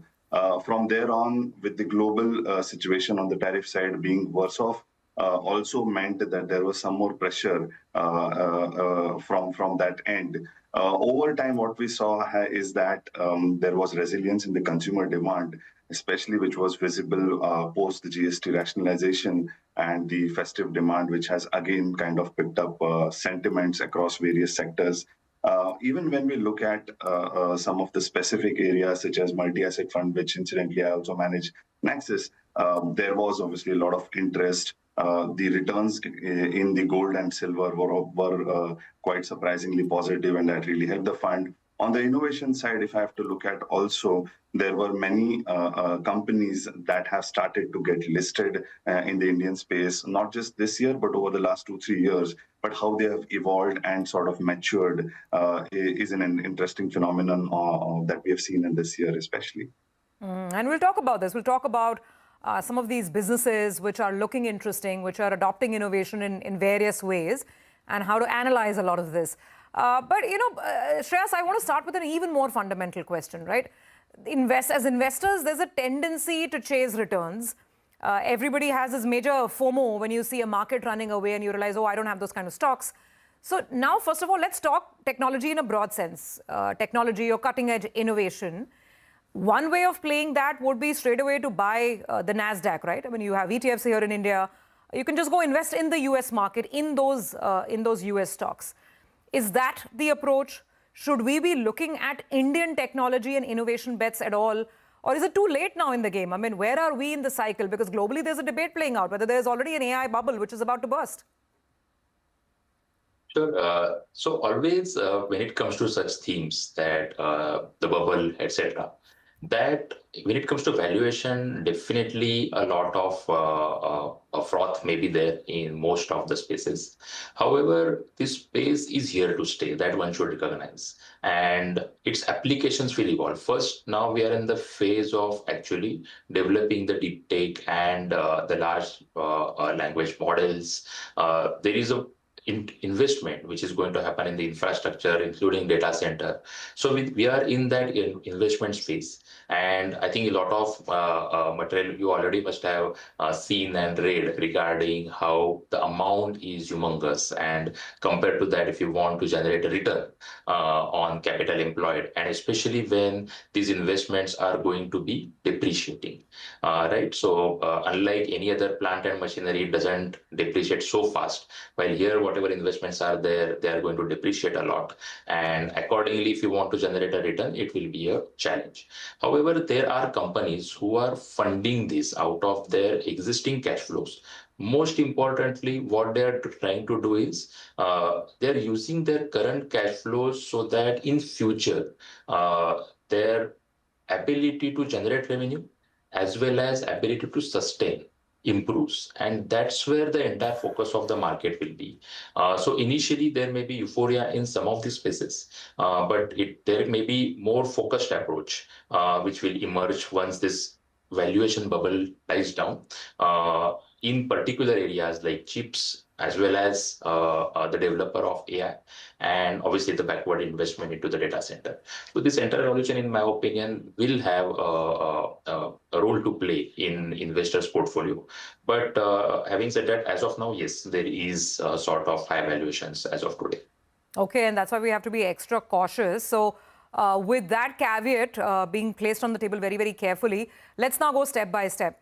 Now, Ashish, the first issue with finding some of these ideas in India is that you don't have a direct one-on-one play. I mean, you don't have a company that's making these big GPUs, graphic processing units, or these big, supercomputing chips. So there's no direct play.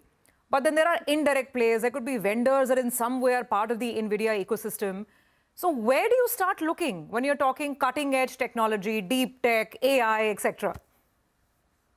So completely agree with you. Yes, I mean, India does not have global deep tech or AI investment plays or the wave that we have seen in some of the other countries like US and China, where we have seen hundreds of billions being poured into these foundational AI models and various deep tech platforms.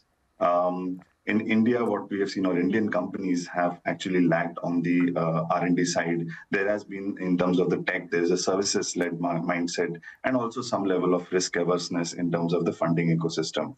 So for instance, if we look at, let's say, 2023, India just got about $1.1 billion in AI funding in terms of the entrepreneurs. That is also to do with the fact that we do not have that many highly profitable internet companies, as Shreyash mentioned, who are able to pump in capital into these kind of innovations. But that does not mean that there is no promise. We also have a great digital infrastructure in India, the India Stack. We also have a vast talent pool as well as a growing ecosystem of startups. So at the end of the day, what it will come down is, with the help of the government's AI mission, which is about $1.2 billion being spent over the next 5 years, we should start seeing more and more industry partnerships happening, especially starting with the unlisted space, where the foundation is being laid for the probably a GPT movement or a DeepSeek movement for India. We are seeing sectors like, as you mentioned, data centers. There are companies in EdTech as well as FinTech who are adopting to AI quite strongly in terms of applications. What we should watch out for probably in terms of emerging plays are maybe AI infrastructure plays, localized models, as well as sector-specific applications. So it will be a play that will happen over a period of time, which will depend on policy support, maybe some level of private capital appetite for deep tech, and some level of cultural shift in terms of long-term innovation. So it's a mix of all. It's yet to happen. No, absolutely. But it gives us a starting point. And like you outlined, some subsectors of innovation and, deep tech. So let's do one thing. Let's, talk about the valuation debate for each of these subsegments. Like you said, there could be data centers, there could be EV, there could be several other facets of it. FinTech, there is obviously the internet companies, there is, food tech, food delivery and quick commerce, so on and so forth. So, Shreyas, let me open with you and maybe Ashish chip in on this. As stock pickers, when you look at these individual buckets, which are either internet-related businesses or beyond internet businesses, where do you see excess euphoria, where you would be cautious, and where do you see some value, some visibility of growth, and at least reasonable valuation or not over-the-top valuation? So if you could go segment by segment. Shreyas? Sure. So when it comes to a space like innovation and investment into this, it's very difficult to find out, so to say, growth at reasonable price. It's probably growth is there everywhere. As far as valuations are concerned, you have to make a judgment based on multiple factors.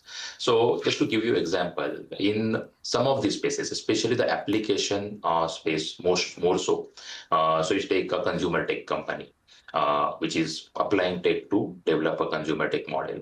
Now, in most of these spaces, what is happening is these companies are initially not making money. What we tend to observe is these spaces where there is loss-making phenomena is there. During that phase, these companies are mostly in the unlisted space. While in the listed space, what is happening is the companies are using their cash flow or potential cash flow from the existing businesses and they are reinvesting into the new. So when it comes to the valuation, we have to be very careful on the path to profitability. So in most of these cases, what we look forward is the path to profitability, and that path to profitability depends on what? It depends on one, the intention of consumer to pay, because initially, as you're observing, that consumers are not paying for most of these things. So the intention of consumer to pay, one. And secondly, once that path starts for few companies in the vast sector, and like here we can use the example of quick commerce industry, even in the ride-hailing industries, and that also we have seen that when few companies start going to that path, the others who tend to fall out, and then there emerges a structure of duopoly or so. So this is what the end game we need to watch out for. Now, whether that end game is near term, 2-3 years, in that case, the argument of yes, there is a reasonable value that comes in at 4, while in other cases, the valuation look really high. Okay, all right. So, well, determining whether something is overvalued or adequately valued, that will always be a tough call. But we'll keep discussing this as we go forward. We'll ask Ashish, which are some of the themes, these innovation themes that he likes the most? And then the big question for us investors. Do you play this through regular diversified mutual funds, or is the theme ripe enough and interesting enough to actually play via a dedicated thematic sectoral fund? We'll discuss this on the other side.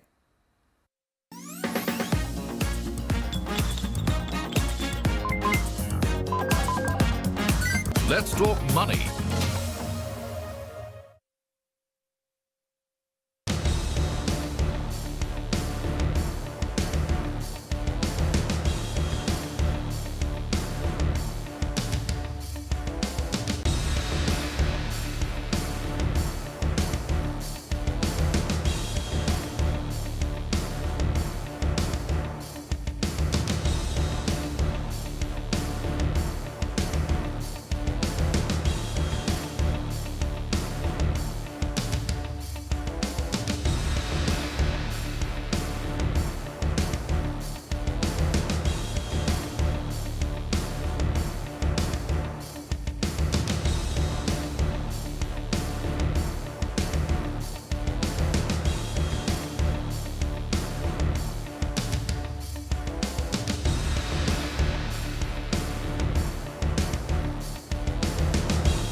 Let's talk money.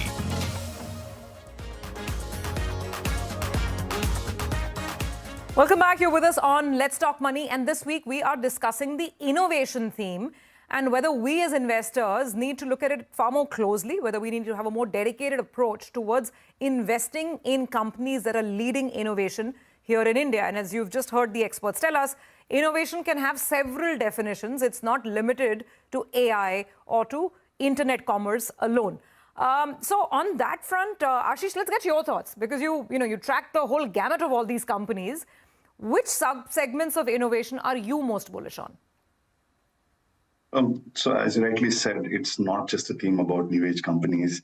It is cutting across so many futuristic fields which are at the cutting edge, including AI, fintech, EV, digital platforms, clean energy, and advanced manufacturing. So when we look at our Axis Innovation Funds, it also has exposure not just to the Indian companies, but also to global companies, where we invest across the chain, starting from core tech disruptors. So for instance, if we take a pharma company in let's say, the developed markets like US, who is working along with Indian pioneers such as the CDMO players in India, you're playing across the supply chain. And that's how you really make the most out of the innovation theme. Where we do not have access to some of the companies in the Indian market, you can take that in the global side. Having said that, this is not just about the innovators or the new age companies. We also look at the enablers of innovation. So what we mean by that is companies who are, for instance, into semiconductors, battery technology, chemicals, R&D plays, for instance. All of these are enablers for, say, innovation in electric vehicles or, for that matter, electronics. Similarly, one can play with aerospace or defense component suppliers at the high end of technology. And also, if we want to play the green economy-led innovations, we can look at companies in the recycling space or even solar component manufacturers. On the other side, we can also look at companies who are adapting to innovation. So one of the examples that comes to mind is the Indian financial services space, where there are companies who are leveraging the digital infrastructure in the form of the India Stack as well as UPI, and they are able to transform their businesses. So all of these kind of include the gamut of innovation theme. Okay, so those are all the examples of the innovation theme out there. But then really the question, gentlemen, that as an investor, I mean, I'm okay to take moderate risk, but I don't want to get too caught up. And like you said, many of these companies may not even be profit-making at the time that they start their listed market journey. So Shreyas, if, not a conservative, but say a medium risk investor wants to have a portfolio which is future ready, then what should he or she do? I mean, how do you add this piece of innovation to the portfolio? So definitely the thematic fund like innovation fund definitely add a value to it. If you look at even Axis innovation fund, we have exposure to even foreign equity into it. So some part of the exposure actually is given to these new age technology businesses. Broadly, when it comes to the exposure to this space, what we believe is the investors should have exposure, but in a limited manner, and to the entire thematic space. It is not only about innovation. So that thematic includes multiple narrow themes. And in that context, in my opinion, innovation is definitely a broad-based theme wherein we touch upon right from consumption-oriented investment companies to EVs, to some other companies which are into the capital goods space, and obviously the foreign activity space. So you get a great diversified exposure in this kind of thing. So one should have exposure to this, but in my opinion, in a limited, to the limited extent in the thematics. Okay. Ashish, what would you say? I mean, what should the right mix be? And also talk to us about the right amount of allocation, because you don't want to have too much risk in the portfolio as well. So would you argue, I mean, you manage the innovation fund, of course, so would you argue playing it through the thematic route, and if yes, then you should be capping it at what level? So absolutely. So the way Shreyash mentioned, I completely agree that overall thematic basket of the equity portfolio should not exceed about higher double digits, maybe 15% of the portfolio, given that that is the prudent amount which one can have into some of these sectors. While innovation can give us exposure to high growth disruptive sectors, and while maintaining diversification and also managing volatility, what is also important is the time period that we have when we are holding these investments in the portfolio. There should be a time investment horizon of at least 5 years. The reason I say that, and as you rightly mentioned, some of these businesses are still evolving. They're still not yet profitable and not yet generating sustainable cash flows and profitability. So to that extent, there might be entry points which might require, let's say, higher valuation entry points, and then over a period of time that gets factored into the stock. So to that extent, to scale these longer gestation periods, one needs to have a slightly longer period of time horizon so that one can ride the valuation cycles and capture the full potential of this compounding growth. Okay, fair enough. And it's important to keep those risks in mind as well. And on that, Shreyas, to sum it up, I mean, if you talk about the riskometer, right? So if we were to map the innovation theme vis-a-vis other thematic areas like consumption or let's say defense or manufacturing, then does it carry higher risk because it's a very futuristic theme?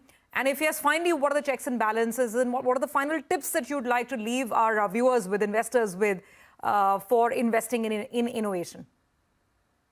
Definitely at current juncture, since globally innovation-oriented stocks has gone up and the valuations are high. So standing today, definitely the valuation risk is one of the at the higher end when compared to the other themes as such.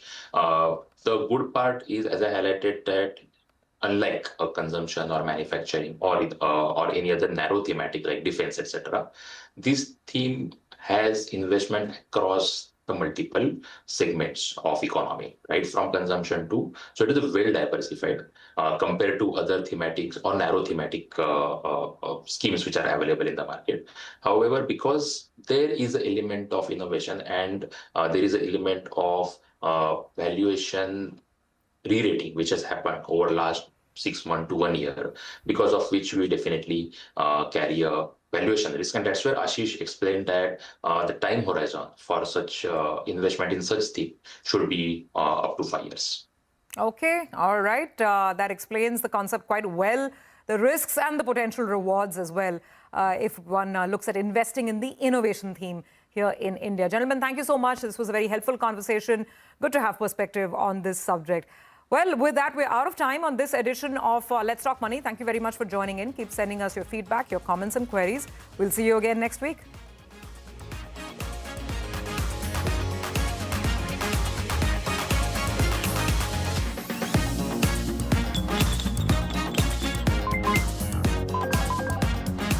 Let's Talk Money.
Hello and welcome to Business 360. I'm Shireen Bhan. The headlines that we're tracking for you this evening. President Trump and China's President Xi Jinping shake hands after 6 years. The US reduces the tariffs on China after Trump dubs the bilateral meeting, quote unquote, as amazing. China agrees to buy more soybean from the US and delays the restrictions on rare earth exports by a year. There is rare earth respite for India too. 4 Indian companies get export approval from Beijing. External Affairs Ministry also confirms that India has secured a waiver from US sanctions on operating Iran's Chabahar port till early next year. Asian markets have a mixed day after a conciliatory meeting between President Trump and President Xi. US stock futures rise marginally. Federal Reserve cuts interest rates for the second consecutive time. The Sensex and the Nifty end with cuts of nearly 1%. The Nifty drops below 26,000. Midcaps outperform, but the index ends marginally in the red. Cipla shares decline even after reporting record revenue in Q2. Umang Vohra will step down as CEO in April 2026 after a 10-year stint. Global Chief Operating Officer Achin Gupta to succeed him for a 5-year term. Microsoft, Meta and Alphabet report a combined quarterly revenue of $230 billion. All 3 companies promised to ramp up capital expenditure on AI, even as questions swirl about the returns on those investments. Online investment platform Grow sets its IPO price of 95 to 100 rupees a share. The management says the company has shown resilience to regulatory changes, but stopped short of commenting on the impact on financials if weekly F&O expiries are phased out. President Trump orders U.S. Defense Department to immediately resume testing nuclear weapons hours before meeting China's Xi Jinping. This is the first such directive from the White House in 33 years. Since 1998, no country apart from North Korea has claimed to have conducted nuclear tests. Well, there's plenty from President Trump, and that is the top story today. President Trump and China's President Xi Jinping held their first in-person talks in nearly 6 years. Now, both leaders met at the sidelines of the APEC summit in South Korea's Busan. The meeting lasted for about an hour and 40 minutes. There was no joint statement, but there were a few key agreements aimed at easing trade tensions between the two nations. Remember, the U.S. will now cut tariffs on Chinese goods by 10% to 47% from the current effective rate of 57%.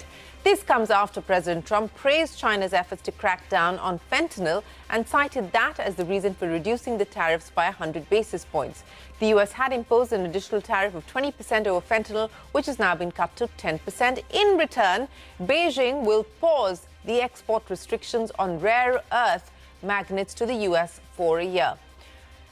Next up, China will also begin purchasing American soybean almost immediately, according to President Trump, that is. Additionally, President Trump also confirmed that he will visit China in April and continue a dialogue with Beijing to iron out trade differences. Now, Trump praised President Xi as a great and powerful leader and rated the meeting at a 12 on 10 when asked to do so.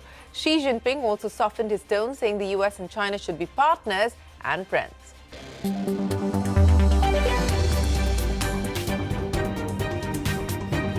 President Xi is a great leader of a great country, and I think we're going to have a fantastic relationship. China's development goes hand in hand with your vision to make America great again.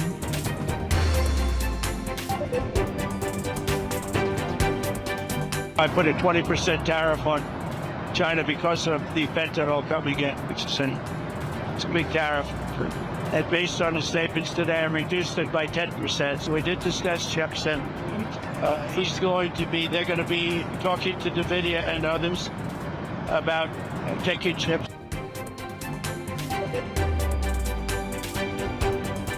I'll be going to China in April, and he'll be coming here sometime after that. We have a deal. Now, every year we'll renegotiate the deal, but I think the deal will go on for a long time.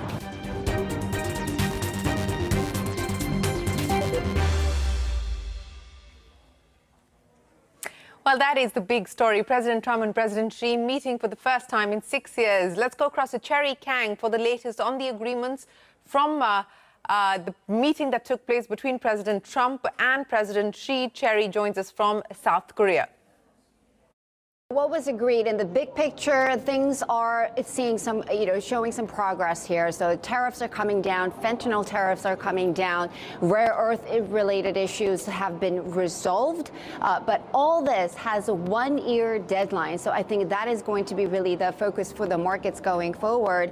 And sure, there has been some discussions around when they're going to meet next. President Trump is set to visit China, he says, in April next year, and also floated the possibility of his Chinese counterpart, Chinese President Xi Jinping, reciprocating that after that. Some of the sensitive matters, such as Taiwan, President Trump says it never came up. What about NVIDIA chip-related matters? Did it cover the Blackwell chips? Of course, we're talking about the latest, the most advanced versions of NVIDIA's AI chips here. Well, it wasn't really covered this time around. So there are some major issues that were sort of left on hold. So I think that is one thing those are some of the elements that we need to look out for.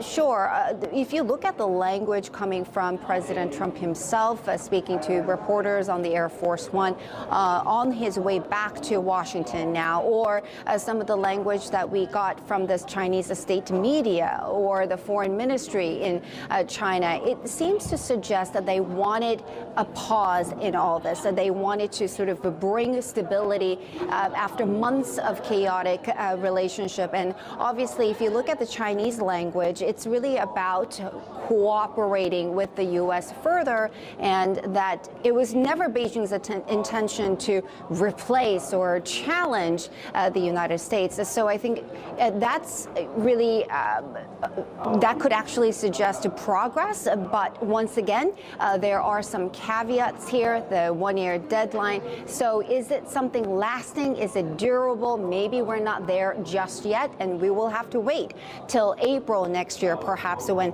the U.S. leader visits China.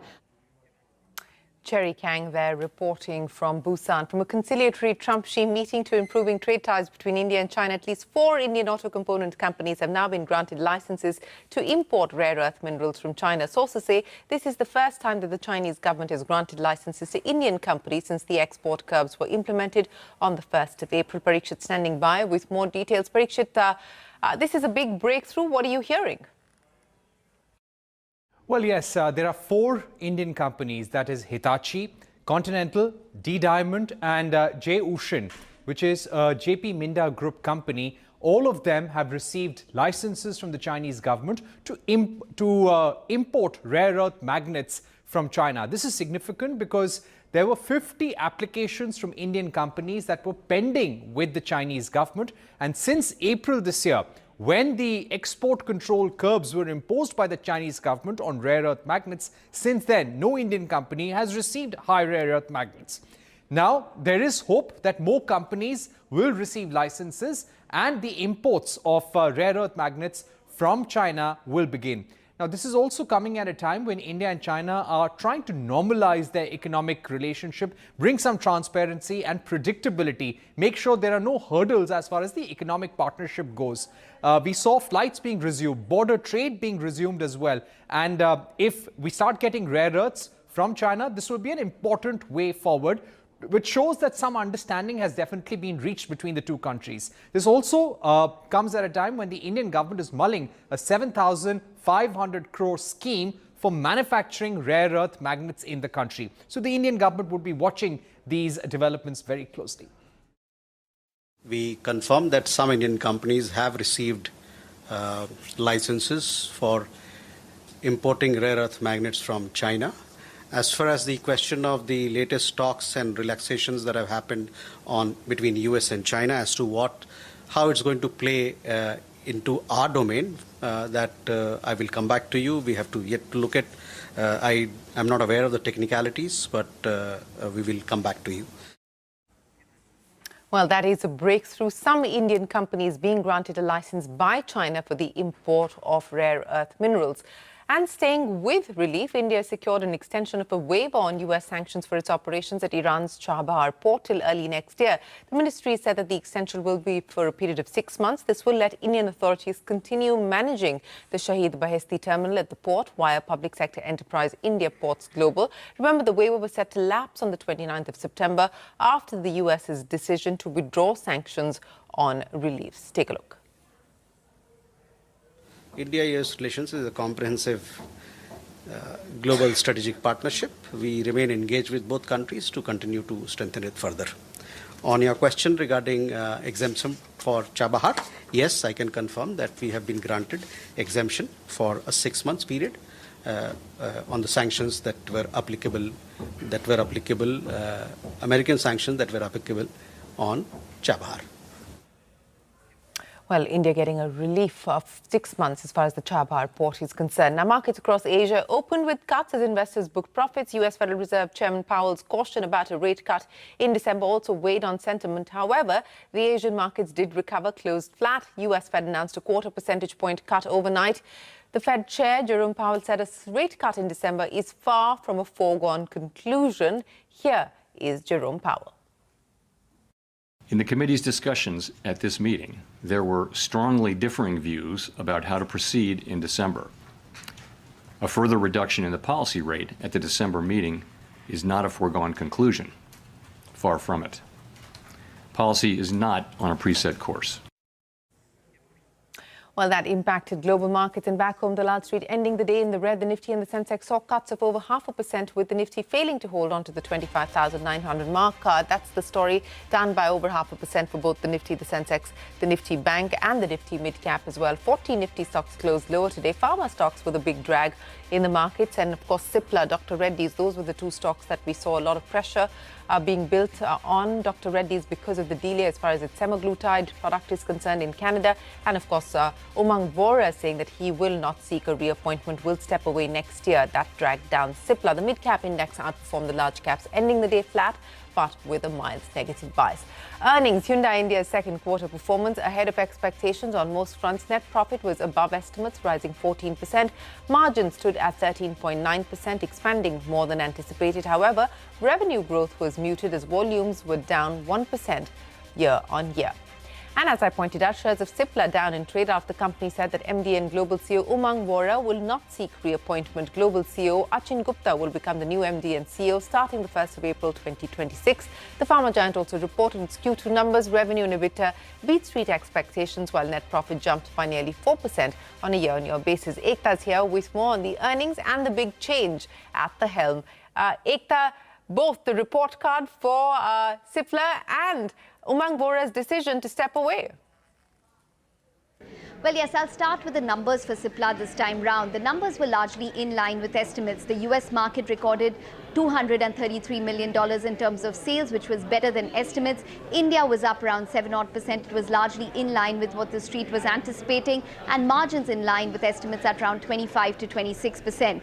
Now, the stock, however, sold off as Umang Vohra has indicated that he is not looking to seek a reappointment as MD and CEO and will be there till his term ends, till March 31st, 2026. Now remember that Umang Vohra has been with Cipla since 2015. He has been at the helm since 2016 itself. Achin Gupta, who's the Global Chief Operating Officer, will now be taking over Umang Vohra's role come 1st April 2026 and has been with the company since Feb 2005. Now, just to put it into perspective in terms of the kind of growth that Cipla has seen under Umang Vohra's stewardship, the stock performance is up around 1.65 times since around 1st September 2016. We've seen the margins expand from 17% to 26%. The US business sales expand from $392 million to around $930 million, and the EPS grow from 12.5 rupees to 65.28 rupees. So definitely the street expects that maybe there needs to be someone as steady to steer the ship for Cipla going forward as well. What he has said is that as of now, the management at Cipla is completely professional. There's no vacuum. Cipla has enough talent, and he's completed what he set out to do in the past 10 years, but he's not looking to retire. One shouldn't, probably till the age of 65 to 70 anyway. With regards to the Eli Lilly Mounjaro tie-up, he said there's not much that they can talk about, but he says that Mounjaro is in fact superior, according to him, than the other drug, semaglutide. So some important statements coming in. It'll be interesting to see the journey for Cipla here on. The task I had set out to do through my 2 terms is achieved, and Cipla is now in good hands of the rest of the management team and Achin to take this forward. I'm not going to retire, but my own view on that is that we probably should not retire till we are 65. The organization today is truly run by professionals. The promoter insight and guidance is always there. The board takes a very active role.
Shares of Dr. Reddy's under pressure, down over 4% in trade after the approval for its semaglutide injection was delayed.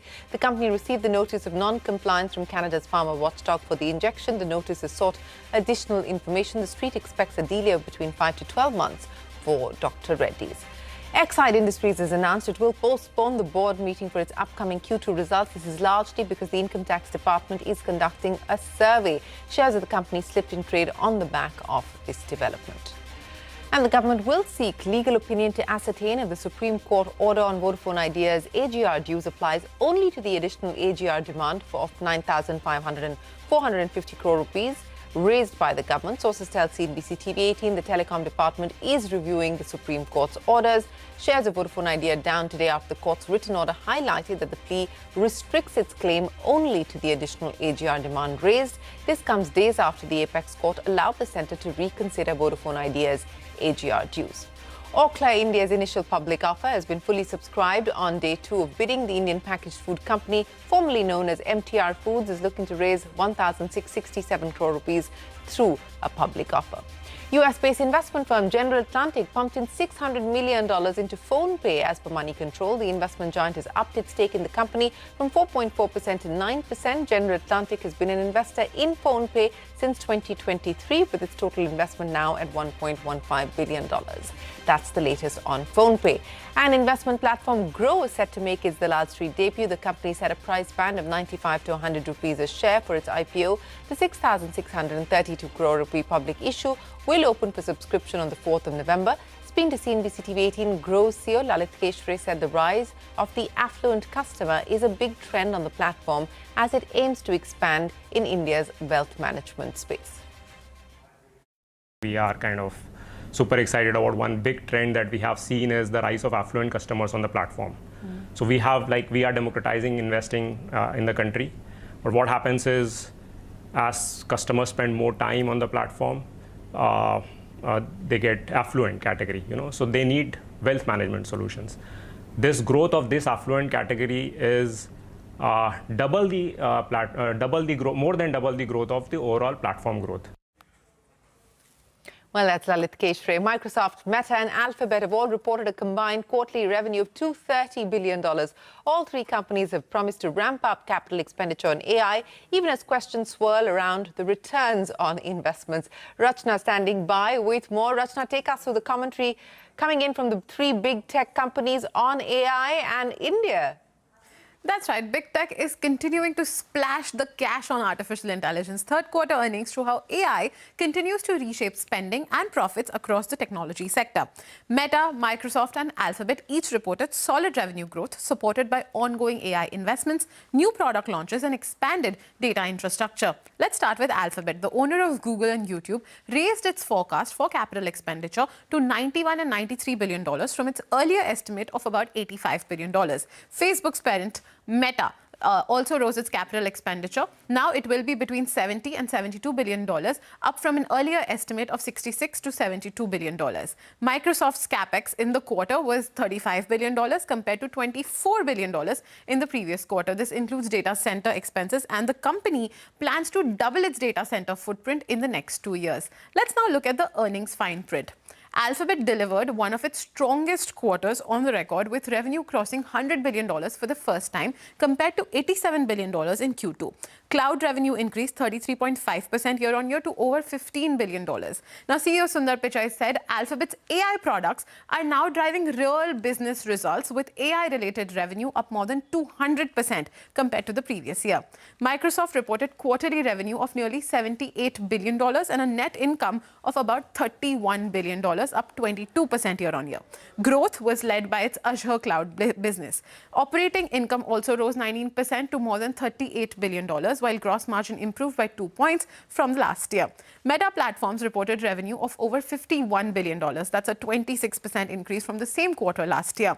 That is Meta's strongest growth since early 2024. But the stock declined in trade after the company took a one-time tax charge of nearly $16 billion linked to President Donald Trump's big spending legislation, which is also known as the Big Beautiful Bill. Now, Meta also confirmed that a $14.3 billion investment was made in Scale AI, and a $27 billion financing deal to expand its data center footprint in Louisiana.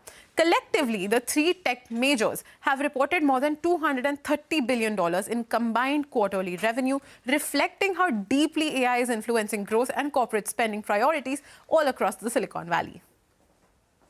All right, Rachna, many thanks for joining us. That's Microsoft, Meta and Alphabet with their earnings.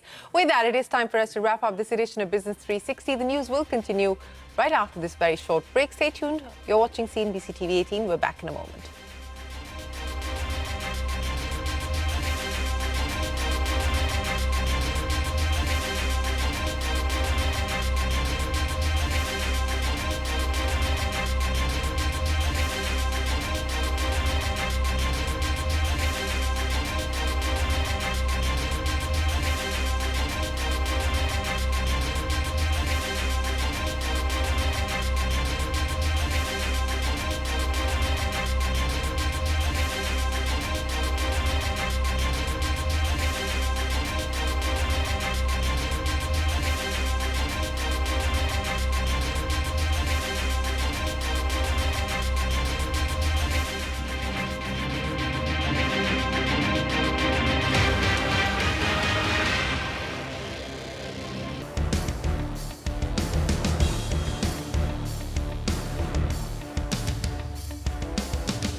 about that moment in the couch when you had your eureka moment. I couldn't find anything to watch on TV, and I did what most great Jewish kids do when they face a huge challenge. I went to my mom. That sounds like India, by the way. We go to our moms here as well, and particularly Indian men. Let's talk about the big inflection point, which was around 2012, 2013 for Taboola. Right. 3 times I faced the moment when we just have the money for about a month. I find myself in Sand Hill Road, and I'm meeting 30 of the best investors in the world. They all said no. And I met this one more investor, and I told them I need $1.5 million to launch an advertising model. And that was the tipping point of the company. It was the last time we needed to raise money. And it was just a rocket ship from no revenue in 2011 to almost $2 billion 10 years after.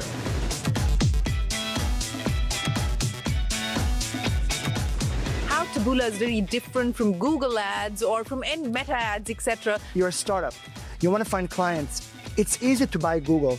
It's easy to buy Facebook. It's uniquely complicated to buy the open web. So our purpose is to try to bring the power of the walled garden, like a Facebook or Google, to the rest of the world, the open web. It's increasingly difficult for publishers to exist in this era where platforms like OpenAI and so on and so forth really have the control. You're saying you're our friend, right? Best friend you got. As opposed to all these guys, I have no other business. My only business is open web succeeding. You win, we win. You fail, we fail.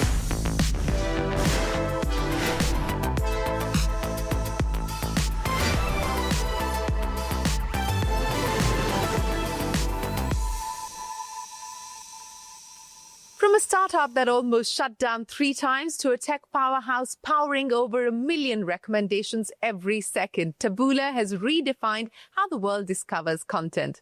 Hello and welcome to Young Turks Reloaded. I'm Shireen Bhan. It all began with a simple idea, helping people find things they may like but didn't know existed. Today, that idea fuels one of the most powerful open web advertising platforms. Founded in 2007, Taboola reaches 600 million people, has over 9,000 premium publishers, and trades on the Nasdaq. In India, it partners with top publishers like Network 18 and global brands like Samsung and Amazon to help reach audiences beyond search and social. With Deeper Dive, the company is taking on tech giants in the world of AI. On the show today, the incredible journey of a former Israeli intelligence officer who turned curiosity into a global business empire. Joining me now, Adam Singolda, the founder and global CEO, right here with us on the Young Turks Reloaded podcast. Adam, it's great to have you here in India. Thanks for having me. This is fun. This is a good time to be in India. It is a good time to be in India. We'll talk about your plans in India in just a second, but I want to go back to 2007, Adam, and talk about that moment in the couch when you had your eureka moment of deciding that, look, this is a problem that needs fixing, and you decided to be part of the solution. Take me through what happened then. Yeah, it's. I remember it like it was yesterday. It was. I was living in my parents' house because I didn't have any money to do otherwise, and I did save money to buy a big TV, so that was a great accomplishment. And I was the priorities, a big TV, no money but a big TV. It's a big deal, go back in time. Those 29 inches played a big role in my childhood. So I couldn't find anything to watch on TV, and I did what most great Jewish kids do when they face a huge challenge. I went to my mom. And I told her, Mom, That sounds like India, by the way. We go to our moms here as well, and particularly Indian men. That's why we were good with each other. We understand each other culturally. And so, I said, you go to Google if you know what you want, but what happens when you have no idea what you're supposed to be doing next? And my mom couldn't really know how to help me, but she did say, there's an investor. His daughter, at the age of 12, coming of age, it's a big event. It's called Bat Mitzvah. She was having a Bat Mitzvah, and she said, I can get you an invite. Now, mind you, I do not know the girl or her family. But she said, the dad, I know someone knows that I'm going to get you an invite. So here I am, a week after, at this Bat Mitzvah event. It's 7 p.m. I do not know anyone. I'm asking myself, when is a good time to pitch an investor? At his most important... While you're singing Hava Nagila. Hava Nagila, dancing with everyone as if we're all best friends. And I said, a few glasses of wine in, and I'm going in hot. So I was waiting. I was dancing. And then I told him, his name is Danny. I said, Danny, you go to Google if you know what you want, but what happens when you have no idea what you're supposed to be doing next? The world needs a Google search engine in reverse. You know, like the perfect search engine would be a blank page because it would just know me and recommend me things to do next. And his response was, "Who invited you?" And I said, "My mom." I said, "Who is your mom?" I told him my mom's name, and I don't think he recognized my mom either. Kindly asking me to get the hell out of there. But he was kind enough to also invite me back to his house. So I came back to his house a few days after. And, you know, back then, seed money was not what we all... No. The world is so... I mean, you know this. It's like so crazy now. Yeah. Back then, I asked for $108,000, which was huge to me. I couldn't even imagine anyone giving me so much money. And what would I do with it? And he agreed. And that was the beginning of the Taboola journey with Danny. And up until now, we're best friends. He's a big shareholder. You know, he's truly an angel to me, not only as an investor, but an angel in my story. Yes, and a mentor to you as well. But let's talk about the big inflection point, which was around 2012, 2013 for Taboola, Right. and things really started to kick off from then. Take me through that point. The first 4 years of the company, we were 5 people, 7 people. You have to go back to those days. We're just a small group of team, and we're just trying to get anyone to use the product. The product was a video recommendation engine. Sales cycle was so long, 9 months, 12 months to get a publisher to agree to integrate this recommendation engine on the page. And during that time, I'm raising the money all the time. Because, you know, we always had money for 6 months, 9 months, a year. And 3 times I faced a moment when we just have the money for about a month. And the third time was November 2011. I find myself in Sand Hill Road, and I'm meeting 30 of the best investors in the world, the best names out there. And if you've been there, it's kind of like a concrete I have. island. You know, it's like all the Looks same. like nothing. Yeah, it's like Alice in Wonderland. You open one door, you go in, you close the door, you open another one. So I did that for 2 days, and I got a perfect rejection from all of them. They all said no. And I found myself sitting on a bench asking myself, what do they know that I don't? And I was very lucky. I came back to New York, and I met this one more investor. And I told them I need $1.5 million to launch an advertising model so that when someone reaches a recommendation engine, it can also say you may like from all around the internet. Yeah. And that was the tipping point of the company. It was the last time we needed to raise money. And from that moment on, if you were at Taboola, we had a revenue record day every week. And it was just a rocket ship from no revenue in 2011 to hundreds of thousands of dollars a month in 2012 to $200 million in 2014 to almost $2 billion 10 years after. And you believe that things are going to get even better, which is why you've been on an aggressive buyback spree, haven't you? I love it. You know, I personally, you know, earlier this year bought shares of the company. The company's we bought 12% in the first half of the year as part of our, repurchase buyback program. We think that we have this conviction that the future has a lot of upside, thanks to AI as a technology and what it means to the open web, to us, as an ecosystem of trusted publishers, and how much growth, engagement, and revenue could come over the next decade or two. And we think, there's the best buy we can have. Yeah, well, let's talk about this growth opportunity that you speak of. And for the benefit of all of our viewers, explain to us how Taboola is very different from Google ads or from Meta ads, etc. Because you're basically looking at the open web. They're not. If we oversimplify this, think of the world as 3 different areas of consumers. You're either searching, because you have high intent, you want to find something. That's when you go to a Google or ChatGPT. You're either browsing, you have no special intent, you're on Instagram or TikTok in some countries, and you're just scrolling through, you have no specific intent. Or you're in a consideration mode. You want to get educated on something, you're watching a CNBC episode, you're reading about something you care about, you're curious. It's this curiosity graph, and that's the open web. It's all the publishers, sports, national sites, commerce, entertainment, finance, healthcare. And that's referred to as open web. It's everything outside of search and social. And today, for advertisers, if you think about a small business, you're a startup, you want to find clients, it's easy to buy Google. You go there, you can put $5,000, $10,000, and just try to see if you can get clients. It's easy to buy Facebook. You can go and put $5,000, $10,000 and see what happens. It's uniquely complicated to buy the open web. Even though it's very lucrative to imagine your ad on a CNBC podcast because it has great passion and great guests and anchor, it's very hard to reach that moment of the open web and do a good job. So our purpose is to try to do bring the power of the walled garden, like a Facebook or Google, to the rest of the world, the open web. So it's easy for advertisers to spend, to find success, and then even more importantly, to drive growth to journalism. So we can, get the open web to be rocking and rolling.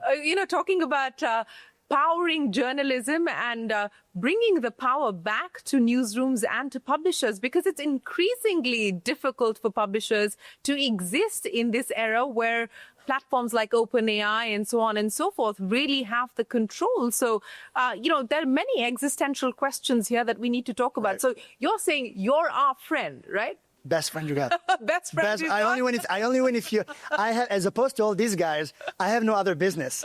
My only business is open web succeeding. You win, we win. You fail, we fail. So we're as aligned as possible. How do you see this evolving? How do you see the power balance shifting and changing in this AI-driven world with all of these models? You know why I'm very optimistic about this moment in time? I think the biggest, if you think about innovation, so much of innovation is really execution. It's think about classical music we're listening to. We're still listening to Chopin and Bach and Mozart, which was written 200 years ago. Yeah. Because it's really hard to create something so amazingly new. So execution is really, innovation of our times. So when I think about publishers and this moment right now in time, if I told you 2 years ago, let's put AI on every page, let's give consumers access to AI and bring it to the most delicate and important part of an organization, which is the editorial team, I think it would be a difficult conversation, because then there's this tension of what does that mean to the editorial team? How do we use personalization and technology? But now, when consumers are having access to AI on Gemini and ChatGPT and Perplexity, we have no choice. We have to evolve. We have to change. And I think in many ways, search traffic going down. Whether Google kills Google or ChatGPT kills Google, the way we know it. Will it kill Google? Will search be killed? That's one of the big existential questions at this point in time. I think Google will try to kill Google as fast as they can because the traditional version of Google, the search engine as we know it, because the birth of Gemini and LLM could mean so much more to them. The value of a query versus the value of a conversation is, I think, 10 to 100x.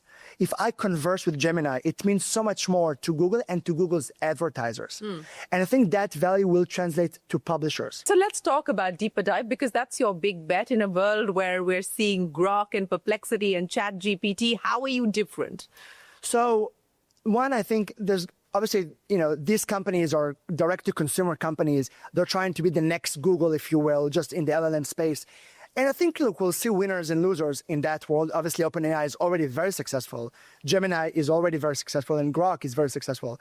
I think we were seeing some smaller companies that are making their waves, like Perplexity and others, and we'll see what happens to them, because I think it's going to be difficult to compete with the giants. You believe this is going to be a winner-takes-all market? It always is. Look at any other market we know, search, social, computing. We tend to see 2 or 3 companies get most of the market and then the rest. And especially in market when the investment requires billions of dollars of hardware and billions of dollars in foundational models, even if you have one. Remember that some of these smaller companies like Perplexity, it's really a llama reseller. They don't really have their own model. So it's going to be very expensive to compete. And these companies are well-funded and motivated to capture market share. So, but we'll see some winners in that space. And then I think there's going to be the rest of the world, utility apps, OEMs, mobile devices, publishers, a lot of great companies that want to offer AI to their consumers. But it's going to be very expensive to do it. They may not have the data to do a good job at it. And most importantly, they need to monetize it. So I think this is an opportunity for companies like us, and Deeper Dive is our attempt at going after that market, which again is a big bet we're taking, that there's a universe of companies that will need an LLM offering or it's going to be expensive. They may not have the data or the monetization to do it, and we want to do it with them and for them. Also, remember, many of these companies, they got burned over the last 20 years by giving too much access to these walled gardens. You know, too much data, too much advertising access. And, like Karl Marx said, history tends to repeat itself. We can't always make the same mistake again. And this is too important. Content. This is the pulse of our existence, the content we create. So I think they need a really good friend, that's not competing with them. And I hope we can be that one.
Speaking of existential questions that are currently being debated across the world, and that has to do with how these models are being trained, whether publishers actually have a say, have a share as far as the revenues are concerned, litigation underway in different parts of the world, including here in India. What do you believe the future should be? What do you believe should be fair as the way forward? I don't think it's okay to steal from anyone. Like, these Gen AI engines that are taking publishers' content. You're using a strong word, so you do believe this is stealing? Oh, it's exactly what they're doing. I mean, if you take something from someone without their consent, that's called stealing. But if you do it the second time or third time, that you can't be evil for a long time. You can be evil for a little bit of time, because then you can maybe argue it was a mistake. But if you keep doing the same thing again and again, that's just long-term evilness. And that's not okay. I mean, so I look at those companies, some of them get away with it because they're too big to fight with. But otherwise, the smaller ones, I think, who knows how it's going to end. It's going to be probably a big legal trophy, perhaps, on the other side of it. But it's not okay to take content without agreeing consent. It's not okay to not send traffic back. Look at those tiny little icons. You go to those Gen AI engines, you ask a question, and there's this tiny little gray button that, unless you have a telescope, you can never see it. And the click-through rate is probably 0.1%. That is not called, let's send traffic to the open web and get consumers to learn more. So that's... No one's even clicking on those buttons, right? I'm sure it's less. I mean, I'm sure it's insignificant to non-existence. So you're taking content without consent. You're not sending traffic.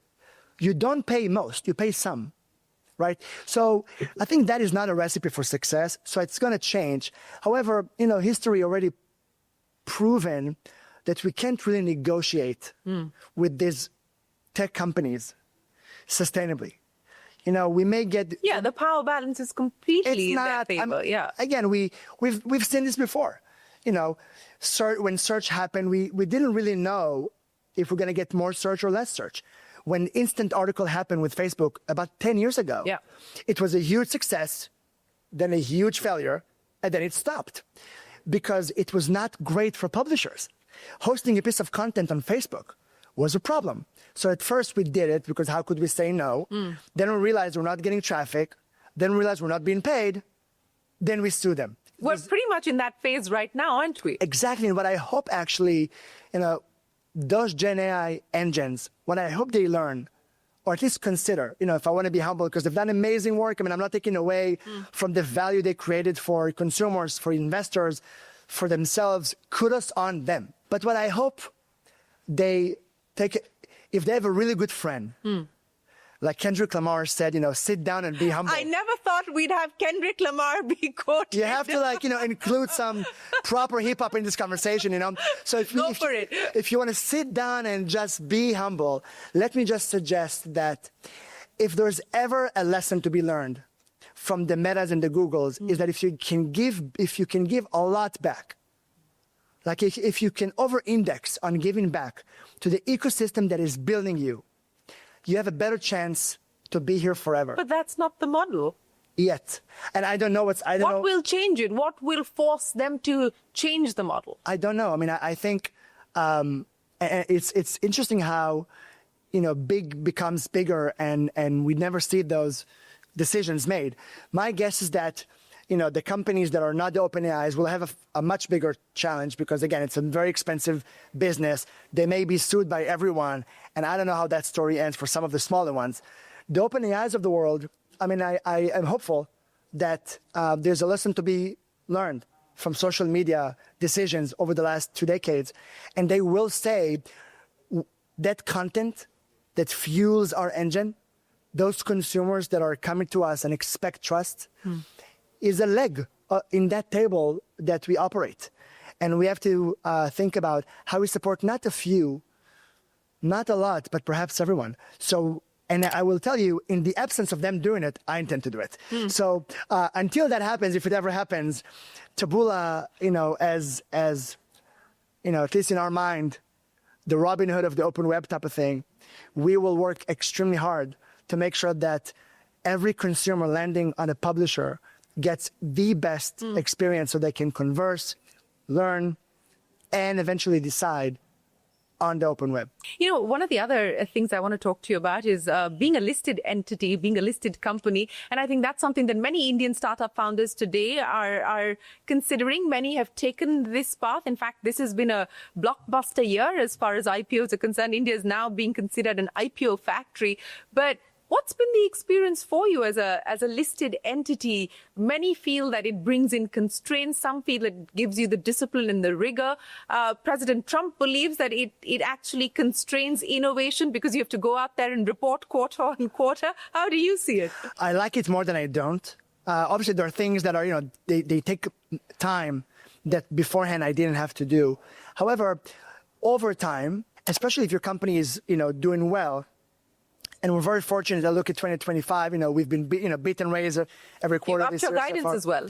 Yeah. So I think when you're off to a good journey, and I think when you set expectation properly with the market, then you don't have to act differently than you would have behaved as a private company.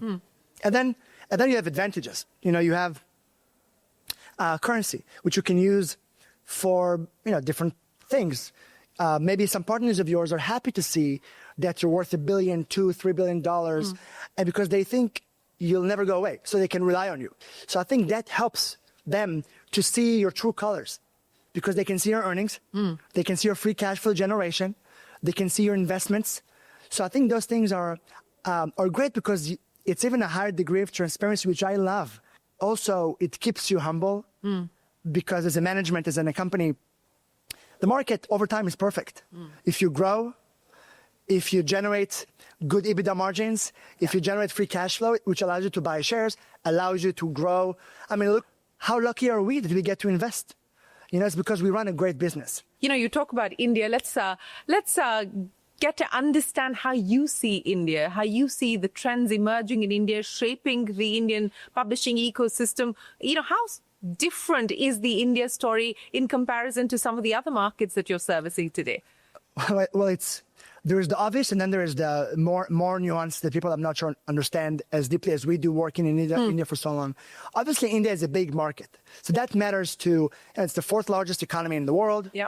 It's the 2nd largest e-commerce market in the world. If you're missing those stats and you run a business, I don't know what you're doing. When I started Taboola, America was the market you could have not missed. You had to be big in America and then the rest of the world. India is at that stage now. You cannot be not successful in India, and then the rest of the world because of the size and potential, at the very least, much like the GDP in the US. Saying that, there's something special about India that is even more unique, especially where we are now.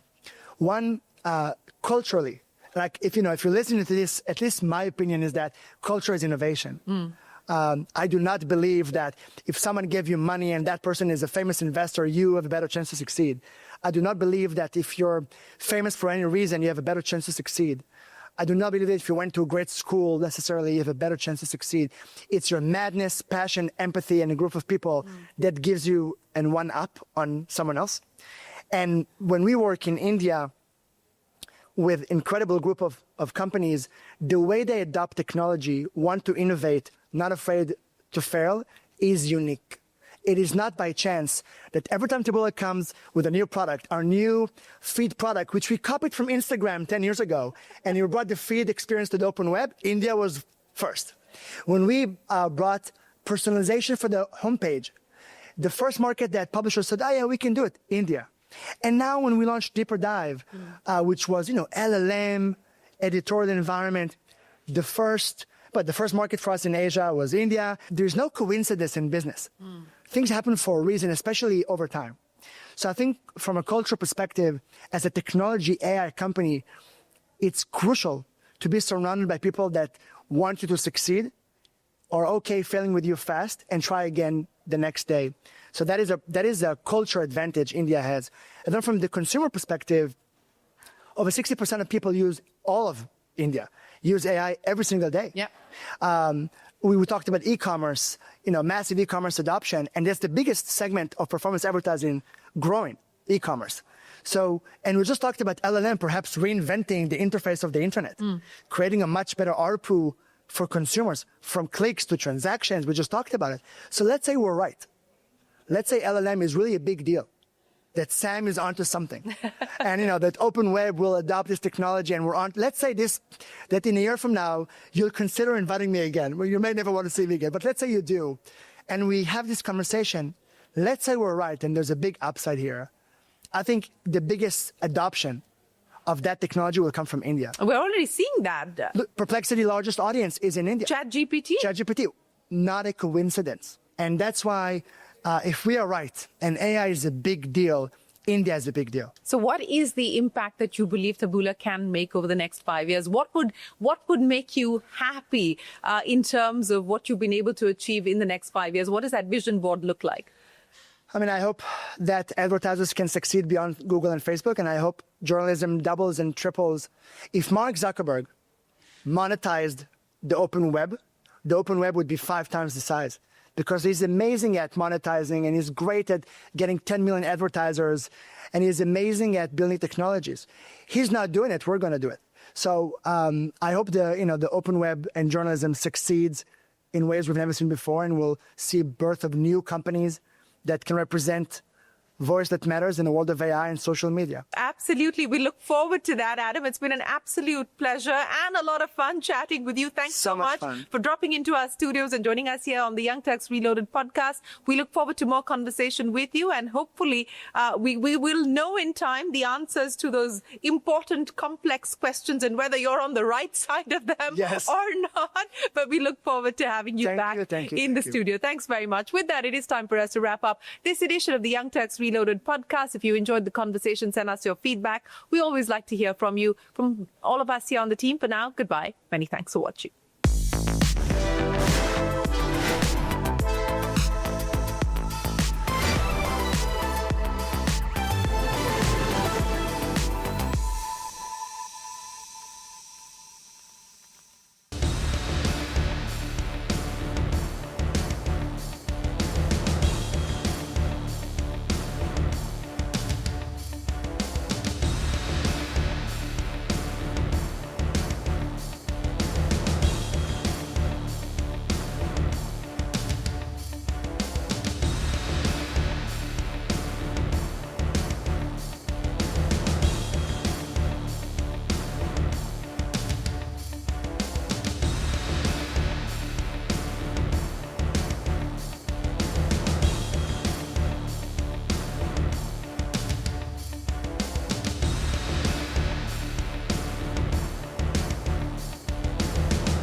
Reuters. Here's the big board.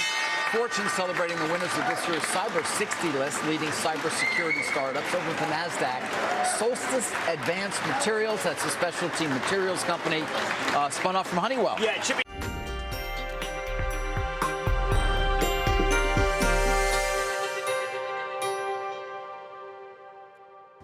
Hello and welcome to CNBC-TV18 Conversations. Our conversation today is with an iconic banker who is in the thick of the global economy and the financial markets, who will perhaps have all the answers that Indian financial investors are seeking. My guest is Vis Raghavan, the Executive Vice Chairman and Head of Banking at Citigroup.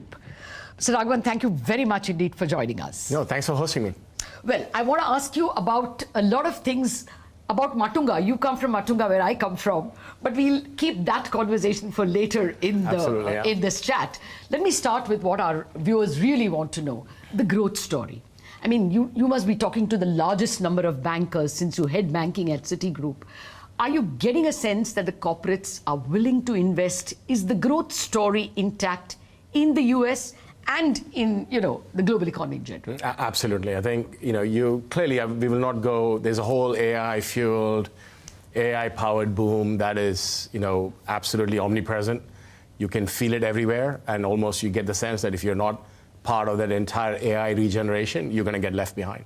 And that is very, very real. It's palatable.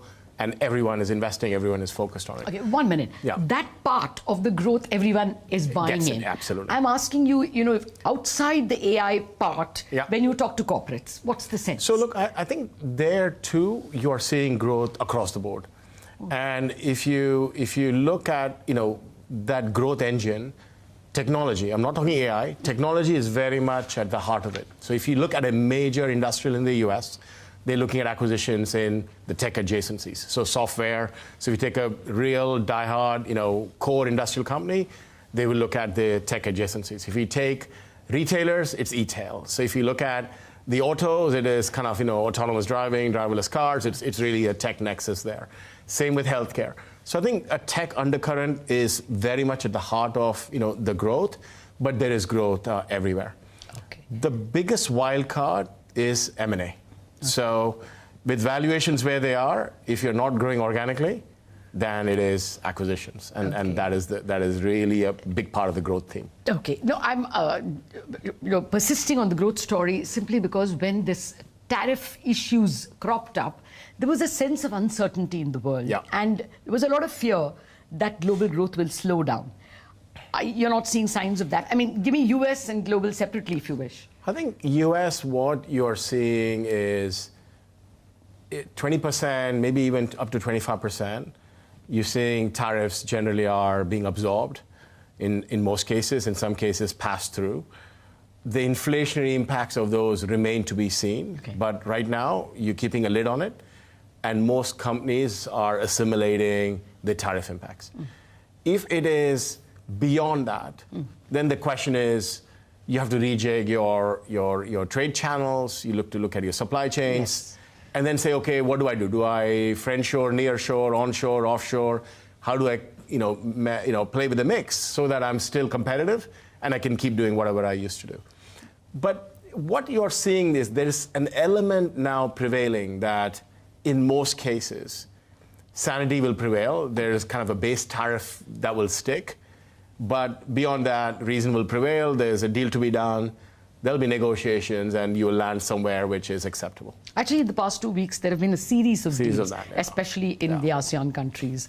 The president has also tweeted that something is coming with India. So it clearly looks like the ruffled feathers are getting softened at the moment. Yeah. But let me come to financial markets itself. What have you made of this rally in gold? You think it continues? I think multiple drivers there, and it's a bit complicated. I think clearly gold benefits at times of tumult when there is uncertainty. You flock to that asset, and there's an element of that. The other point which is relevant here is clearly there's a lot of government debt, Western government debt, that needs to be rolled, refinanced. You take it. I mean, 30 trillion plus in the United States. There's France, there is the UK. Yes. And a lot of that debt will come up for redemption, rolling over, refinancing and the like. And a key kind of factor there is not all the traditional buyers of this paper are natural buyers of this paper in the same magnitude going forward, because of geopolitical tensions, because of different stances. So I don't think it's been I've not seen any kind of calculation, but it's not entirely, just a coincidence that, you have gold at $4,000, $4,000 at a time when, you have got, government debt also kind of piling up. So the question is there any kind of rebalancing that's happening within those portfolios? So gold's higher, this big run, this 50% rise in the past year is likely to remain that way. You don't see it getting corrected. I don't see any catalyst that kind of, drives that. Okay. Bar some, very stable world where all the conflicts get resolved and, which doesn't look anytime and everyone is in a happy place and, and we go about, holding hands and. Let me couch the question in the context in which you've come now. We just saw NBD buy 60% stake in an Indian bank, RBL, and then we saw before that SMBC buy about a 24% stake in Yes Bank. So foreign bank interest, not just private equity, which is of course Blackstone is buying. Foreign bank interest has increased. Can you just explain, would Citi be doing more? What explains this interest? So I think this is a pivotal moment because just like in 91, 92 was a pivotal moment for the equity markets, I think this is a pivotal moment for FDI liquidity flows into India. So I think, really kudos to RBI and, really I think the whole kind of regulatory framework for enabling this to happen because this will be a watershed moment for liquidity flows, just like the gates were open for equities, a few decades ago. Yes. So I think this you will mean more liquidity flows. I mean, yes, you talked a few about the bank investments and the like, but I would say this is auspicious for broad liquidity in general. And this is good for corporates. This is good for inward investment. Absolutely. And this has come at the right time, and really hats off to. We could do with more banking capital. Absolutely. If this growth story rolls the way it is, which is going to be my next question. I mean, I know you're looking more at deals and banking rather than, FPI flows, portfolio flows. Yeah. But actually, lately the flows have been attracted to. China and some of the ASEAN countries. Yeah. Do you see the reversal? Absolutely. I think it's a no-brainer. I mean, if you look at there are pockets. When you look at the big pockets of investment, America rules right now. I mean, this is where outsized. It's outsized. I mean, nearly, close to 70% of the world's capitalization is in the United States. I mean, U.S. corporations, take 40-50% of the world's profits are generated by U.S. corporates. The pools of liquidity, whether it is in public markets, private credit, private equity, public credit, all the walls and pools of liquidity are there. And the point is, if you wanted to invest, where do you go? So I think Europe is kind of, soul searching a bit. The UK has its own kind of nuanced post-Brexit kind of problems and issues that it is navigating. France, you've seen the story. Germany is kind of rediscovering its kind of industrial, strengths and, the industrial framework. So I think Europe is kind of, right now, it needs to refocus and rejuvenate. China, you cannot ignore. I mean, it is an incredible economic power. We will figure out how to navigate China better and better. And right now, I think most folks are figuring out how to navigate it in the current, even more so in the current tariff framework. And then where else do you go? It's India. So there is an inevitability to India, ruling the waves, its relevance, massive consumption economy. When you got 1.4 odd billion people, whatever we can produce, we can consume, within this country. And also most folks are actually going up the consumption curve. Yes. So disposable incomes are going up, and quality of life is increasing and improving. So I think you cannot ignore. So the portfolio flows will come. The portfolio flows will come, and there has been the market has had an incredible run. Yes. Retail interest has been super strong.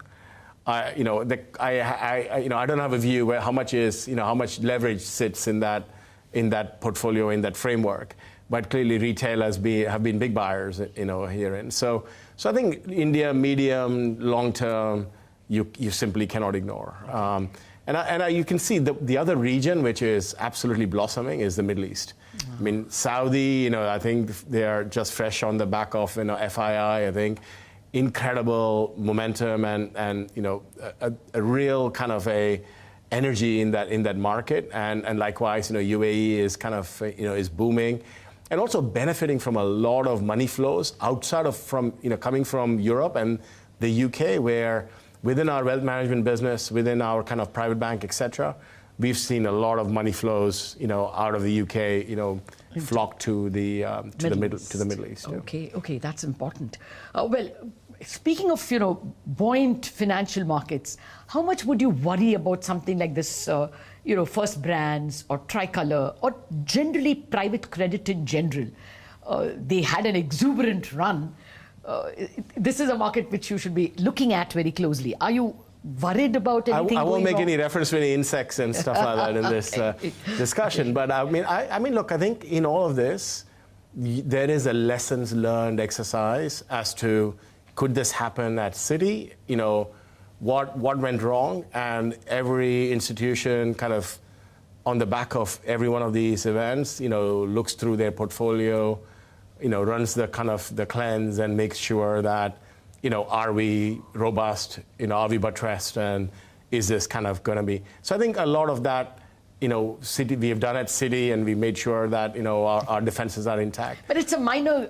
It is. Or is it a big problem? There's fraud here, and at the end of the day, my view on fraud is somebody's going to rob your house. They're going to rob your house, and all you can do is put all the defenses and the bells and whistles and the controls around to make sure it doesn't happen. But there's elements of fraud, and from what I understand, in these instances, are these. Is there kind of a ripple effect of any form? Yes, there are a few lights kind of, flashing. But not a big domino. But there's not a big domino, and all you got to do is you'd be very remiss to not kind of take this and make sure that you are, running your sanity checks and making sure. Okay, fair point. We have to take a quick commercial break, but I'm back with more questions on the financial markets.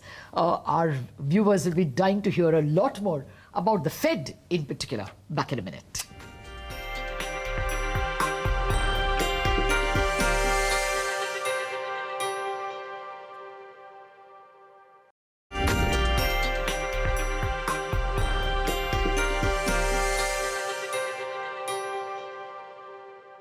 Welcome back to this CNBC-TV18 Conversations. My very special guest is Vis Raghavan, the Executive Vice Chairman of Citigroup. We've been speaking about the global growth story, and Mr. Raghavan has been very positive on the global growth environment in general. But let me come to the financial markets yet again. You don't see this AI boom tripping markets. Is it like overdone to such a point, like we saw, at the turn of the century with the dot-com stocks? You don't see anything like that it can. I mean, famous last words. If I had a crystal ball, what is incredible is look at the dot-com boom. If you look at the whole internet revolution, and it started 97 or thereabouts, it really got hold. You saw frenzy. Any company with a dot-com could go get an IPO done, and then you saw a bit of a correction, and then look at where the 2 decades of prosperity, e-commerce, was invented just then, and it is now, it's mainstream. Yes. You do not, most of us, that is our, our consumption channel. Our way of life. Our way of life. So I think AI will do something similar. It'll be seismic in the impact it has, and it'll be incredibly accelerated. So this will be, you know, it took us 2 decades. This will be much more compacted, and new leaders, new champions, new heroes will emerge, and certain legacy models will get crushed. I mean, so there's a natural. It's a bit Darwinian in a sense, and there's a natural evolution that comes on the back of that. Fair enough. So the concept will survive, but the fittest will survive. But exactly, and the point is, within that, fasten your seatbelts.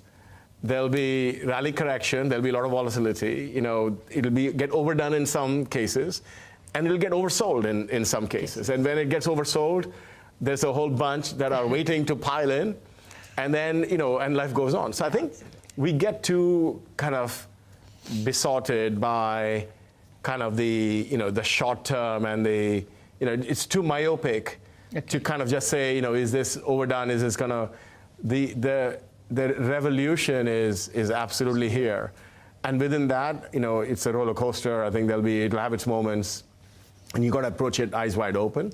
The one thing, as I said, I do think though that, unlike the whole, you know, internet era or the kind of, you know, pre-.com era, I do think that the early winners will also feature. Many of the early winners will also feature as late-stage winners. Oh, that's whereas you remember with that, you remember with the .com, that was not the case. AOL and Netscape and all of that, and then you had some real champions come through, you know, after.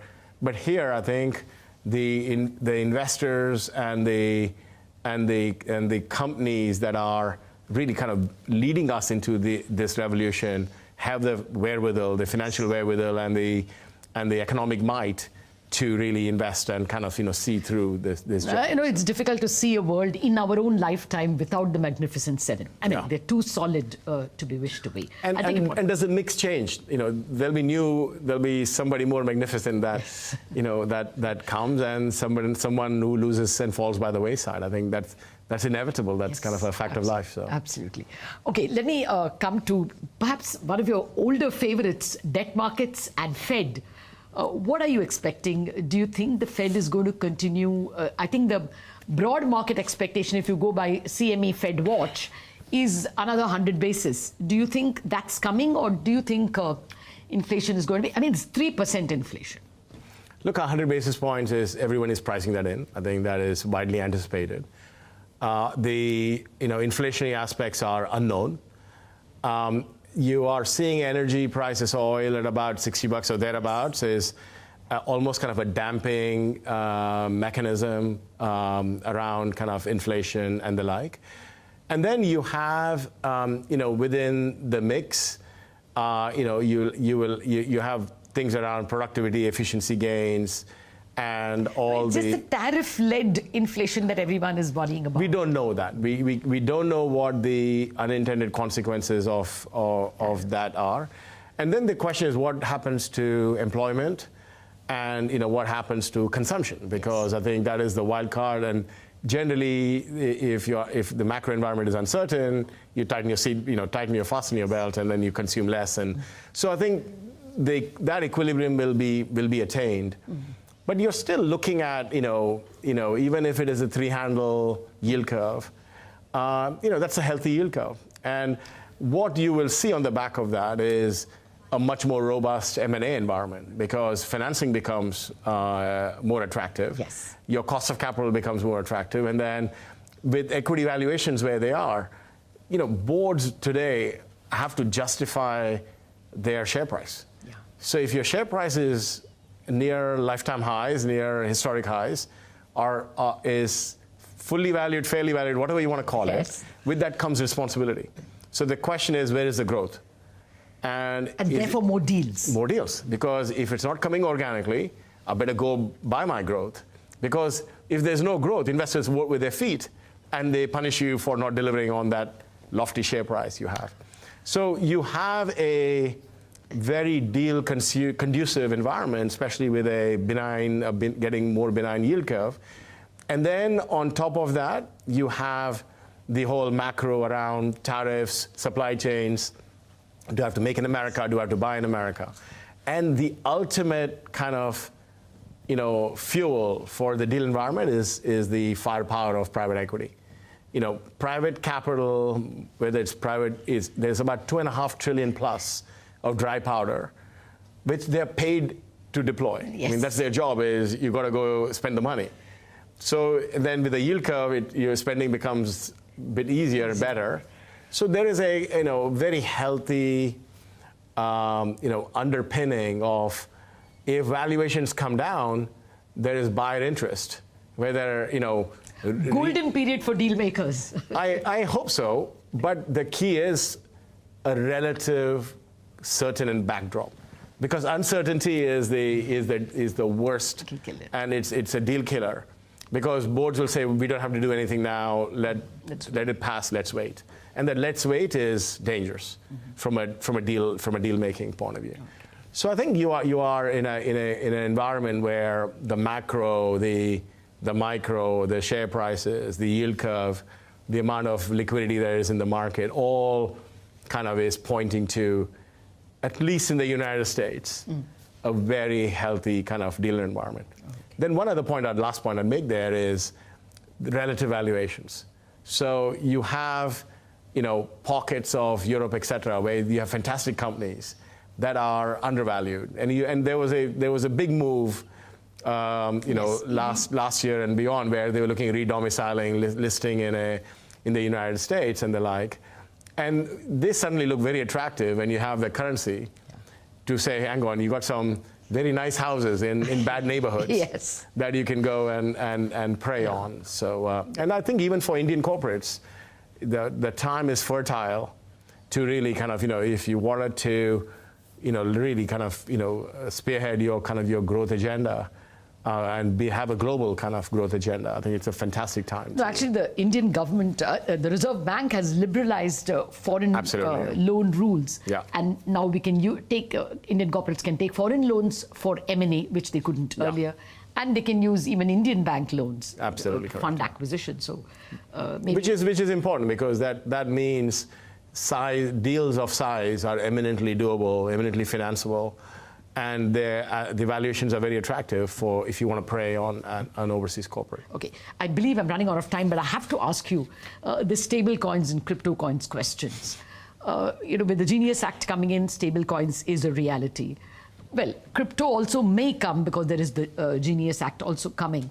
Would you worry that you're lending against something which you're not sure? I think the question is, lending against any asset is a function of the liquidity of the underlying asset. No, but this one has been more volatile. It's got more volatile, but then the question is, what is the collateral? What are the collar levels for the margin calls and the like? So I think there's a price for everything. Yes. It's just kind of, so it is so long as you're risk managing it appropriately, you should be. Now one hopes the world will figure it out. And the question also is, increasingly, folks are going to provide custody against these digital assets and the like, and then, it's a payment, it's more of a payment mechanism. Yes. So you cannot ignore this. This will slowly become mainstream. Oh, okay. We have to be prepared for that, and I think India is preparing for that. Well, it was a pleasure having you here. Since we both belong to the same suburb in Mumbai, have you done are you doing the usual rounds in Matunga? What are your favorite spots? So I have my dosa fix on my way back to the airport. I go to Ramanayak, the Udupi place, okay. and I it's a free commercial for Sai, who owns it. He went to school with me, so it's kind of so it's kind of it's a fantastic community. So I usually haunt the same places, and it's really fantastic to see they're all still standing there. Yes, Ramanayak has not changed. Concern's coffee has not changed. No, exactly. And then I kind of it's the Hanuman temple near Don Bosco, where I have to go, and then the Ganesh temple near Matunga station on the way to Ray College. So it's kind of it's the same drill, and all of my friends are still kind of, in different guises still there or about. So good to hear that. Those are my favorite places too. Thank you very much, Mr. Raghavan, for joining us and taking us on a global tour as well as the Matunga tour. No, thanks for hosting me. It's been a pleasure. Well, that's it on this edition of CNBC-TV18 Conversations. I'm sure you enjoyed it as much as I did talking to Mr. Raghavan.